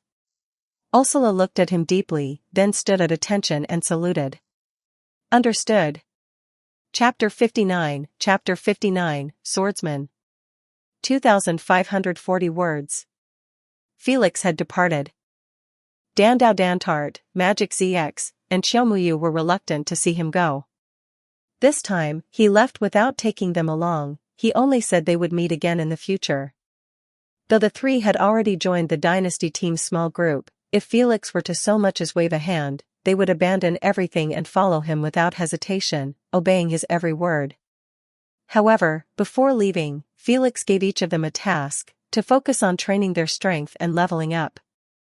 Once they reached level 25, he would return and bring them along. At present, the highest level among them was still only around level 20, there was still a long way to go. It had been a year since players first set foot on Terra, and more than 100 days since the server had gone live. Felix's appearance had altered the timeline slightly for some, but for most, the pace remained the same. They were still exploring this new land. Most had moved beyond the novice village and entered the novice towns or cities, building their strength in hopes of one day reaching the mobile main city that had appeared in the Magic ZX's video. Naturally, many players had attempted to enter the mobile city. However, when they followed the road and approached its gates, they were stopped at a checkpoint. Without a proper pass, the guards drove them away without mercy. From that point on, players firmly believed the mobile city belonged to the version 2.0 content. Wasn't it the same with Final Fantasy XIV? In the early stages, you could see the main city of Ishgard, but you weren't allowed to enter it. Only once the main story reached version 3.0 did players finally gain access. After that, the community simply accepted it. When players thought of Yen Country, the first city that came to mind was Lungmen. By the end of version 2.0 and throughout 3.0, it had become one of the city with the highest mobile player population. One online comment about Lungmen read, "In 1097, the city I live in was rated the most outstanding economic and cultural center in Great Yen. Why? Shops and businesses rise one after another, and its population ranks among the highest in the nation after the capital city. These are undeniable facts. People flood into this city, because it gives off a faint, seductive hope, as though, just by being here, you'll get a shot at wealth. Maybe it's a lie, an illusion, but it feels close, almost within reach, and that makes people desperate. It's a city of dreams. And I'm just a big dreamer." Sound of rubber bullets being loaded. Felix had thought about this before. If he were to visit Lungmen now, he wouldn't encounter any major plot characters. What fun would a big city be with no story-relevant NPCs? This was one reason players liked Rhodes Island Pharmaceuticals so much, there were so many familiar characters. Maybe he'd even bump into his favorite solo pusher in the cafeteria? Still, if he was headed to Yen Country, he had to stop by the Lungmen city at least once. His craving for Chinese food was real. It had been a whole year since he'd had hot pot, pan-fried buns, steamed dumplings, or scallion pancakes. He missed it dearly. Kasdal wasn't far from Great Yen on the map, but traveling by car would take at least a month and a half. Upon leaving Kasdal, the land of suffering, Mule Size reappeared in the form of a water clone. Without the corruption of the land or the interference of Originium, she could once again use her elven racial magic to maintain the water clone. Felix found it a bit of a pity. After all, a water clone couldn't eat. For the remainder of the trip to Yen country, Mulesize could only watch as he and the others enjoyed delicious food and drinks. Mulesize brought some updates. First, his order with the military was nearly completed. The Colombian military was highly satisfied with Rhine Lab and appreciated Felix's proactive attitude. This would open up more backdoor opportunities in the future. Ferdinand Clooney, a researcher specializing in energies, praised Felix's efforts to secure benefits for Rhine Lab's development. His latest initiative involved partnering with another company to push Rhine Lab's growth even further. Second, several new members had joined Rhine Lab, and the company had already undergone a second round of internal expansion. A potential relocation to a new headquarters was being discussed, something Kristen and the others hadn't fully considered yet. Third, the mechanical engineering department had fallen into stagnation since Felix's departure. Kristen hoped he would find an apprentice to manage the department in his absence. Felix reflected on this, realizing he had indeed become a bit of a hands-off boss. Still, Kristen's concerns were valid. He needed to recruit some researchers with a strong interest in mechanical engineering and dynamics. He couldn't help but feel a twinge of regret. If only he'd arrived earlier, perhaps he could have recruited closer to Rhine Lab. Unfortunately, he had missed that window. The lack of airplanes or wireless communication in this world also made information sharing terribly inconvenient. In November, just before the new year, Felix drove his pickup truck and finally reached a sign marking the border of Great Yen. Beyond it lay the lands of Great Yen. Yen was a country located at the easternmost edge of the Terra continent. Its territory was vast, and few had ventured deep into its heart. Yet, tales of mysterious people and strange happenings in the region had never ceased. Most players from the Chinese region preferred to settle here. After all, in a foreign world, Great Yen still felt like home. Not only was the cuisine rich and familiar, but the country also offered numerous exploration quests. In Later Anno, the most expensive property was a seaview apartment.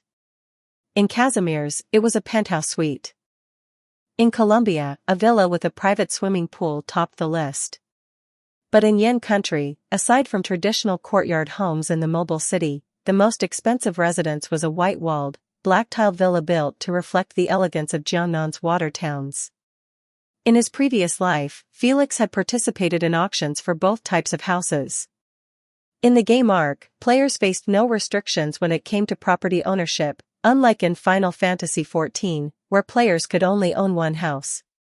In Terra, you could own as many as you could afford. Sadly, the competition had been intense. A courtyard home sold for 4 billion LMD, while the Jiangnan-style villa was auctioned off for 4.2 billion. Felix hadn't had that kind of money. All he could do was sigh, watching others move into lavish mansions with a mix of envy and longing. He didn't follow the portable signs to the nearby mobile city right away. Instead, he stayed on the road, continuing his journey. Traversing the lands of Great Yen, Felix drove for another 10 days before, at last, traditional houses with small bridges and flowing water came into view. The territory of Great Yen was a far cry from the yellow sands of Kasdal. In fact, it was its complete opposite, lush, livable, and comfortable. For many years, Chinese players and some foreigner had voted it one of the most desirable national territories to settle in. The novice town where Felix arrived was situated near the border of Lungmen, a considerable distance from the heart of Higashi. A large number of players had gathered here, mostly from Yen country, but quite a few were from the Higashi as well. That was precisely what Felix had come for. After parking his vehicle, Felix was quickly surrounded by a crowd of enthusiastic players. Most of them were dressed in traditional Chinese style and Japanese garments, complete with bamboo hats and long swords, weapons that had long captured the imagination of players from both Yen and the Higashi. Though some looked a little over the top, it was clear they were enjoying themselves. Wow, wow. Mr. Pioneer. I want new sword. Let me check if there's a skill called Dragon Slash. Oh.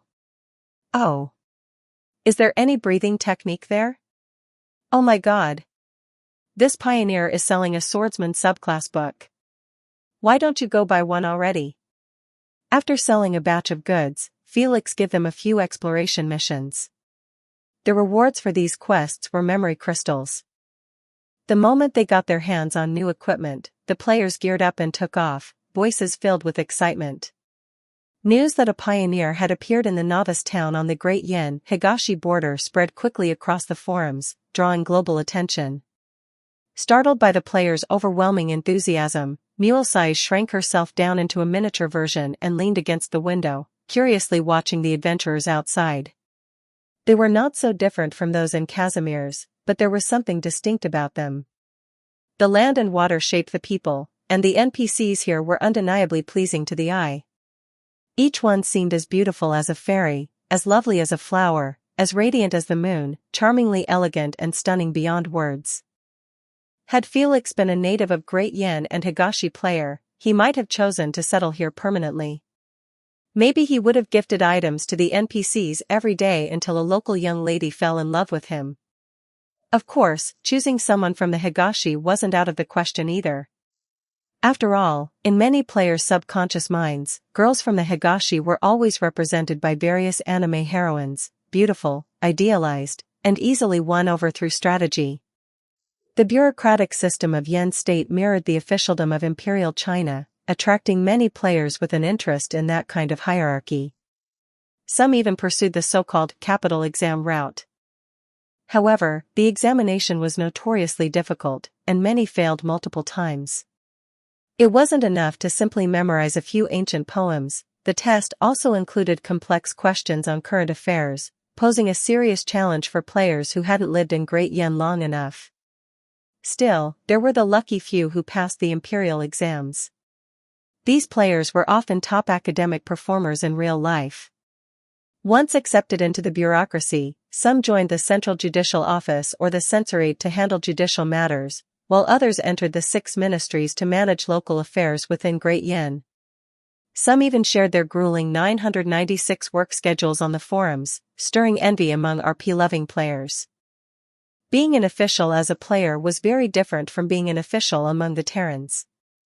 Players didn't have anything to worry about, so as long as they weren't dismissed, they could act as they pleased. After spending a few days in the picturesque town with small bridges and flowing water, Felix drove off toward the nearest mobile city, Lungmen. Lungmen was a thoroughly modern metropolis. Unlike Casimir's, which thrived on pure commercialism, Lungmen was more balanced. Merchants from all over Terra established branches here and engaged in healthy, fair competition. Felix drove his pickup truck along the main road and checked into a hotel in Lungmen. "Are you here on business again?" Diegenbrecher asked with a smile. "This time, I'm really just here to celebrate the new year," Felix replied, pointing at the red lanterns lining the streets. "Look at the lights and decorations along the road. This is how Great Yen celebrates the new year, a fusion of the traditional and the modern." That's Lungmen. As for the kind of business Diegenbrecher mentioned, Felix had no intention of working with Wei Yanwu. The man's status was simply too lofty, leaving no room for negotiation.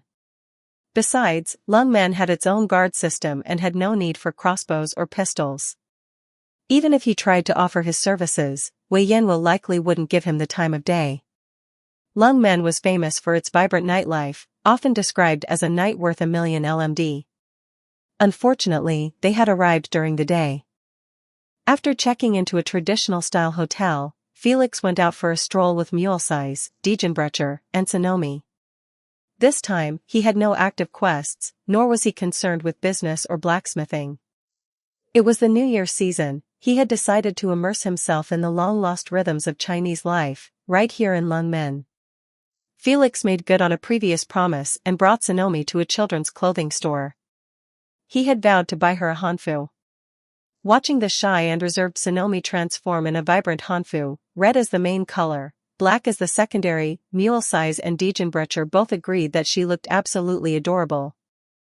With the help of an enthusiastic shop assistant, Sonomi's hair was tied up into a traditional bun. Now, she truly resembled an ordinary Great Yen citizen. After crossing Daegu Square, they arrived at T Street. As dusk approached, they wandered into a local snack shop. Felix wasn't short on money, so he casually ordered a few side dishes to enjoy before dinner. Mule-Size quietly dissolved into water and disappeared. But before leaving, she gave Felix a sorrowful look, mentioning that tonight's meal at the cafeteria would be the same mashed potato salad and noodles they had last week. Felix cleared his throat and promised her that, as a shareholder, he'd make sure Rhine Lab improved its meals. Only then did Mule-Size smile again before vanishing. Lungmen always puts one at ease, Diegenbrecher commented quietly as she sipped her tea. There are no glaring lights, no endless wars. Great Yen is truly a land fit for living. The destiny of Great Yen lies in the hands of the true Lung and the people of Great Yen. Felix nodded. As long as the people of Great Yen stand on this land, it remains their territory.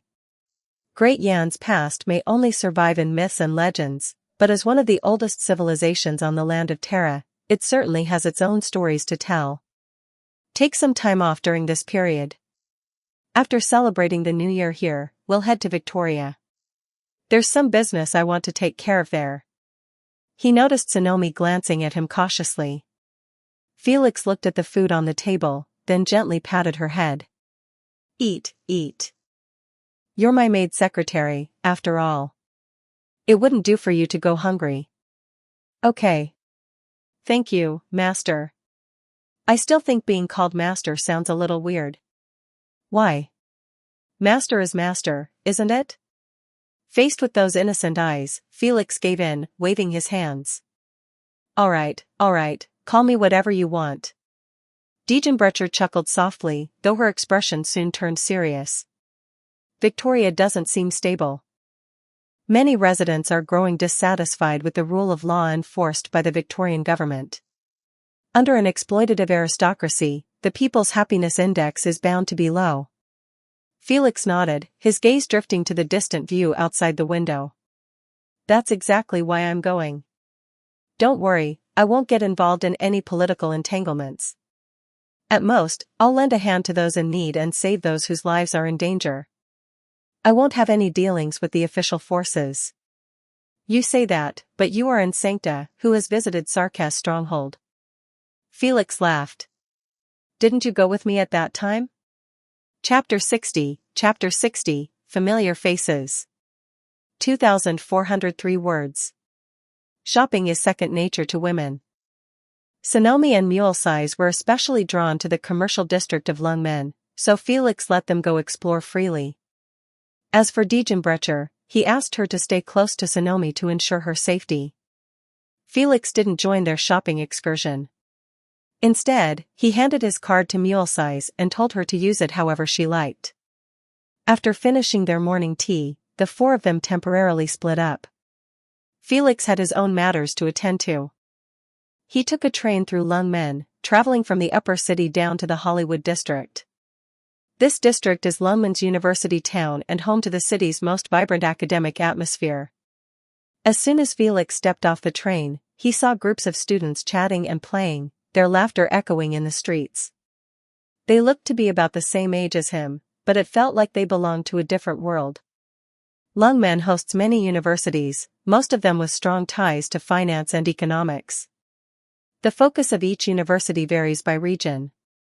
Regional traditions influence the disciplines prioritized by their institutions. Great Yen emphasizes finance and trade, so its universities have many departments dedicated to those fields. Columbia leans towards science and technology, boasting numerous research programs. Meanwhile, Victoria, being a militarized state, fills its universities with military academies. Felix recalled that in his previous life, he had picked up a side job here as an engineer. Engineer is a secondary profession that can be unlocked by all classes.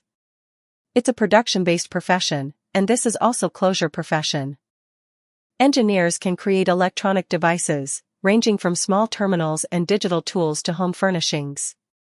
They can even operate as network hackers capable of engaging in illegal activities. At first glance, it might seem similar to the mechanic class, but there are critical differences. Right now, Felix still controls his patrol unit using a joystick mounted on his arm. If he wanted to control it mentally, he would need to install a remote communication module, a feature unlocked only through the engineer profession.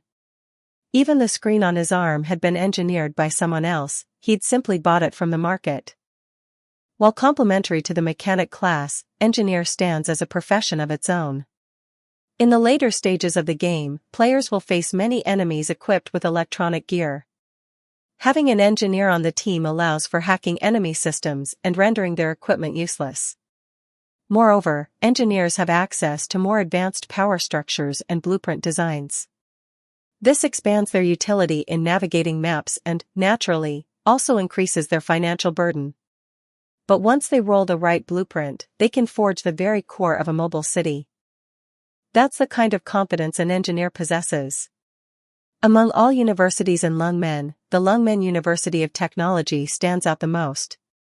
Its student body includes people from across Great Yan and neighboring countries. After learning essential survival skills and technical expertise here, some return home to work, while others remain and contribute to Lungmen's development. Admission procedures were surprisingly convenient.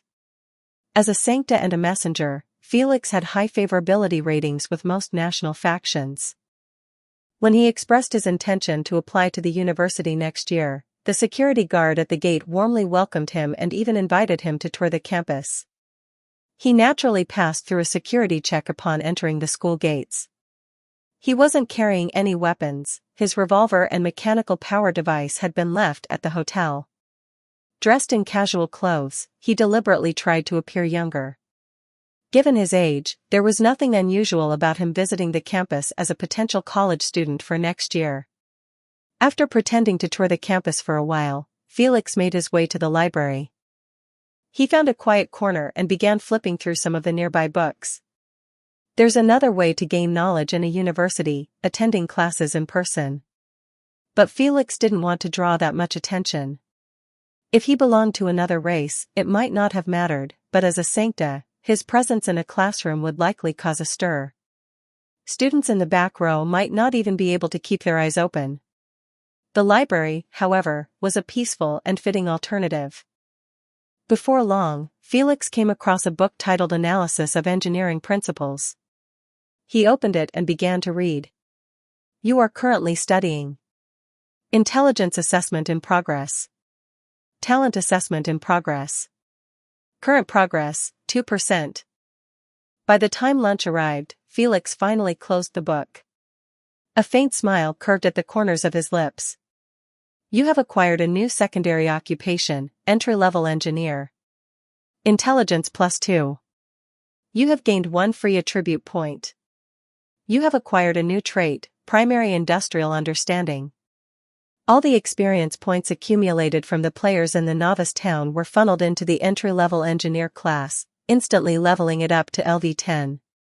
With it came +1 dexterity, +1 intelligence, 10 free attribute points, and the skill primary industrial manufacturing at LV10. A wide array of industrial creations was added to the blueprint pool he could now roll from. In the future, he could spend a fortune exploring blueprints and testing his luck to unlock the one that held the core of a mobile city. As for the promotion book needed to advance beyond entry-level engineer, Felix hadn't found one yet. He planned to try his luck searching for it that afternoon. Have you finished reading that book? A soft female voice came from beside him. Felix turned slightly and saw a girl, shorter than him, eyeing the book in his hands. She had a rare, two-toned head of fluffy black and white hair. Her orange eyes blinked as she spoke, and the way she held her hands protectively in front of her hinted at a timid personality. Judging by her appearance, she seemed to be about the same age as Felix, though on Terra, appearances could be deceiving. There were people who had lived for centuries yet still looked young. Are you a student here? Felix asked as he handed the book to her. No. She shook her head gently, her voice barely above a whisper. I just come here often to read. Big brother, please don't tell the librarian. She seemed to have mistaken Felix for a student at the university. Her plea was soft and pitiful, and her orange eyes began to glisten. Felix sighed. He had also snuck in to read a book, there was no reason for him to report anyone.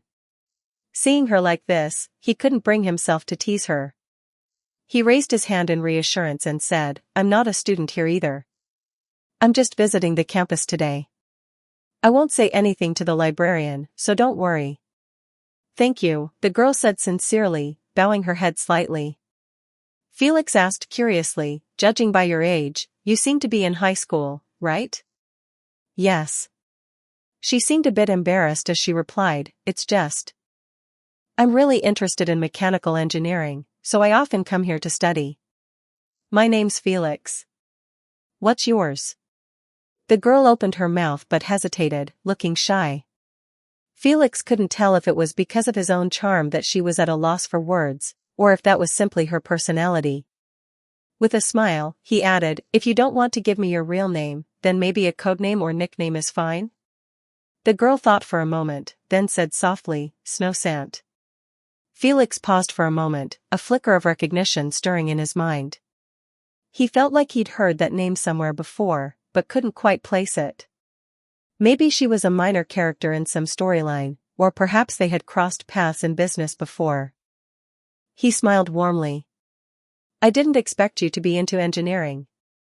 "I like it too. I hope to become an engineer in the future." "Really? Felix-senpai thinks so too?" Snowsant's eyes lit up with surprise and delight. The moment she started talking about her interests, her shyness faded, and she radiated a quiet passion. She spoke softly but animatedly about her small inventions. Felix listened with interest, occasionally offering his own insights.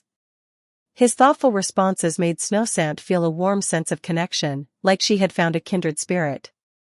"I heard the cafeteria at Lungmen University of Technology has a lot of good food," Felix said with a smile. "Why don't we continue this conversation over lunch?" He extended the invitation casually. Snowsant hesitated, then chuckled nervously. I already ate, hee." But right after she said that, gurgle. A cartoonish stomach growl echoed between them. She let out a tiny groan and buried her face in embarrassment, her cheeks turning slightly red. Judging from her attire, Felix had already guessed her family background wasn't too well off. With a gentle smile, he added, "Well, even if I'm treating you today, you can treat me next time." "Okay, Felix-senpai, it's a promise." Snowsant lifted her head earnestly, sealing the agreement with a smile. Anyone could see how passionate she was about her interests. During the meal, she and Felix continued to talk about engineering. Though Snowsant listened with shining eyes, Felix did most of the talking. Engineers and mechanics shared many overlapping areas of knowledge. Felix began to explain topics like mechanical dynamics and mechanical engineering, subjects he once proudly discussed during his time at Rhinelab. For a while, Snowsant listened in fascination, her large orange eyes glimmering with admiration and intellectual excitement. "So impressive. Felix-senpai, you know so much. You must be a top student from some prestigious university, right?" Snowsant looked at him with genuine admiration. At that moment, Felix felt a bit awkward. Kristen had once urged him to pursue a doctorate at Trimount Polytechnic University, perhaps for occasions exactly like this. If he now pretended to be a PhD in engineering, wouldn't that just be an empty boast? Sadly, he didn't have such a title. He could only respond with a modest smile. "What are your plans for the future, Snowsant?" Though the two of them were not classmates, nor even students of the same school, Snowsant still referred to Felix as senior because of his deep engineering knowledge. In return, Felix shamelessly called her junior. It was an unexpectedly pleasant relationship. I'm planning to apply for a scholarship to Lungmen University of Technology. Then, I want to go to Columbia and become a researcher, specializing in engineering. Felix's golden eyes lit up with sudden joy upon hearing that. Noticing his reaction, Snowsant looked slightly startled and asked hesitantly, Felix-senpai? "Oh, nothing. I just thought of something that made me happy," Felix replied with a smile. "I'll be staying in Lungmen for a while. Since we're both passionate about engineering, why don't we exchange contact information?" Okay. Snowsand agreed without hesitation. She was genuinely happy to have met such a kind senior in the library, someone who listened to her ideas patiently, offered thoughtful advice, and understood engineering so well. After lunch, Felix and Snowsand continued chatting and laughing as they walked back toward the library. Eventually, it was time for them to part ways and study separately. Felix, however, was a bit disappointed to find that there were still no books related to promotion paths for entry-level engineers. At this point, reading would only increase his experience slowly, far less efficient than hammering iron. As the sun dipped low in the sky, the two wrapped up their time at the library. Together, they walked to the university gate. Snowsand shyly waved goodbye, then bowed politely. "Felix-senpai, thank you. If you come up with any new ideas or inventions, don't hesitate to share them with me," Felix replied with a friendly nod and smile. Snowsand smiled brightly and nodded in return. She gave another small bow before quickly walking off. "If there's a chance, I'd like to invite Felix-senpai to my home to show him my little inventions. I wonder if Grandma would agree to it. This would be the first time I've ever invited a friend home." Felix noticed Snowsand heading toward the lower city. Without saying anything more, he boarded the train to the upper city district. The upper city and lower city, one in the south, one in the north, were a clear symbol of status and hierarchy. Midway through the journey, the train came to a sudden and unexpected stop. The jolt from the brakes nearly sent Felix sliding off his seat and into the arms of a large, muscular man beside him. Around him, other passengers grumbled in irritation. Just then, the intercom crackled to life with an announcement. "There is an emergency ahead, please wait patiently." Before the announcement could finish, Felix saw a crossbow bolt whiz past the train window and embed itself in the ground. "Huh? What's going on, robbery?" The train doors opened automatically, and Felix stepped off alone. To be honest, he wasn't in any condition to fight.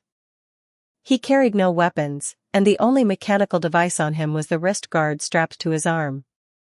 Aside from offering a bit of protection, it provided no real offensive capability. Up ahead on the viaduct, sirens blared, and police cars blocked off the bridge. The assailants, masks over their faces, wielding crossbows and knives, looked like characters straight out of Payday 2 after a bank heist. "It's the Lungmen Guard Bureau. They're handling a mission. Someone's hurt. Run. Get to safety. Back on the train, now." The disembarked passengers immediately fell into chaos.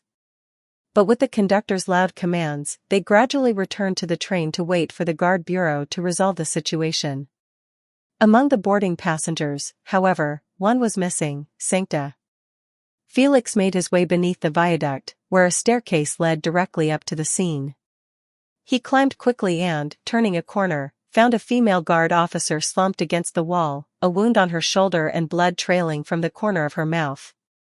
The injury was still bleeding, unbandaged. Felix wasn't a medical professional, but he knew that basic first aid didn't require a license. Under the woman's gaze, he tore off a strip of her uniform and began to wrap the wound. Throughout the process, the woman gritted her teeth, never making a sound. She had long, crimson-red hair and striking blue eyes, a member of the Lungmen Guard Bureau. Chapter 61, Concerned Citizens.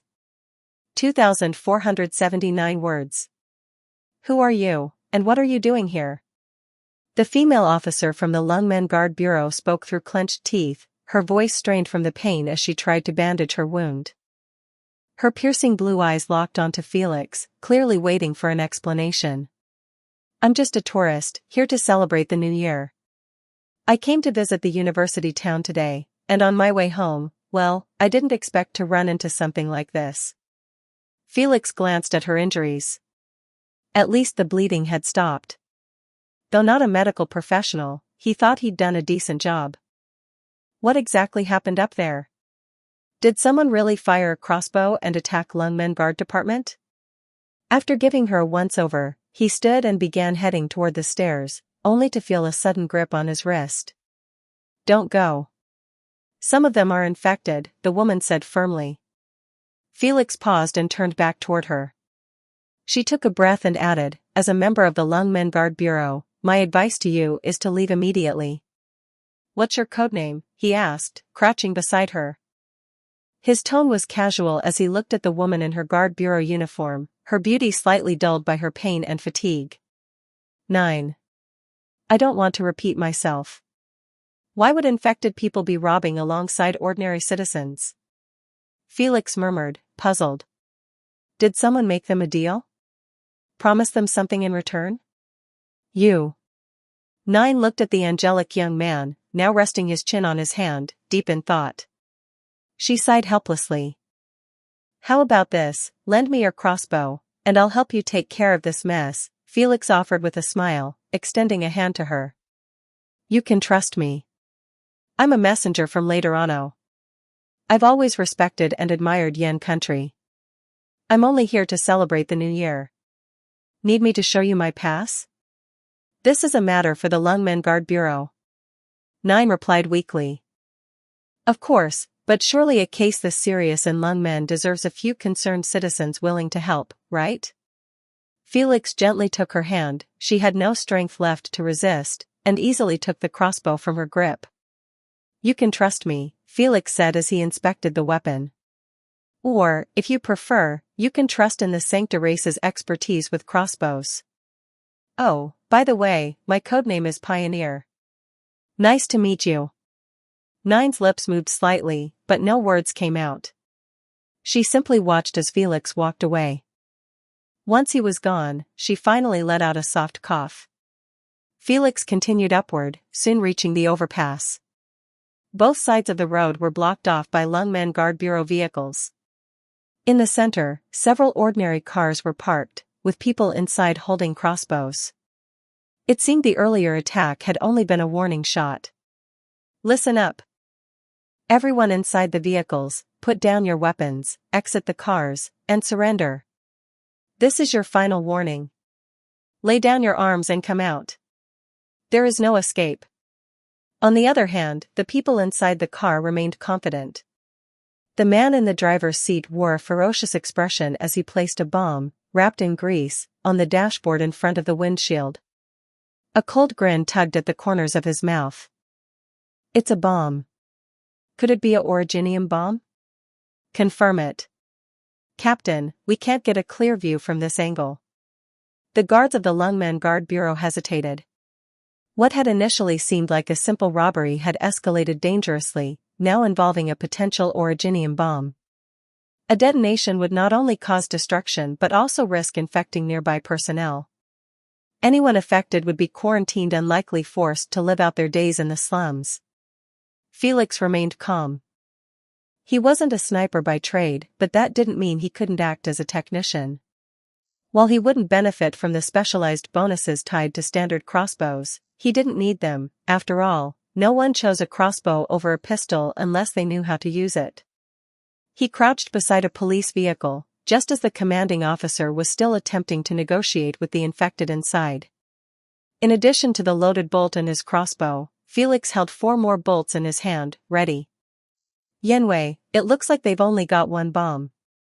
Should we let the sniper take him out? He's infected. If he dies, we'll need to disinfect the area for days. And this is one of the busiest districts in the city, it's not suitable for lethal action. Notify them first. If possible, aim to disable, shoot the hand or shoulder. Let the shield guards subdue the rest. But before Yenwei could finish his sentence, a crossbow bolt shot through the hood of the car and struck the engine. Another pierced the window, embedding into the infected driver's shoulder and pinning him to his seat. The remaining 3 bolts took out all 3 tires in quick succession, effectively disabling the vehicle and eliminating the threat of a suicide attack. It all happened in just 3 seconds. The thug had barely finished shouting threats about blowing everyone up before his shoulder was pierced. Now, his hands couldn't even reach the bomb. The Lungmen guards hadn't expected such aggressive precision. The captain, codenamed Yenwei, immediately barked orders, Teams B and C, target the remaining suspects. Team A, disarm the bomb. The shield guards, armed with reinforced shields, charged forward. With the threat of an explosion neutralized, the infected thugs' resistance crumbled. Their crossbows couldn't penetrate the shields, and soon they surrendered, wailing in defeat. The thug struck by Felix's bolt was roughly dragged from the car. The bomb disposal unit from Team A approached with thick gloves and examined the device. "Boss, it's not a originium bomb." Yenwei exhaled in relief. Looking toward the direction from which the bolts had come, he spotted a Sancta figure casually wiping down his crossbow. Stunned, Yenwei called out, "You're not with the Guard Bureau." "Who are you?" "I'm a messenger, codename Pioneer," Felix replied, presenting his credentials and identification. "I came to Lungmen on assignment and to celebrate the new year. I didn't expect to get caught up in something this dangerous. As a law-abiding citizen acting out of righteous duty, I borrowed the crossbow from your team member, 9. As you know, we Sancta are quite skilled with crossbows." "Where's 9? I remember she was injured." "Where's the medical team?" "Find her on the stairs." Yenwei shouted urgently for the medics to move, then turned to quickly verify Felix's ID. Finding nothing suspicious, he nodded in gratitude and said, "Your credentials are in order." "Thank you, Mr. Pioneer, for your assistance. If you have the time, please accompany us to the Guard Bureau to give a statement." "I'm fine with that," Felix replied with a smile. He recalled seeing the codename 9 in the Guard Bureau files that players had previously uncovered. Though he wasn't clear on her full storyline, he made a mental note to interact with any NPC that appeared in the mission. 9 was already being helped up by a team of medics. Her legs were unharmed, and Felix had previously bandaged her wounds. Though the blood loss had left her a little dizzy, she was able to sit down and rest with assistance. 9, thank you for your hard work. This will be treated as a work-related injury. Take a break and temporarily switch to clerical duties. You can rejoin the execution team once you've fully recovered."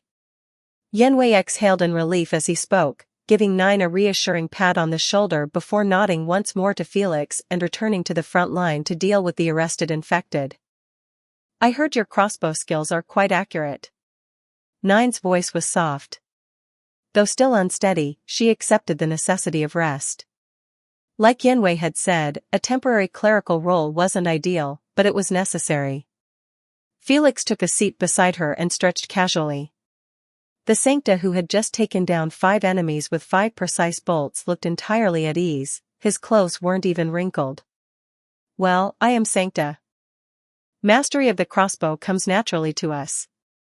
Would you have time to give me a few pointers?" 9 asked, looking at him earnestly. Felix glanced at her and asked bluntly, "9, how old are you? Isn't it rude to ask a woman that sort of question?" 9 snorted, though she seemed to understand the implication behind his words. In Yen country, the wisest becomes the teacher. That's always been true. "All right then. I'll be staying in Lungmen until early January next year. During that time, I can train you." A system prompt appeared before Felix, sea-level task, special training time. The objective was to train 9. The experience reward was modest, not high, not low. Compared to tasks assigned by players, most missions from other NPCs no longer attracted much of his attention. Still, completing this one would help improve favorability. The infected thugs were escorted into the transport vehicles. Yenwei invited Felix to ride in his own car, while 9 was taken in a medical vehicle. Once she returned to the Guard Bureau, she would still need to undergo additional treatment, including a change of gauze for her wounds. During the drive, Yenwei's walkie-talkie buzzed incessantly. One call after another came in, disputes and incidents reported all over Lungmen. As the new year approached, the influx of tourists surged, and the captains of the Guard Bureau found themselves on the front lines daily, with no holidays in sight. Yenwei once again expressed his gratitude to Felix for not directly killing the infected thug. After all, the death of an infected person would release originium dust, and the subsequent cleanup required numerous procedures and considerable time. It was a major hassle for both the Guard Bureau and Lungmen's civil administration. Is the conflict between the infected and ordinary people in Lungmen really that severe? Felix asked. Yenwei shook his head. These are likely just radicals among the infected. They try to gain more status and power through extreme means, but most of the time, they only end up creating more problems for the Guard Bureau. The Guard Bureau was located in the central office district of Lungmen City. From the outside, it looked like an ordinary commercial office building. Yenwei led Felix to his office, and it took only 10 minutes to complete the formal statement. Thank you for your cooperation, Mr. Pioneer. The Lungmen Guard Bureau will always remember your help. Yenwei saluted in the traditional Yen style and politely saw Felix out of the office. He had pressing matters to attend to. Felix had half expected the Lungmen Guard Bureau to hand him a banner or some other token of appreciation, as a gesture for being a good citizen. But when he saw that his relationship with the Lungmen Guard Bureau had reached 10, with Lungmen itself at 3, and Great Yen at 1, he had no complaints. Before leaving, he made his way to the infirmary to check in on 9, who was lying on a hospital bed. Technically, as an ordinary tourist, he wasn't supposed to wander freely, but the team members who had just returned from the operation all knew about what he'd done, especially the part where he helped stabilize 9's injuries, so no one stopped him. Felix figured this was the benefit of having a relationship level of 10. How's your rest? He asked. I'm not dead yet, 9 replied with a grin. She looked much livelier than before. Thank you, she said sincerely. The doctor told me that if you hadn't stopped the bleeding, I might have been bedridden a lot longer. I just did what any concerned citizen should do. If all the good citizens of Lungmen knew how to use crossbows, 9 chuckled, the Guard Bureau probably wouldn't have to work overtime. Felix stood up and asked, I'll come find you later. Where will the training be? Here at the Guard Bureau? Yeah. I'll reserve a training room in advance. Here, this is my contact info. Alright. See you in a few days. After saying goodbye to the woman codenamed 9, Felix left the Guard Bureau. As he exited, he saw another team leaving the building in a police vehicle at dusk. It looked like another mission was underway. Civil servants really had it rough. Players who joined the Guard Bureau in the mid to late stages of the game spent most of their time working and doing overtime. But they didn't mind, it was part of the fun. They enjoyed role-playing their jobs and even engaging in PvP against players who occasionally caused chaos in Lungmen. In the end, those saboteurs had to pay heavy bail fees and complete Lungmen loyalty missions just to return. If a player's relationship level dropped below 0, a wanted star would light up the moment they stepped onto the streets. Some wealthy but bored players would form teams, treating the game like GTA 6 Online, robbing banks and sports cars, using crossbows to shoot at Guard Bureau players, and turning Lungmen's traffic into a disaster zone. The thrill of chase and escape made it all quite entertaining. As an NPC, Felix knew he had to tread carefully. After all, he only had one life to clear this level. At Daegu Square, Felix met up with Mulesize, Degenbrecher, and Sonomi. Degenbrecher raised an eyebrow slightly. Boss, did you get into a fight?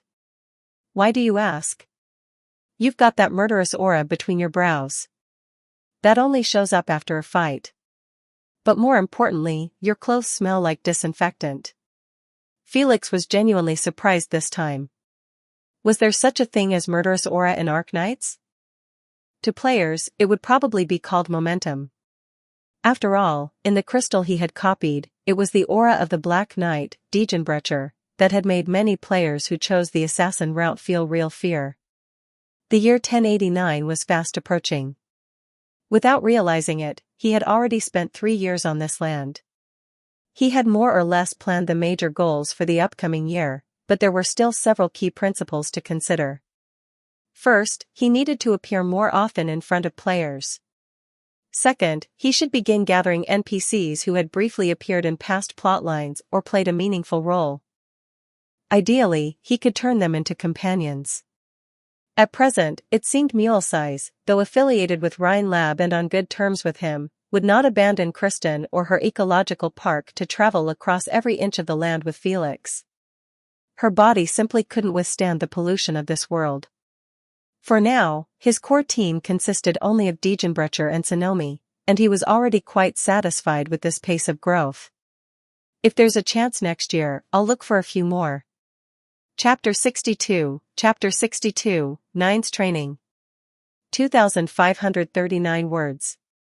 During the New Year in Lungmen, every household lit red lanterns, illuminating the streets with a festive glow. Felix could truly feel the warmth of the celebration. Following local traditions, he strolled through the bustling streets and alleys alongside the residents, watching the dragon and lion dances. A wave of emotion swept over him. If possible, he would have liked to live in Yin. But not only in Yin, any peaceful country is also good, like the quiet Higashi countryside, or live in a snowy Jirg mountain cabin while sometimes drinking hot chocolate. After Nine's injuries had healed, Felix began visiting the guard bureau more frequently. As a result, the officers gradually became familiar with the young Sancta. It wasn't long before gossip began circulating, whispers about whether he and Nine were becoming something more. Still, by Yan standards, where marriages were often carefully matched, it seemed Nine would be marrying up. Felix is Sancta and a messenger by title. Yet, his appearance and skill with a crossbow set him apart from the ordinary. His speech was witty, his demeanor approachable, and his education evident without being aloof.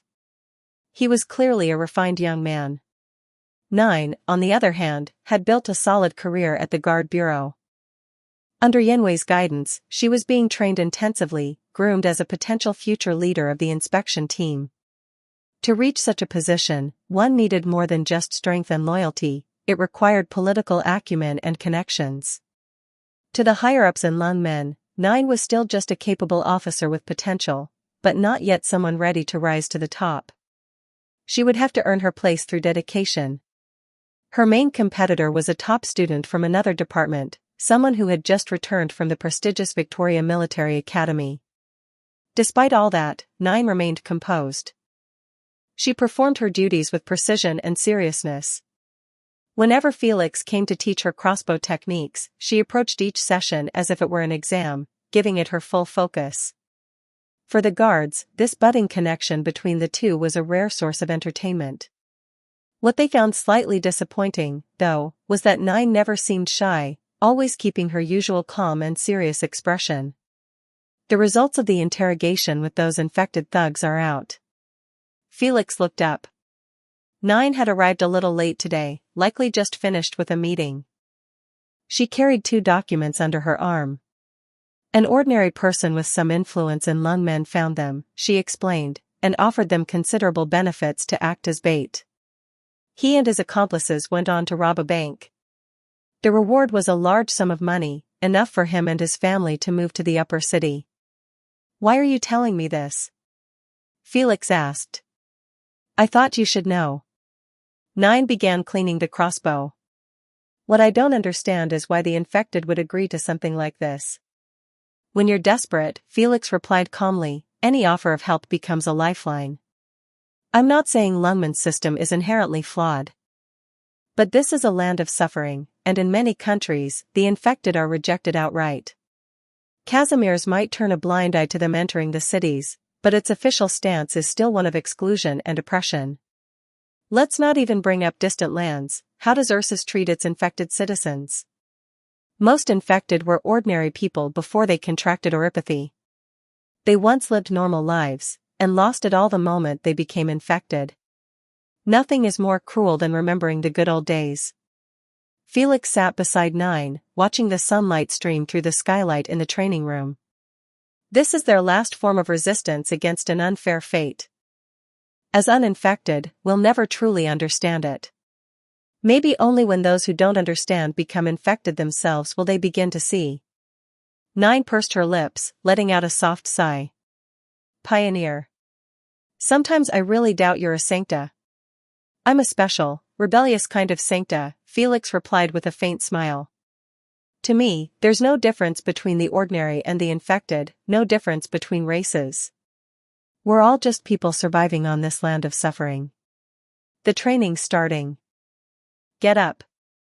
Keep your hands steady, remember your stance." We're starting with 100 precision crossbow shots. With a clap of his hands, Felix cut off the heavy conversation and moved into instructor mode. Understood. 9 picked up her crossbow, aiming at a distant target in the training room. She narrowed one eye in focus. After so many days of practice, her aim and precision had clearly improved. If the pioneer could hit the mark so effortlessly with a crossbow, then so could she. With that mindset, 9 began chasing after Felix's skill level. She was naturally skilled in close combat, but for someone in the Guard Bureau, close quarters was always the most dangerous option. Fighting up close meant risking injury. When incidents involving originium bombs occurred, the heavily armored officers with explosion-proof shields could walk away unharmed, and snipers at a distance were unaffected. Only the frontline guards, those in the middle, would be caught in the blast. After completing one set of training, 9 returned to her seat, took a sip of water, and resumed shooting practice without hesitation.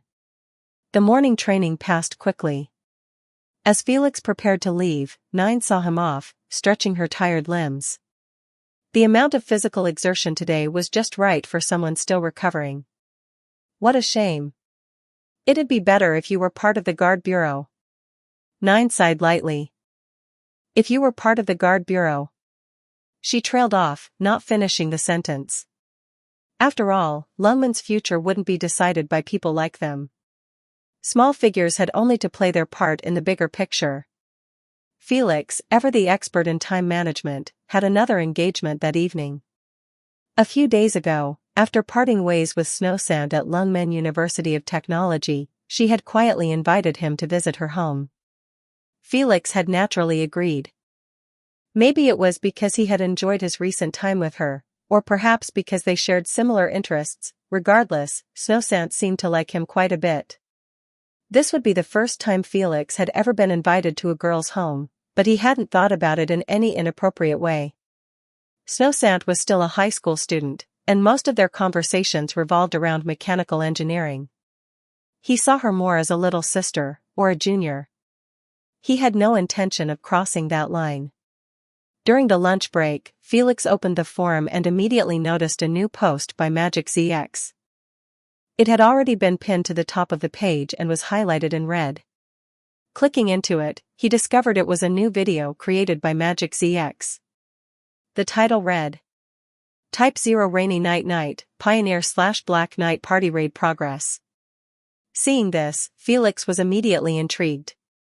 He had never actually played the raid instance he designed himself, so this was a perfect opportunity to check on how far players had progressed in strategizing around it. Clicking on the video, he saw over 900,000 people watching live. The first thing to come through the speakers was Magic ZX's deep and magnetic voice. This is a war song written for 2 people who fought side by side in the rainy night. It is a question of Casimir's chivalry. The Black Knight, alone, dressed in black and holding a long sword, cuts a golden path to the arena under the rain. The Pioneer shines golden in the dark, clearing the way for the Black Knight. Type 0 Rainy Night is the latest ultra-challenging 24-player group dungeon introduced in version 1.0. The overall battle is long, the mechanics are complex and densely packed, and both DPS and healing requirements are high. This time, the strategy revolves around the Pioneers and the Black Knights. At the beginning, we spawn inside an apartment. Once the countdown ends, we exit the apartment early and head down the stairs on the opposite side. At this point, the 24-man team splits into 2 squads of 12, designated Team A and Team B. Team A must have at least 2 tanks who will follow the Black Knights into the sewer system, while Team B needs to take a detour and infiltrate the building across from the apartment. We call Team B the Special Agent Team because they're responsible for eliminating enemies covertly. Hearing this, even Felix found himself becoming absorbed in the video. After all, this dungeon had never existed in his past life. Then again, that was obvious. If he himself hadn't existed in the previous world, how could the dungeon have? He already knew that the dungeon world allowed for free exploration, so there were countless possible strategies. Each attempt was a new challenge, and that was the fun of it. The strategy provided by the Dynasty team detailed how Team A would follow the Black Knight, with 2 tanks standing in front of him. Mages would cast originium skills into the air, exposing the snipers hidden in the building, enemies that could only launch ambushes from a distance. Once revealed, these enemies became targets for the guard-class players, who would then breach the first floor and advance to the second, eliminating the threats. Meanwhile, healers had to keep the tank's HP stable at all times. Team B operated in the shadows, stationed inside the building opposite the apartment. Magic ZX pointed out that an assassin resided there, one capable of firing explosive arrows.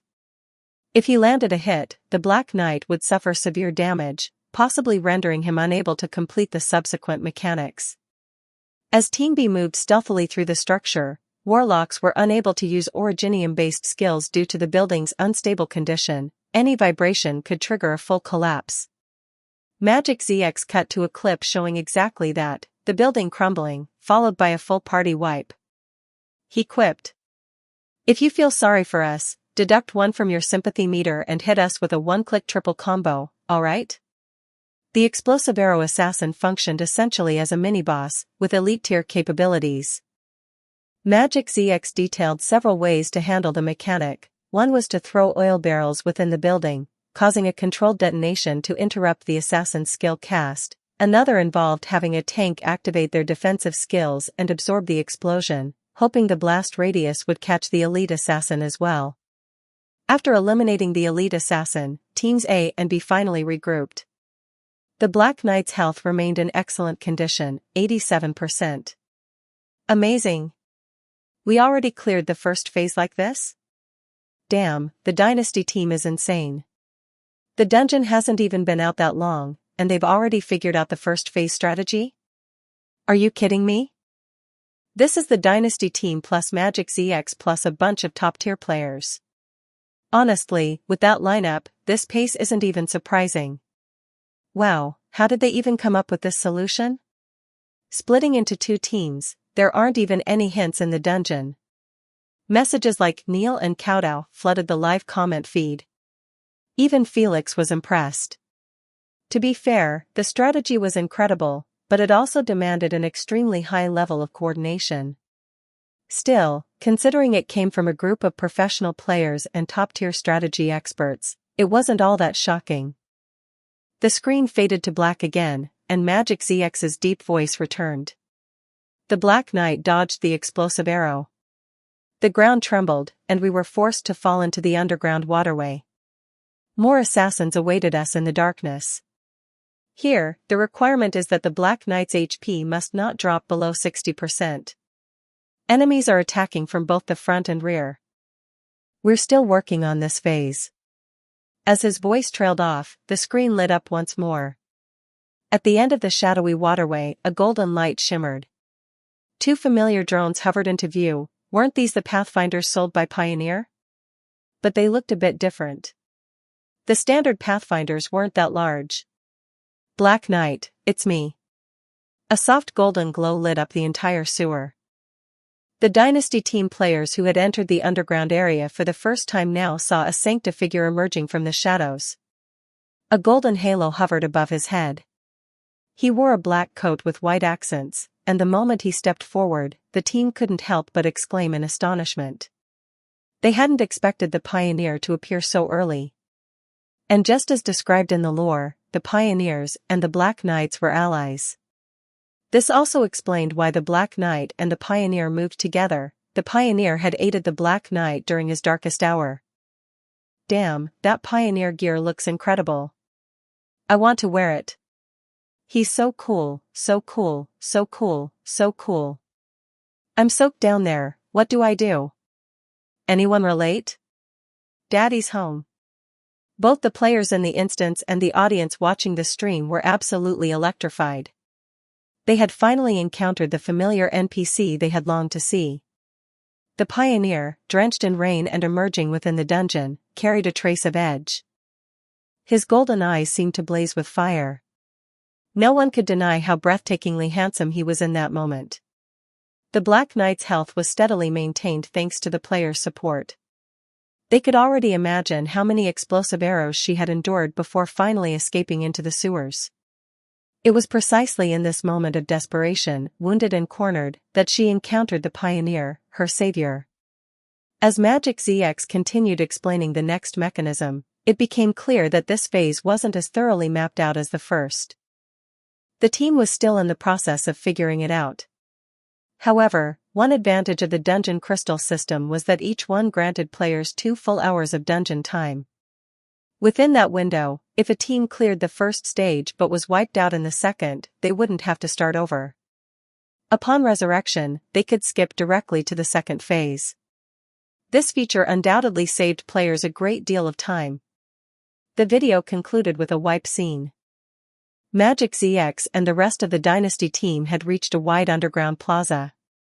But soon after, assassins emerged from every direction, landing critical hits and swiftly eliminating the entire team. Is the requirement for the second phase too high? Do we really need 8 defender to cover all positions? No way. That can't be optimal. 8 defender means no DPS. Don't forget, there's a DPS check. Very cool. At group members, you have to see this great strategy. Love comes from porcelain. League of Legends. The players gave unanimous praise to the strategy. Even Felix had to admit, the Dynasty team executed it beautifully. If he had an account, he would have clicked that triple combo without hesitation. Beyond the Dynasty team, the Warrior team was also hard at work, developing their own strategies. They, too, were challenging the second stage daily, hoping to clear it quickly and claim the rewards so they could farm resources and gear. What they didn't know, however, was that loot drops in this dungeon weren't guaranteed. Ark employed a weekly cooldown refresh mechanism. Just like going to jail, once a week. Don't forget to like and subscribe to Novels Wonderland.